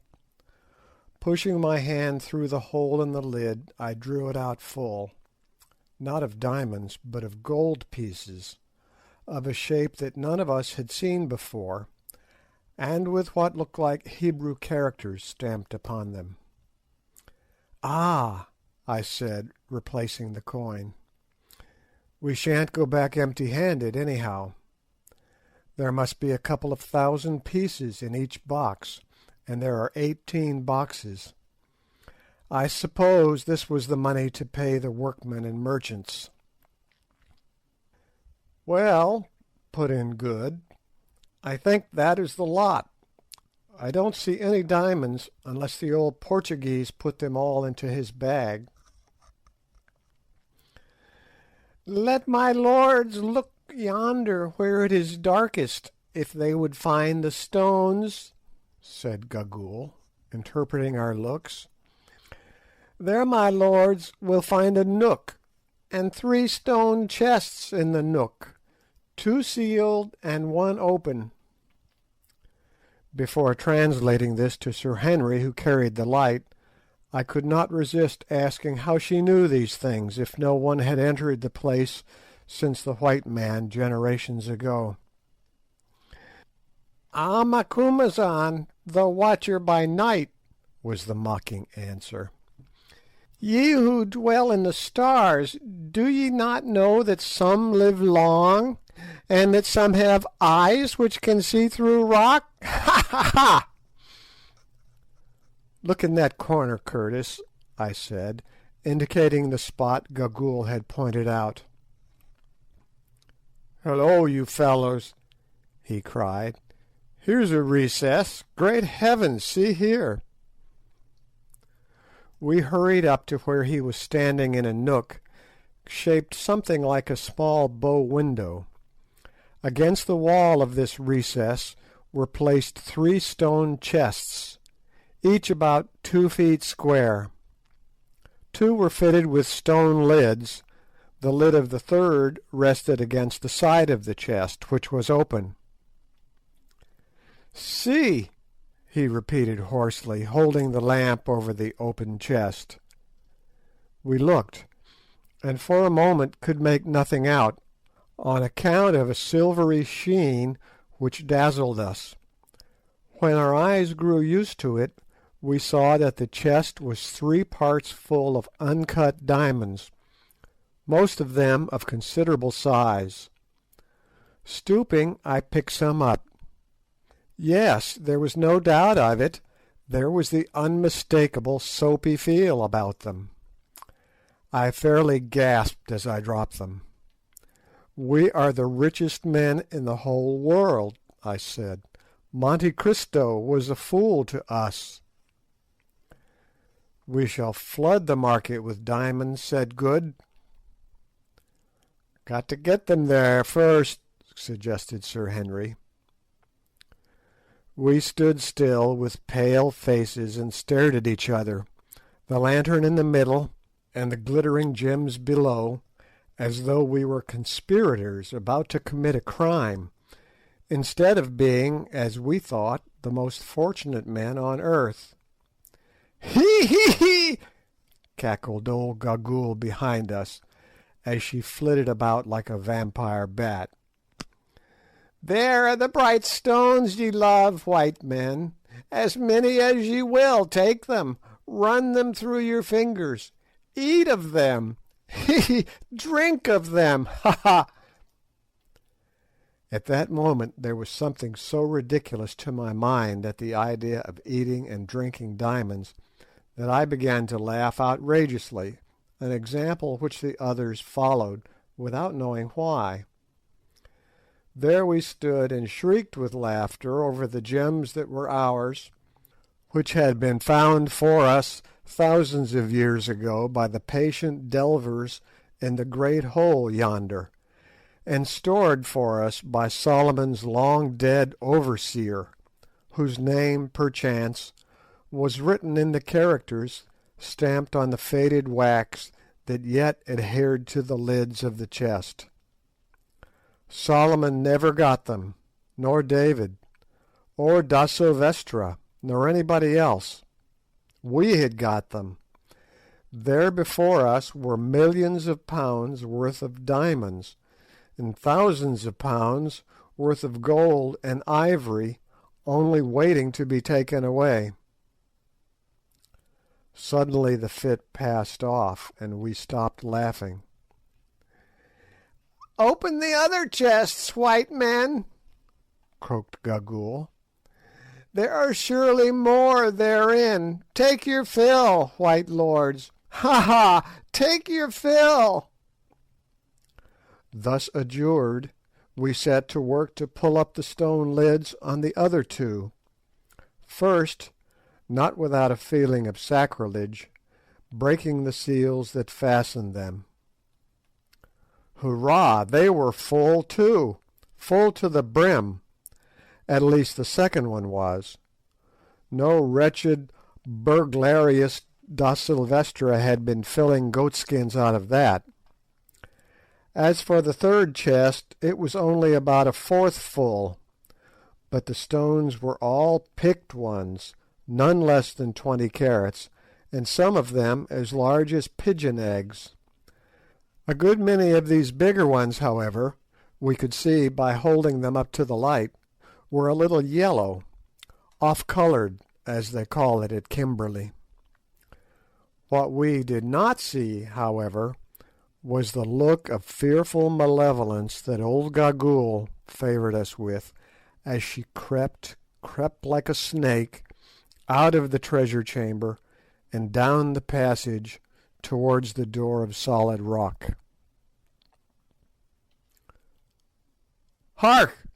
Cry upon cry comes ringing up the vaulted path. It is Foulata's voice. "Oh, Bougwan! Help! Help!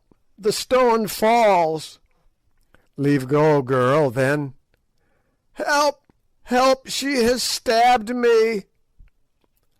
By now we are running down the passage, and this is what the light from the lamp shows us. The door of the rock is closing down slowly. It is not 3 feet from the floor. Near it struggle Foulata and Gagool. The red blood of the former runs to her knee, but still the brave girl holds the old witch, who fights like a wild cat. Ah, she is free! Foulata falls, and Gagool throws herself on the ground, to twist like a snake through the crack of the closing stone. She is under. Ah, God! Too late! Too late! The stone nips her, and she yells in agony. Down, down it comes, all the 30 tons of it, slowly pressing her old body against the rock below. Shriek upon shriek, such as we have never heard. Then a long, sickening crunch, and the door was shut, just as, rushing down the passage, we hurled ourselves against it. It was all done in 4 seconds. Then we turned to Foulata.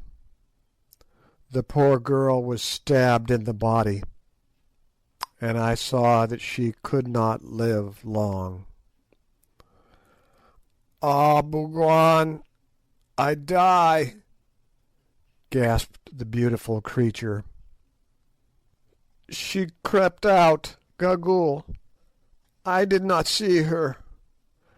I was faint, and the door began to fall. Then she came back, and was looking up the path. I saw her come in through the slowly falling door, and caught her and held her, and she stabbed me, and I die, Bougwan. Poor girl, Good cried in his distress, and then, as he could do nothing else, he fell to kissing her. "Bougwan," she said after a pause, "is Macumazahn there? It grows so dark I cannot see." "Here I am, Foulata." "Macumazahn, be my tongue for a moment, I pray thee, for Bougwan cannot understand me, and before I go into the darkness I would speak to him a word." "Say on, Foulata, I will render it." "Say to my lord Bougwan that I love him, and that I am glad to die, because I know that he cannot cumber his life with such as I am, for the sun may not mate with the darkness, nor the white with the black. Say that since I saw him, at times I have felt as though there were a bird in my bosom, which would one day fly hence and sing elsewhere. Even now, though I cannot lift my hand, and my brain grows cold, I do not feel as though my heart were dying. It is so full of love that it could live 10,000 years and yet be young. Say that if I live again, mayhap I shall see him in the stars, and that I will search them all, though perchance there I should still be black, and he would still be white. Say, nay, Macumazahn, say no more, save that I love. Oh, hold me closer, Bougwan. I cannot feel thine arms. Chee, chee. She is dead. She is dead, muttered Good, rising in grief, the tears running down his honest face. "You need not let that trouble you, old fellow," said Sir Henry. "Eh?" exclaimed Good. "What do you mean?" "I mean that you will soon be in a position to join her. Man, don't you see that we are buried alive?" Until Sir Henry uttered these words, I do not think that the full horror of what had happened had come home to us, preoccupied as we were with the sight of poor Foulata's end. But now we understood. The ponderous mass of rock had closed, probably for ever, for the only brain which knew its secret was crushed to powder beneath its weight. This was a door that none could hope to force with anything short of dynamite in large quantities, and we were on the wrong side. For a few minutes we stood horrified, there over the corpse of Foulata. All the manhood seemed to have gone out of us. The first shock of this idea of the slow and miserable end that awaited us was overpowering. We saw it all now. That fiend Gagool had planned this snare for us from the first. It would have been just the jest that her evil mind would have rejoiced in, the idea of the three white men, whom for some reason of her own she had always hated, slowly perishing of thirst and hunger in the company of the treasure they had coveted. Now I saw the point of that sneer of hers about eating and drinking the diamonds. Probably somebody had tried to serve the poor old Dom in the same way when he abandoned the skin full of jewels. "This will never do," said Sir Henry hoarsely. "The lamp will soon go out. Let us see if we can't find the spring that works the rock." We sprang forward with desperate energy, and standing in a bloody ooze began to feel up and down the door and the sides of the passage, but no knob or spring could we discover. "Depend on it," I said, "it does not work from the inside. If it did, Gagool would not have risked trying to crawl underneath the stone. It was the knowledge of this that made her try to escape at all hazards, curse her." "At all events," said Sir Henry, with a hard little laugh, "retribution was swift. Hers was almost as awful an end as ours is likely to be. We can do nothing with the door. Let us go back to the treasure room." We turned and went, and as we passed it I perceived by the unfinished wall across the passage the basket of food which poor Foulata had carried. I took it up and brought it with me to the accursed treasure chamber that was to be our grave. Then we returned and reverently bore in Foulata's corpse, laying it on the floor by the boxes of coin. Next we seated ourselves, leaning our backs against the 3 stone chests which contained the priceless treasure. "Let us divide the food," said Sir Henry, "so as to make it last as long as possible." Accordingly we did so. It would, we reckoned, make 4 infinitesimally small meals for each of us, enough, say, to support life for a couple of days. Besides the biltong, or dried game flesh, there were 2 gourds of water, each of which held not more than a quart. "Now," said Sir Henry grimly, "let us eat and drink, for tomorrow we die." We each ate a small portion of the biltong and drank a sip of water. Needless to say, we had but little appetite, though we were sadly in need of food, and felt better after swallowing it. Then we got up and made a systematic examination of the walls of our prison house, in the faint hope of finding some means of exit, sounding them and the floor carefully. There was none. It was not probable that there would be any to a treasure chamber. The lamp began to burn dim. The fat was nearly exhausted. "Quatermain," said Sir Henry, "what is the time? Your watch goes?" I drew it out and looked at it. It was 6 o'clock. We had entered the cave at 11. "Infadoos will miss us," I suggested. "If we do not return tonight, he will search for us in the morning, Curtis." "He may search in vain. He does not know the secret of the door, nor even where it is. No living person knew it yesterday except Gagool. To-day no one knows it. Even if he found the door he could not break it down. All the Kukuana army could not break through 5 feet of living rock.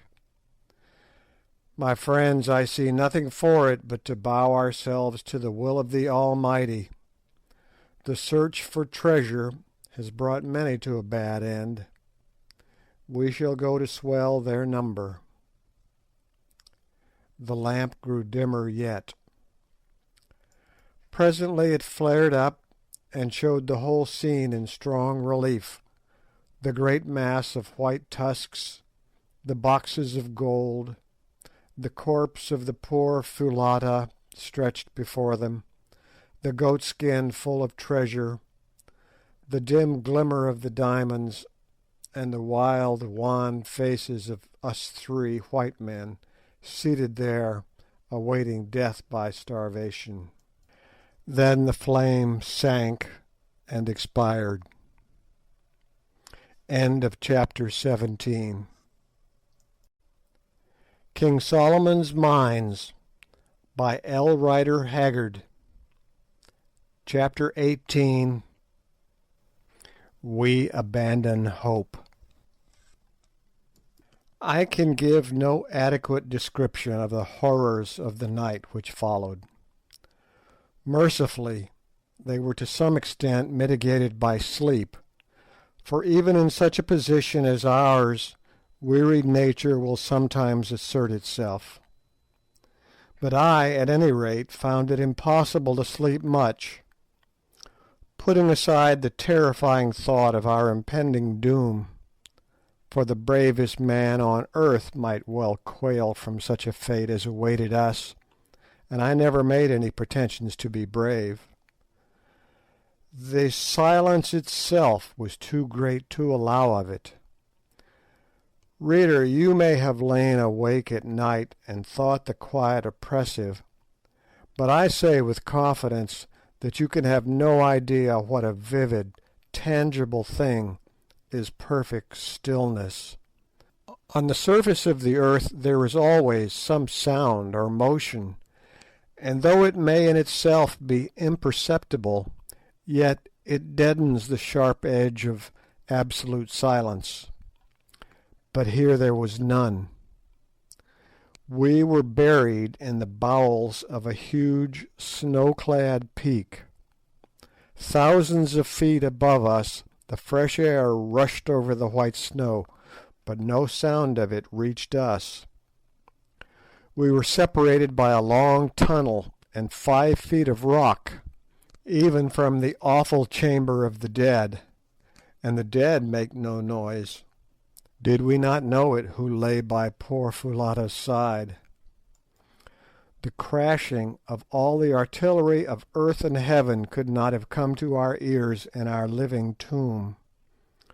We were cut off from every echo of the world. We were as men already in the grave. Then the irony of the situation forced itself upon me.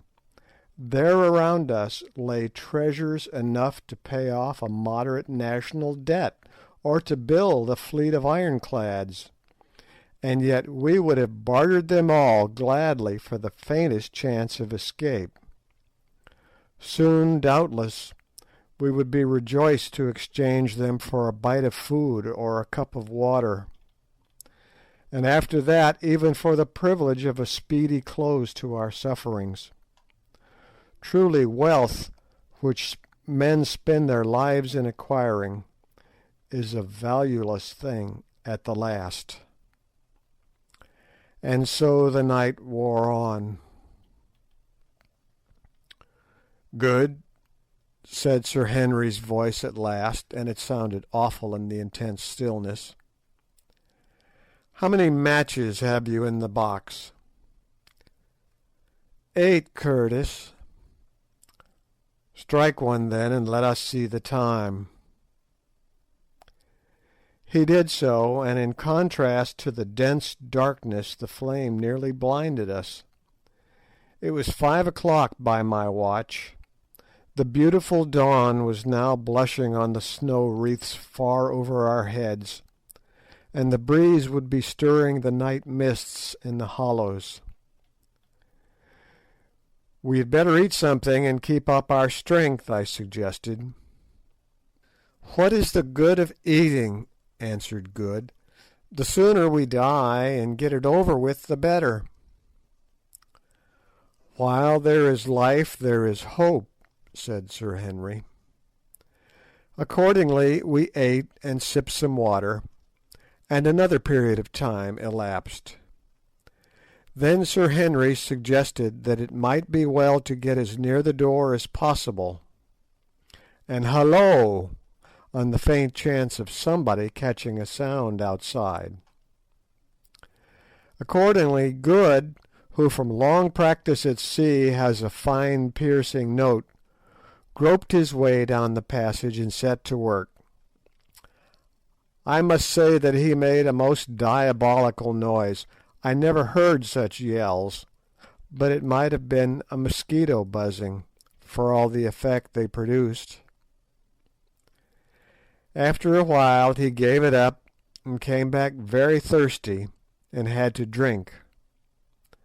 Then we stopped yelling, as it encroached on the supply of water. So we sat down once more against the chests of useless diamonds in that dreaded inaction, which was one of the hardest circumstances of our fate, and I am bound to say that, for my part, I gave way in despair.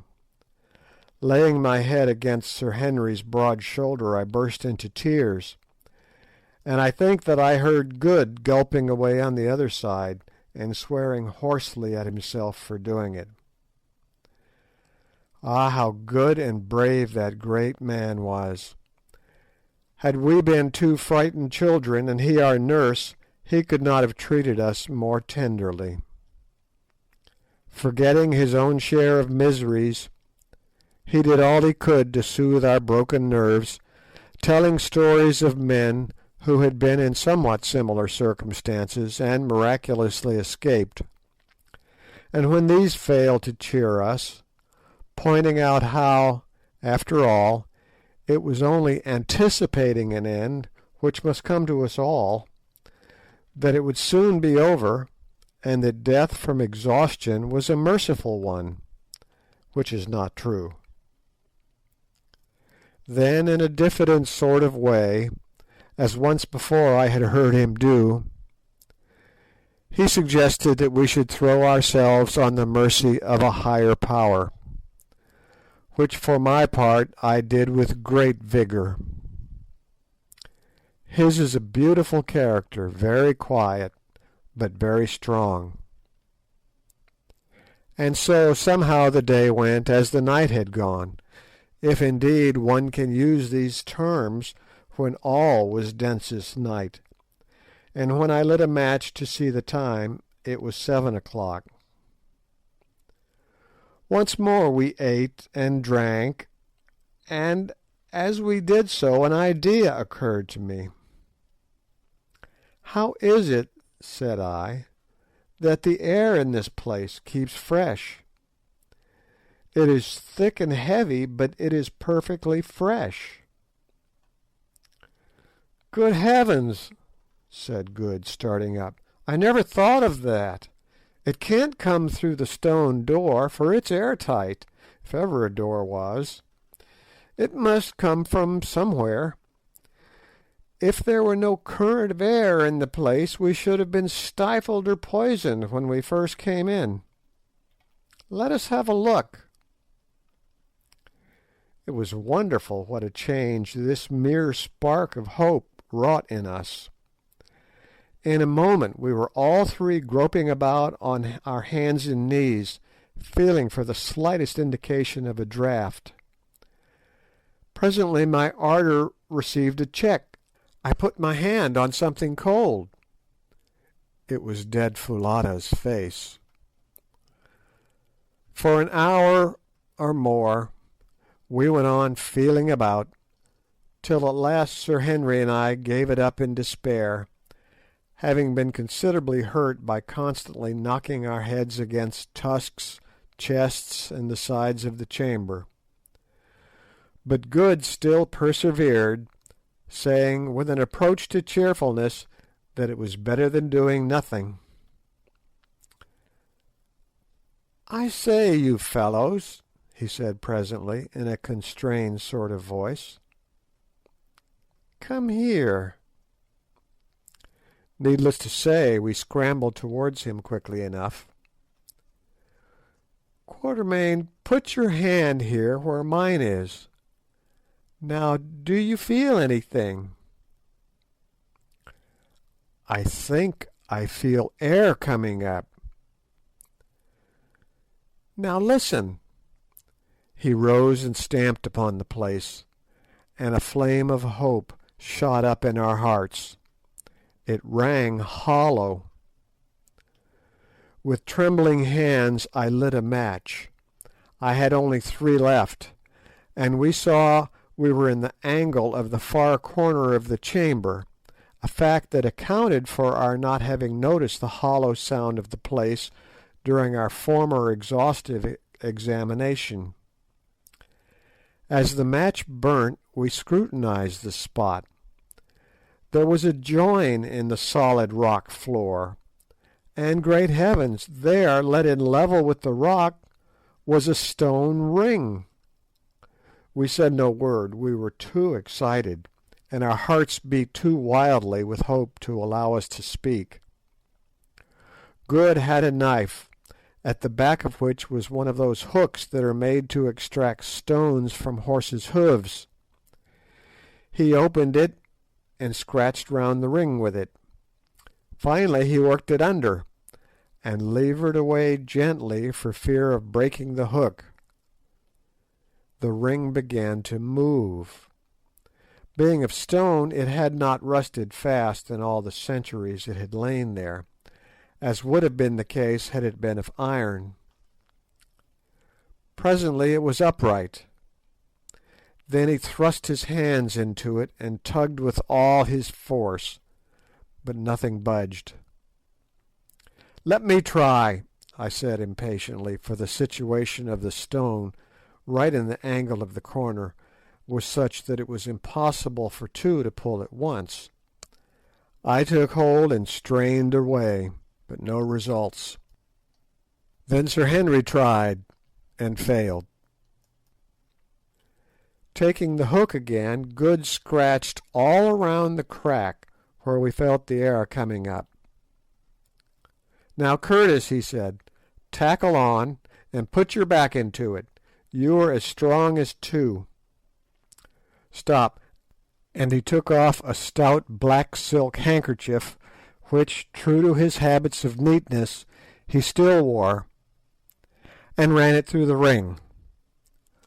"Quatermain, get Curtis round the middle and pull for dear life when I give the word. Now!"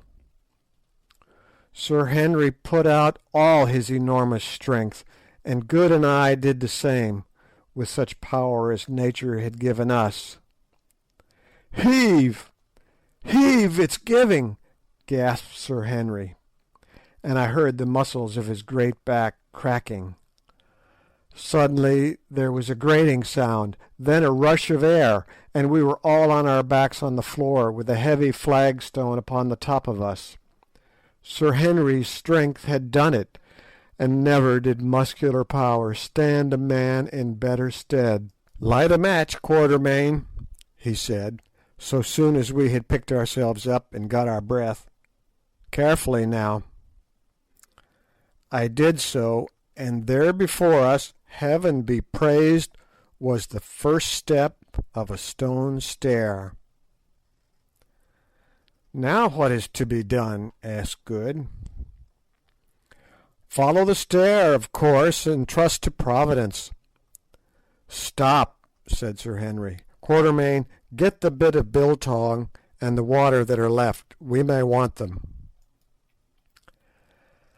I went, creeping back to our place by the chests for that purpose, and as I was coming away an idea struck me. We had not thought much of the diamonds for the last 24 hours or so. Indeed, the very idea of diamonds was nauseous, seeing what they had entailed upon us. But, reflected I may as well pocket some, just in case we should ever get out of this ghastly hole. So I just put my fist into the first chest and filled all the available pockets of my old shooting coat and trousers, topping up, this was a happy thought, with a few handfuls of big ones from the third chest. Also, by an afterthought, I stuffed Foulata's basket, which, except for one water gourd and a little biltong, was empty now, with great quantities of the stones. "I say, you fellows," I sang out, "won't you take some diamonds with you? I filled my pockets and the basket." "Oh, come on, Quatermain, and hang the diamonds," said Sir Henry. I hope that I may never see another." As for Good, he made no answer. He was, I think, taking his last farewell of all that was left of the poor girl who had loved him so well. And curiously as it may seem to you, my reader, sitting at home at ease and reflecting on the vast, indeed the immeasurable, wealth which we were thus abandoning, I can assure you that if you had passed some 28 hours with next to nothing to eat and drink in that place, you would not have cared to cumber yourself with diamonds whilst plunging down into the unknown bowels of the earth, in the wild hope of escape from an agonizing death. If from the habits of a lifetime it had not become a sort of second nature with me never to leave anything worth having behind, if there was the slightest chance of my being able to carry it away, I am sure that I should not have bothered to fill my pockets and that basket. "Come on, Quatermain," repeated Sir Henry, who was already standing on the first step of the stone stair. "Steady, I will go first." "Mind where you put your feet, there may be some awful hole underneath," I answered. "Much more likely to be another room," said Sir Henry, while he descended slowly, counting the steps as he went. When he got to 15 he stopped. "Here's the bottom," he said. "Thank goodness, I think it's a passage. Follow me down." Good went next, and I came last, carrying the basket, and on reaching the bottom lit one of the two remaining matches. By its light we could just see that we were standing in a narrow tunnel which ran right and left at right angles to the staircase we had descended. Before we could make out any more, the match burnt my fingers and went out. Then arose the delicate question of which way to go. Of course it was impossible to know what the tunnel was or where it led to, and yet to turn one way might lead us to safety, and the other to destruction. We were utterly perplexed, till suddenly it struck Good that when I had lit the match the draught of the passage blew the flame to the left. "Let us go against the draught," he said. "Air draws inwards, not outwards." We took this suggestion, and feeling along the wall with our hands, whilst trying the ground before us at every step, we departed from that accursed treasure chamber on our terrible quest for life. If ever it should be entered again by living man, which I do not think probable, he will find tokens of our visit in the open chests of jewels, the empty lamp, and the white bones of poor Foulata. When we had groped our way for about a quarter of an hour along the passage, suddenly it took a sharp turn, or else was bisected by another, which we followed, only in course of time to be led into a third, and so it went on for some hours. We seemed to be in a stone labyrinth that led nowhere. What all these passages are, of course, I cannot say, but we thought that they must be the ancient workings of a mine, of which the various shafts and adits travelled hither and thither as the ore led them. This is the only way in which we could account for such a multitude of galleries. At length we halted, thoroughly worn out with fatigue, and with that hope deferred which maketh the heart sick, and ate up our poor remaining piece of biltong, and drank our last sup of water, for our throats were like lime kilns. It seemed to us that we had escaped death in the darkness of the treasure chamber, only to meet him in the darkness of the tunnels. As we stood, Once more utterly depressed, I thought that I caught a sound, to which I called the attention of the others. It was very faint and very far off, but it was a sound, a faint murmuring sound, for the others heard it too, and no words can describe the blessedness of it after all those hours of utter awful stillness. "By heavens, it's running water!" said Good. "Come on!" Off we started again in the direction from which the faint murmur seemed to come, groping our way as before along the rocky walls. I remember that I laid down the basket full of diamonds, wishing to be rid of its weight, but on second thoughts took it up again. One might as well die rich as poor, I reflected. As we went the sound became more and more audible, till at last it seemed quite loud in the quiet. On, yet on, now we could distinctly make out the unmistakable swirl of rushing water. And yet how could there be running water in the bowels of the earth? Now we were quite near it, and Good, who was leading, swore that he could smell it. "Go gently, Good," said Sir Henry. "We must be close." Splash! And a cry from Good. He had fallen in. "Good, Good, where are you?" we shouted in terrified distress. To our intense relief an answer came back in a choky voice. "All right, I've got hold of a rock. Strike a light to show me where you are." Hastily I lit the last remaining match. Its faint gleam discovered to us a dark mass of water running at our feet.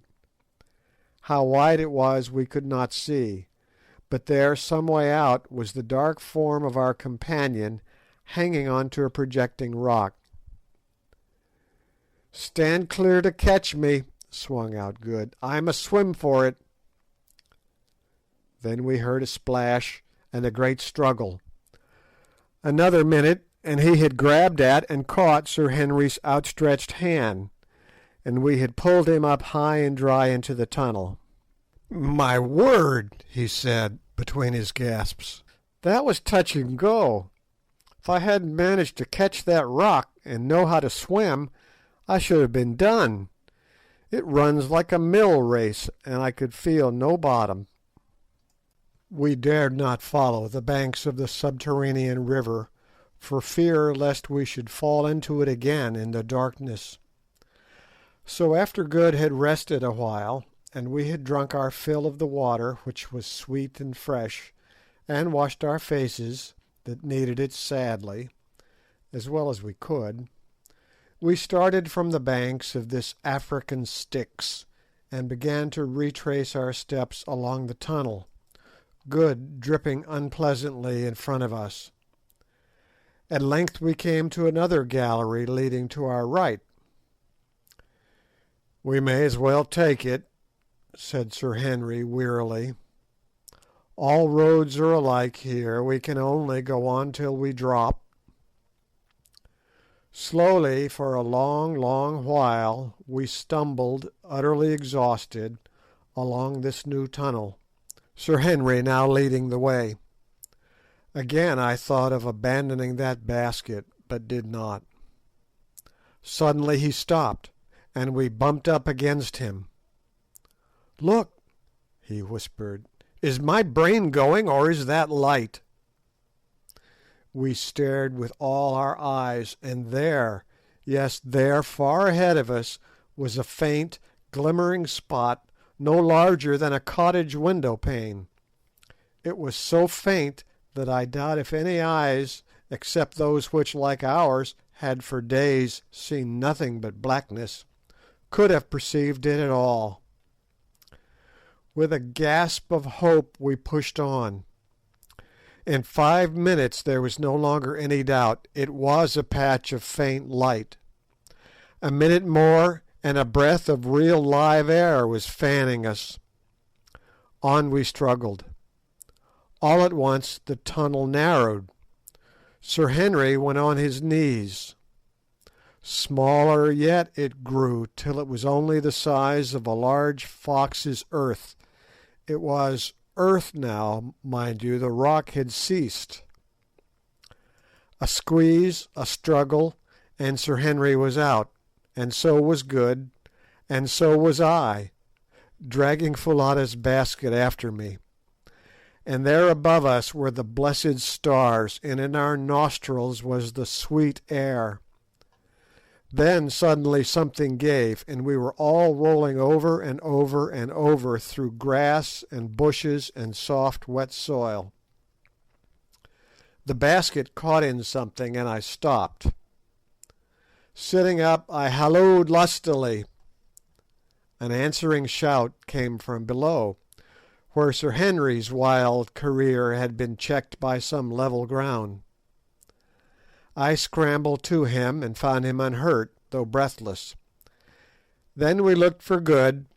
A little way off we discovered him also, hammed in a forked root.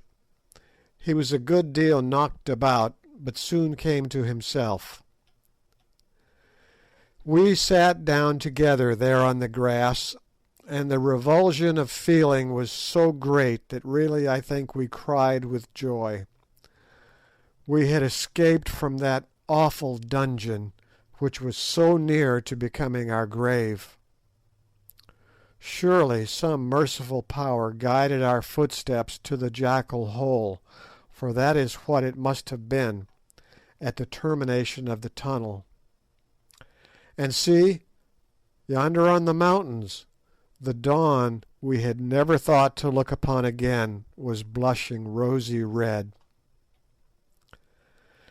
Presently the grey light stole down the slopes, and we saw that we were at the bottom, or rather nearly at the bottom, of the vast pit in front of the entrance to the cave. Now we could make out the dim forms of the three colossi who sat upon its verge. Doubtless those awful passages, along which we had wandered the livelong night, had been originally in some way connected with the great diamond mine.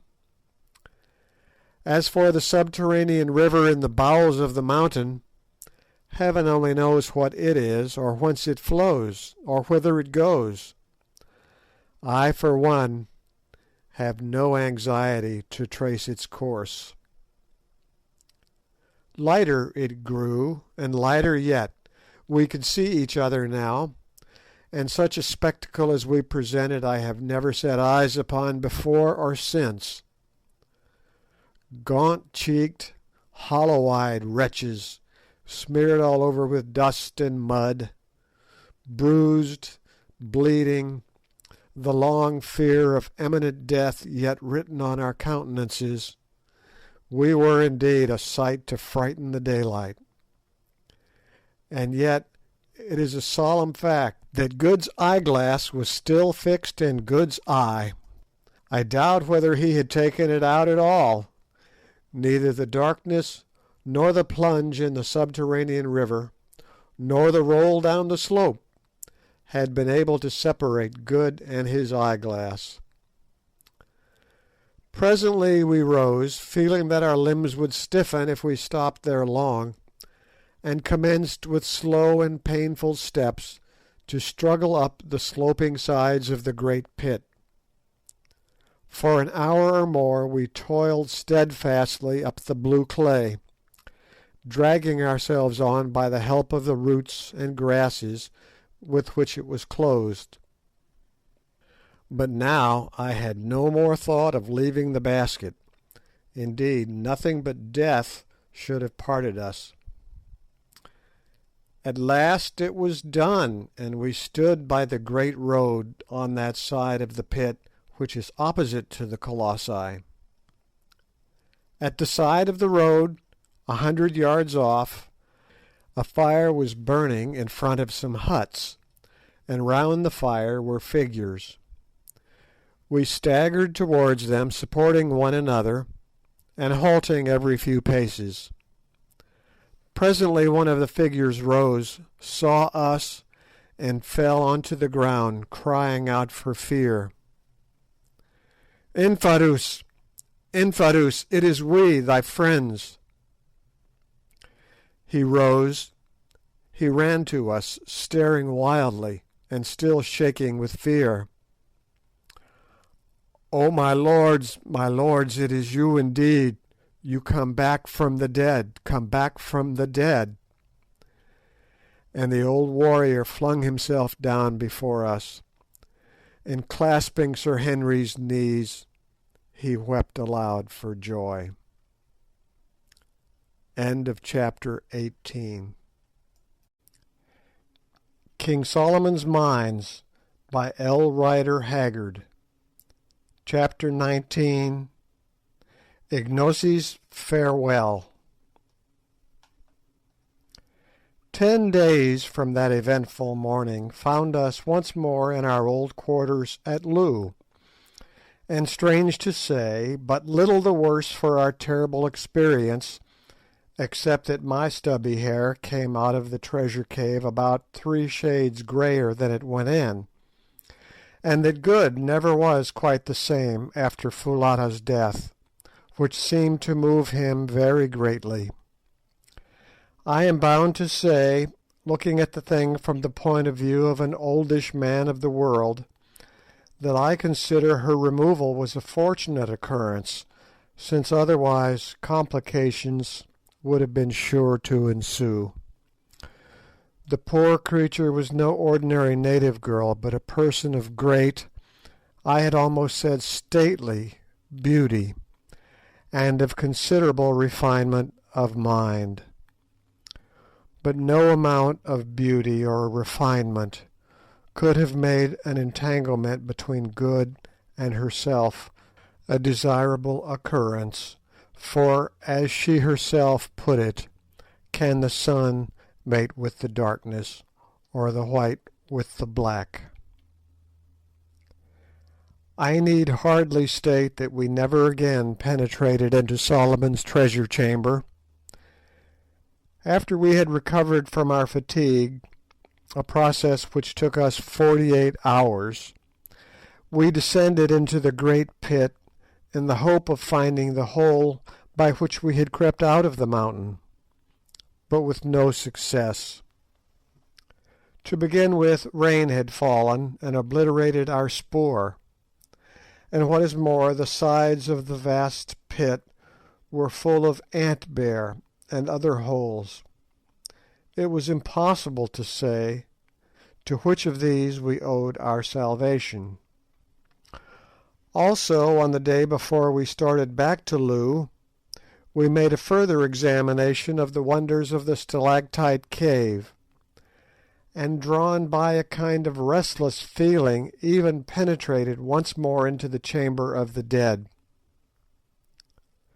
Passing beneath the spear of the White Death, we gazed, with sensations which it would be quite impossible for me to describe, at the mass of rock that had shut us off from escape, thinking the while of priceless treasures beyond, of the mysterious old hag whose flattened fragments lay crushed beneath it, and of the fair girl of whose tomb it was the portal.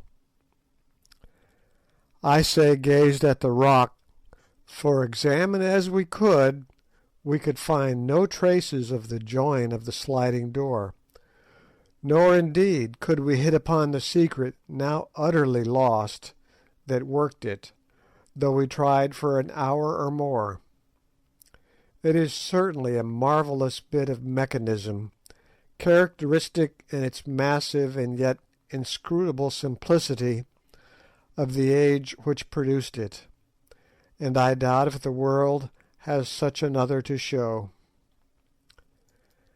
At last we gave it up in disgust, though if the mass had suddenly risen before our eyes, I doubt if we should have screwed up courage to step over Gagool's mangled remains and once more enter the treasure chamber, even in the sure and certain hope of unlimited diamonds. and yet I could have cried at the idea of leaving all that treasure, the biggest treasure probably that in the world's history has ever been accumulated in one spot. But there was no help for it, only dynamite could force its way through 5 feet of solid rock. So we left it. Perhaps in some remote unborn century a more fortunate explorer may hit upon the open sesame and flood the world with gems.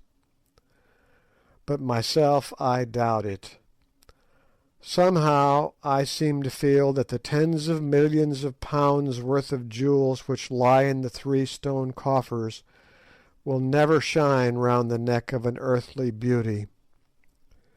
They and Foulata's bones will keep cold company till the end of all things. With a sigh of disappointment we made our way back, and next day started for Loo. And yet it was really very ungrateful of us to be disappointed, for as the reader will remember, by a lucky thought I had taken the precaution to fill the wide pockets of my old shooting coat and trousers with gems before we left our prison house, also Foulata's basket, which held twice as many more, notwithstanding that their water bottle had occupied some of its space. A good many of these fell out in the course of our roll down the side of the pit, including several of the big ones, which I had crammed in on the top in my coat pockets. But comparatively speaking, an enormous quantity still remained, including 93 large stones, ranging from over 200 to 70 carats in weight. My old shooting coat and the basket still held sufficient treasure to make us all, if not millionaires, as the term is understood in America, at least exceedingly wealthy men, and yet to keep enough stones each to make the 3 finest sets of gems in Europe. So we had not done so badly. On arriving at Loo, we were most cordially received by Ignosi, whom we found well, and busily engaged in consolidating his power, and reorganizing the regiments which had suffered most in the great struggle with Twala. He listened with intense interest to our wonderful story, but when we told him of old Gagool's frightful end, he grew thoughtful. "Come hither," he called to a very old Induna or councillor, who was sitting with others in a circle round the king, but out of earshot. The ancient man rose, approached, saluted, and seated himself. "Thou art aged," said Ignosi. "Ay, my lord the king. Thy father's father and I were born on the same day. Tell me, when thou wast little, did thou know Gagool the witch doctress?" "Ay, my lord the king." "How was she then? Young like thee?" "Not so, my lord the king. She was even as she is now, as she was in the days of my great-grandfather before me, old and dried, very ugly, and full of wickedness." "She is no more. She is dead." "So, O king, then is an ancient curse taken from the land. Go." "Koom, I go, Black Puppy, who tore out the old dog's throat. Koom." "Ye see, my brothers," said Ignosi, "this was a strange woman, and I rejoice that she is dead. She would have let you die in the dark place, and mayhap afterwards she had found a way to slay me, as she found a way to slay my father, and set up Twala, whom her black heart loved, in his place. Now go on with the tale. Surely there never was its like." After I had narrated all the story of our escape, as we had agreed between ourselves that I should, I took the opportunity to address Ignosi as to our departure from Kukuanaland.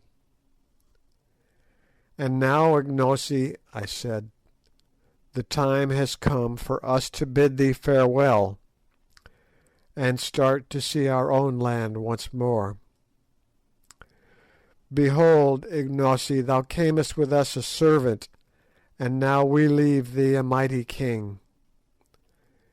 If thou art grateful to us, remember to do even as thou didst promise, to rule justly, to respect the law, and to put none to death without a cause.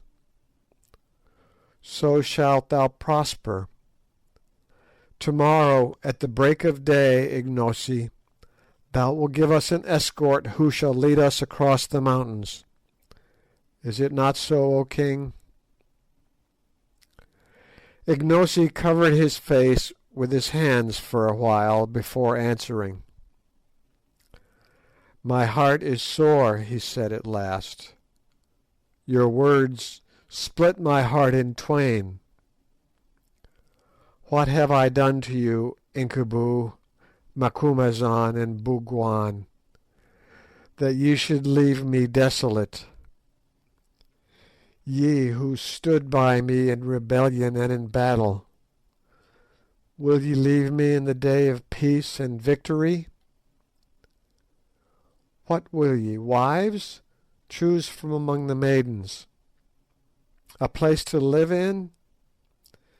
Behold, the land is yours as far as ye can see. The white men's houses? Ye shall teach my people how to build them. Cattle for beef and milk? Every married man shall bring you an ox or a cow. Wild game to hunt? Does not the elephant walk through my forests, and the river horse sleep in the reeds? Would ye make war? My impis wait your word. If there is anything more which I can give, that will I give you." "Nay, Ignosi, we want none of these things," I answered. "We would seek our own place." "Now do I learn," said Ignosi bitterly and with flashing eyes, "that ye love the bright stones more than me, your friend. Ye have the stones, now ye would go to Natal and across the moving black water and sell them, and be rich, as it is the desire of a white man's heart to be. Cursed for your sake be the white stones, and cursed he who seeks them. Death shall it be to him who sets foot in the place of death to find them. I have spoken. White men, ye can go." I laid my hand upon his arm. "Ignosi," I said, "tell us, when thou didst wander in Zululand and among the white people of Natal, did not thine heart turn to the land thy mother told thee of, thy native place, where thou didst see the light, and play when thou wast little, the land where thy place was?" "It was even so, Macumazahn." "In like manner, Ignosi, do our hearts turn to our land and to our own place." Then came a silence. When Ignosi broke it, it was in a different voice. "I do perceive that now as ever thy words are wise and full of reason, Macumazahn. That which flies in the air loves not to run along the ground. The white man loves not to live on the level of the black, or to house among his kraals. Well, ye must go, and leave my heart sore, because ye will be as dead to me, since from where ye are no tidings can come to me. But listen, and let all your brothers know my words. No other white man shall cross the mountains, even if any man live to come so far. I will see no traders with their guns and gin. My people shall fight with the spear and drink water like their forefathers before them. I will have no praying men to put a fear of death into men's hearts, to stir them up against the law of the king, and make a path for the white folk who follow to run on. If a white man comes to my gates, I will send him back. If 100 come, I will push them back. If armies come, I will make war on them with all my strength, and they shall not prevail against me. None shall ever seek for the shining stones, no, not an army. For if they come, I will send a regiment and fill up the pit, and break down the white columns in the caves, and choke them with rocks, so that none can reach even to that door of which ye speak, and whereof the way to move it is lost. But for you three, Incubu, Macumazahn, and Bougwan, the path is always open, for behold, ye are nearer to me than aught that breathes, and ye would go. Infadoos, my uncle, and my Unduna shall take you by the hand and guide you with a regiment. There is, as I have learned, another way across the mountains that he shall show you. Farewell, my brothers, brave white men. See me no more, for I have no heart to bear it. Behold, I make a decree, and it shall be published from the mountains to the mountains. Your names, Incubu, Macumazahn, and Bougwan, shall be Hlonipa, even as the names of dead kings, and he who speaks them shall die. So shall your memory be preserved in the land for ever. Note: this extraordinary and negative way of showing intense respect is by no means unknown among African people, and the result is that if, as is usual, the name in question has a significance, the meaning must be expressed by an idiom or other word. In this way a memory is preserved for generations, or until the new word utterly supplants the old. Go now, ere my eyes rain tears like a woman's. At times, as you look back down the path of life, or when ye are old and gather yourselves together to crouch before the fire, because for you the sun has no more heat, ye will think of how we stood shoulder to shoulder in that great battle which thy wise words planned, Macumazahn, of how thou wast the point of the horn that galled Twala's flank, Bougwan, whilst thou stood in the ring of the Greys, Incubu, and men went down before thine axe like corn before a sickle. Ay, and of how thou didst break that wild bull Twala's strength, and bring his pride to dust. Fare ye well for ever, Incubu, Macumazahn, and Bougwan, my lords and my friends. Ignosi rose and looked earnestly at us for a few seconds. Then he threw the corner of his kaross over his head, so as to cover his face from us. We went in silence. Next day at dawn we left Loo, escorted by our old friend Infadoos, who was heartbroken at our departure, and by the regiment of buffaloes. Early as was the hour, all the main street of the town was lined with multitudes of people, who gave us the royal salute as we passed at the head of the regiment, while the women blessed us for having rid the land of Twala, throwing flowers before us as we went. It was really very affecting, and not the sort of thing one is accustomed to meet with from natives. One ludicrous incident occurred, however, which I rather welcomed, as it gave us something to laugh at. Just before we reached the confines of the town, a pretty young girl, with some lovely lilies in her hand, ran forward and presented them to Good. Somehow they all seemed to like Good. I think his eyeglass and solitary whisker gave him a fictitious value, and then said that she had a boon to ask. "Speak on," he answered. "Let my lord show his servant his beautiful white legs, that his servant may look upon them, and remember them all her days, and tell of them to her children. His servant has travelled 4 days' journey to see them, for the fame of them has gone throughout the land." "I'll be hanged if I do!" exclaimed Good excitedly. "Come, come, my dear fellow," said Sir Henry, "you can't refuse to oblige a lady."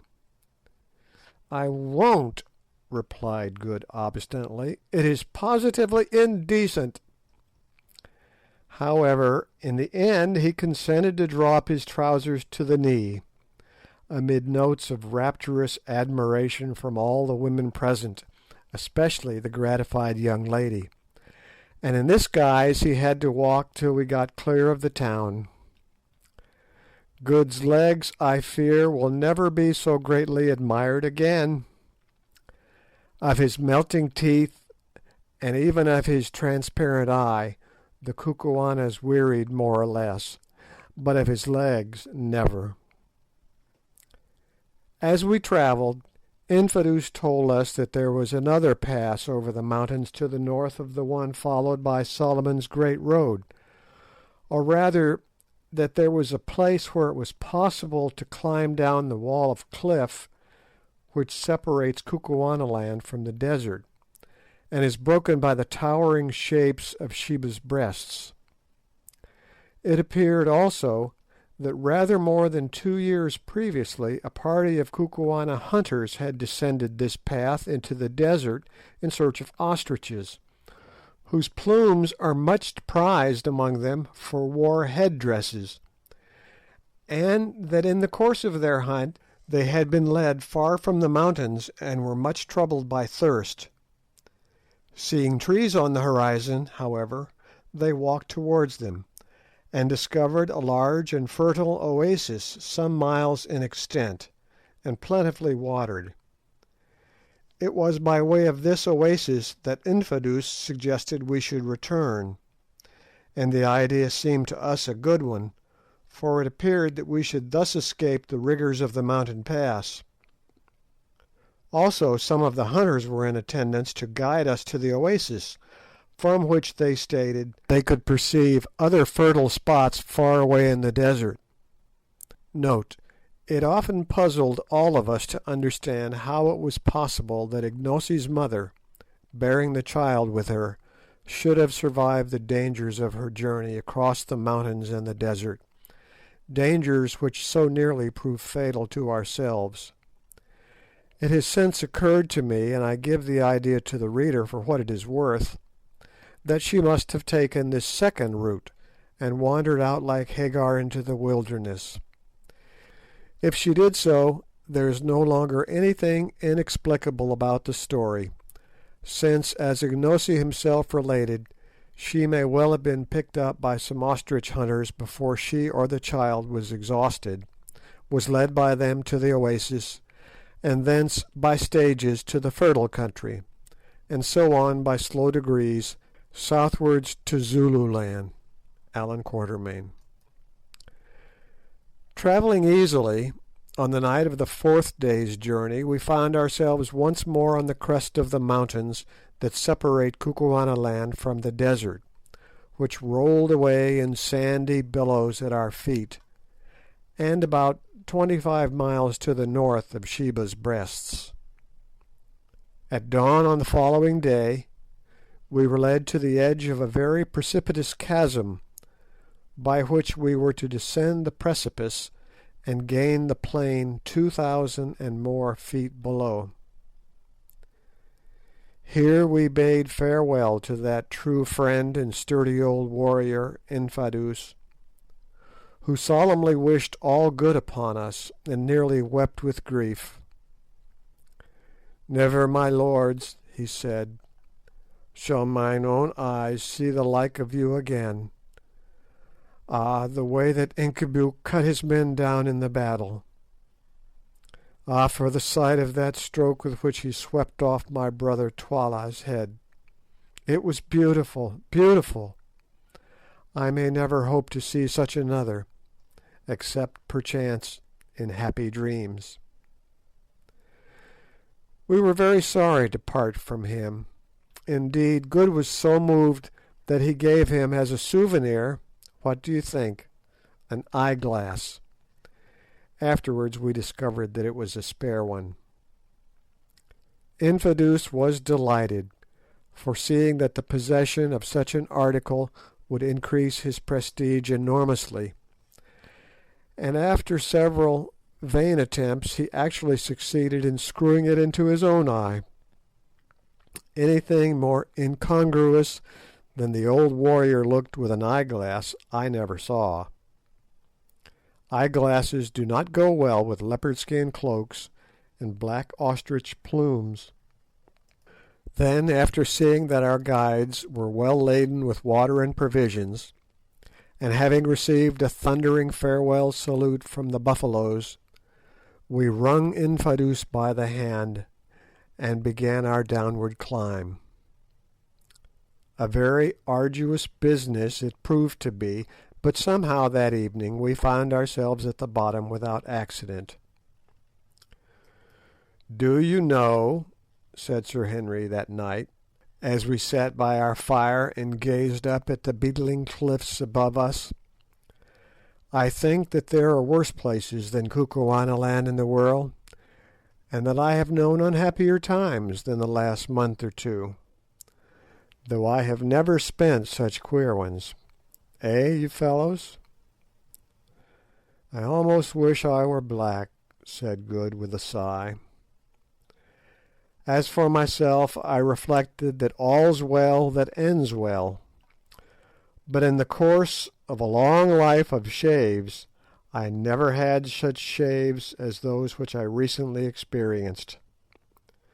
The thought of that battle makes me feel cold all over, and as for our experience in the treasure chamber.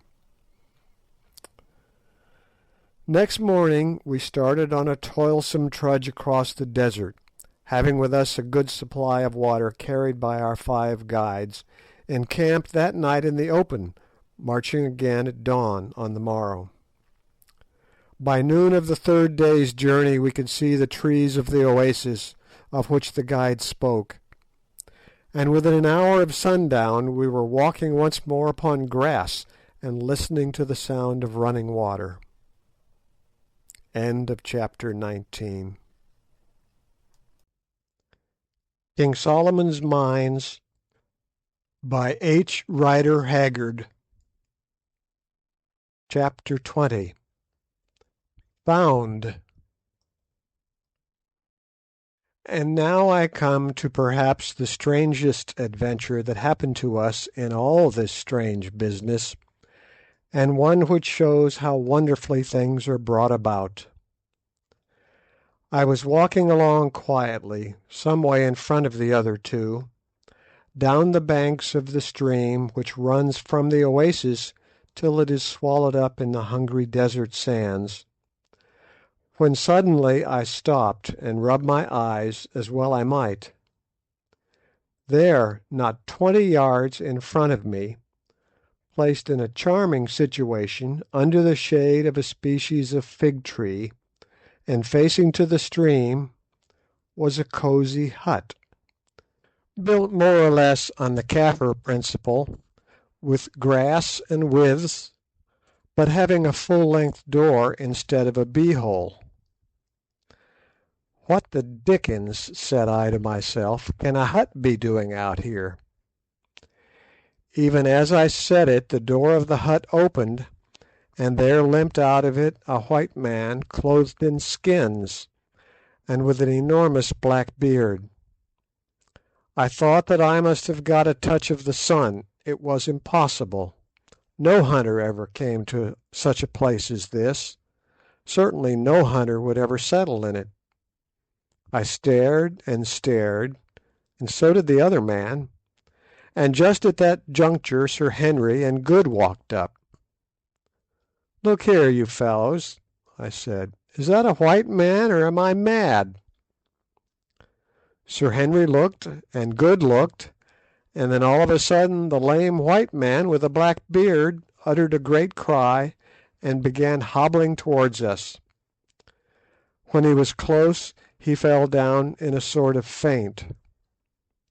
With a spring Sir Henry was by his side. "Great powers!" he cried, "it is my brother George!" At the sound of this disturbance another figure, also clad in skins, emerged from the hut, a gun in his hand, and ran towards us. On seeing me he too gave a cry. "Macumazahn," he hollowed, "don't you know me, boss? I'm Jim the Hunter. I lost the note you gave me to give to the boss, and we have been here nearly 2 years." And the fellow fell at my feet and rolled over and over, weeping for joy. "You careless scoundrel," I said, "you ought to be well sjambocked," that is, hided. Meanwhile the man with the black beard had recovered and risen, and he and Sir Henry were pump-handing away at each other, apparently without a word to say. But whatever they had quarrelled about in the past, I suspect it was a lady, though I never asked, it was evidently forgotten now. "My dear old fellow," burst out Sir Henry at last, "I thought you were dead. I have been over Solomon's Mountains to find you. I had given up all hope of ever seeing you again, and now I come across you perched in the desert like an old aasvogel (vulture).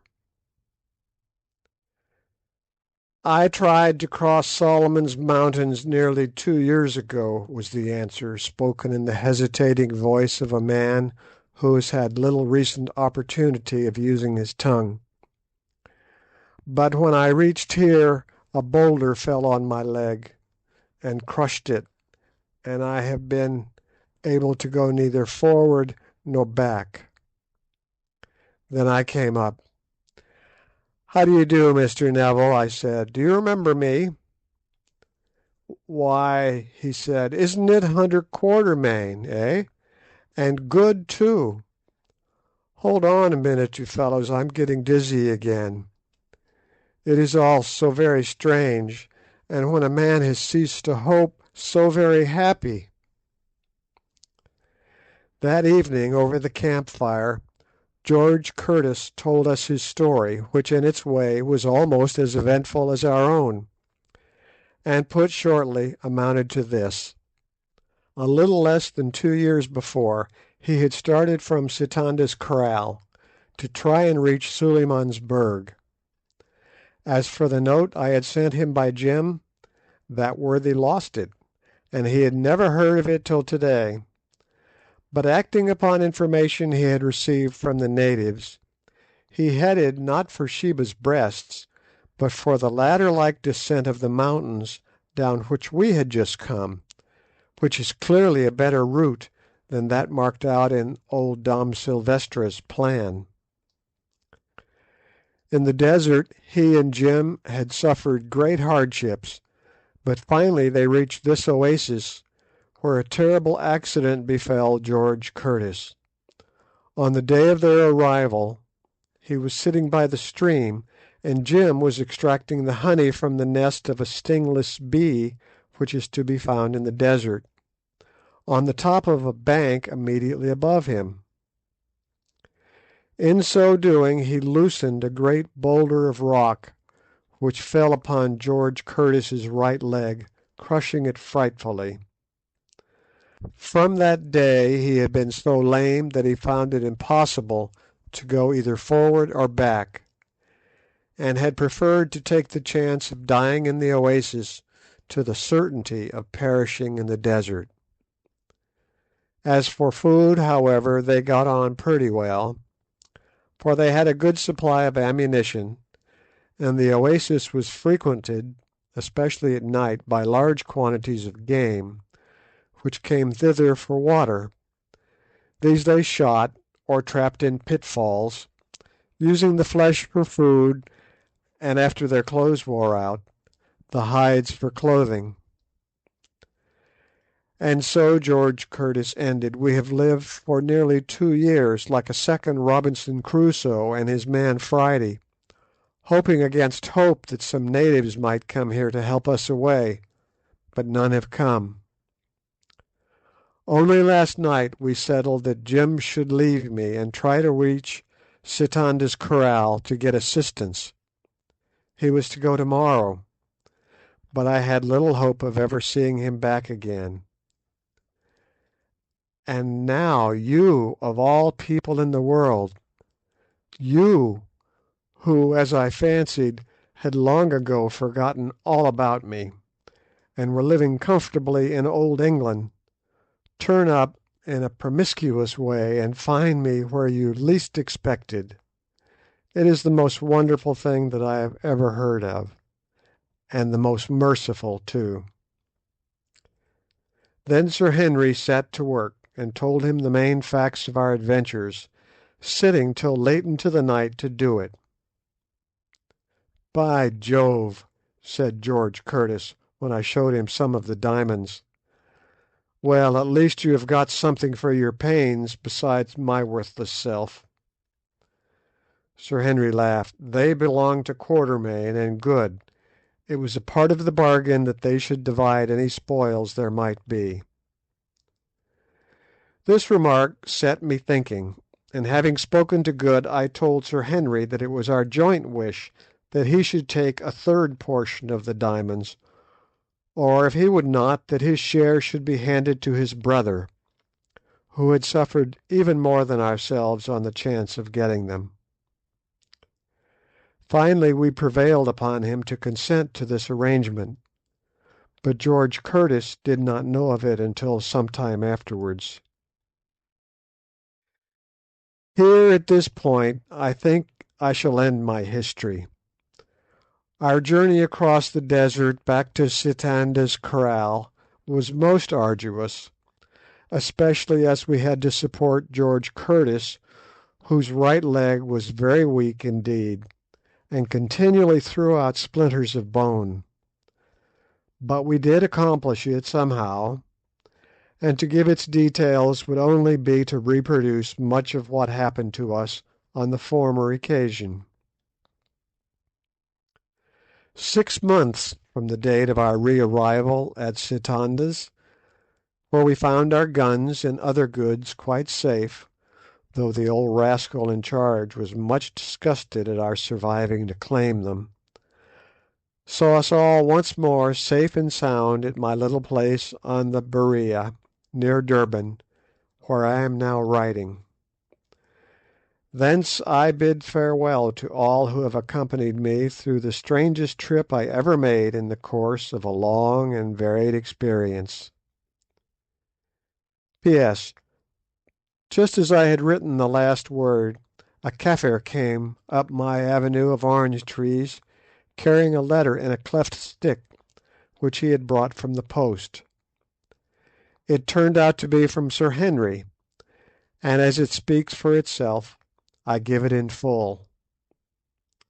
October 1, 1884, Brayley Hall, Yorkshire, My dear Quatermain, I send you a line a few mails back to say that the three of us, Good, George, and myself, fetched up all right in England.